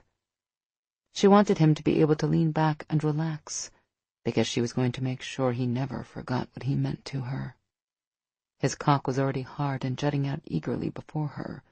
She ran her hands up his thighs until she reached the base of his cock. Then she carefully curled one hand around his shaft and tilted her head up to look at him. Quiet, remember? He gazed down at her with heated eyes. I'll try. That was good enough for Mac. She dipped her head and wrapped her lips around him. Gage didn't exactly remain silent, but the groan he let out wasn't much more than a deep sigh. She doubted even a werewolf would be able to hear it unless he was standing right outside the door. She worked her mouth up and down his shaft, moving her hand in smooth counterpoint to the rhythm of her tongue. Gage tasted so damn good it was difficult not to cut loose with a few moans of her own. She could do this all night, letting him come in her mouth, then getting him hard so she could do it all over again. The thought alone made heat pool between her thighs. Gage slipped his fingers into her hair, guiding her movement, urging her to go faster, deeper. But just when liftoff seemed imminent, he used that hand in her hair to bring her to a slow halt, then tug her mouth off his cock. She started to complain, but he'd already tugged her to her feet and urged her back against his desk before she had the chance. He had her shoes off before she even found her voice. I was still working down there. He gave her a sly look as he yanked open the buttons on her jeans and pulled them off. She had to grab hold of the edge of his desk to keep from being dragged off with them. Maybe, he agreed, but it's my turn now. Gage tossed her pants and panties over to the couch that lined one wall, leaving her leaning back on his desk wearing nothing but her top. He reached around her and shoved stuff aside, then urged her back. When he dropped to his knees between her spread legs, his eyes were once again gold. Was he flipping them back and forth to freak her out? Maybe, but that wasn't the effect it was having. In fact, it was just plain turning her on. Remember, he said in that low, rumbling growl she was already coming to love. No screaming. He lowered his head and nibbled his way down her inner thigh, and for one crazy moment, Mac wondered if Gage's teeth were sharper than his eyes were gold like they were now. If he nipped her hard enough, would she turn into a werewolf too? But those thoughts disappeared the second his warm mouth came into contact with her pussy. If his teeth were any sharper or longer than normal, she didn't notice it when his tongue slipped into her folds. She tried hard to keep her head up so she could watch him go down on her, but as tantalizing as the view was, she couldn't do it for very long. As Gage's tongue glided up and down her folds over and over, then finally focusing on her clit, she got so dizzy she had no choice but to drop her head back and give herself over to the pleasure. Right then, she was far beyond worrying about whether Gage's pack hurt her, but she bit down on her knuckle anyway, hoping it would muffle her moans. Mac gripped the edge of the desk with her other hand and lifted her head. The sight of Gage lapping at her pussy, his glowing eyes locked with hers, was the most erotic thing she'd ever seen. She forced herself to keep watching him as he made love to her with his mouth, drawing her orgasm out longer and longer until she was sure she would scream. Only when her whole body was shaking and spasming like she was holding a bolt of lightning did Gage finally let up and move his mouth off her clit. Even then, He continued to slowly lave his tongue across her folds, making little sparks dance in her vision. She dropped her head back to the desk and gasped for air as Gage went back to nibbling on her inner thighs. At some point he stopped that, too, but she didn't know what he was up to until she heard his jeans hit the floor. She looked up to find him grinning at her. "I love watching you come. Did you know that?" Mac returned his smile. "No, I didn't." She licked her lips, waiting for him to climb up on the desk with her, but he simply stood there gazing at her. "Thank you for coming back to me," he said, his voice rough with emotion. "I don't like to think what my life would have been like without you." The words made her heart squeeze in her chest. What did a woman say to something like that? "You're welcome" just didn't seem to cut it. She beckoned him closer. "Care to show me your appreciation in a gratuitously physical manner?" He hesitated. "Yeah, about that. I don't have a condom. One of the other guys might, but—" She grimaced. "Let's not. Fortunately, one of us was planning ahead. I started taking birth control pills Wednesday morning." "Wednesday?" He frowned. "The morning after I took you to dinner at Chambre Francaise. How did you know we'd sleep together?" "I didn't," she said softly, "but I'd hoped." Mac motioned him closer again, spreading her legs wider in open invitation. Gage stripped off the rest of his clothes and moved between her legs. He ran a hand up the outside of one thigh, making her quiver all over. "And you've been taking the pill long enough for it to work, right?" he asked. She nodded. "Most experts recommend 7 days, but I think 6 days is okay. Unless you're not planning to stay with me if I get pregnant. Now that we're mentioning it, can you get me pregnant?" Gage trailed his hand down her thigh and across her stomach. He left it there, caressing her lightly. "Yes, I could get you pregnant. And before you ask, no, the kid wouldn't come out growling and howling at the moon. That's not the way it works. And no, if I got you pregnant, I wouldn't leave you." He leaned over and she wrapped her legs around him, pulling him closer, and preparing herself for the rush that came whenever he slid inside her. He didn't enter her, though. Instead, he gazed down at her so intently, she started to worry he wouldn't make love to her without protection. But then he licked his lips, and she knew he was trying to figure out how to say something big. "Mackenzie, there's something you need to know. Something important." "Okay. Is now the best time for this?" "Now is the perfect time for this," he said. "Werewolves have an urban legend that's been around as long as there have been werewolves. Whether they'll admit it or not, they all believe there's one special person out there for them. As in, the one, capital T, capital O. Unfortunately, while the legend is so common as to be cliché, I've never met a werewolf who found the one." Gage leaned closer, so his lips were only millimeters from hers. "But I found mine. You can't understand the significance of that until I tell you that none of the werewolves in my pack have ever been in a serious relationship. Not one. Sure, they sleep with women, maybe even live with them for a while, but it never lasts. Hell, I've never been involved with a woman that I've even wanted to be around for more than maybe 2 weeks the longest. Until I met you." His mouth traced along her jawline and settled next to her ear, his voice dropping to a whisper. "I knew from the moment you stepped into the operations vehicle that first day that there was something different about you. I didn't know at first that you were the one. I never believed in that kind of stuff. But some of the guys knew. Cooper, Xander." "Xander?" she repeated. "He didn't even like me." "Regardless of what he tells people, Xander believes the legend more than any werewolf I've ever met. But he figured you'd use the irresistible attraction I felt for you against me to get your story." She winced. "Which is basically what I did. No wonder he looked like he wanted to bite my head off when I showed up tonight." "It doesn't matter now," Gage whispered. "We're together, and I'm never going anywhere. I never could have." She wrapped her arms around him and pulled him more tightly against her, burying her face in his neck. "But you were leaving when I got here." He lifted his head so he could gaze down at her. "I was, but only long enough to make sure my pack got out of town and someplace safe. I was coming back to make sure Hardy was no longer a threat to you. Then I intended to watch over you from a distance for the rest of my life." The look in his eyes told her he wasn't kidding. She didn't let herself dwell on the part about making sure Hardy was no longer a threat. She was just comforted by the thought that Gage would have willingly lived on the street outside her apartment just to be near her. It was insane, but romantic at the same time. She threaded her fingers in his hair, pulling him down for a kiss. He growled, kissing her back with an urgency that left her gasping for breath by the time he lifted his head. Straightening, he grabbed her ankles and spread her legs wide. Mac did her best to be quiet, but she couldn't hold back the moan that escaped her lips when he pushed inside her.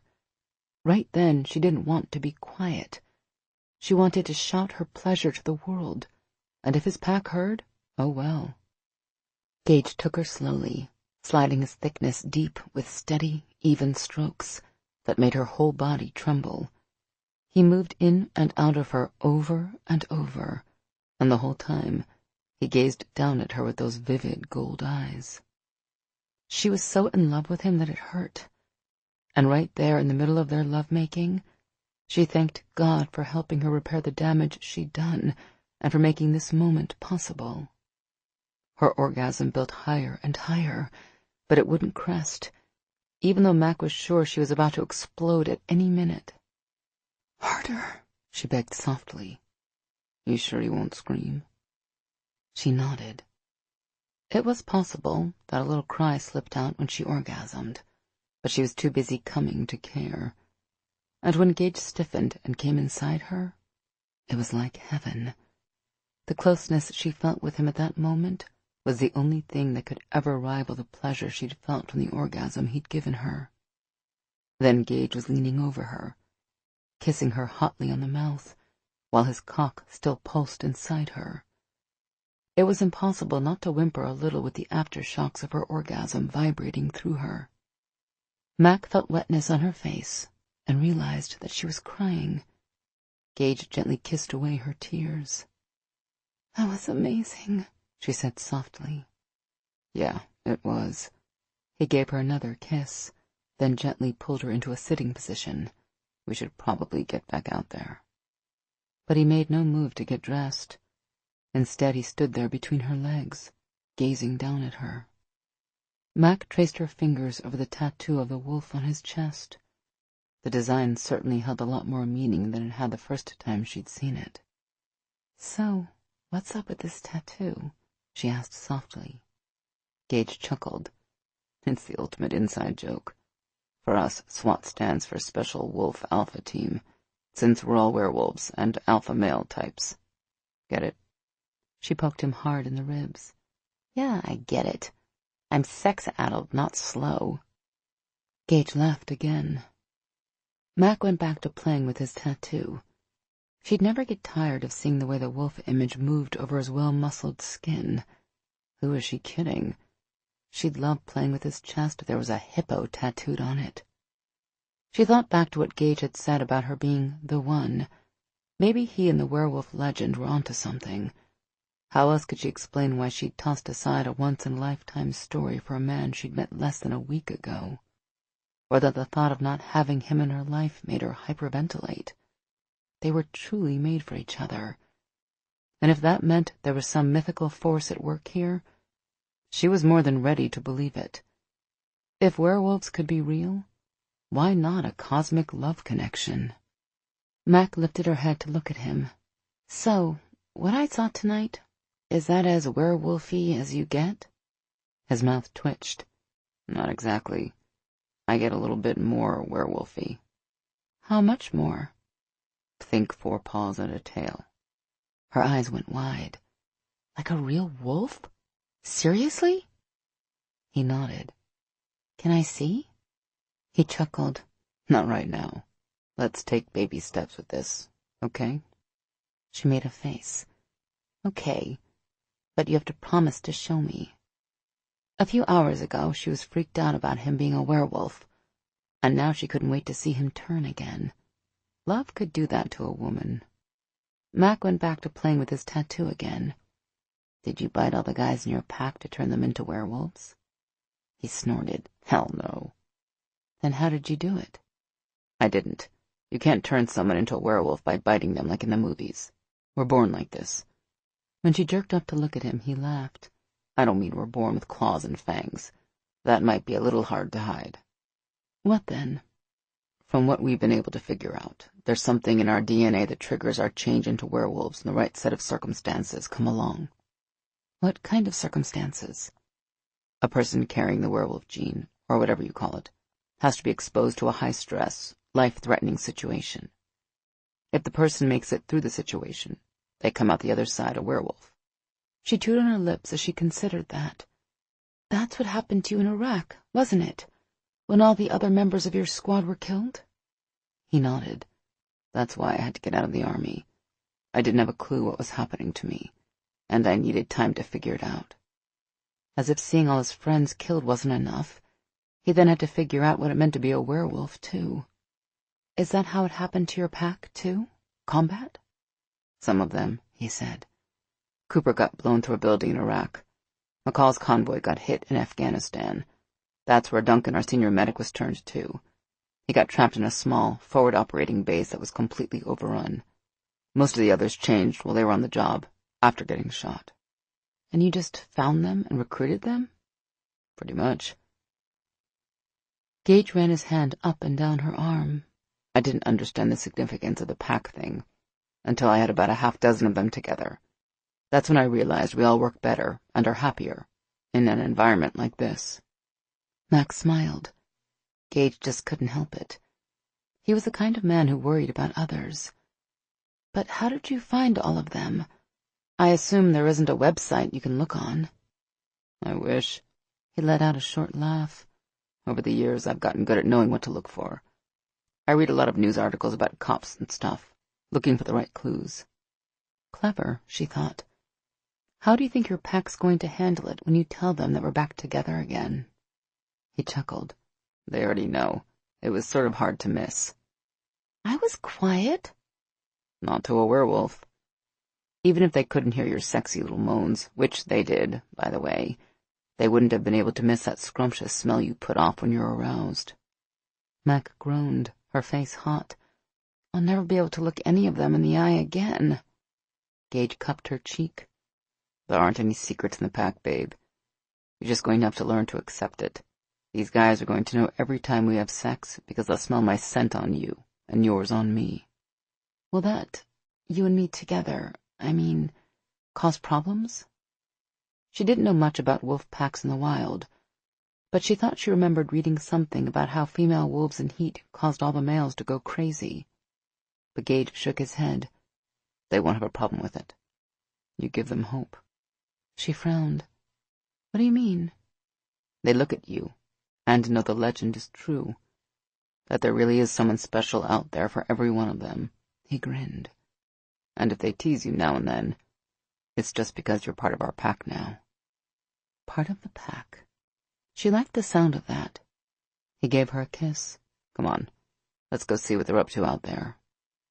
Remembering what Gage had said about werewolves and their keen sense of hearing, Mac would rather have put off facing the pack as long as possible, but she got dressed and let Gage lead her out of his office and into the main room anyway.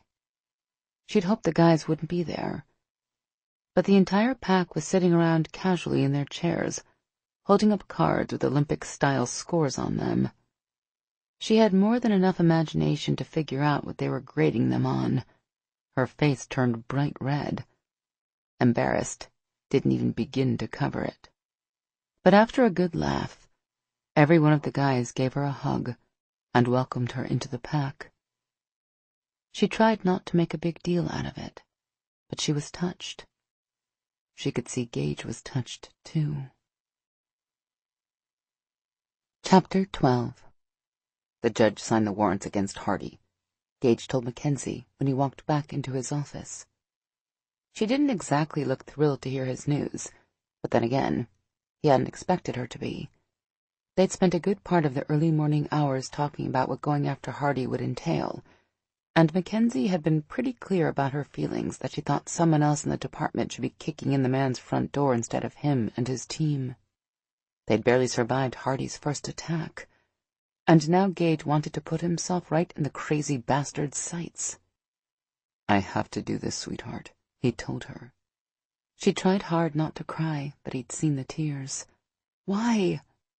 "Because there's a good chance Hardy will resist when the DPD shows up on his doorstep." Gage gently wiped a tear from her cheek with his thumb. "If that happens, a lot of cops will die, unless my pack and I are there."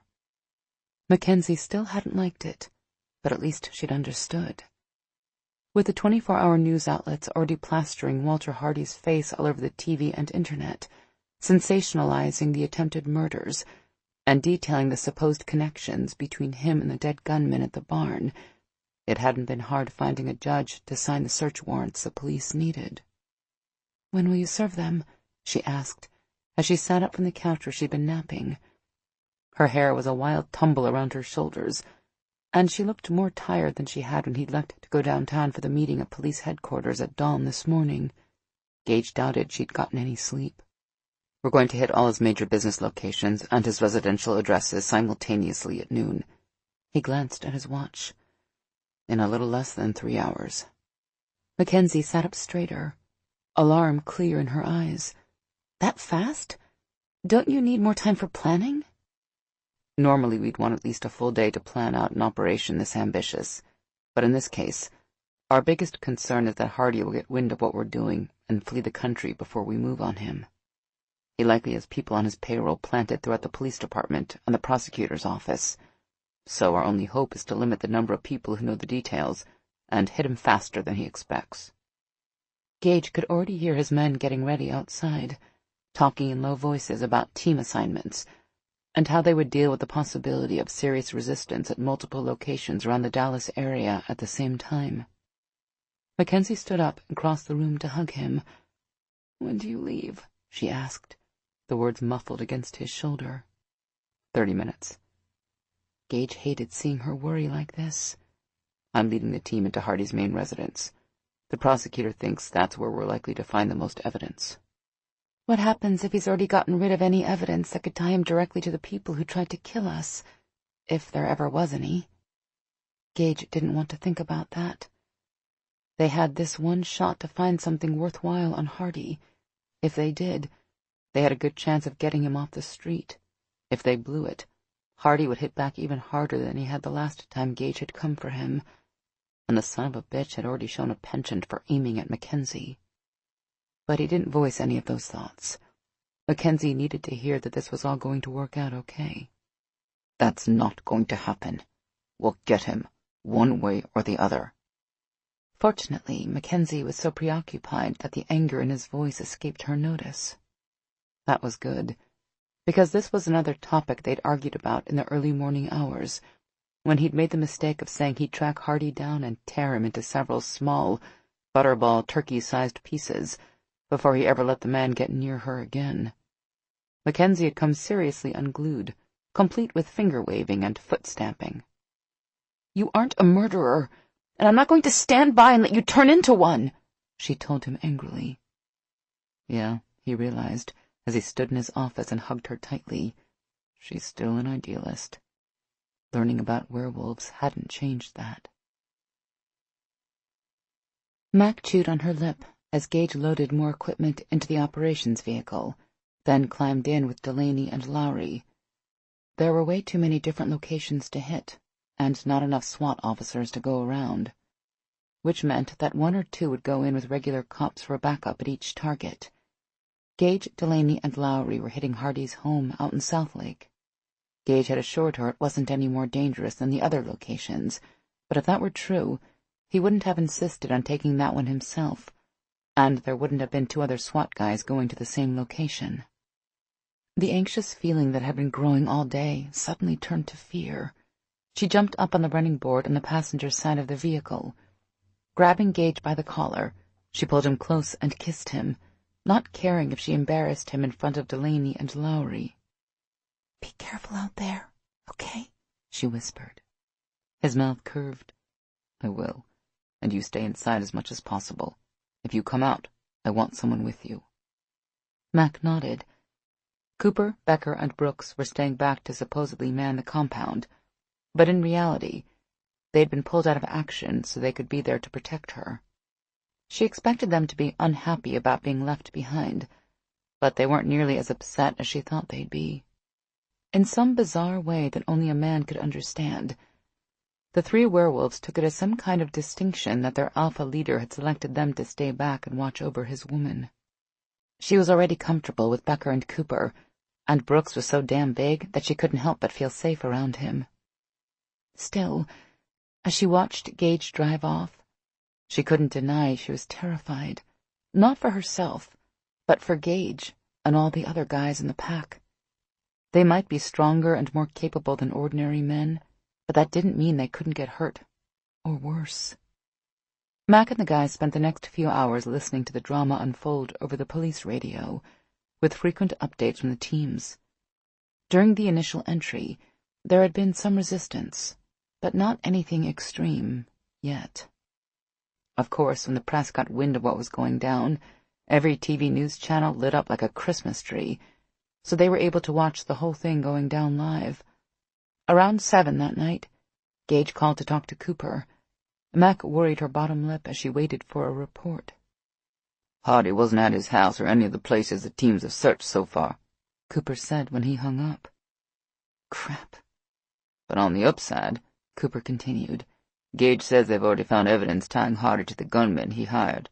Apparently the man was so obsessed with getting someone who could kill the two of you that he didn't even slow down to hide his tracks. Arrest warrants are on a judge's desk right now."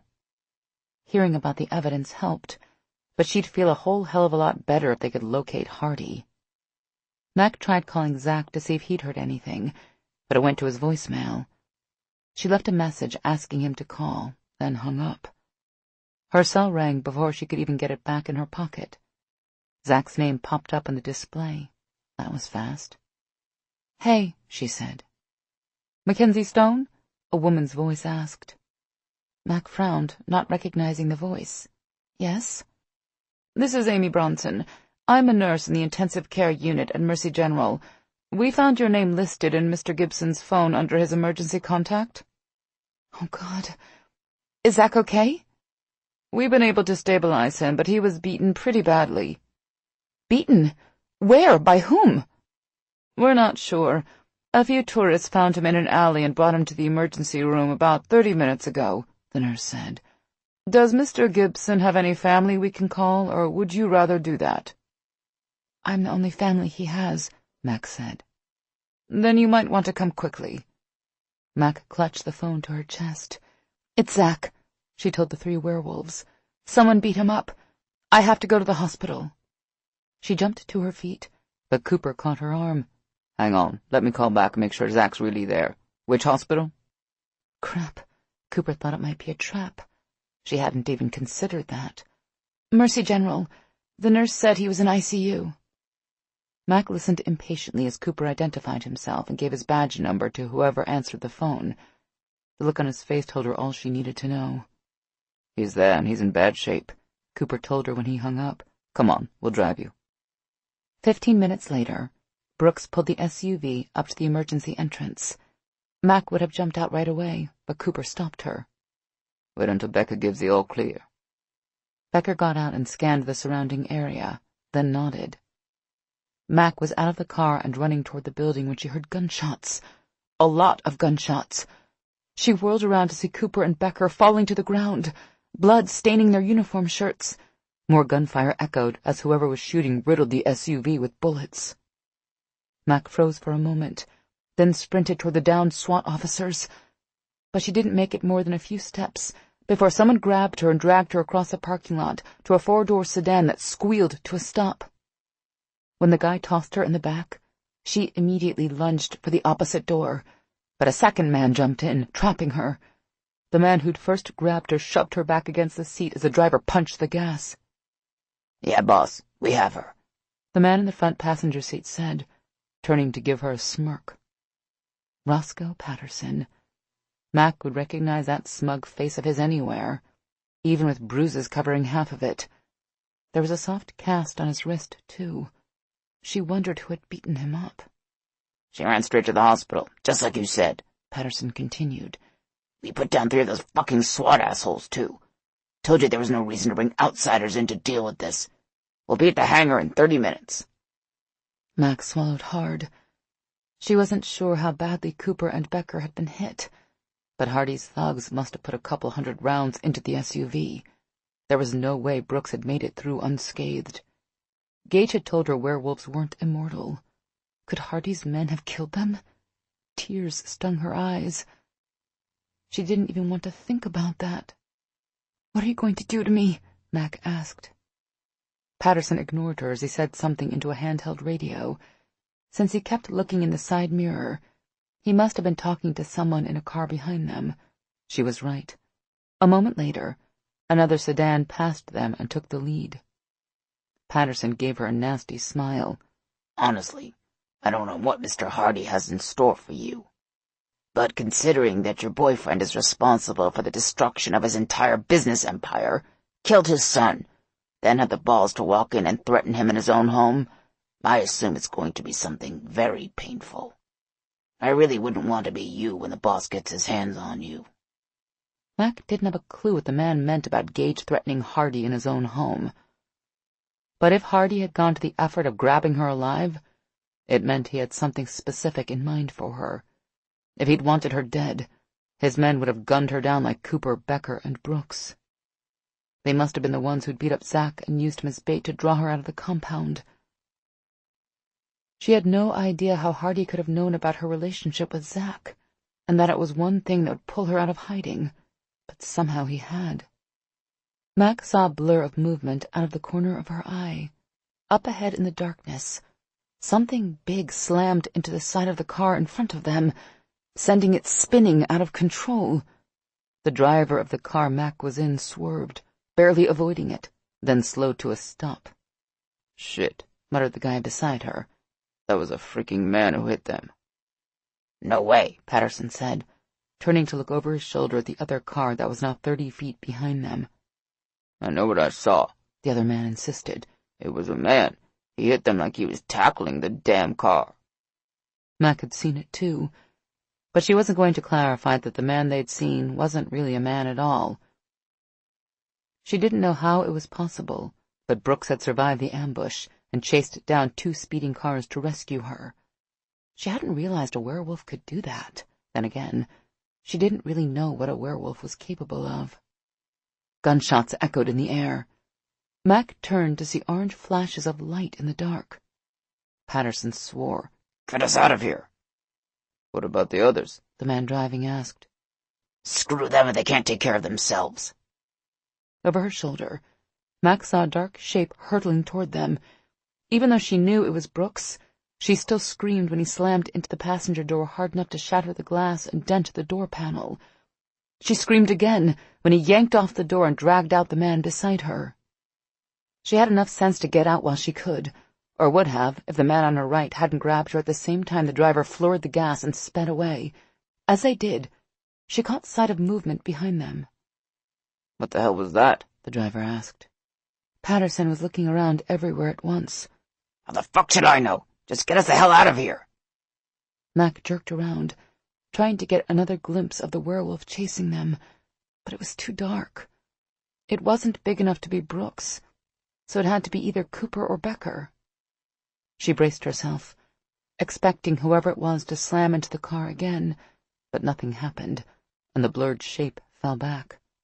She kept looking around, but 20 minutes later, they drove through a small gate somewhere on the back side of the airport and stopped in front of a series of hangars.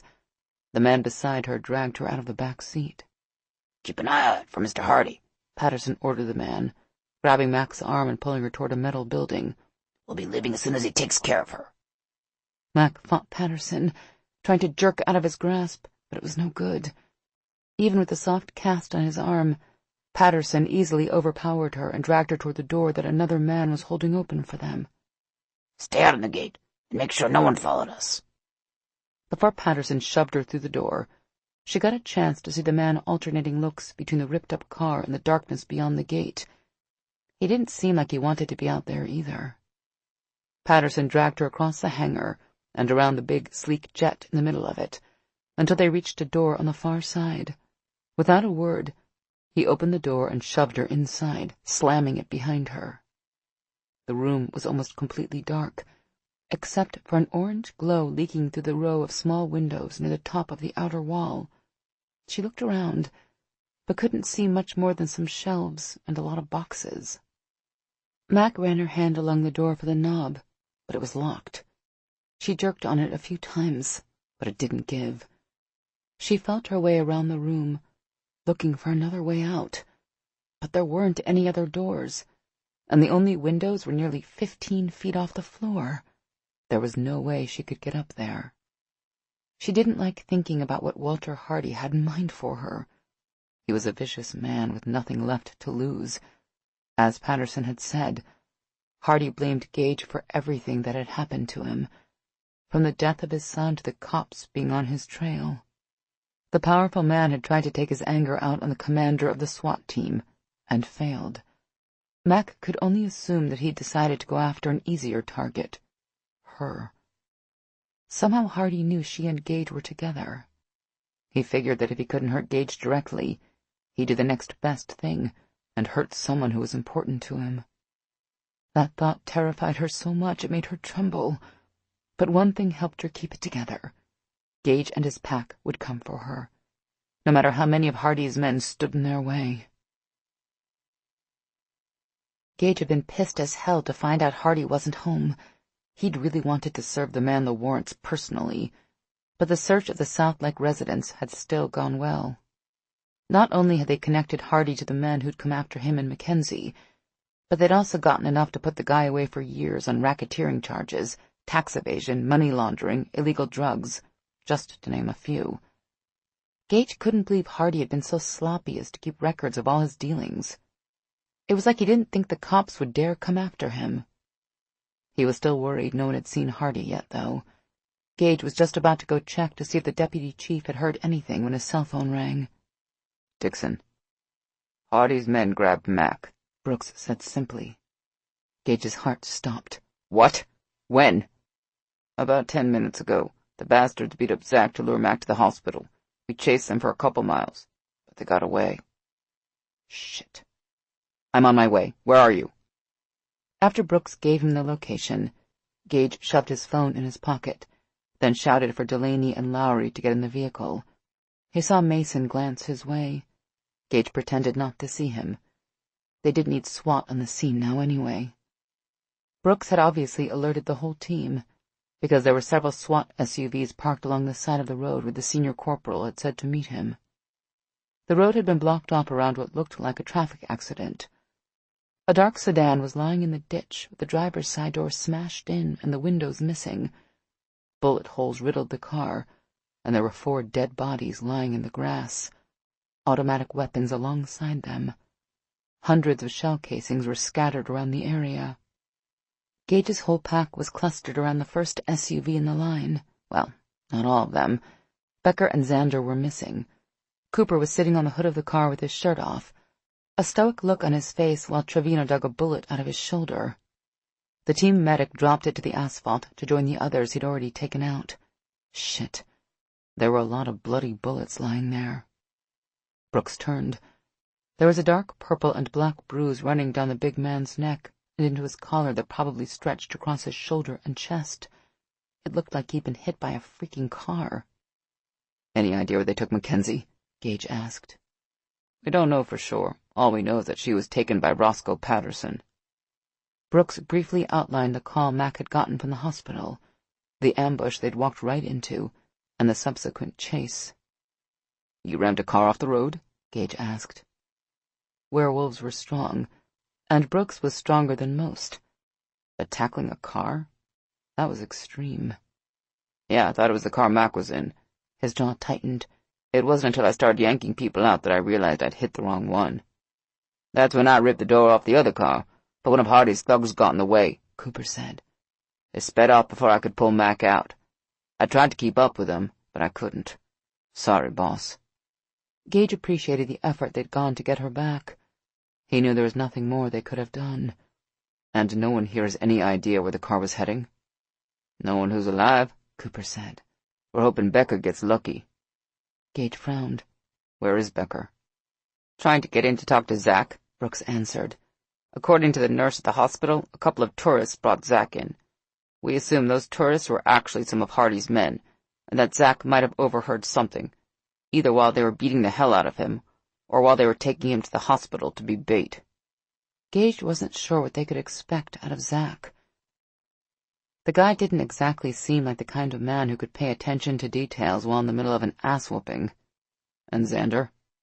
He's there to make sure the doctors don't try to drag Becca in for surgery, Cooper supplied. He got hit a few times, too. Not as many times as I was, but I think that's because he was using me as a shield. There wasn't much they could do until Xander and Becker got some information. But that didn't mean they couldn't search the car and the men who had been in it. Maybe they'd get lucky.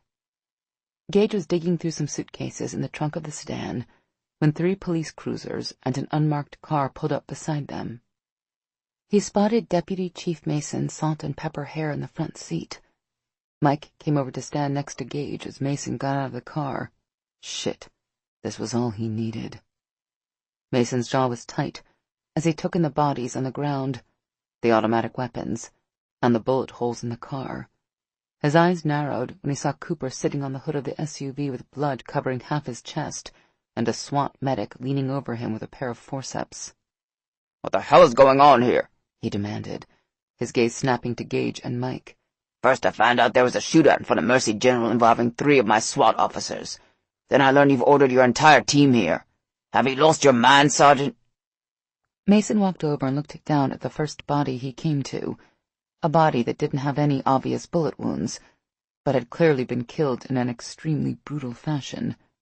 He made a face, then turned to Gage again. Is it that isn't enough? I got a call on the way here that one of Hardy's enforcers is dead in a ditch about a mile up the road. The patrolman said it looked like someone threw the man out of a moving vehicle. What's left of him, anyway? They still haven't found his arm. The deputy chief strode over to Gage.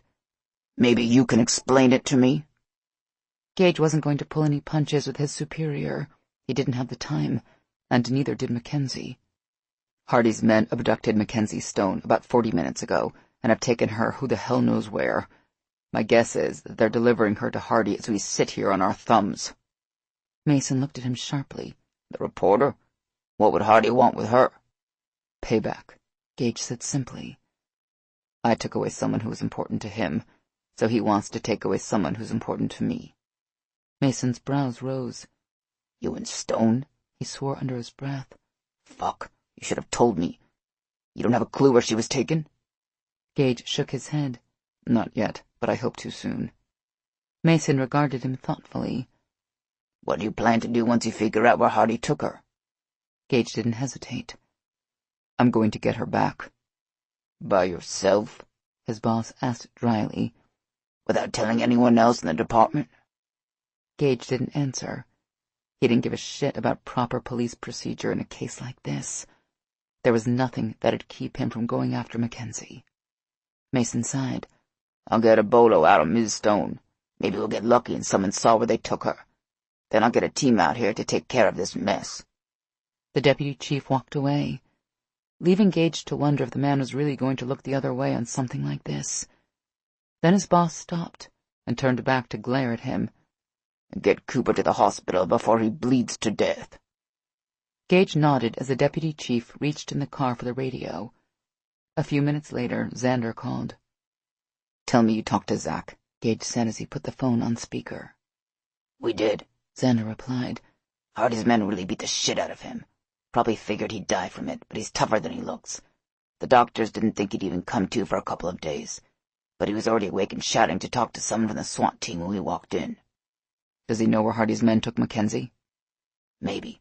After kicking in his door and doing a number on him, they tossed him in the trunk of their car for the drive to the hospital. Through the back seat, he heard them talking about a private hangar where Hardy keeps a jet. Zach thinks that's where they'd take Mac, so Hardy can kill her before he leaves the country. That last part made Gage flinch, but he forced the image aside. He had to stay focused on the fact that he was going to get Mackenzie back safely. Zach's information wasn't as concrete and definitive as he would have preferred, but it was the best intel he was going to get at this point. "Okay, I'm heading to the airport," he said.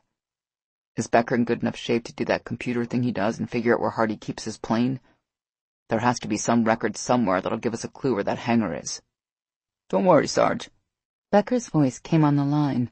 "I'm already on it. If it's a private hangar, it'll be on the north side of the airport. Briggs and I will meet you outside the airport on the expressway. I'll have something specific before you get there." Gage hadn't been asking them to join him, but he appreciated it anyway. "Gage," Xander's voice came back on. "You know Hardy's bound to have a lot of his men around the place. Who else is going in with us?" Gage didn't answer. He turned to look around the blocked section of highway, and was surprised to see that his pack had stopped digging for clues and come to stand in front of him, their faces set and determined. His gaze lingered on Brooks and Cooper, still torn and bloody from their last encounter with Hardy's men. Their faces were no less determined than the others. He couldn't ask any of them to do this with him. Hardy was going to have an army of thugs around him, and whether Mason looked the other way or not, this operation wasn't likely to go down well with internal affairs and the politicians down at police headquarters. They were going to figure out that Gage had broken every rule in the book because his girlfriend was involved. He didn't care what they did to him, but if any of his men went in there with him, they'd be risking their futures in the department as well. He couldn't ask them to do that.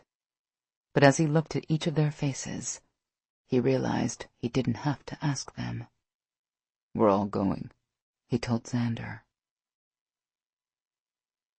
Chapter 13.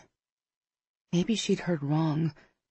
Pushing the heavy shelving unit under the window had made a lot of noise.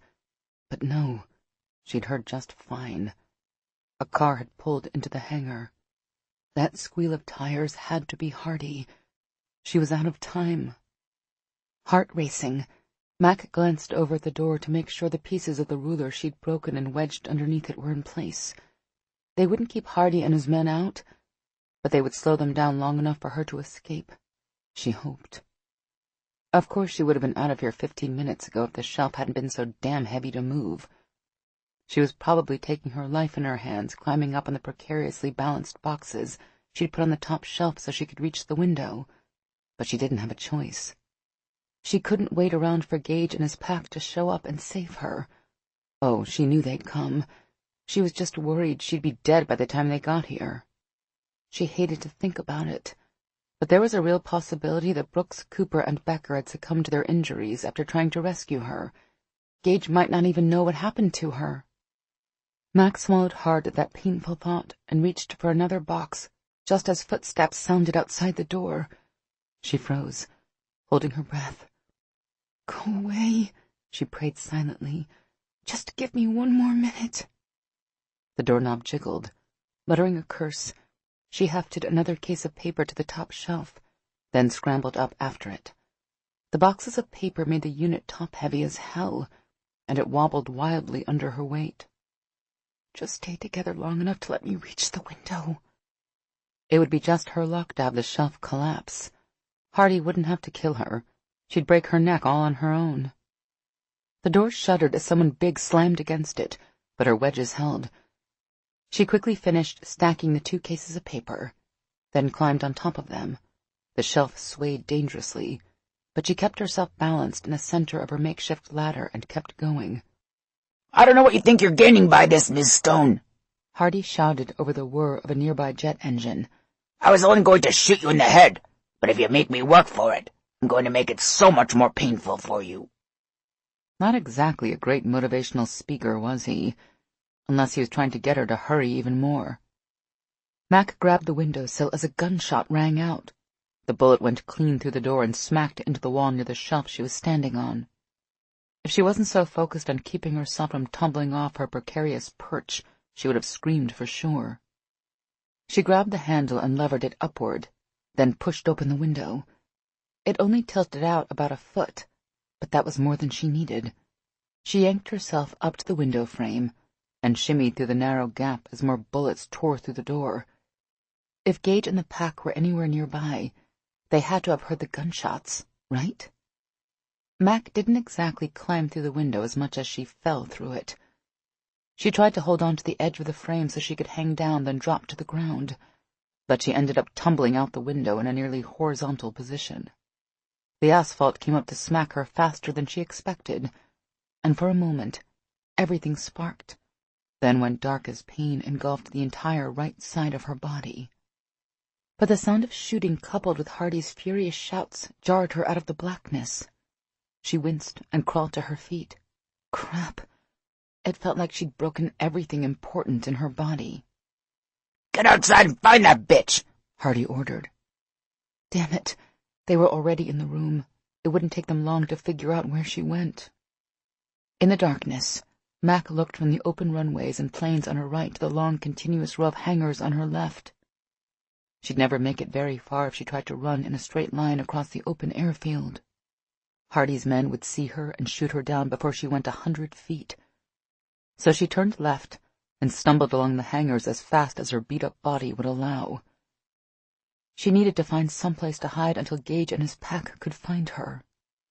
Hurry up, Gage. If you're planning to make a dramatic entrance, please do it now. South Salinas Air, Becker called out from the back seat of Xander's SUV. North 24th Avenue. Are you sure? Gage had to fight to keep from snarling as he glanced over his shoulder. Finding Hardy's hangar had turned out to be harder than the IT guru had thought. They were all parked on the side of the expressway, waiting on Becker to give them a location.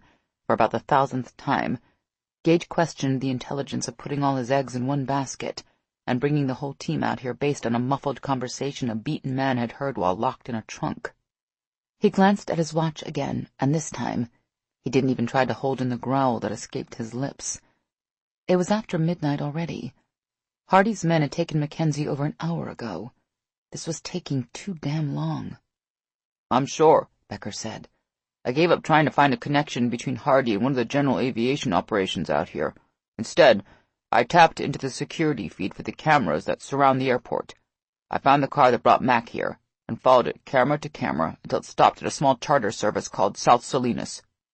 Gage wanted to believe Becker, but this was Mackenzie's life here. How do you know it's the car she was in? Becker spun his laptop around so Gage could see it. Not many dark sedans driving around at this time of night with the rear passenger's side door ripped off. Gage grabbed the radio and thumbed the button.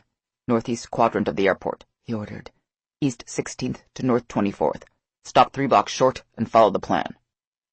Xander floored it and shot onto the expressway, heading to the general aviation side of Dallas-Fort Worth. Gage glanced at his watch again, then looked down at the map of the airport spread out on his lap. He locked onto the spot where the hangar for South Salinas Air was located. He'd been staring at the map so long over the past hour that he'd practically memorized it. He wished he knew exactly where in that building Mackenzie was being held. It didn't matter. He'd be able to pinpoint her location the second he got within a couple 100 feet of her. Then he'd get Mackenzie back. Assuming she was still alive. Part of his mind whispered darkly. He swore, refusing to even consider the possibility. "We'll find her in time," Xander said quietly as he took the off-ramp that led onto airport property. Gage didn't say anything. "Mac's smart, and she's spunky as hell." Xander shook his head. "I tried to scare her the other night when she came to the compound to see you, but she didn't back down. My eyes were yellow, my claws were out, and I showed her my fangs. Even growled, but she didn't flinch." Gage smiled. That sounded like Mackenzie. If anyone could keep herself alive in a situation like this, it would be her. He forced himself not to look at his watch again. They'd be outside the hangar in minutes. Then it would be up to him and his pack to get Mackenzie out safely. That was what they did for a living. They got hostages out alive. And that was what they were going to do. They were going to get Mackenzie out alive. And if Hardy or his men had harmed a single hair on her head, Gage was going to shred the fucking lot of them. Mac half-walked, half-ran for as long as she could, praying the whole time she'd find someone willing to help her. But all the open hangars she passed were dark and empty. Her knee and ankle throbbed so badly she thought she was going to drop to the ground at any moment. Not that she could keep running out in the open like this for much longer. One of Hardy's men was bound to see her sooner or later. Time to stop trying to find help and fall back on her original plan, hiding. She staggered past the next 3 empty hangars before settling on a big aluminum building filled with half a dozen small planes, rolling toolboxes, and wall lockers. There had to be a place to hide in here. Mac hobbled as far back in the hangar as she could, then slumped to the floor behind a big toolbox. Just bending her knee that much made her want to yelp in pain, but she bit her lip and tried to make herself as small as possible. She wasn't a moment too soon. Within 20 seconds of slipping to the floor, she heard footsteps thudding against the pavement. "Keep going. Please don't look in here." She'd been beyond lucky so far, but this time her prayers weren't answered. She didn't know how many people were out there, but they'd stopped in front of the hangar she was in.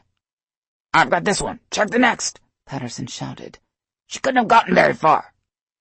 Mac tried to crawl underneath the toolbox, but the space wasn't big enough. Damn it. If Patterson walked around behind this line of toolboxes, he was going to see her, even in the darkened interior. She looked around for another hiding place, but as badly as her leg hurt, she wasn't sure how well she'd be able to get to it even if she found one. "If she gets away, I'm going to kill you in her place.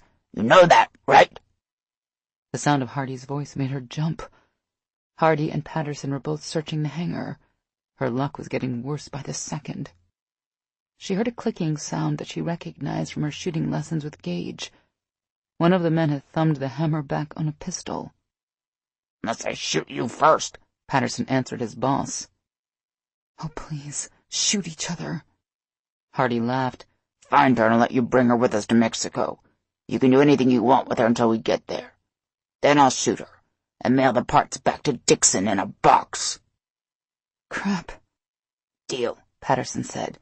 "But we need to get out of here soon. All that shooting is going to bring the cops out here. Carlos and the others will keep them busy." Hardy snorted. "What, did you think I was going to bring them down to Mexico with us?" Patterson blew out a breath. "Damn, you can be a bastard sometimes. You know that? When we find Stone, I'll show you what kind of bastard I really am." Footsteps came into view on the other side of the toolbox Mac was hiding behind. She cringed and quickly looked at the shelves to her right. Could she make it there without being seen? She was about to risk it when a long, low wolf howl filled the air. "Gage." "What the hell is that?" Hardy asked. The howl came again, closer this time. It was followed by another, then another, and another, each from different directions, each bouncing and echoing off the metal buildings until it was impossible to figure out where the eerie sounds were coming from. "We need to get the hell out of here," Patterson said. Footsteps headed away from her. "Let's forget about Stone and get on the plane." Mac grinned. "That's right. You'd better run." It wasn't just Gage out there. It was his whole pack. For the first time since Hardy's men had grabbed her, she started thinking that maybe this was going to end okay. "The hell are you talking about?" Hardy shouted. "It's just a bunch of coyotes howling at the moon." "I don't think so." Patterson's voice was farther away now. "Something attacked us when we grabbed the reporter. It took out Don's sedan and everyone in it, then it ripped Jasper right out of the backseat of my car, taking the door with it. I tried to stop it, but it was too fast." The howls sounded like they were getting closer. Mac took a quick peek around the side of the toolbox. Patterson was standing all the way out by the big roll-up door at the hangar's entrance, looking back toward the building she'd escaped from. He shifted from foot to foot, like he was about to take off running at any second. Hardy laughed. "What, do you think the big bad boogeyman is out there coming to get us?" Shouts came from somewhere outside, followed immediately by the sound of gunfire. "I don't know," Patterson murmured. "but I'm not hanging around to find out. Something tells me you're not making that plane to Mexico." Mac held her breath, waiting for Hardy to say something snide in reply, but instead loud gunshots filled the building. She covered her ears with her hands and hunkered down. What the hell was that? "Come back here, you fucking coward, so I can shoot you like the piece of shit you are!" Hands still over her ears, she peeked out from behind the toolbox again and saw Hardy standing in the open doorway. a huge automatic pistol in his hand that dwarfed the ones she'd fired at the SWAT compound. She couldn't believe he'd shot at Patterson. Now she just had to wait for Hardy to leave and she'd be home free. She knelt down behind the toolbox again, listening for the sounds of Hardy's retreating footsteps. When she didn't hear anything, she leaned close to the floor and looked under the rolling toolbox. Hardy was nowhere in sight. She frowned. Why hadn't she heard him leave? He was gone. That was all that mattered. Max slowly started to get up, only to scream when a hand grabbed her hair from behind and yanked her to her feet. "Looks like I'll be making that plane after all," Hardy whispered in her ear as he shoved that big cannon of a gun to her head. Gage slipped quietly through the narrow alley between the two hangars, soundlessly making his way along the metal wall on one side, while Xander and Brooks moved along the other. He inhaled deeply, sifting through the barrage of scents on the night breeze that moved across the airfield. He couldn't smell Mackenzie yet, but he hadn't expected to, not this far from where she was being held. He and his small team would slip quietly around to the airfield side of the hangars, approaching from downwind, while the rest of the pack headed straight for the front entrance of South Salinas Air and the crowd of armed men they'd seen there. He told Mike and his team to be as loud as possible when they initiated contact to draw Hardy's men away. Then he and his entry team would slip into the hangar, find Mackenzie, and get her out before anyone even knew they were there. This would have been a pretty simple hostage rescue op, if it wasn't for one factor. A lot of the hangars in this part of the airfield were constructed of lightweight metal. Without knowing exactly where Mackenzie or any other innocent bystanders were, there was no way his team could risk firing their weapons in the direction of the hangar. The bullets were likely to go straight through every wall in the place and keep on going. Mike and his team were going to have to deal with Hardy's men without weapons. Well, without traditional weapons anyway. For the first time ever, Gage had given his pack the freedom to fight the way they preferred. "Claws, fangs, or muscles, I don't care how you do it," he'd said. "Those men took Mackenzie. By the time we're done, I want them to be sorry they were ever born." Gage only prayed the pure and simple shock value of a pack of werewolves hitting them would be the kind of distraction he needed.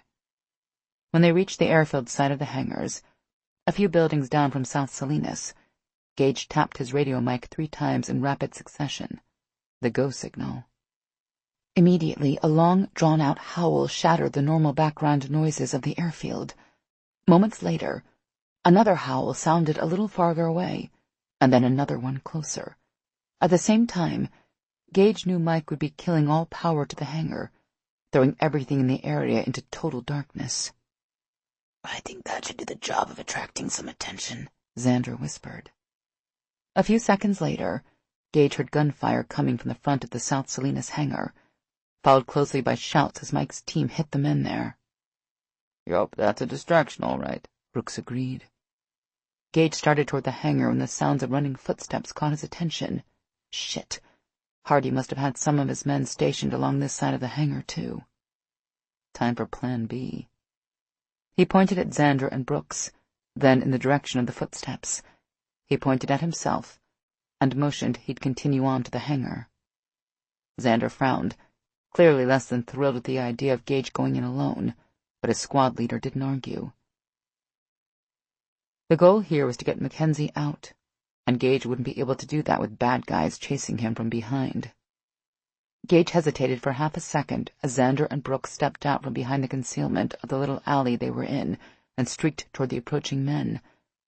Their attack was so sudden and vicious that Hardy's men barely had time to raise their weapons and fire. Gage didn't wait to see more. Turning, he sprinted toward the target, hoping the noise on this side of the hangar didn't ruin their plan. The savage growls behind him told him Xander had shifted at least partially.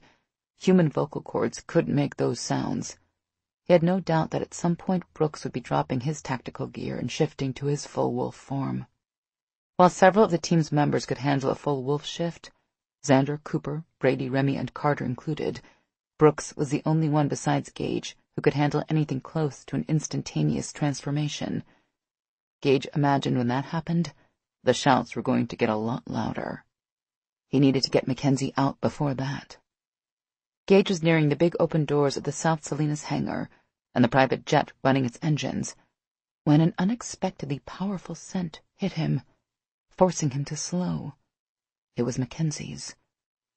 But the scent wasn't coming from inside the hangar. It was coming from outside, and it was close. Then he saw Mackenzie step out from an entry alcove 20 feet away. Gage almost dropped to his knees in relief. She'd gotten away and was already safe. That was when he realized she wasn't alone. Hardy was right behind her, holding that big desert eagle of his to her head. "You and your cop friends are going to let me get on my plane and fly out of here," Hardy ordered from where he hid behind Mackenzie. "If you don't, I'll shoot your girlfriend right in front of you." Mac tried to run to Gage, but Hardy tightened his hold in her hair, yanking her back. She stifled a scream and attempted to twist in his grip, but it was useless. He literally had her by the scruff. She tensed, ready to jab her elbow back and smash the jerk in the face, but immediately went still as Hardy pressed his pistol harder against her temple. "Drop it, Dixon, or I'll shoot her right now." Hardy pulled her backward, so that most of his body was hidden by the edge of the door. "I swear, I'll put a bullet right through her head." It took everything in Mac not to give in to the overwhelming urge to struggle against Hardy. Now wasn't the time to do anything stupid. Gage was here, and obviously had a plan on how to deal with the situation. This was what he did for a living. She just had to be ready to react once she figured out what his plan was. She searched Gage's face, silently begging him to give her a hint, but he was focused on Hardy. Then, faster than she could have imagined, he moved in a blur, slipping inside the open door of the hangar with them, and disappeared into the darkness. The rapid move shocked Hardy just as much as it shocked her. The man turned, yanking her around with him like a shield. "I'm killing you! I'll shoot her!" A low chuckle came out of the darkness. "Then what will you do without a woman to hide behind?" Hardy moved slightly away from the corner he was hiding behind, careful to keep her in front of him as he tried to get an angle on Gage. Now the thug couldn't seem to figure out who he wanted to cover with his pistol, her or the patch of darkness where Gage was hiding. "Come out and show yourself, Dixon," Hardy ordered. "And you'd better not be holding a weapon, or we'll both get to find out what I'll do without her to hide behind." No answer. Max strained to see in the darkness. She couldn't even guess where Gage was. Could he shoot Hardy while the man was hiding behind her? Hardy backed out of the hangar and onto the tarmac, the pistol still firmly planted against her head. "Come out where I can see you, Dixon, or I'll kill her!" Mac gasped as a shape moved out of the shadows. For a moment her eyes couldn't comprehend what she was seeing. The tall, broad-shouldered figure she'd expected was instead replaced with a large, gray wolf. "Gage." He told her he could turn into a wolf, but she hadn't expected him to be so huge or so beautiful. All Mac could do was stare at him, transfixed by his amazing presence. "What the hell?" Hardy muttered. Gage bared his teeth in a snarl as he charged, moving so fast he was nothing more than a big gray blur. Mac barely had time to scream before Gage slammed into her and Hardy. The blow probably would have broken her in half if Gage had actually struck her squarely, but his big front paw skimmed over her right shoulder, hitting the taller Hardy with the force of a moving truck. Still, the glancing blow sent her flying. She hit the ground hard enough to knock the air from her lungs. Hardy's gun went off, but the sound was drowned out by Gage's snarl, heart in her throat. Mac rolled onto her hip to see Gage clamp down on Hardy's arm with his enormous teeth. After a few savage shakes, Hardy cried out in pain and dropped the gun. Mac lunged for the weapon. She didn't know if Gage needed her help, but she was determined to give it to him anyway. She scrambled to pick up the gun, cursing as she fumbled to get her hands around the large grip. She turned around just in time to see Gage going for Hardy's throat. She quickly looked away. Even after everything that Hardy had done to them, she knew this wasn't something she wanted to see. When she looked back a few minutes later, Gage was standing over Hardy's lifeless body. As if sensing her eyes on him, Gage turned his big head toward her. He gazed at her with those mesmerizing gold eyes she'd come to love. They were filled with so many emotions that she almost cried. He took a slow step toward her, then another and another, until he was right in front of her. He seemed even bigger up close.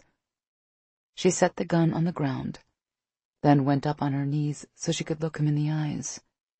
Then, because she couldn't help herself, she wrapped her arms around his neck, burying her face in his soft, thick fur. Movement off to the right caught her attention.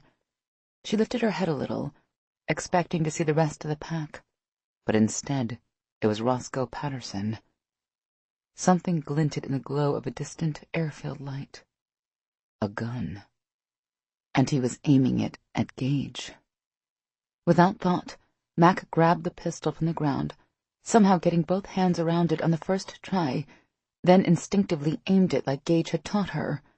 She squeezed the trigger as smoothly as her thundering heart would allow. The boom from the thing was deafening, but that was nothing compared to the shock wave that reverberated through her. She'd planned to fire a second shot, but found herself sitting on her ass, the gun somewhere on the ground. She threw a quick glance in Patterson's direction as she frantically searched for the weapon, and was stunned to see him lying on the ground. He wasn't moving, and in the darkness she could see the big stain slowly spreading across his chest. Oh, God! She'd killed him. She'd done it to save Gage's life, and would do it again if she had to, but still. Gage ran over to check anyway. He sniffed the body once, then loped back over to her. His eyes searched her face as if asking, "Are you okay?" She sank her fingers in the fur around his ears, tugging him closer. Then she wrapped her arms around his neck again and buried her face in his scruff like before. She might have cried a little then. She was doing a lot of that these days, but she couldn't be sure. Gage didn't seem to mind. He simply rubbed his muzzle against her face and let her hold him. God, she could really get used to doing this. After a while, Mac realized she couldn't hear gunshots anymore. That must mean it was all over. She prayed the rest of the pack was okay. She pulled back to find Gage appraising her with questioning eyes. She smiled at him. "I'm fine," she assured him, but he didn't look convinced. "They didn't hurt me." That seemed to appease him. He nuzzled her neck with his huge snout and chuffed quietly. "Yes, I love you too," she said with a soft laugh. If someone had told her that one day she'd be carrying a one-sided conversation with a werewolf, she would have called them crazy. But as she gazed into Gage's expressive eyes, she decided that maybe the conversation wasn't one-sided after all. She ran her hand over his fur. "Thank you for coming to get me." He chuffed again in answer, then jerked his head toward the hangar. It took her a moment to realize he wanted her to follow him. When she nodded, he began walking that way. Now that Gage was here, the pain in her knee didn't seem as bad as before, and she fell into step beside him, admiring how graceful he was for a creature so big. It was like walking with a pony. They hadn't reached the hangar yet when she heard the sirens approach. Inside the building, Gage stopped beside a pile of something on the floor. It took Mac a second to figure out what she was looking at. Then it struck her. "I never thought about that. You're naked under all that fur." It probably should have been obvious, but she hadn't actually thought about it until now. He chuffed again, not once, but 3 times. When his big red tongue came rolling out, she realized she was hearing the werewolf equivalent of a laugh. "What, you think that's funny?" she asked as she crossed her arms and looked at him. "Wonder how much you'll be laughing if the cops show up and find you standing here naked after you turn back into a man. I'm assuming you are planning to change back before the cops get here, right?" Now it was her turn to laugh, as she got to see what a werewolf looked like when he blushed. Chapter 14. "You still working on your story?" Zach asked, gesturing to her laptop As they slowly sat down at the picnic table where she'd been parked for the last 15 minutes, enjoying the unseasonably mild day and the very pleasant view of Gage and his pack playing volleyball with their shirts off. She was never going to get tired of that. Mac dragged herself away from all that eye candy to turn her attention to her friend. Zach had been out of the hospital for a full 10 days, and he still looked beat up. The swelling around his eyes and mouth had gone down, but it would take time for the bruises on his face and body to heal completely, and he was going to have to baby those broken ribs of his for weeks. She just thanked God he was up and about. Judging by the pile of food on his plate, his appetite was finally coming back, too. That was a relief.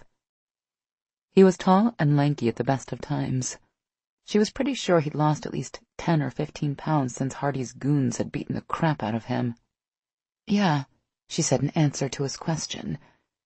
"But I'm having a hard time coming up with a story that won't get Gage and his men into hot water. Or me, for that matter." Zach glanced up from cutting his burger into small pieces. "I can see why you might have a problem with that. It's kind of hard explaining how the SWAT team came to your rescue on their own, killing Hardy and most of his men before the rest of the DPD even knew where they were." "And don't forget the part about me shooting Patterson," she added. "I'm pretty sure that little tidbit doesn't even show up in the official police report." He laughed, then winced.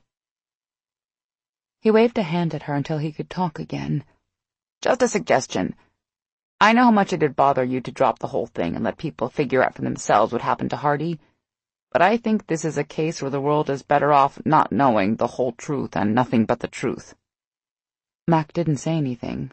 Actually, that same thought had been bouncing around in her head for the past few days. There'd be questions, but most people would assume the ruthless business mogul had gotten what he deserved. Would it be so awful the world didn't know the details? "You know, you might be right about that," she told Zach. He did a double take before going back to cutting up his burger. "Well, damn. Getting engaged to Gage must be good for you. I never thought I'd hear you agree to drop a story, even if it's for your own good." She grinned, glancing down at the beautiful diamond ring on her left hand. Funny how a piece of jewelry could change your perspective on a lot of things. "He's taught me there are some things more important than the great and almighty journalistic search for truth." Zach nodded as he ate. Then he closed his eyes and groaned in appreciation. Mac couldn't blame him. Apparently SWAT held these cookouts at their compound at least once a month, and it turned out that they really knew what they were doing.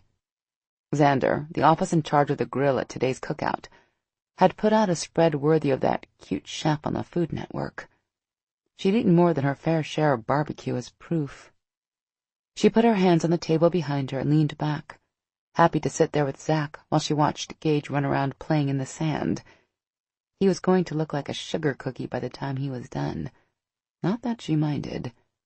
She definitely enjoyed spending time with him in the shower getting squeaky clean. Taking a shower was the first thing they'd done when they'd gotten back to her apartment after the rescue at the hangar that night.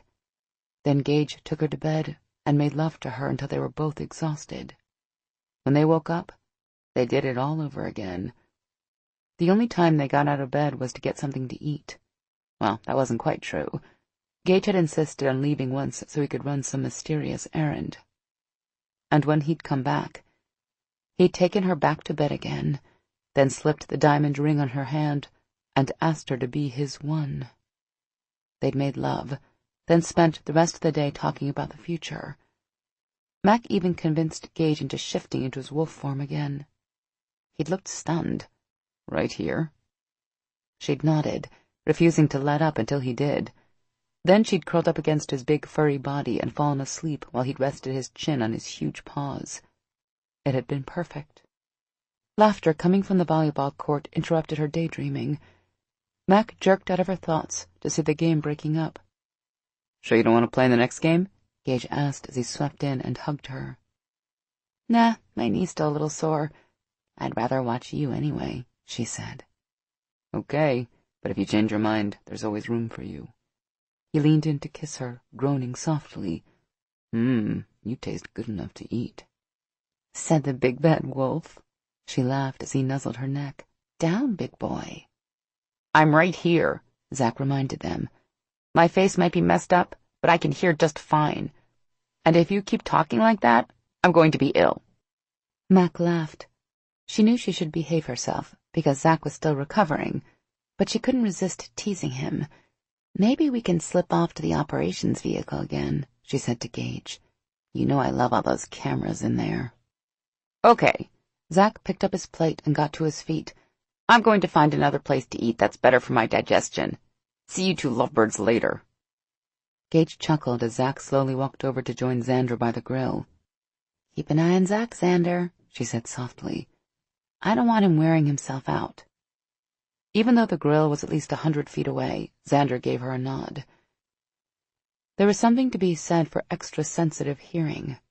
Becker, Cooper, and the 2 team medics, Trevino and Duncan, moved over to join them.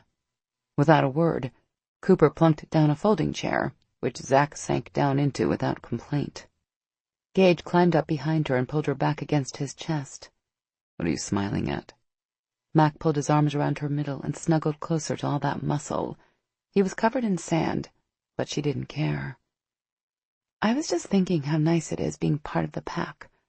I hope they don't get tired of me hanging around all the time." "Not going to happen," he assured her. "Like I told you, you're one of the pack now. You're also a beautiful reminder that the one isn't just an urban legend. There's a reason for all the guys to believe they might find the woman who was meant for them, like I did." She tipped back her head and kissed him, only to pull away as a thought came to her. "What is it?" Gage asked. "I was just wondering if there might be a way for me to help each of the guys find their one." He pressed a kiss to her forehead. "Unfortunately, I don't think it works that way. They just have to keep looking until they stumble across the right woman. Besides, I don't think my team would appreciate you getting involved in their love lives." Max sighed. He was probably right. Then again, maybe not. She smiled up at Gage. "You sure about that?" He looked across the yard to survey his pack, who had all stopped what they were doing to give her their full attention. One by one, each werewolf grinned. "For some reason, I don't think your pack agrees," she said. Gage groaned. "Why do I think this has the potential to get really messy?" Mac only laughed and kissed him again. This concludes Hungry Like the Wolf by Paige Tyler. Narrated by Abby Creighton. Copyright 2015 by Paige Tyler. This unabridged audiobook is published by arrangement with Sourcebooks and was produced in the year 2015 by Tantor Media Incorporated, which holds the copyright thereto. Please visit tantor.com for more information on our growing library of unabridged audiobooks and to take advantage of special offers. Audible hopes you have enjoyed this program.